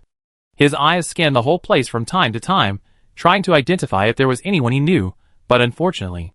You pinched me, and I pinched me too. It was really hard to recognize this person because we were not familiar enough. Just then, an excited voice came from behind. Jiang Hong? Ah, it was actually less than 2 months since we last met, and hearing the voice of my good brother again, it actually felt like a lifetime ago. Jiang Hong turned around, ready to give Muzhua an excited goodbye hug, but when his eyes met his face, he froze. It was obvious that he was not the only one who froze, as Muzhua's hand that he was about to extend for a hug also froze in the air. The two looked at each other, and after a long while, they finally spoke again. Heh, I'm afraid you changed your height to 1.9 meters? Do you really want to be taller than me? Your skin is so white that it's glowing. Who are you trying to blind? Wow, long light gray hair. I didn't know you had this habit. Haha, why are your eyes blue? Are you wearing contact lenses? The two brothers criticized each other's obviously over-beautified appearance for a while, and after realizing that this seemed to be a self-defeating behavior, they stopped talking silently. Then, they went through the normal process of meeting friends again, each reaching out to hug each other. Just like the last time they parted. Why do you need wings? They're so in the way. What's the halo on your head? Don't you think it's stupid? Attack each other again. After the meeting, Muzhua also remembered to do business and began to introduce the Dream Network to Jiang Hong. This is a magic network built with dream magic. The school plans to use it to connect the entire East continent. Today, we want to test whether there are any problems with the current network. This is the login hall. Do you see the sign? After leaving here, you can go to other dream scenes, which is a kind of personnel diversion. But the main function of this hall is actually an information transfer station. Muzhua took Jiang Hong to a certain direction for a while, and Jiang Hong saw a huge thing similar to a bulletin board. In just a while, many small notes were posted on the wall. Such messy information as XXX was here, welcome to Dream Network, etc., were obviously written by the first users. This is equivalent to the forum message board. Different numbers of messages can be posted on it according to the user's credit level. Muzhua picked up a piece and saw that in addition to the information of the message owner, there were also replies such as pressing clause from others. If you want to search, just draw the rune mark here and say what you want to search. Muzhua drew a rune in the air, and then he moved his mouth. After a moment, a note flew in front of him. There is privacy protection, and others can't hear what you search. Muzhua explained. The main function of the bulletin board is actually to find people and publish tasks, and exchange information, but because the number of users is small at present, it cannot be reflected for the time being. This is the bulletin board of the academy. Muzhua walked to the other side with his partner. Then Jiang Hong saw the information he wanted to know most in this dream. Here is the academy's material exchange table. For example, as the course progresses, various gems play an increasingly important role in alchemy. The academy is willing to purchase them with points, and points can be exchanged for the academy's magic items. As for the role of magic items, there are also annotations and demonstrations on the bulletin board, and even directly use the Legion Community Magical Transformation documentary and the rough-cut version of the Lekking Magic City construction documentary as explanations. Jiang Hong just stayed here for more than half an hour just to watch the film. He was so excited. But there was more to be excited about. The bulletin board also had a map of the school avenue and corresponding instructions. The good news was, the school avenue passed through Yecheng where Jiang Hong was. In fact, there were many places worth visiting in Mengwang. But Jiang Hong couldn't move his feet when he stood in front of the bulletin board. Muzhua understood this and didn't urge him. After a while, Jiang Hong asked, So Lekking can now almost return to normal life? I guess so. Very good. Jiang Hong began to roll up his sleeves and said to his good brother expressionlessly, Can I beat you up? Such important news, but you're telling me now. The participants in this test are students, their relatives and friends, original Dream Network guests, employees, and their relatives and friends. But in addition, there are also quite a few participants who are randomly distributed by crow messengers flying to various places in Dong'o according to certain requirements. For example, one of them, Brother Ma, happened to encounter crows when he was searching for supplies outside with a group of people, and became a lucky random tester. For the note spit out by the crow, Brother Ma and his partners didn't believe it very much. Although the puppet crow looked magical, who knew if it was some kind of conspiracy? It has been a long time since the end of the world, and most people have learned to doubt. So the partners originally wanted to stop Brother Ma from trying. But after hesitating again and again, Brother Ma secretly drew the corresponding rune in his mind. He actually didn't hold out hope. The small county where he lived had lost the internet earlier, and he didn't even know about the withered tree, and had no concept of the Magic Academy. But as long as there was even a little possibility, he had to try. So many lives were at stake. Then Ma Gu appeared in the locker room in a daze. Due to lack of psychological preparation and lack of understanding of the academy, he had no interest in changing his appearance and simply changed his nickname and logged in. So when he appeared in the login hall and saw many handsome men and beautiful women looking at him, Ma Gu was a little dumbfounded. He looked at the people in the hall, then looked down at himself, and suddenly wondered if he had come to the wrong place. Because I am too normal and simple, so I don't fit in with the people here? Ma Gu thought so, and subconsciously wanted to retreat and re-enter the portal. Fortunately, a voice stopped him in time. "Hello, tourist, do you need help?" A woman in ordinary business attire appeared out of thin air beside him, and asked politely, "Where is this?" "The login hall of the Magic Academy Dream Network." The woman smiled kindly. "Come here, I explain it to you." Ma Gu followed the woman to the right for a while, and then saw a group of tourists, who were like him, not pinching their faces and looking confused. Another woman held a small flag that looked like a tour guide flag and said to them, "Okay, there are enough people, everyone follow me, I will explain it to you first, don't interrupt me during the period, and I will leave time for you to ask questions later." It looks more like a tour group. Ma Gu followed the crowd silently, and listened to the tour guide's explanation. Starting from what the magic school is, all the way to why the Dream Network is built, when the tour guide stopped, a tourist immediately asked, "Is what you said true? You are not lying to us, are you?" "It is true, but whether you are willing to believe it depends on you," the tour guide said, and took them to the bulletin board. At this time, because the testers have been online one after another, there are already many people, so when this team came over, there was almost no room. Everyone can say blur mode in their hearts, so that they can become transparent and overlap with others to prevent crowding. The tour guide said, and demonstrated it to them. Ma Gu was shocked to see the tour guide's body become transparent, then pass through another person's body, and easily stand in front of the bulletin board. Say entity mode, and you can restore it to its original state. The tour guide said, if you have friction with other users in the Dream Network, or encounter danger, you can protect yourself by virtualization.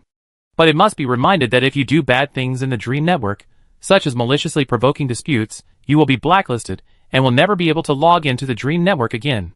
Although he still doubted the intentions of the magic school, Ma Gu still warned himself in his heart that he must be careful about his behavior.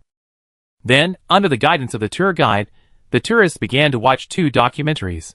After silently saying sofa in your heart, you can conjure up a sofa and sit down.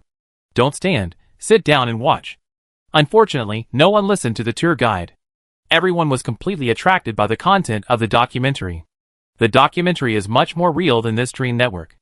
Although the documentary shows all kinds of incredible magic items, the people and feelings in it make the survivors, who were also affected by the disaster, feel the same.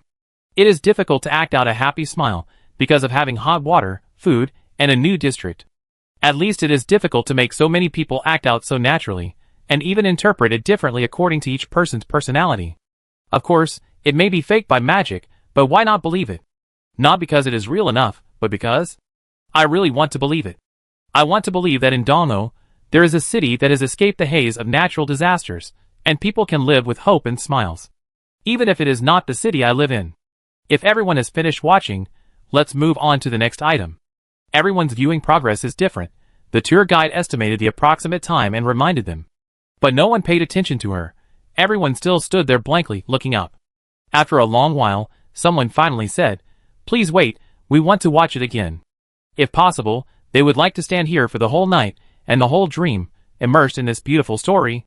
Lu Yani, who served as a tour guide, understood their feelings very well, so she smiled and nodded, and looked up with them to play the documentary again. Even she liked these 2 documentaries very much, the kind of love that she would never get tired of no matter how many times she watched them.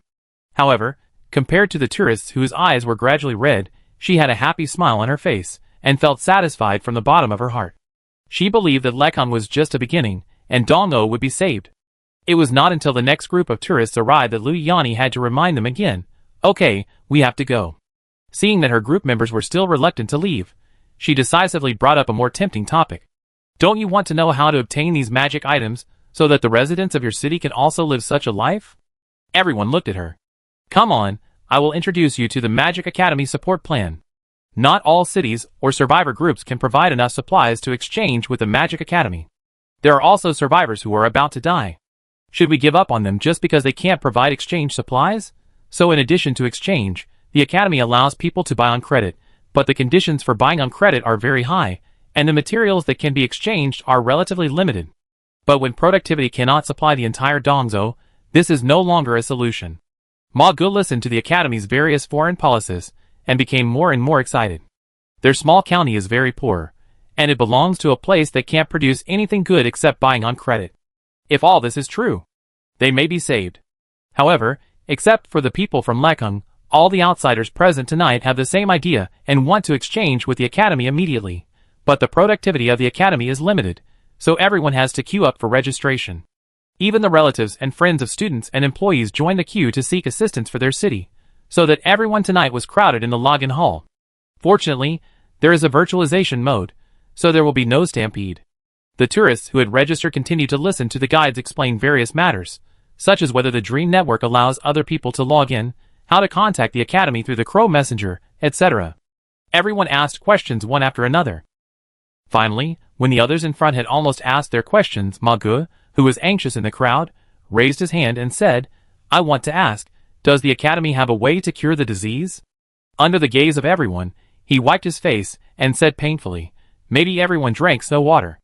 Many people in our place are sick, not only with diarrhea and fever, but also with fainting, hallucinations and other symptoms, and this disease is still contagious. I want to ask, does the Academy have a solution for this situation?" Chapter 104. Being sick is a scary topic in the end times. After the initial hailstorm, Dongzhou's medical system almost collapsed. Fear of the future, huge mental pressure, and imminent survival issues made it impossible for many medical staff to continue to stick to their posts.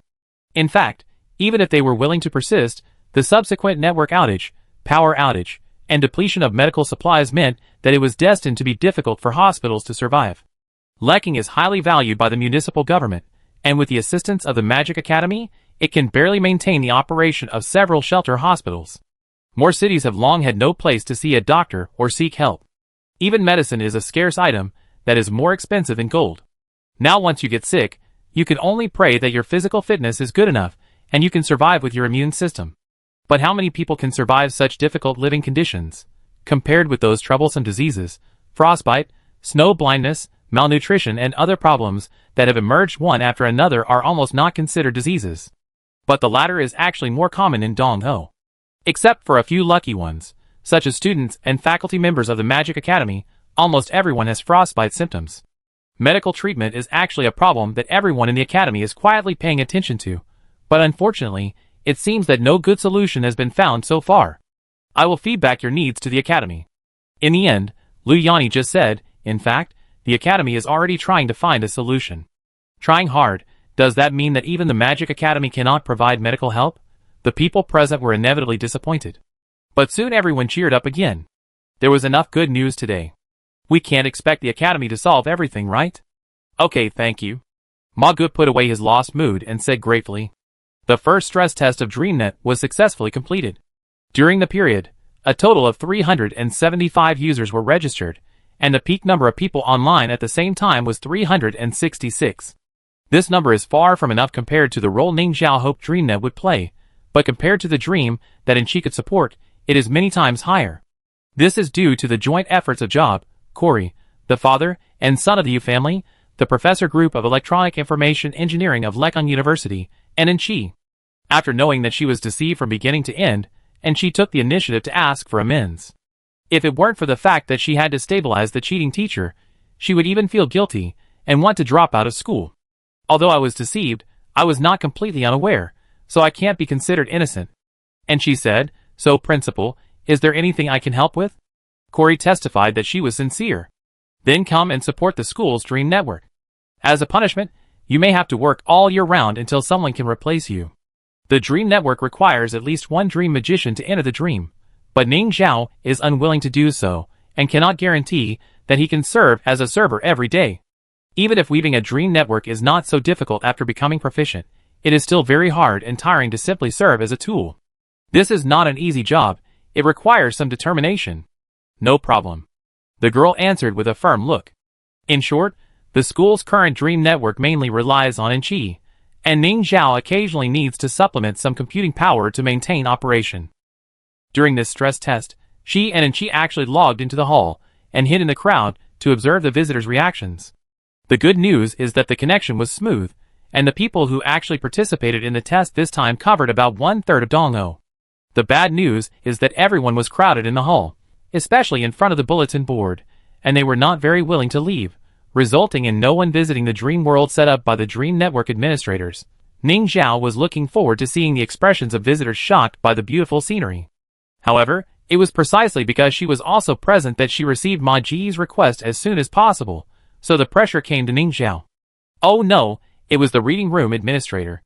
The Holy Son of the Holy Church is indeed very interested in religious documentaries, musicals, and other film and television works.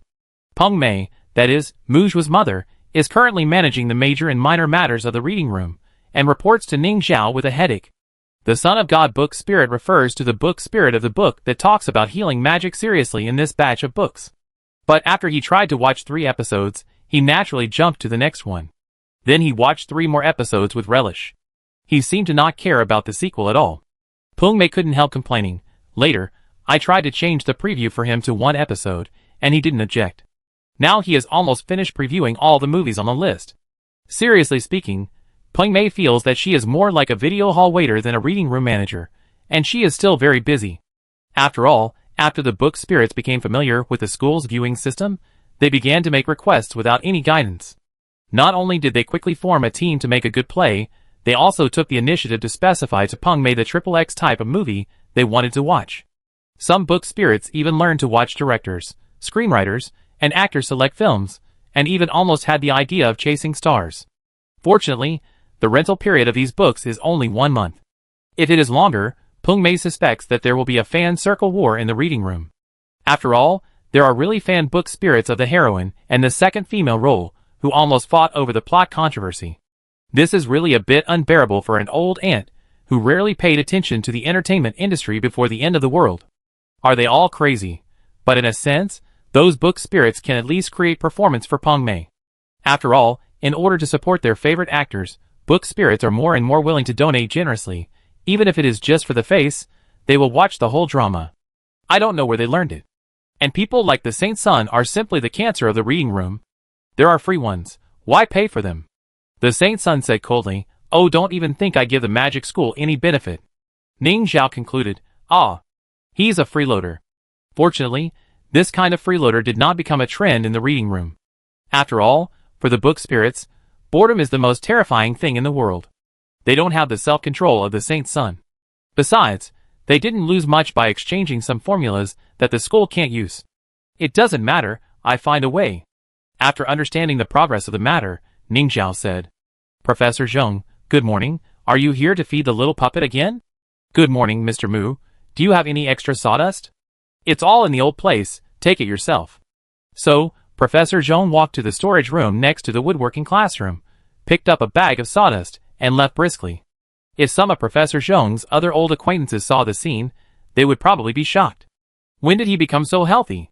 Didn't he have cancer? On the way back to his interest club, Professor Zheng, the wooden man in his pocket couldn't help but crawl out, grabbed his clothes and slid onto his shoulder, and then crawled into the sawdust bag.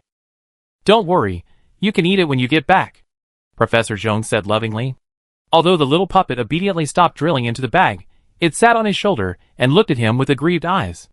The little puppet had a face that looked very similar to Professor Zheng's.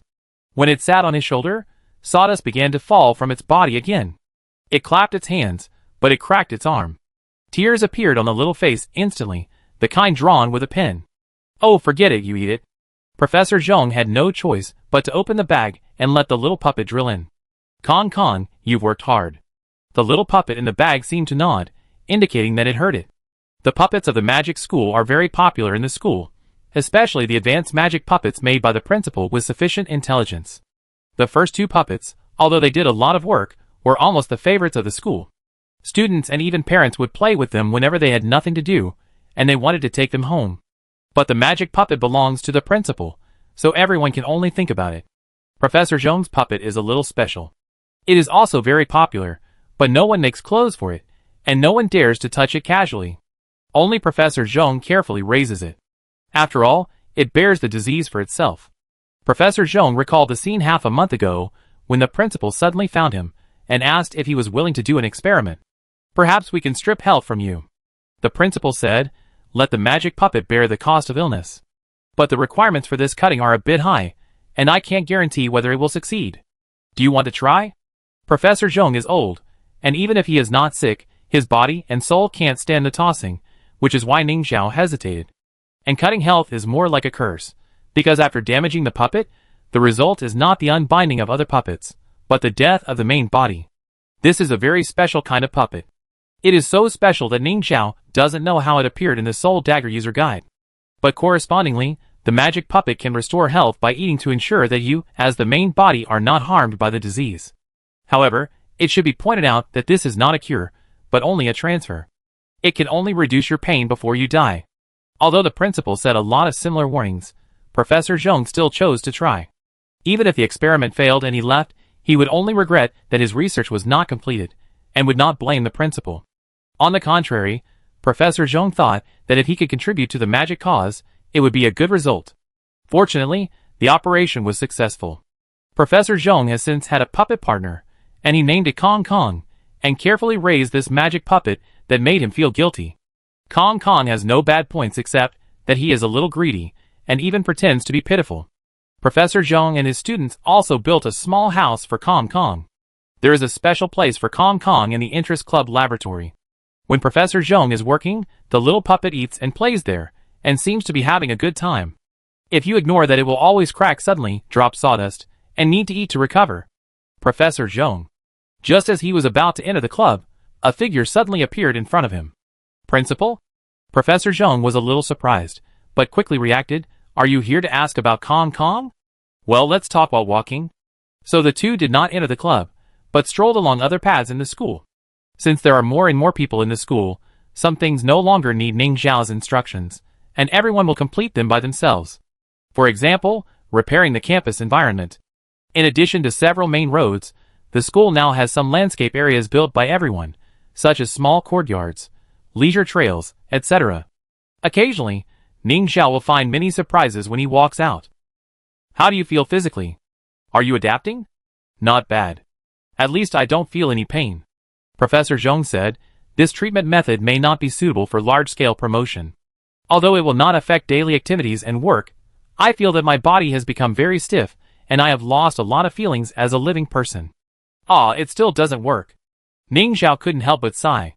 It seems that this time he failed to find a loophole. "No, as a backup treatment method, it is actually qualified," Professor Zhong said, "but it is only a backup, not suitable for abuse." As someone who pays attention to the dynamics of the school, Professor Zhong actually guessed the purpose of Ning Xiao's visit to him, so he shared his views very frankly, and this can't be promoted on a large scale, right? Indeed. In fact, after having Kong Kong, I feel relieved. Professor Zhong suddenly said, "You say you are reluctant to give up your research, but I am also a little afraid of death, right? Birth, aging, illness, and death are life issues that everyone needs to face, but not all issues have a good answer. Sometimes, it is more important to strive to gain peace of mind." Although it ruined the atmosphere a bit, Ning Xiao couldn't help but say, "You seem to have become a little philosophical." Professor Zhong, The old man touched his nose and coughed. Maybe it's because Kong Kong likes to listen to Buddhist music. I have been listening to a lot of it recently, and my mentality has changed a little. Magic puppets like to listen to Sanskrit? Why? Ning Xiao was shocked. Shouldn't I ask you this? Although the communication with Professor Zhong has achieved some results, it still has not solved the current problem. But Ning Xiao still has plan B. She returned to her office, lay on the sofa, and continued to read the sacred records of the Holy Temple. Yes, it is the book of the Holy Son of the Holy Temple. Rather than saying this is a book about healing magic, it is better to say it is a missionary book. But this actually fits Ning Zhao's stereotype of the Holy Hall institution. Ning Zhao has been reading this book intermittently recently, and she is almost finished. As the son of the book spirit, he has ignored her, the principal, from beginning to end. It seems that this is just an ordinary book, and Ning Zhao is just an ordinary reader. In fact, this is not uncommon in the magic continent, but because the school's book spirits are too active, Ning Zhao is a little uncomfortable.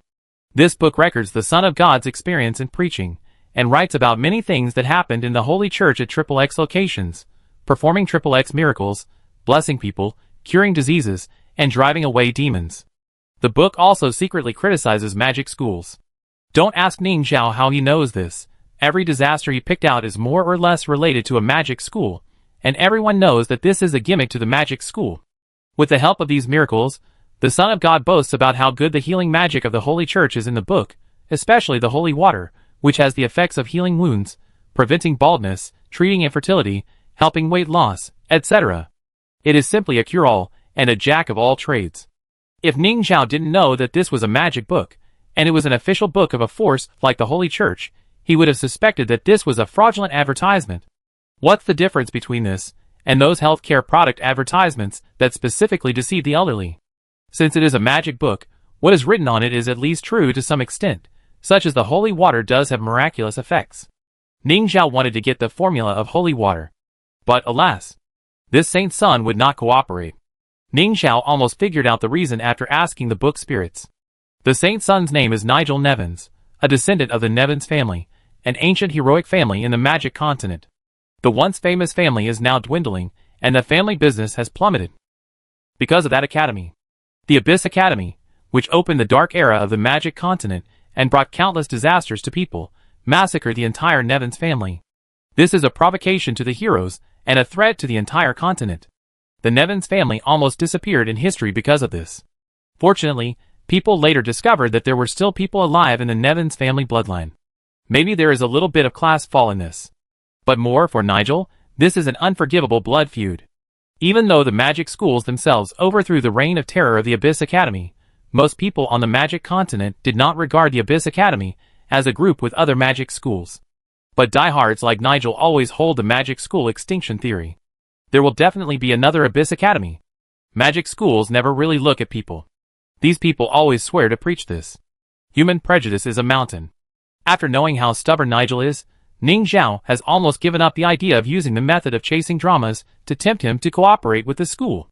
So, how about I bring the professors of the Department of Chemistry and the experimental equipment to try the on-site analysis in the book? Chapter 105. Hurry up and stop dawdling. Bring everything you can see. You haven't come back from the bathroom yet?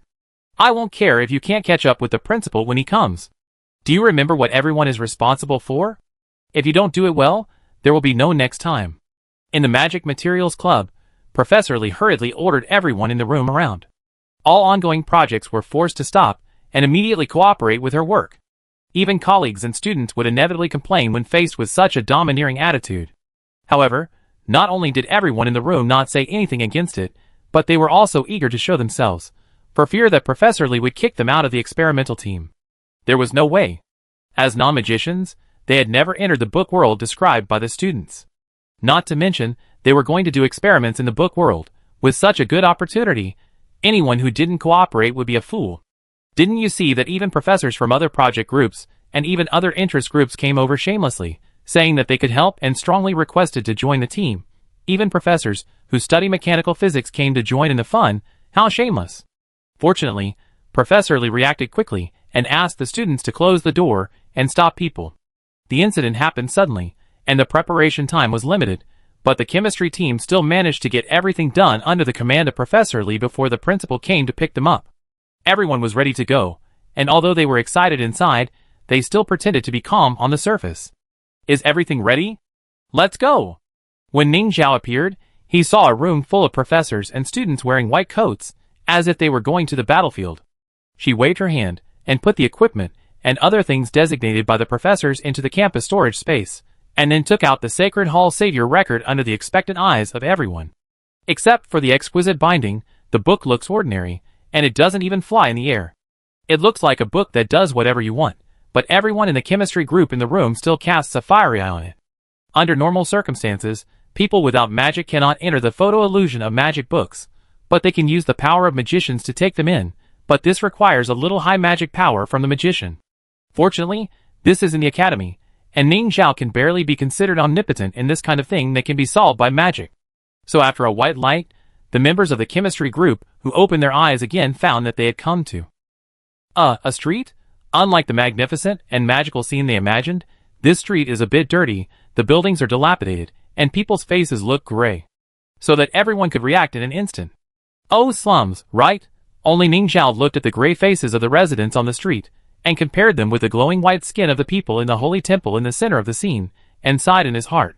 The other world also knows the magic of the underworld filter. This place is not actually a slum, after all. People are dressed decently, and live in airtight houses. But it is indeed a neighborhood, where the lower class lives in the magic continent. But these trivial issues are not important at all at this time. The Son of God in the center of the scene is leading his subordinates to distribute holy water to the sick residents. Many people around him show grateful and pious expressions, and some even try to kneel down, but are hurriedly helped up by the people in the holy temple. The illusion is moving and has sound, so they can also hear the clergy say in a beautiful voice, like the sound of nature, "Don't worry, we will be here all day to drive away diseases for you, for free, and you don't need to pay us anything." As we all know, if it's free, you are not allowed to give bad reviews. Besides, it is really effective. So the residents present showed their gratitude in a very natural and moving way. The scene even recorded someone talking on the roadside. "Lord Saint is so kind. I went to the academy to ask a mosaic student to perform healing magic before, and he asked for 100 rubles. Alas, he is obviously a student from our neighborhood. How come he is more cruel to his own people than outsiders in less than half a year?" The saint is still kind, and censored the name of the student in the drag dialogue.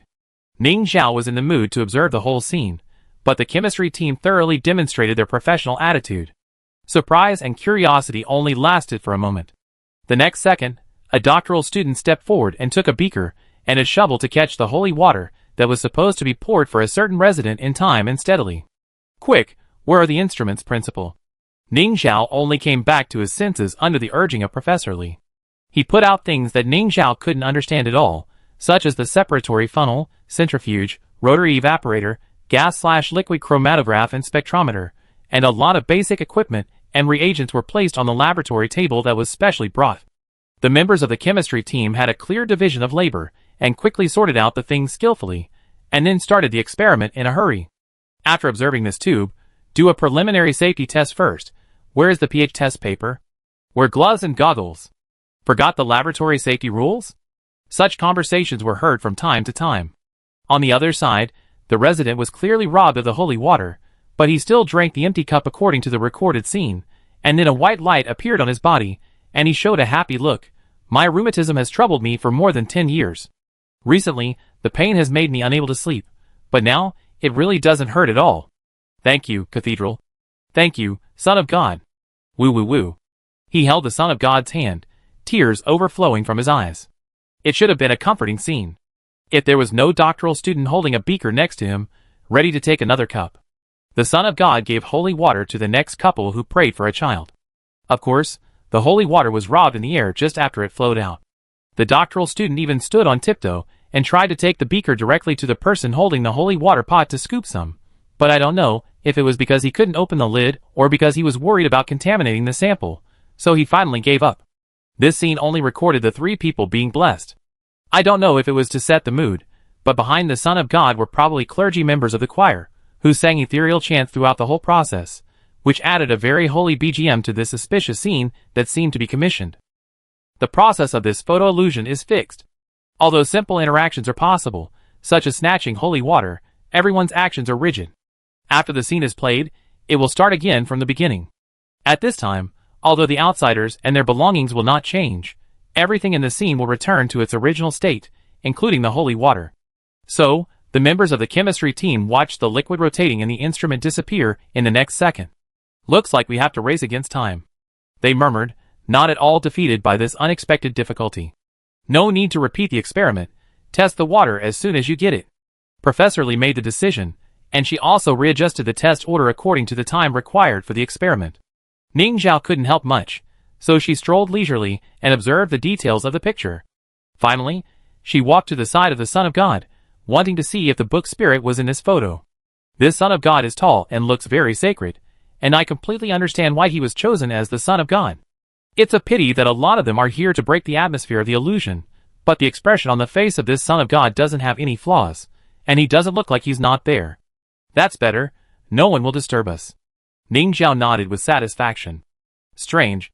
After several cycles, Professor Li and his colleagues murmured for a while, and then said to Ning Zhao, "Hey, Principal, why do I feel like this is just ordinary water?" I don't know if it was Ning Zhao's illusion, but when Professor Li finished speaking, the scene seemed to freeze for a moment. But when he turned around, the cold-faced saint still looked cold but pious. Really? No way. Ning Zhao looked surprised. At least according to the current analysis, it is like this. It is just purer than ordinary tap water, with less calcium and magnesium ions, and almost no metal impurities. It probably tastes softer, and can be drunk directly. The nutritional content may not be as good as mountain spring water, with good water quality. After Professor Li finished speaking, he said rigorously, "But this is just a sample of this scene. It may not be accurate enough. We need to test samples of several more scenes. It would be best if the cycle time is longer. Several instruments don't have enough time to analyze, and can't get results. Okay, let's go to the next scene." Ning Zhao had already prepared to switch scenes, and in an instant, everyone came to the interior of the temple again. This is an important ceremony to bless the believers. Both the picture size and the number of participants are much stronger than the previous scene. The tall and magnificent hall of the temple finally made the chemistry team sigh that they were ignorant, and the people who participated in the blessing also changed from the lower class to the middle and upper class. Some people's clothes can be seen as nobles at a glance. The overall atmosphere is more solemn, and no one whispers. The choir is even full, standing on both sides of the screen, and presenting quite nice songs from another world. The people who receive the blessing are also more reserved than the lower class. They will kiss the back of the Son of God's hand, and express their feelings with gorgeous words. Gratitude. The effect of holy water is more intuitive. A middle-aged nobleman with white hair on his temples, after receiving holy water, his white hair turned black visibly. Although, his holy water was also snatched away by the quick-eyed doctoral student. The loop time of this scene is much longer than the previous one. At least Ning Zhao can listen to 3 very long hymns completely, but the result is no different. Ah, it seems to be ordinary water. The professor stood next to the Son of God and discussed. Then why is there a healing effect? Is it some kind of psychological effect? Similar to the placebo effect, because everyone thinks it works, so they believe that future generations will get better by themselves. But how do you explain the change in color of the noble's hair? Some kind of magic trick? Even in our world, there are people who can change their faces. It should be easy to change the color of hair in the magic world. So what you mean is? The cathedral is actually a fraud organization? After saying this, the scene seemed to freeze again, but neither Ning Zhao nor the members of the chemistry team seemed to notice. Well, Principal, Professor Li said soon after discussing the results, well, let's change the next scene. It's probably because the test samples are not rich enough. Ning Zhao also nodded seriously, waved his hand, and cut to the next scene. Then, the same thing happened, as if not only the photo illusion was looping, but also the professors were looping. Ah, this is still water. It's really a fraud organization. Ordinary water is packaged as holy water. Don't they feel guilty? Even if it really has a healing effect, it should be other magic that is working. Quickly observe. Is there a magician secretly casting a spell while they drink the holy water? After 6 or 7 scenes, Ning Zhao finally caught the increasingly unconcealable twitching of the corners of the Son of God's mouth. Just when the members of the chemistry group stopped taking the holy water and began to look for the magician behind the scenes, the Son of God couldn't help but shout, "Damn aliens, get out." The next second, including Ning Zhao, everyone was kicked out of the book. In the club research room, everyone looked at each other, and finally Professor Li couldn't help knocking on the book on the table and said seriously, "Why are you still so angry? Return the equipment to us." The next second, the page of the book opened, and the instruments were also spit out. Professor Li asked everyone to clean up and check if there was anything missing or damaged, and couldn't help muttering, "Isn't it just that the truth has been exposed?" In fact, this kind of scam is quite common here.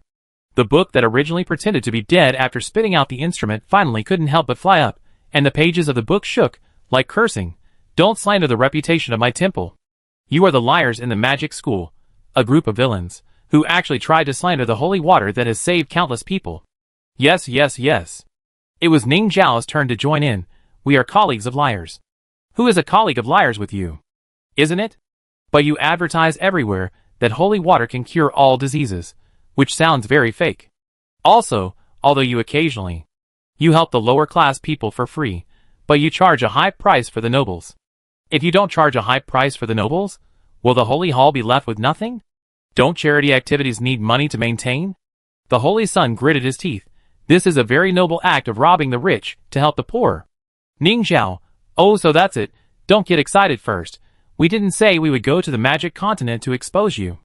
Her attitude made the holy son angry again. Also, it's you who don't have the ability to analyze the composition of holy water, and you slandered it as just ordinary water. You are the principal of the academy. Can't you feel the magic in the holy water? Magic? Maybe a little bit. Don't worry, don't worry.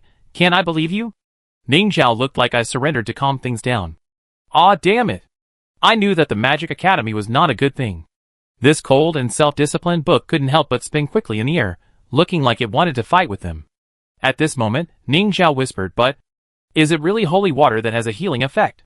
Or is it just holy water? Why do I feel that the choir's song sounds suspicious?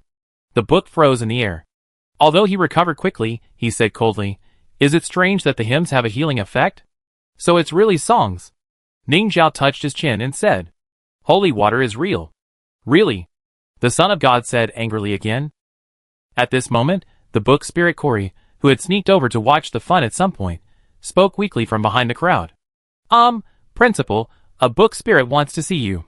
Corey glanced at the Son of God. He said he has a primary healing music score, which is better than the holy water in the temple. This time, even Ning Zhao was surprised. She didn't plan this. Okay, I go back now. Tell him to wait for me in my office. After Ning Zhao finished speaking, without waiting for the Son of God to say anything else, he turned into smoke and disappeared in front of everyone. Holy Son, No, just left like that. Inside the room, the doctoral student couldn't help scratching his head and asked, do you still want this book? Professor Lee replied indifferently, it's useless, throw it away. She added, I mean, throw it back to the school reading room. But this didn't make the Holy Son feel much better. When he was caught by the doctoral student, he struggled for a while, but soon found that it was really cheap to do so, and started to play dead again. Although it felt more like sulking. Ning Zhao no longer cared whether this Lord Holy Son had a fragile heart. At this time, she looked at the Magic Continent Folk Music Encyclopedia in front of her curiously, and said to the book spirit, who looked a little suave, so you are a mage who knows music magic? The Magic Continent is more accustomed to calling people like me singers or bards. So, Mr. Singer, did you take the initiative to find me because you had a grudge with the St. Nigel Nevins? Ah, did you guess it? Singer said, there is indeed a grudge. Many women I pursued were unable to love him. Even the saint cannot forgive me for making women sad like this. It's really an easy reason to understand. Alas, men's jealousy. But this is not the main reason. Singer said excitedly, I noticed that you let us watch. There are a lot of otherworldly music in those movies and TV shows that I have never heard of. I think this must be a world with developed music. They have inspired me with new inspiration and rejuvenated my music career. For this reason, I don't mind giving the school some magical music scores in exchange for more songs from otherworldly worlds. That's no problem. Ning Zhao nodded. I have someone help you get a music library in a while. You can listen to it at will. Aw, thank you. Beautiful and generous principal. It's a pity that I don't have a body, otherwise I should really give you a kiss on the hand. The singer said regretfully. That's not necessary. The matter was solved smoothly and quickly. Ning Zhao called Wenrui, who had a music affinity, and asked her to cooperate with the singer to experiment with the healing effect of the music. Finally, he took the time to stretch his body from the busyness. As early as the beginning, Ning Zhao didn't expect to really analyze how much holy water components could be analyzed by chemical methods. It was not because he thought science didn't work for magic, but because the time was too short. Moreover, the illusion in the book is just a simulation of the real thing, not the real holy water, which will make the analysis more difficult. She just planned all the performances for today with a try-and-see attitude. In fact, the effect is not bad. I didn't expect that everyone in the chemistry group is talented. It's a pity not to pursue the dream of the entertainment industry. Just as Ning Zhao sighed like this, the doctoral student who sent the Holy Son back to the reading room knocked on the door of Ning Zhao's office with a confused look on his face. After getting permission to come in, he said a little dazedly, "Principal, the Holy Sun gave us the primary holy water formula." Ning Xiao stood up suddenly. "Ah?" He said that the reputation of the Holy Church should not be offended, and he wanted to expose the lies of the liar singer named Gerald Debs. Music magic can never be more sacred than holy water. He even knew the name. These two seemed to have a deep grudge. What is this? Is the enemy of my enemy my friend? But to the Holy Sun, aren't we all enemies? In the end, Ning Xiao just sighed. Ah, the competitive spirit of men. Tis tsk. Chapter 106. Don't even think about it. The county government won't let us in. Yazai patted Ma Ji's shoulder. Besides, you said there's a magic school that can help us, but where's the evidence? Just a dream? Tong'an County. A group of people walked towards the clinic with potatoes that they had finally dug out of the ground. Ma Gu carried the bag with a gloomy face. Why don't you believe me? I want to believe it, but what you said is too good. What plants that can produce pure water, cacti that emit sunlight, green magical animals, and leaves that can slide on ice. Hey, these are things that only exist in dreams. Didn't you see the wooden crow too? Who knows if it is a flying toy? We don't understand those high-tech things outside. Why would they use this to deceive us? Who knows? You should ask them why they want to help us. It's so far away, Lekung. I'm afraid it will take a long train ride. The tongue-tied Ma Gu was speechless. When he woke up, everything in the dream was vivid, completely different from the past when it was always vague and quickly forgotten. He excitedly told his companions everything that happened in the dream network, but in the end, no one believed him. It's not that there is no one, just like Yazai, who was very happy to hear it at the beginning, but as he talked more and more in detail, even Yazai showed a look of doubt. It sounds too good to be true. If someone is willing to donate a few hundred to you, you will be very grateful, but if someone wants to give you half of the property worth millions, it sounds very suspicious. Moreover, magic is something they cannot understand at all, just like the rusty sun in the sky, because it is unfamiliar, they can't help but feel fear. But this is not the most frustrating thing for Ma Gu. What is really frustrating is that if you want to get the support of the magic school and get magic materials on credit, the first prerequisite is to let a credible organization be the contact person. To put it bluntly, it is best to be the official government. But now Tong'an County is divided into two sides by a high wall made of snow. Ma Gu and others are on this side, and the county government and others are on the other side. It has developed like this because of illness. In the words of Director Chiao, who works in the health department, there is an unknown epidemic in the county. As for the reason, Director Chiao is not sure. Everyone guessed that it might be caused by many corpses that were not collected in time, but with such low temperatures, this possibility is not particularly high. What is more suspicious is the snow water. Tong'an County has a large area of arable land. Unlike those very urbanized areas, there is no shortage of food here after the extreme cold. After all, every household has stored food, and there are still vegetables that have not been harvested in the arable land. As long as you are not afraid of hard work and trouble, you will not starve to death if you go to the snow. But water is a big problem in Tong'an County. Originally, Tong'an County was not short of water, otherwise there would not be so many arable lands, but after the extreme cold, both rivers and underground wells were frozen, and it was very difficult to dig them open. Iron farm tools became very fragile due to the low temperature. After several shovels were broken, everyone was not very willing to dig ice. Naturally, after the blizzard, every household drank snow water. Although Director Chiao repeatedly warned not to drink snow water, even if you want to drink it, you have to filter it and boil it before drinking. But don't you look at the current situation? In addition to snow water, do you have a better choice? As for boiling, of course, it has to be boiled, but as the firewood becomes less and the kettle becomes easily damaged due to the hot and cold, people are not so particular. It's okay if it's melted and can be drunk. In this way, one after another, people got sick and it was contagious, leading to the so-called epidemic.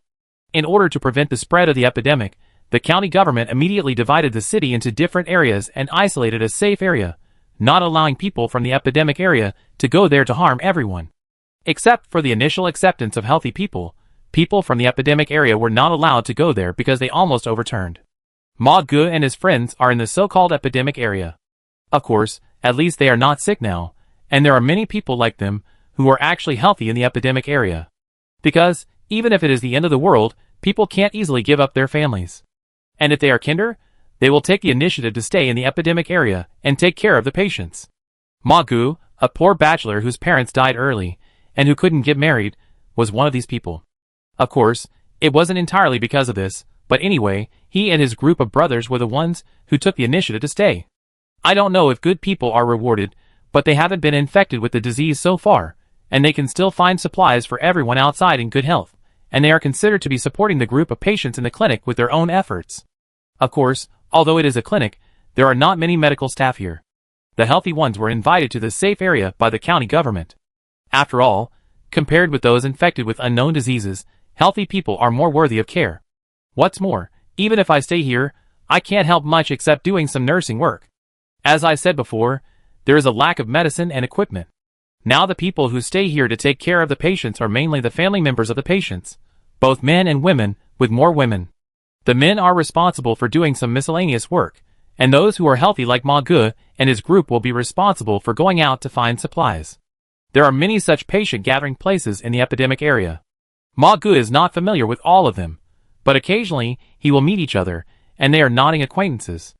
If there are any new ideas for treating diseases, they will share them with each other. Unfortunately, there is no good way so far. More and more people can't survive, and they have to spend time to find ways to burn and bury them.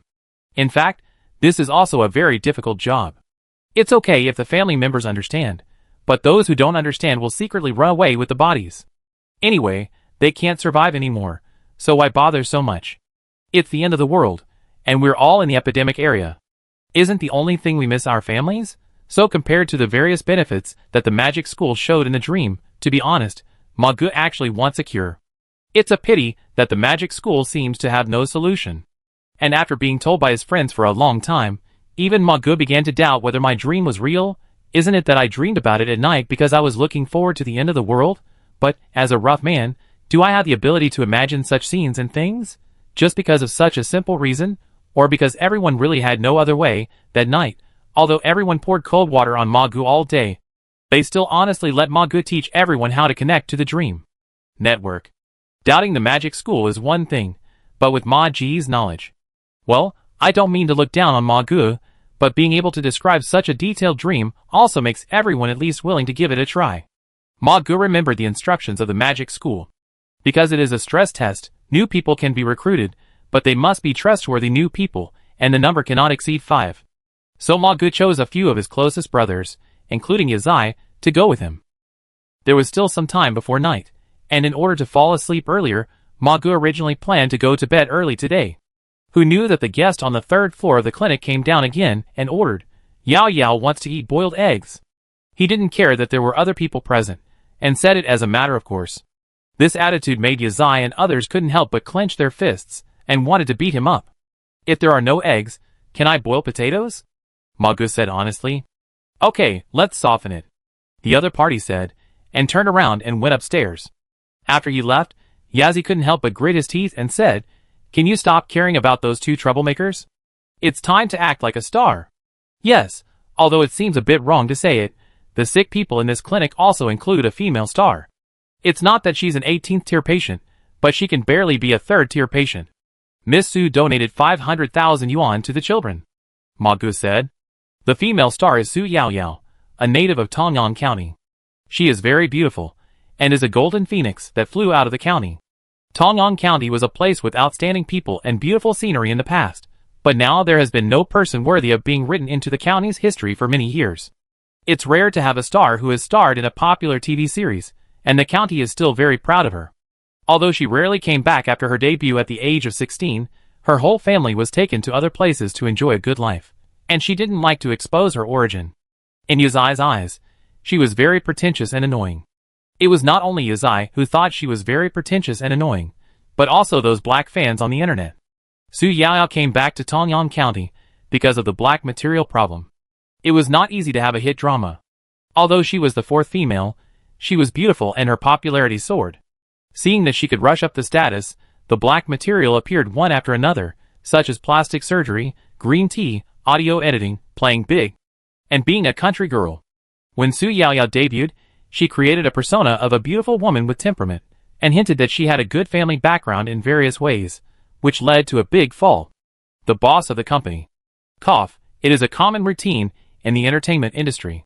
He wanted to plot against her. Because she didn't obey, he deliberately didn't whitewash her with public relations, and even threatened to hide her. The frustrated agent sympathized with the girl, and the two decided to abandon their past unreliable personalities, put up an inspirational sign, come to Tongyang County to donate money, and buy some articles to write about how she worked hard to fly out of this small county. In short, the style and plot were originally like this, who knows. The natural disaster came, and the intrigue in the entertainment industry instantly turned into a doomsday survival. And even more unfortunately, Su Yaoyao fell ill when she arrived here, and after finally getting better, she was infected with the epidemic again. The agent thought with tears in his eyes, this is really a beauty envied by the heavens. But this did not prevent the two from holding up. Su Yaoyao not only donated money to the county school, but also temporarily donated money to the health center. On the day of the natural disaster, they were just handing over. Out of gratitude, she was protected here. Then, because everyone's attitude towards them was grateful at the beginning, it was difficult to turn against them all of a sudden even now, especially since Su Yaoyao's illness could be said to be transmitted here. Ma Gu also took the agent's money to serve as a temporary bodyguard for them, which was actually just running errands and doing odd jobs. This employment relationship has continued to this day. Ma Gu was embarrassed to say anything, but Yazi and the others are getting more and more dissatisfied. Although Su Yaoyao was indeed sick, and the agent and those relatives have been taking care of her, there is not much to find fault with. It's just that the two of them are a little bit fussy. But it's the end of the world, can you stop being pretentious? But Ma Gu himself has no objection, and others can't say much. So this day was normal again, and Ma Gu went to prepare dinner for Su Yaoyao. Su Yaoyao's appetite time is very irregular, which also leads to her meals often having to be made on the spot. By the time Su Yaoyao finished eating the food and Ma Gu returned to the rest room, it was already past 9 o'clock. He quickly laid down on the bed to sleep. Maybe it was because he was familiar with it, he fell asleep quickly and connected to the dream network, but the door was not open this time, and there was an extra line of words above the door that was not there last time. Peak period, there are currently many people online, and the queue mode is turned on. There are 35 people ahead of you. Ma Gu? Compared to Ma Gu, who was unlucky enough to encounter busy servers, Yazi's dream network journey was much smoother. But when he really saw the door and the changing room, Yazi was still dumbfounded. Ah, it was not Ma Ji's fantasy. That's right, we can't overestimate his imagination. With mixed feelings, Yazi dressed himself up in front of the dressing mirror. He didn't forget Ma Ji's words about feeling that his style doesn't fit in with others. Now they are representing the survivors of Tongyang County, so they can't be too shabby, so Yazi randomly matched a suit for himself. His aesthetic taste was probably the same as that of the groom at the wedding banquet. He thought it should be very decent. Then, Yazi entered the landing hall and met the tour guide. I thought I would go through the same process as Ma Gu, but today the tour guide said something different. Because of the increase in new users, the school hopes to ensure that everyone can connect to DreamNet, and has set an online time limit. Currently, everyone can be online for 2 hours each time. But if you want, you can continue to queue up to log in after 2 hours. After explaining the new situation, the tour guide said, because time is limited this time, please stand on my left-hand side for guests who know nothing about DreamNet, and a DreamNet administrator will introduce the basic situation to you in a while. Guests who already know something can stand on my right-hand side, especially guests who need to register for the support plan and guests who need to cure diseases. As soon as she finished speaking, the people in the crowd, who were obviously here yesterday, immediately became agitated. Wait, what do you mean by cure diseases? The tour guide smiled proudly. Yes, after the school's efforts, we hired a music wizard to teach everyone a healing song. This song can cure common diseases that are not too serious. So, when Ma Gu finally finished queuing and went online, he was confused to see Yazai, dressed like a groom, singing at the top of his lungs in the dreamland of Music Square. Among the crowd of people learning songs, Yazai's voice stood out, not only because it was loud, but also because he was tone-deaf. To put it bluntly, it sounded like two different songs from the others. And because the voice was too loud, in the short time that Ma Gu listened, he had taken away the sound of everyone around him. In the center of the crowd were two people that Ma Gu had never seen before. One of the men was wearing gorgeous exotic clothes, playing an incomprehensible instrument in his hand, and the sound was pleasant to the ears. Next to him, there was a little girl, who seemed to be her student, and the two were teaching on the spot. It was said to be teaching a little girl, but in fact it was no different from teaching everyone present. This was of course the principal of the academy, who changed the private class into a public class in order to avoid violating the Academy's restrictions. But for visitors, there is no need to know so much, just follow and learn. Seeing Ma Ji's limit, Yazai was so excited that tears almost came out. Hurry up, brother, come and learn. Woo-woo, they all said that I sang wrong, and I was almost beaten up just now. Ma Gu silently glanced at the twitching expressions of the people around him, who were holding back their anger, and asked in confusion, then why do you sing so loudly? I'm not afraid that I won't learn it. My teacher taught me since I was a child that if I don't know something, I should repeat it repeatedly and loudly, and I will remember it. Yazai argued, anyway, they can't really beat me up. Compared with not being able to learn, getting some cold eyes is nothing. We have a lot of patience there. Then I can only hope that you will always be online netizens, and there will never be a day when we meet offline. Ma Gu silently stood beside Yazai. Come on, the lesson will be over soon. You can start from the beginning. Yazai said, luckily you are here, I will be offline in 10 minutes. I have a question. Ma Gu said confusedly, although I don't know how to sing. Chapter 107. It turns out that Ma Gu really doesn't have much talent for singing. After Yazai went offline, it was his turn to be looked down upon by others. However, what was better than Yazai was that, knowing that he didn't sing well, Ma Gu would at least lower his voice. And Ma Ji's problem was either that he left or simply couldn't remember the tune. So, the two of them took turns to go online silently, and used all the online time at night to learn songs. The next day, Ma Gu looked painful, and Yazai opened his eyes confidently. Ha ha ha, ha ha ha, I still remember how to sing. Yazai jumped up from the bed and urged Ma Gu, come on, let's go teach everyone. Don't you want to wash up and eat first? Ma Gu said, as he went to get the bucket next to the fire pit. Although snow water is not suitable for drinking, it can still be used to wipe the face. Everyone here will keep it clean if they have the conditions. The sicker you are, the more you should pay attention to hygiene and ventilation. Okay, I teach you after dinner. Anyway, I remember it. Yazai patted his chest and said. So during breakfast, the others listened to the two of them in confusion, especially Yazai, who kept talking about his dream network experience. The other three friends were a little depressed. Why can't we connect? Did you draw the symbol incorrectly? Isn't it drawn like this? It seems to be correct. Does it still depend on luck? Ma Gu didn't understand either. But this is just a small problem. With Yazai's description this time, everyone's belief in the dream network has finally increased by 1 point. I heard that they learned a song that can cure diseases in their dreams. Although this sounds a bit far-fetched, at least they are willing to try. After breakfast, they first sang the song to those who could move around in the yard. Let me make it clear first, this song is not effective for everyone. Brother Ma explained carefully, it is said that it will only be effective if there is some magic talent related to music. It seems that there are only 1 in 1,000 people with magic talent, and the Academy has no accurate data on how many of them have musical talent. In short, even if you learn and master it, it does not mean that you can cure everyone immediately. But this is the fastest and most popular method now. The Academy is still preparing for other treatment methods, but we may not be able to wait that long. As long as there is even a 1 in 10,000 or 1 in a million chance, we should try it. So, I ask everyone to come and learn, maybe there will be a miracle among us. When they heard that it was not possible to cure the disease just by learning it, everyone who was originally looking forward to it felt like they were poured with a basin of cold water, but soon, everyone cheered up again. We understand that hope is a good thing, they said. So, the music class began. Everyone was concentrating, ready to follow the two people one sentence at a time, but when they sang the second sentence, something went wrong. I interrupt. Someone couldn't help but raise his hand. Why are you two singing in different tunes? It's the same tune. Yazai jumped up. Listen again. He sang a sentence, then motioned for Ma Gu to sing as well. Now it's the same tune, but Ma Gu, you seem to be singing differently than before. Ma Gu, Yazai also criticized. Ma Gu, why did you forget the tune again? You sang it wrong? He seemed to be very confident, and Ma Gu finally couldn't help it. Is it possible that you sang it wrong and then led me astray? Impossible. I have always had a good memory. I remember all the tunes, so there is no mistake.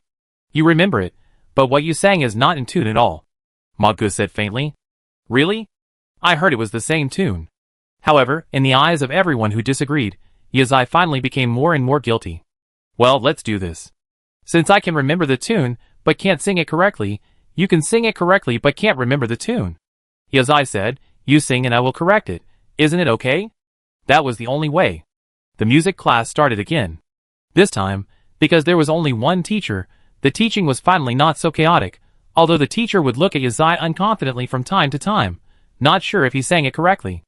Then, Yuzai would patiently correct him when he sang wrong, usually by describing it in words. After all, once Yuzai was about to demonstrate, everyone couldn't help but come forward to cover his mouth. Oh my goodness, it's already chaotic enough. Don't add to the chaos if you are tone deaf. It took more than an hour to teach a song that was only about 4 or 5 minutes, and finally let everyone get the tune right and remember it. Then, it was the chorus. I don't know if anyone here has that kind of musical talent, but singing together will be faster than trying one by one.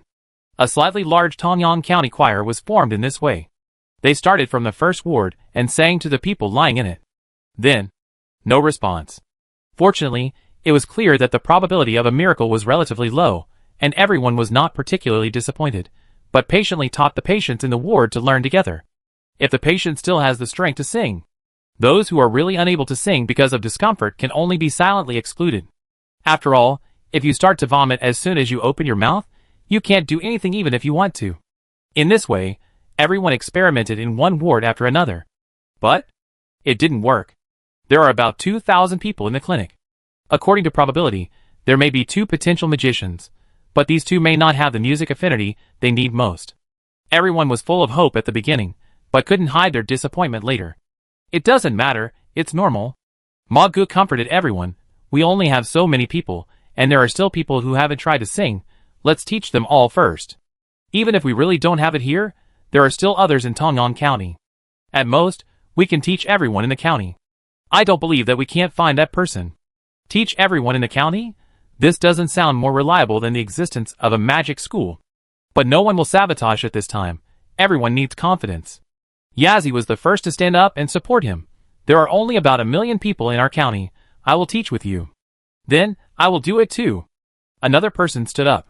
Count me in. It's just a try. There should be many people willing to give it a try, right? Everyone expressed their support one after another, and they calmed down and continued.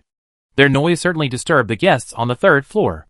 Su Yaoyao opened her eyes in a daze and asked her agent, who was wiping her forehead, what happened downstairs. It seems like they are singing. At this time? What song? I heard it's a magic song that can cure diseases. The agent had noticed the movement a long time ago and had inquired about it, but it requires some kind of musical magic talent to work. What a mess. Su Yaoyao muttered, such a small place, people just believe in these things. Do you want to learn? They will be here soon. I have a headache, and it's hard to talk to you. Okay, then I talk to them later. The agent said so. And didn't you say that my singing is not good? Su Yaoyao curled up in the quilt and said sullenly, even I feel that it's better to find a dubbing artist when I speak the lines. It doesn't matter, you have a good face. I'm going to fire you.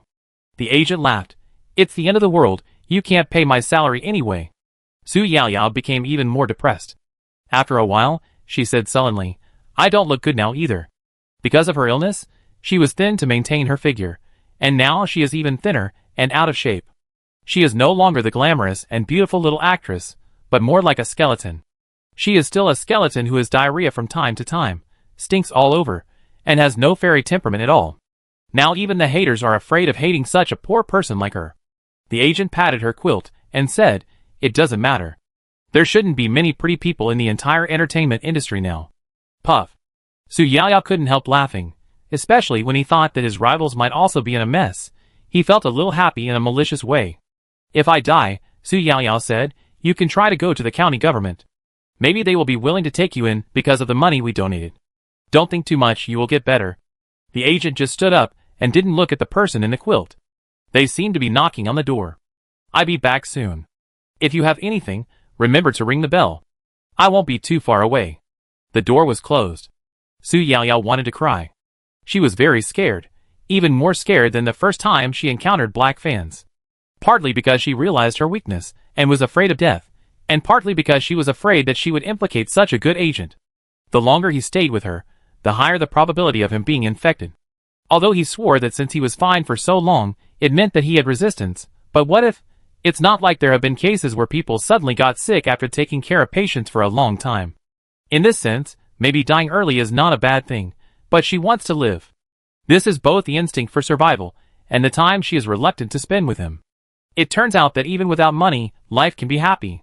This kind of happiness is so simple, a simplicity that cannot be experienced before the end of the world. Magic, if only it really existed. The manager also learned the song. Perhaps because he was in the entertainment industry? He learned songs very quickly, and his pitch was very good, but unfortunately, he was not the person everyone was looking for. Now, except for the patients who could not learn to sing, all the people in this clinic had been screened. Unfortunately, there was no miracle. Let's go, while it's still early, we can go to a few more gathering points. Brother Ma looked at the sky and said to everyone, I go to the west of the city. Then I go to the east. Everyone talked at once and divided the areas they were responsible for clearly, except for Yazai, who was left to Brother Ma's team. Everyone was worried about him acting alone. After everyone set off, Yazi followed Ma Ge and asked in confusion, Where are we going? To the county government. Huh? County government? Yazi stepped forward quickly. They won't pay attention to us. We have to try. Ma Ge said. There are nearly half of the people in the county there. It took Ma Ge and Yazi a long time to get to the snow wall. I don't know when this wall built by people has been 7 or 8 meters high, and the other side is completely invisible. However, just as they approached, they heard a vigilant voice from the opposite side. What are you doing? Don't come over. Looking closely, there were several thumb-thick holes chiseled on the snow wall, as if someone on the opposite side would observe the movements here through the holes. We are here to ask for help. There was silence for a while, and then a hard voice came. We can't help you. Not to cure. No, it's to cure, but maybe you can help. Without waiting for the other party to refuse again, Ma Ge and Yazi talked about the magic school and the dream network. After finishing, the two heard each other mutter, Have the hallucinations developed to this point? One of the symptoms of this epidemic is that patients occasionally see hallucinations, but usually they see the people they miss, and sometimes they are even considered to be able to see souls. We are not patients. Ma Ge wanted to get closer to explain, but was stopped by the other party. Yazi joined in. You see, we speak very coherently and are in good health. We are really not patients. He even made a muscle-flexing move. And we can sing, said Ma Ge. We sing for you, and you can go back and teach your people there.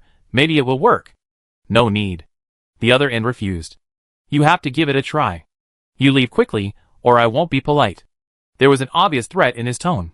Yazi sighed, and was about to pull Ma Ge away when he heard him start singing to himself. Su Yaoyao felt that she had just fallen asleep for a short time, and was woken up again. Listening carefully, there was a burst of crying outside. After lying here for so many days, she was somewhat familiar with this kind of movement. Who is it? Wawa in bed 316 next to her. The agent answered. That little girl who loves to laugh. Yeah. Su Yaoyao stopped asking. She searched for the girl's appearance in her memory. It seemed that not long ago, she was happily holding a flower she picked from somewhere, blushing, and saying for my beautiful sister. In fact, it didn't happen that long ago, but it felt like it had been so long. The healthy and lovely face of the child became blurred in her memory. The crying ones were Wawa's mother and grandmother. Her father was one of the people who went out, and was not in the clinic now, so the two women were very panicked. Someone couldn't help running out, and tried to call the father back to see the child for the last time. All people who died of illness would have diarrhea for the last time before they died, and their bodies would start to twitch uncontrollably. It would become very smelly. As long as you smell that smell, you know that the other person is going to die. Apart from relatives, few people were willing to get close.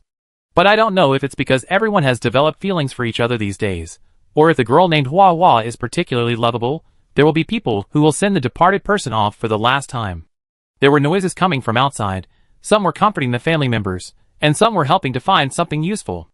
There are about a dozen children left in the clinic now. All of them are patients, but some are mild and some are serious. When they are in better physical condition, the children can still chat and play together. They were arranged in 2 adjacent rooms, which was originally a good thing, but when facing the death of their friends, it was not so beautiful. Other parents began to plug their children's ears, cover their eyes, and carry them away.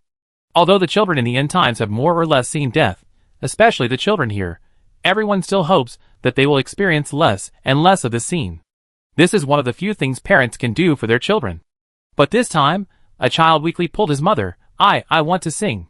The mother paused. If I learn to sing the magic song, will Hua stay here? The child struggled to cheer up. Mom, please teach me. She was one of the people who didn't learn because she was sick.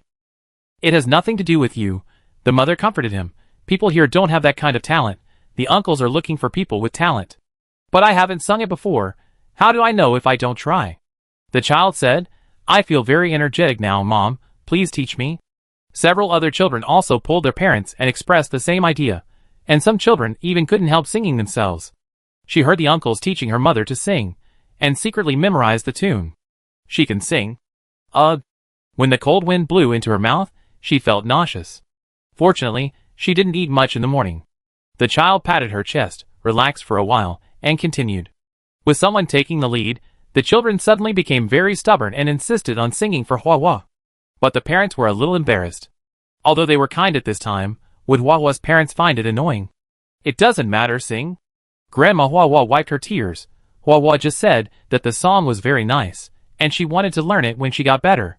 So the parents stopped stopping. The child's voice followed the parents' humming, rang in the room, and floated outside. Su Yao heard it, and she suddenly said, Help me to see. The agent was a little stunned. I want to see Hua Hua off for the last time. She whispered, Help me find a blanket to wrap myself up. I don't want anyone to see me like this. She was hypocritical. She knew that it was the end of the world, and she still cared about these trivial things. But it was precisely because it was the end of the world, and she was about to die, so she might as well die in her own way. She didn't want to be embarrassed in front of others. She was a female star. So Su Yao was wrapped like a dumpling, and helped to the door of Hua Hua's room. She leaned against the door, and listened to the children's intermittent and hard singing. It was not easy. She knew that the cold wind that poured into the body would make the head more painful, and hard to cheer up would make the body very tired. But the children worked very hard, and were very persistent. Then, the agent heard Su Yao humming softly. He lowered his head, and glanced at her. Perhaps noticing his movements, Su Yao whispered, I can't be worse than the children. The manager squeezed her hand to show encouragement. Fortunately, this magic song has no lyrics. Su Yao thought to herself, just remember the tune, la la la, otherwise, not to mention that the children find it difficult to remember, I definitely can't remember the lyrics now. The melody is really nice, and after one time, Su Yao remembered most of it. The room smelled very bad. No one covered their noses. Everyone was used to it, and there was nothing to dislike. Maybe everyone here will not escape the day of becoming smelly. Sadness is enough to cover everything. Hua Hua's mother held Hua Hua's hand, kissed her cheek again, and encouraged her. Hua Hua is a good child, she won't leave her mother, right? Can you hold on a little longer? Our Hua Hua is the best. Don't leave your mother. She really wanted to be the one lying on the bed, bearing such pain for the child, but why was she so ordinary, and could not do anything?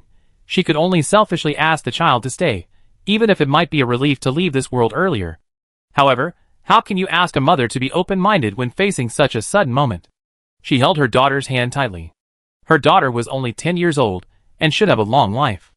In the future, she could leave this small county, go to a wider world and become a good adult.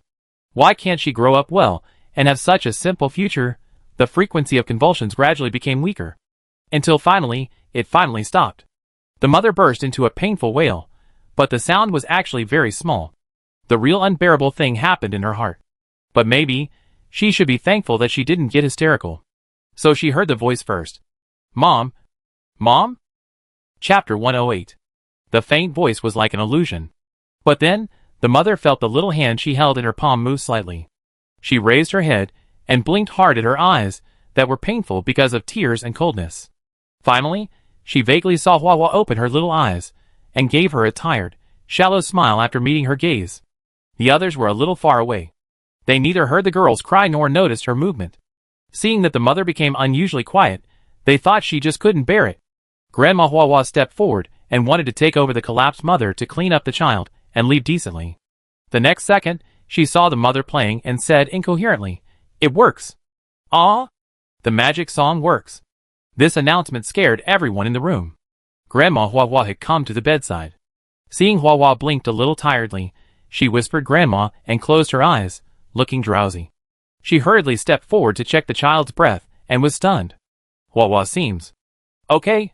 She still looked sick, far from okay, but compared to the original ending, isn't this okay?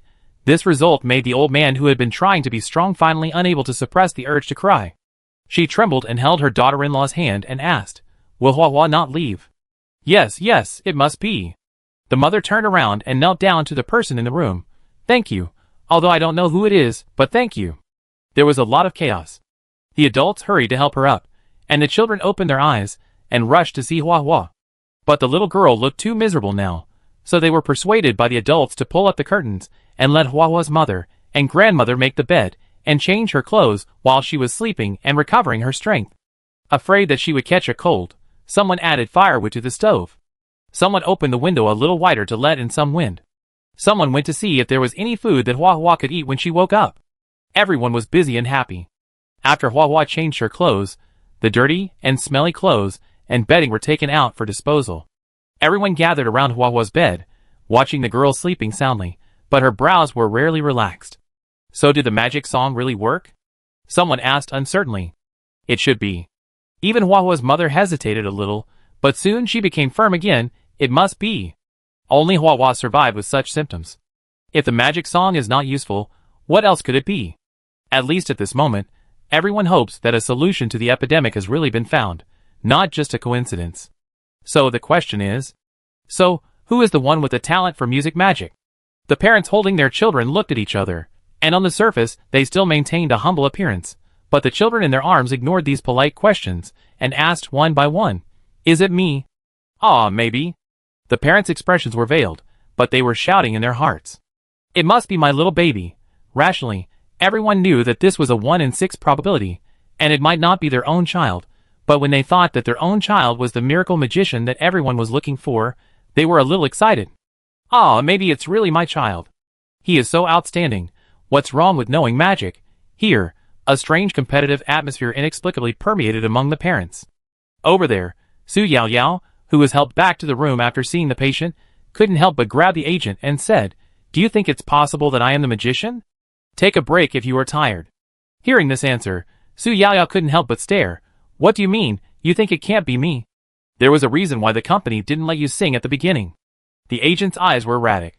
Inversely proportional to Su Yao Yao's excellent appearance, her voice is ordinary. Although she is not as tone-deaf as Yazzie and can't sing at all, Su Yao Yao's singing is not very good even if it is in tune. It's a level that is a little worse than that of ordinary passers-by in KTV. There is no way, it is okay when she speaks, but when she needs to be in tune, there is a sense of fakeness. At first, I thought she was deliberately pinching her throat, but later I found that it was just her normal performance. Otherwise, she only sang a few lines in the play. Why would she be accused of being a voice fixer? It's because her original voice was exposed, which is too miserable to listen to. Although the agent said it tactfully, Su Yao Yao was not stupid to make this guy speak tactfully, so of course she knew what it meant. She was silent for a moment, and then said a little unconvinced, "But when I was singing, I saw white spots of light. I was trying hard to cure Hua Hua, and they flew into Hua Hua's body." The agent's expression immediately became nervous. "Is this the first time you have seen hallucinations? Has your condition worsened again?" Su Yao Yao, ? You are taking advantage of my illness and can't beat you, right? At this moment, Su Yao Yao remembered the bad temper he had before the end of the world. Ma Gu didn't remember how many times he sang. In short, he finally stopped until his throat was a little sore, and he was thirsty. He didn't know if the people on the other side had learned it, or even if they heard it, because there was no sound from the other side during the whole process. He could only comfort himself that it was a good thing not to stop it. "Go back," he said hoarsely. Yazzie looked at the other side, kicked out the bonfire that was lit temporarily for warmth, and walked back with him. Neither of them said anything. I don't want to speculate on the other side's reaction anymore. There are still many things to do in the end of the world, and the remaining expectations of others are no longer so important. As long as you do what you can, it will be a good result. After the two figures gradually disappeared in the observation hole, the patrol team of 6 people at the other end of the snow wall looked at each other. Should we report this matter? It feels weird. Are they insane because there are too many deaths? Report it. We still have to inform the higher-ups about the situation over there. After saying this, the team leader started walking back. I go and tell them. You stay here. After walking a few steps, he stopped again, coughed and asked, "By the way, who of you has learned that song?" He basically memorized it, but he had never sung it, so he didn't know if he remembered it correctly. It would be more reliable to bring someone back. At least, besides him, there should be someone else who remembers it, right? That man sang it many times until his voice became hoarse. Swish, One person raised his hand. Swish, swish, swish. Then 2, 3, 4, all the rest raised their hands. When Ma Ge and Yazai returned to the clinic, it was already evening. They immediately noticed that the atmosphere was not right. Because more than half of the people who usually did various tasks in the yard were gone now. If the remaining people were not calm, the two of them would have almost suspected that something had happened in the clinic. They are listening to music upstairs. The people who stayed in the yard laughed mysteriously. Maybe that person didn't have much acting talent, and his laugh was creepy. Ma Ge and Yazai looked at each other and hesitantly went upstairs. Soon they knew where the stuff was. There was no way. It was originally a treatment hall, but many people were standing outside, tiptoeing to look inside. Such a lively scene hadn't happened for a long time. Ma Ji's mind moved, and he had a strange premonition in his heart. Is it possible? Could such a good thing really happen? He and Yazzie squeezed over, and saw that a concert was being held inside. A few sick children seemed to have been taken care of. They were held by their parents, and lined up to sing for others in the hall. The patients who stayed in the hall were also concentrating, listening to the children in the center singing magic songs intermittently. The song was just coming to an end. As the child's voice fell, the parents hurried forward to hand over hot water, and asked distressfully, "Are you feeling uncomfortable?" The child shook his head, and the parents were relieved. Then the parents asked the patients, "How do you feel? Are you feeling better?" The patients began to ponder. Most of the people present were adults, who were still able to move. Although they were sick, their ability to express themselves was much better than that of the children, so they were chosen as the subjects for this experiment. In order to grab the quota, the health center staged a lot of struggle. After all, if a child really had a magical talent, it would be too difficult for him to sing over and over again. No one was embarrassed to ask this question, but everyone wanted to get better soon. At this time, someone spoke uncertainly. "It seems that there is no feeling." The parent looked a little unhappy. "Are you sure? What about others?" "Ah, I seem to feel a little clearer in my mind," another person said. The parent was overjoyed. "Then it seems to be my child." Someone next to him couldn't help but say, "No, Huahua's condition has obviously improved. He even had an appetite when he woke up just now. This person's clear mind is not because he has been lying down for a long time. It would be more comfortable to sit for a while, right?" And when the last child sang, someone said that he felt more comfortable, and the one before that. It can't be all the same, right? It was also a parent who ruined the show. Although this is unpleasant to hear, it is impossible to refute. Indeed, in this round, except for one child, all other children showed improvement when they sang. And that one special case was the first child who burst into tears after realizing that he could not do magic. Finally, some onlookers asked a soul-searching question, "Can you do it? If not, let me come in and feel it. You look healthy, don't waste your quota. It's better than you having this one and that one." The other party couldn't help but roll his eyes. As a result, this is the last child, and you still can't be sure who it is. Maybe the children are not in good condition, try again later? Hearing this, the agent finally couldn't help it. "Well, it's our Yao Yao's turn to go on stage, right?" Su Yao Yao was lying on a recliner that she had finally found. She felt very uncomfortable, but she couldn't compete with the children for the order of appearance. She couldn't afford to lose that person. Oh, by the way, there is another one, come, please." The parents in the middle quickly made way. "Yao Yao?" The agent patted his own artist who was covering his face with a mask and said, "I move you over." "No, I sing here." Su Yao Yao felt that she couldn't see anyone now. Instead of going to the center of the room to show herself, it would be better to hide here and finish quickly. "Well then you sing." The agent hesitated. So Su Yao Yao sang softly. Someone couldn't help but remind her, "Speak louder, I can't hear you." The voice was a little louder. It was the same person. "Well, Miss Su, you don't have to hold your throat." The singing was interrupted. Su Yao Yao gritted her teeth. "I didn't hold my throat. I sing like this." The manager also chimed in. "Don't make trouble, just listen. You see, she has to sing from the beginning when you interrupt her. In fact, I think she doesn't have to sing." When hearing Su Yao Yao singing, many people at the scene thought silently, "It must not be her. After all, I got goosebumps when I heard it." But everyone's thoughts could not affect Su Yao Yao. She sang the song loudly with a broken pot mentality. Clap, clap, clap. The manager took the lead in clapping. As for whether he was celebrating the end of the torture, no one knew. "So do any of you feel better?" After clapping, he immediately took the next step and asked expressionlessly. This time, The patients responded decisively, shaking their heads together. To be honest, it was a bit embarrassing. "Ah, it doesn't look like Yao Yao," the manager said, and was about to take Su Yao away. However, at this time, Su Yao sat up straight and shouted, "It's me." "Yao Yao?" The manager frowned. "Don't be like this, it's not a big deal." Who knew? She even stood up from the chair. "It's really me."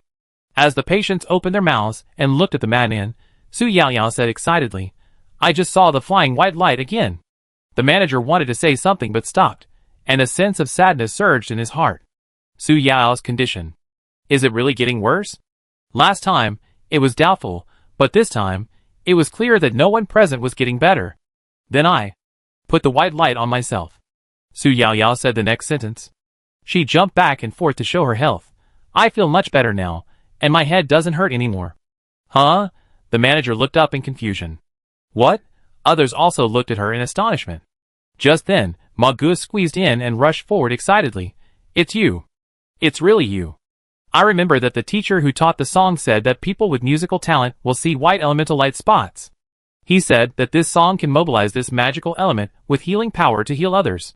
Everyone present was silent, and the only sound in the hall was the crackling of the stove. Then, the manager said faintly, "Such an important thing, why didn't you tell us earlier?" "It took us so long. Because of this mistake, Ma Gu and Yazai were scolded by everyone for a long time. In fact, it was a bit aggrieved. After all, the teacher said that not everyone can see the light spot, and it also has something to do with the talent level, so there is no need to force it. As long as you sing with the heart of healing others, it will be useful. If it doesn't work, sing it again." Ma Gu was so nervous to remember the tune that he forgot about it. Yazai was similar. He was just excited that he could sing the magic song. But this is indeed worthy of criticism. If it had been made clear earlier, wouldn't Miss Su have been able to treat everyone earlier? At this time, everyone in the clinic was enthusiastically asking about Su Yao's health. "Miss Su, are you hungry? What do you want to eat? Do you want some water? I made it by smashing ice cubes. It's guaranteed to be clean. Do you need to wash your clothes? I had another blanket for you." In response to everyone's enthusiasm, the manager skillfully refused. "Sorry, we are in a hurry to schedule. Ahem, I mean Yao needs to eat something to recover first, and then sing for everyone later. Don't be in a hurry, start with the serious ones first." Okay, you guys take a rest first." Everyone dispersed excitedly, and when they passed by Ma Gu and Yazai, they glared at them fiercely. But Ma Gu and Yazai didn't care at all, they just smiled foolishly, revealing two fairly clean white teeth. "Pinch me, am I dreaming?" "Of course not," Yazai hummed. "Hey, it's a good thing I memorized all the songs. Otherwise I really couldn't find Miss Su." Ma Gu was too lazy to refute, and was just happy. Su Yao didn't let everyone wait for long. After finally recovering her spirit, she had a full meal, cleaned herself up, and then walked to the next ward with her manager with her head held high. "Come on, from today on, I am the magic singer." There were no more blunders this time. As the song ended, the patient, who was originally in a bad condition, opened his eyes while lying on the bed, and asked blankly in the cheers and applause of the crowd, "What happened?" The relatives came forward and hugged him and cried, while explaining the magic song. That night, Su Yao sang 4 times in a row before she stopped because she felt dizzy again. But this still moved everyone. Finally, no one will die of illness again, right? Wow, that's great. Miss Su is really a fairy. Yes, it's just a little unexpected. It turns out that whether the magic song works or not has nothing to do with how well it is sung. On the other side of the snow wall, the team leader and a team member reported the matter of the magic song. The news was passed through layers and reached the ears of Deputy County Zhou. Deputy County Zhou was not the original Deputy County Chief of Tong'an County, and he did not go through a reasonable appointment procedure. He was able to hold this official position because of his father, who was the county chief. The original Deputy County Chief fell ill, and was left behind the snow wall forever. Then County Chief Zhou said that now was the time to hire people, and it was reasonable to let his son, who studied in the world's top 10 universities in other states, take over part of the work. No one would be so tactless as to express opposition at this time, not to mention what was the use of opposition? Anyway, after listening to the report, the temporary Deputy County Chief Zhou asked the team leader and 2 others to wait, and then went to his father's office. As soon as he entered the door, he saw his father hurriedly throwing something away. "Did you vomit again?" he said sensitively. "It's just that I didn't eat well." After all, I'm old. County Chief Zhou waved his hands in panic. Don't come close. Just stand at the door and talk. Deputy County Chief Zhou looked at his father quietly for a long time. His eyes fell on the gray hair at his temples, and then he opened his mouth to tell the things he was going to report. There were more than one thing, and the father quickly gave instructions one by one. Until the last thing. Magic song? County Magistrate Zhou looked at his son inexplicably. Do you have to report this kind of thing? It's just an excuse made by the people over there. Don't pay attention to it. He thought for a while, and added, You have people strengthen patrols. Don't let the people over there sneak in. He couldn't help pacing in the room, looking at his son suspiciously. You really didn't let anyone in casually? If you bring the plague in, everyone will die. Don't think that you can disobey me now that you have grown wings. I am also doing this for your own good. Are you really okay? I call a doctor to see you? The son answered irrelevantly. It's okay. You go down, don't bother me. The door was closed again. In the corridor, Deputy County Magistrate Zhou said to the secretary, Let those two people teach everyone to sing. The secretary looked up in astonishment. Everyone has to learn, and they all have to be checked. You go and carefully understand the conditions for the magic song to work, and check all our people as soon as possible. But don't tell my father about this. The secretary bowed her head to show that she understood. Just as she was about to turn around and leave, she was stopped again. Also, find a doctor to come quietly. If my dad really has that disease, this place will be immediately sealed off, and no one is allowed to approach. The relevant direct contact personnel, including me, will be quarantined immediately. The astonishment in the secretary's eyes was even greater. But soon, she nodded heavily and said solemnly, I understand. Except for those who walked a little far away, those who went to other gathering places to teach songs returned to the health center one after another before it was completely dark. Some people were valued here, and some were repeatedly driven away. But no matter what mood they returned with, they were all full of joy after hearing about Su Yaoyao's story. Unfortunately, Su Yaoyao had already rested at this time, recuperating and gathering strength to participate in the Dream Network login in the evening. Everyone was very sensible, and did not disturb him. Alas, Ma Gu and Yazai are now full of unreliable feelings in everyone's mind. It is better to let Miss Su go to Dream Online to learn and feel more at ease. The agent also decided to log in with him. So, there were 4 people trying to log in tonight. Fortunately, all 4 of them succeeded, and there was no queue. Su Yaoyao spent some time in the dressing room to dress herself up beautifully, and then came to the landing hall to meet Ma Gu and others who were waiting nearby. Wow, Yazai exclaimed, Miss Su is so beautiful. Su Yaoyao was very proud. It should be. She is full of confidence now. The group quickly came to the place where they learned songs. The tour guide was asking if there were any new music magicians here. After a day, maybe a city has been found. However, the probability is still quite low, and everyone is shaking their heads. Just as the tour was about to end, 4 people who happened to arrive raised their hands and said proudly, We found it. Yazai introduced very flatteringly, This beautiful lady is the magic singer from our Tongnan County. Everyone opened their mouths. Why can't we find someone? Yazai asked dissatisfiedly. No. Someone familiar was surprised and said, You two can really teach people from your place to sing. Ma Gu and Yazai, ? This was just a small episode. Soon everyone came around enthusiastically and asked about what happened. The agent frowned and protected Su Yaoyao, and asked Ma Gu and Yazai to stay to explain. The 2 of them handed over to the people from the Magic Academy. As a special talent benefit, you can leave an address and the academy will send you something. The tour guide explained. Su Yaoyao's eyes lit up. Is it a magical plant? The kind that can generate heat?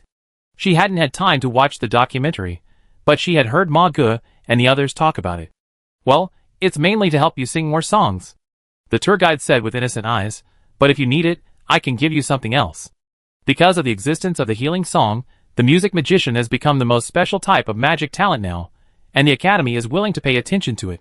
In this way, Su Yaoyao took the test, confirmed that there was no problem with her talent, and after logging in her own delivery address, she started today's study.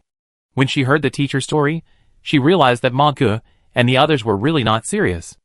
Originally, she was a little worried. With so many sick people, how long would she have to sing for them one by one? But after listening to the teacher's explanation, she realized. This song can actually heal multiple people at the same time? Chapter 109. Actually, this is a bit wrong to blame Ma Gu and the others. After all, If you tell the magicless people too much about the principles of magic, they can't experience it personally.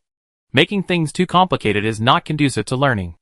On the first day of the course, it is enough to learn to remember the song. When everyone can sing, then slowly learn more about the magic principles related to music, which is more gradual. Although Su Yaoyao relies on her face to get into the entertainment industry, she has been doing well since she was a child. With hard work and talent, her learning progress is much faster than others. On the second day, she was able to try to use a song to heal multiple people at the same time. Although the effect will be weaker, the efficiency is much higher than before, and for those with mild illnesses, this kind of group treatment is more suitable. As more and more people recover from their illnesses, everyone looks at Su Yaoyao more like a fairy. Even the song she sang, I felt vaguely. I'm used to it, it seems not bad. But the problem is still serious. She sang 3 rounds in the morning, and was obviously dizzy. The teacher said. Her magic power was overdrawn. For a junior magic singer, who has just started, this performance is already good. But, there are nearly 600 patients in this clinic alone. For the whole Tong'an County, this number can be multiplied many times, maybe up to 100,000? This does not include the possible increase. Su Yaoyao alone cannot cure so many people. We have to find more music magicians. That's what Ma Ge thinks. Everyone should continue to teach songs separately. If possible, it would be better if Miss Su also went with us, so it would be more convincing. But the agent delayed this proposal with the reason of curing the patients here for the time being.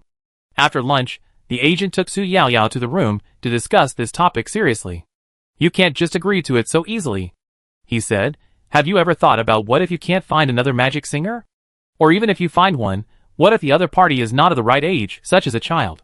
He said worriedly. At that time, everyone will beg you alone and try to kidnap you with morality, but your ability is limited. You may work hard and still get nothing. In the worst case, you may encounter danger. Perhaps because of too much experience in the entertainment industry, the agent subconsciously holds a pessimistic attitude towards human nature. So? The agent answered seriously, Yaoyao, remember to do what you can. I support you to be a bad woman. So 2 days later, after treating all the patients with more serious illnesses in the clinic, Su Yaoyao still set off with Ma Ge and others. After a few days of recuperation and hard eating, she finally had some health and could barely go out to meet people. These days, everyone is still popularizing magic songs, but Tong'an County is not big or small, and it is not easy to screen all the gathering places here. And many people are not so cooperative. People are busy surviving and taking care of patients.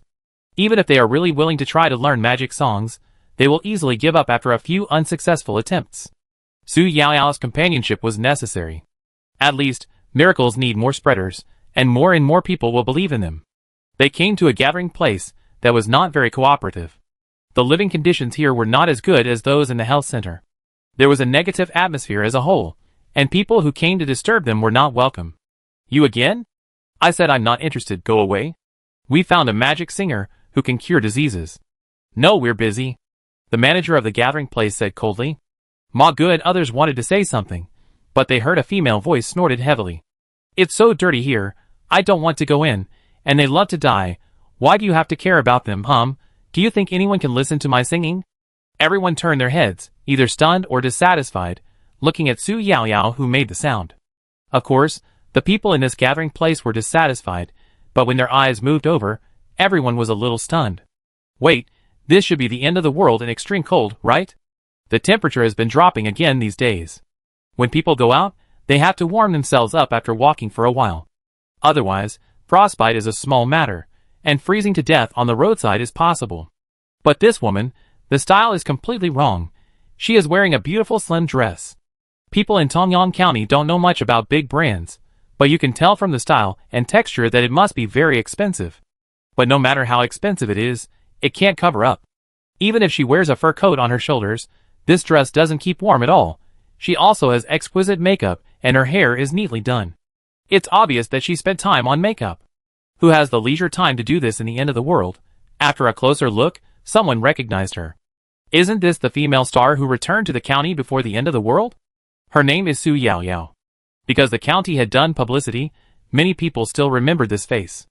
Although she looked a little thinner than in their impression, her glamorous and bright star aura had not changed much. Could it be that she preferred grace over warmth? But she didn't look cold at all. And what kind of flowers were in the bottle she was holding as a hand warmer? It seemed like I had never seen it before. Why are you still standing there? Let's go! After letting these people look at her for a while, Su Yaoyao turned around and left. The manager followed with a blank expression and said, our Yaoyao was not a big star that could be easily seen before the end of the world. You can't afford the appearance fee even if you work for a lifetime. Now she is still a magic singer. Let's make it clear that she is willing to come out to sing for you, because she is kind-hearted, not because she is easy to bully. Since you don't need it, that's great. Do you think singing magic songs doesn't cost her energy? Ha! Under his eyes, Ma Gu and others also hurriedly followed and left without looking back. This seemed to be completely different from the manager's expected persuasion. Seeing people walking farther and farther away, someone couldn't help asking. Could it be? Is it true? After hesitating again and again, the stubborn manager finally gave in. Follow and see. Ma Gu and his group soon arrived at another gathering place not far away. The people here were gentle. They had learned songs before, but because they tried a few people and it didn't work, they put it aside and didn't care anymore. At this time, they thought the other party was here to check their homework, which was a little embarrassing. I wanted to brush it off, but I heard that Su Yaoyao was the magic singer who could heal patients. Now they were all stunned. I'm tired. I want to rest here. Just sing here. Su Yaoyao looked like a host and found a chair to sit down. Hurry up. I can cure 10 people with mild illnesses at a time. Come and have a look. People with serious illnesses can also be cured, but only one at a time. You can choose. The people in this gathering place were skeptical, but still found 10 men with mild illnesses with a good attitude. The gathering place needs strong labor. Then, Su Yaoyao snapped her fingers, and a beam of light quickly rose behind her. It was the agent holding a pot of radiant cactus, trying to create a stage effect.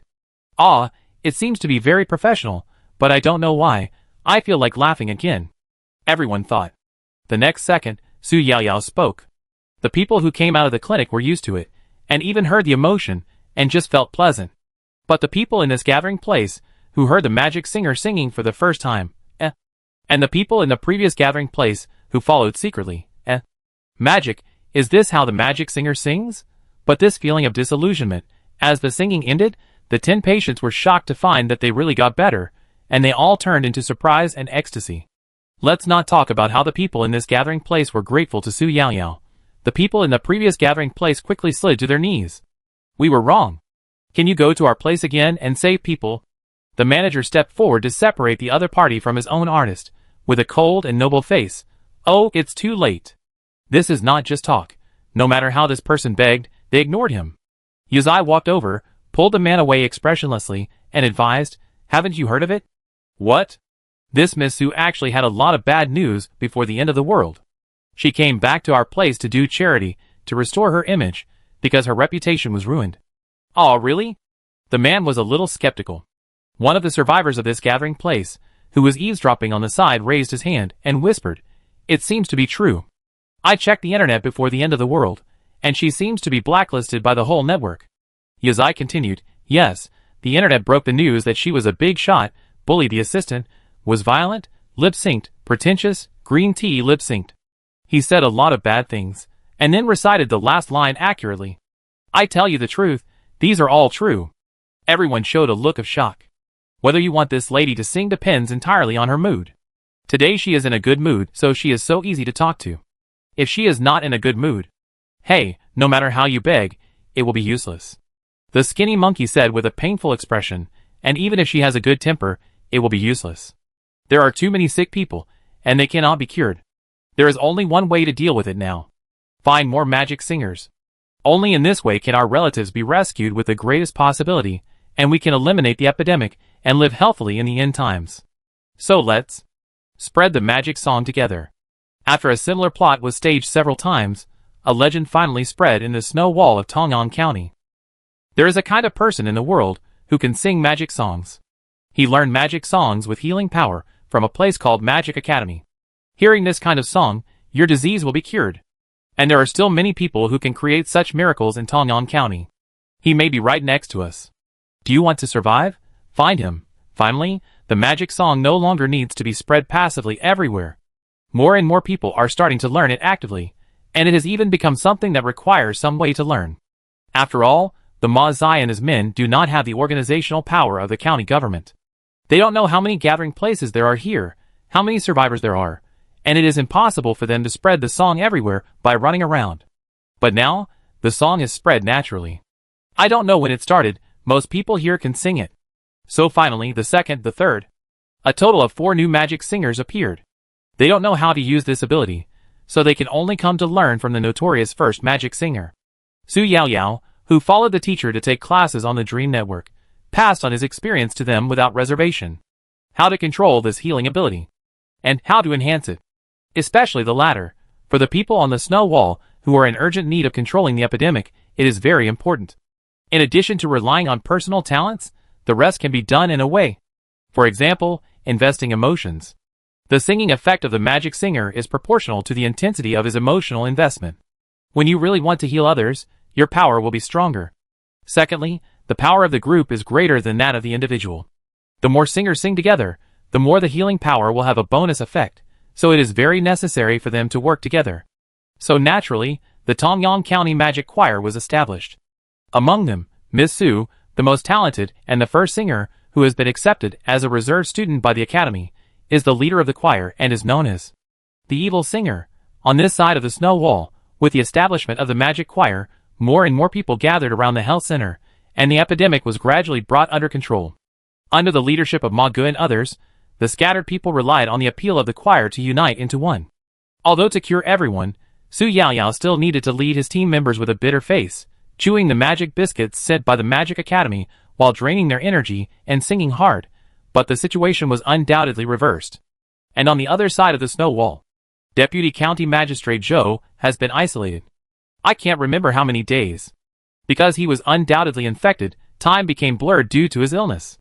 When Zhou, the county magistrate who was isolated in the temporary ward with him, was awake, he would angrily scold his son. What are you doing? You told such a big thing? Do you know that this will cause chaos? Those people will no longer care about us. Just wait and see, they will soon drive us to the other side of the snow wall, or move us to another remote place to die. You are really crazy. Have you become stupid from studying? I asked you to keep it a secret for the good of our whole family. Now even your mother, your grandparents are isolated, and we are going to be killed by you. If I had known you were so useless, I would have simply not let you come back, and you can do whatever you want. After he scolded enough, the powerless Deputy County Magistrate Zhou said, Isn't it your idea to isolate people with the epidemic? Didn't you build that wall yourself? Why do you think it's wrong to isolate us when we are sick? What do you mean? I'm doing this for your own good. For the good of Tongyang County. But there are still many people who are forced to stay there. Deputy County Mayor Zhou said, including those who are investigating the epidemic and planning the area, they are also forced to stay there. If you want to find a clean place, you naturally have to know where it is not clean. Those who went to investigate with the intention of controlling the epidemic were also isolated there on the grounds of contacting the source of infection. Deputy County Mayor Zhou respected his father very much, so he was very obedient. Even if he had to force himself to give up his favorite major and come back to politics, he listened. But the snow wall made him more and more suspicious.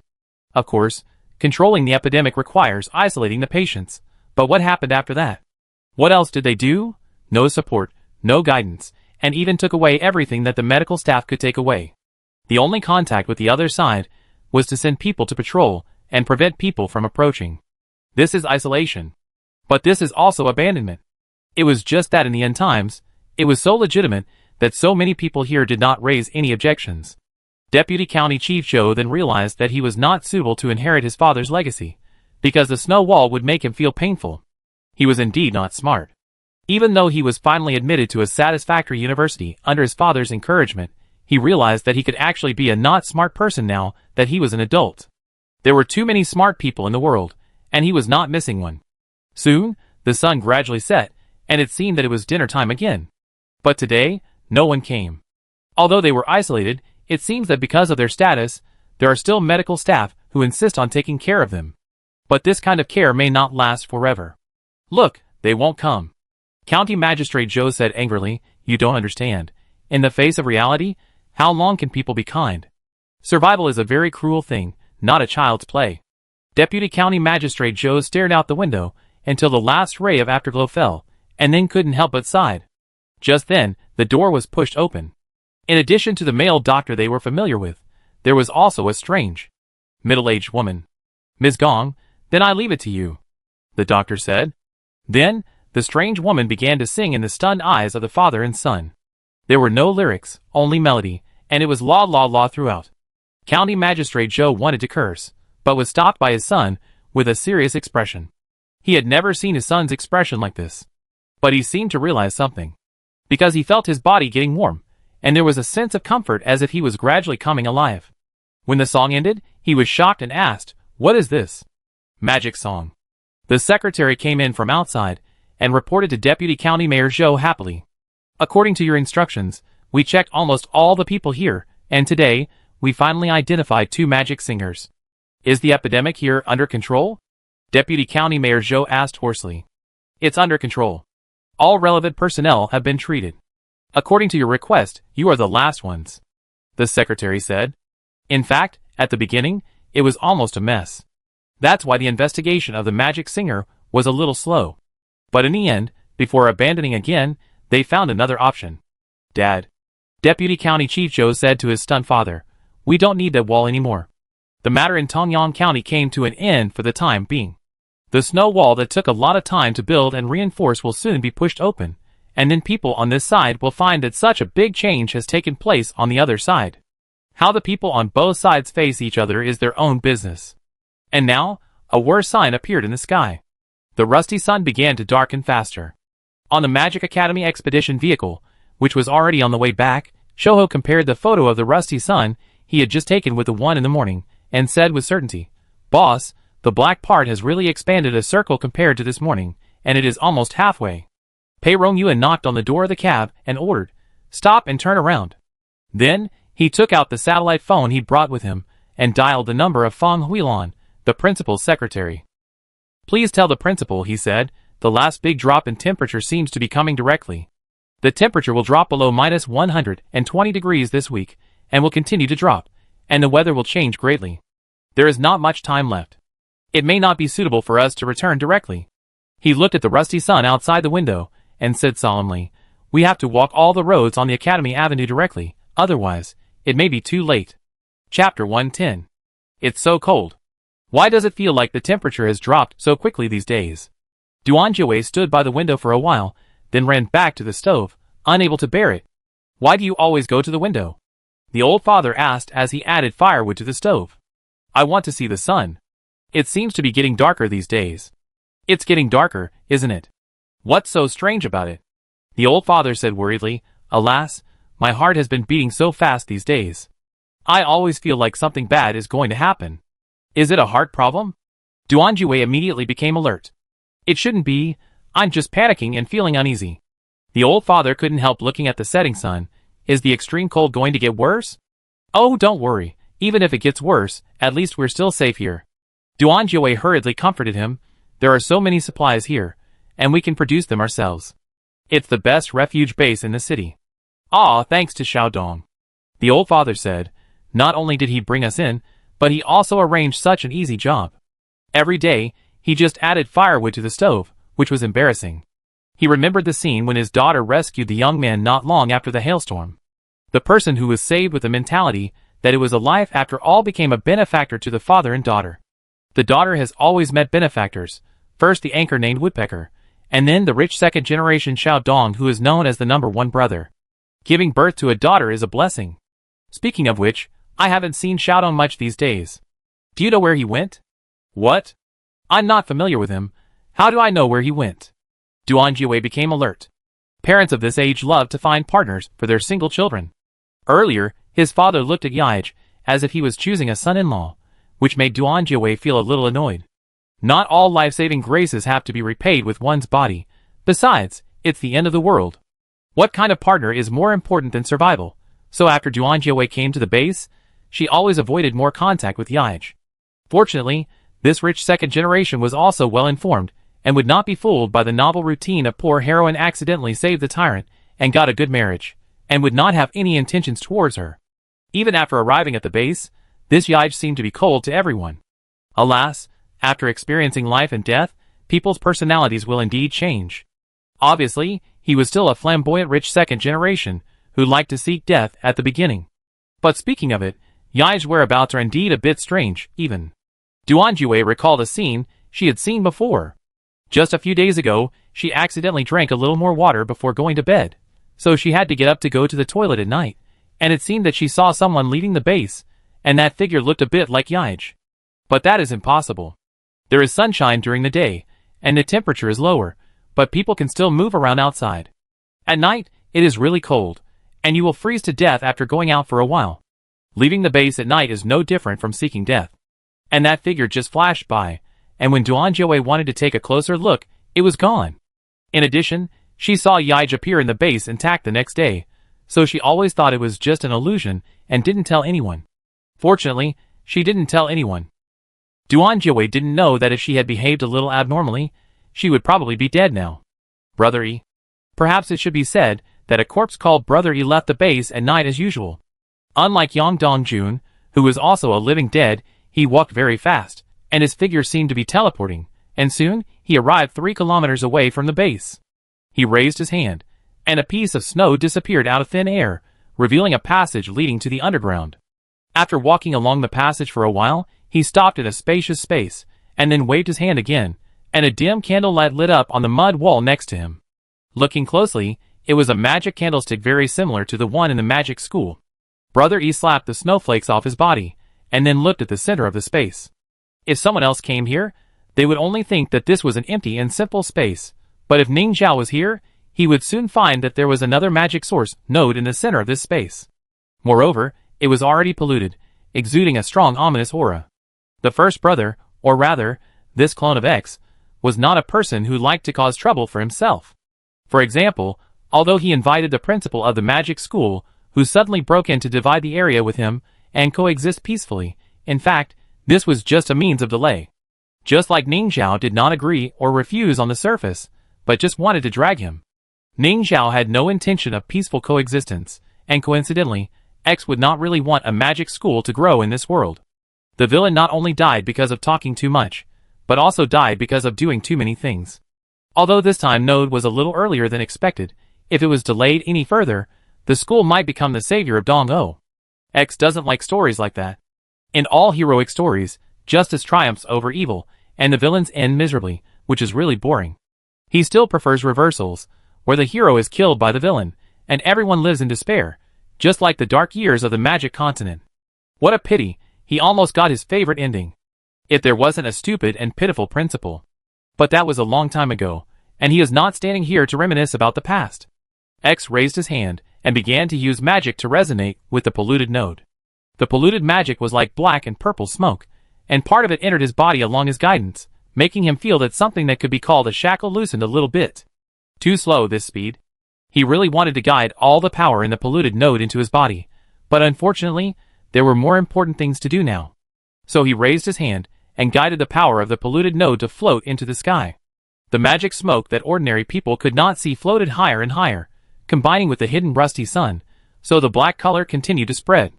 What a pity, he could have absorbed all the power of this node. It was all because of that magic school, forcing him to waste a node. But it was worth it, wasn't it? He didn't know how much the principal knew, at least now it seemed that the guy was an outsider who wanted to end the disaster. This wouldn't work, the disaster had to happen, otherwise how would death come? The principal probably already knew about the existence of the corpse and the node, so the originally arranged death might no longer apply. Then we could only use the methods of this world. The ultimate form of the extreme cold disaster, which was supposed to arrive in more than 2 months, can now come earlier. Ning Zhao actually wanted Corey to give her a memory search to see how the original novel was written, but unfortunately, as the principal of the magic school, she was protected by the system, and Corey's ability could not do anything to her. And she has not found any magic related to memory yet, so she can't copy the original novel. But she did remember the relationship between the Rust Day and the progress of the disaster from her sporadic memories. So Ning Zhao believed Pei Rongyuan's reminder. Then the question is, according to Pei Rongyuan's speculation, the temperature will drop to minus 150 degrees in 3 weeks, and then a long blizzard will come. How will Dong-O survive this test? This progress is nearly 2 months faster than Ning Zhao imagined. She thought she could continue to survive, but now, the disaster does not give her this opportunity. Or maybe Mr. X didn't intend to give her a chance? Ning Zhao had a bad feeling when Mr. X didn't contact her in any way afterwards. After all, the villain was silent, so he must be making trouble, but she couldn't be sure whether the other party really had the power to control the natural disaster. Whether the sudden acceleration of the natural disaster was related to Mr. X or not, what was in front of her was a very serious fact. Dong-O couldn't complete the comprehensive magic transformation within 3 weeks, because the productivity couldn't keep up. And most of the cities in Dongzhou had not yet completed the integration of forces and the accumulation of materials. There were probably very few shelters that could survive the big drop in temperature and blizzard. It is almost impossible to protect the entire East Continent with the power of the Magic Academy. Jie, you have tried your best. Perhaps seeing what Ning Zhao was worried about, Wuge couldn't help but jump on her shoulder and comfort her. In fact, even if we only recruit all the magicians in the nearby cities to the academy, it should be enough. It just takes a little longer to accumulate magic sources, but at least we can achieve the goal. Besides, isn't there another continent?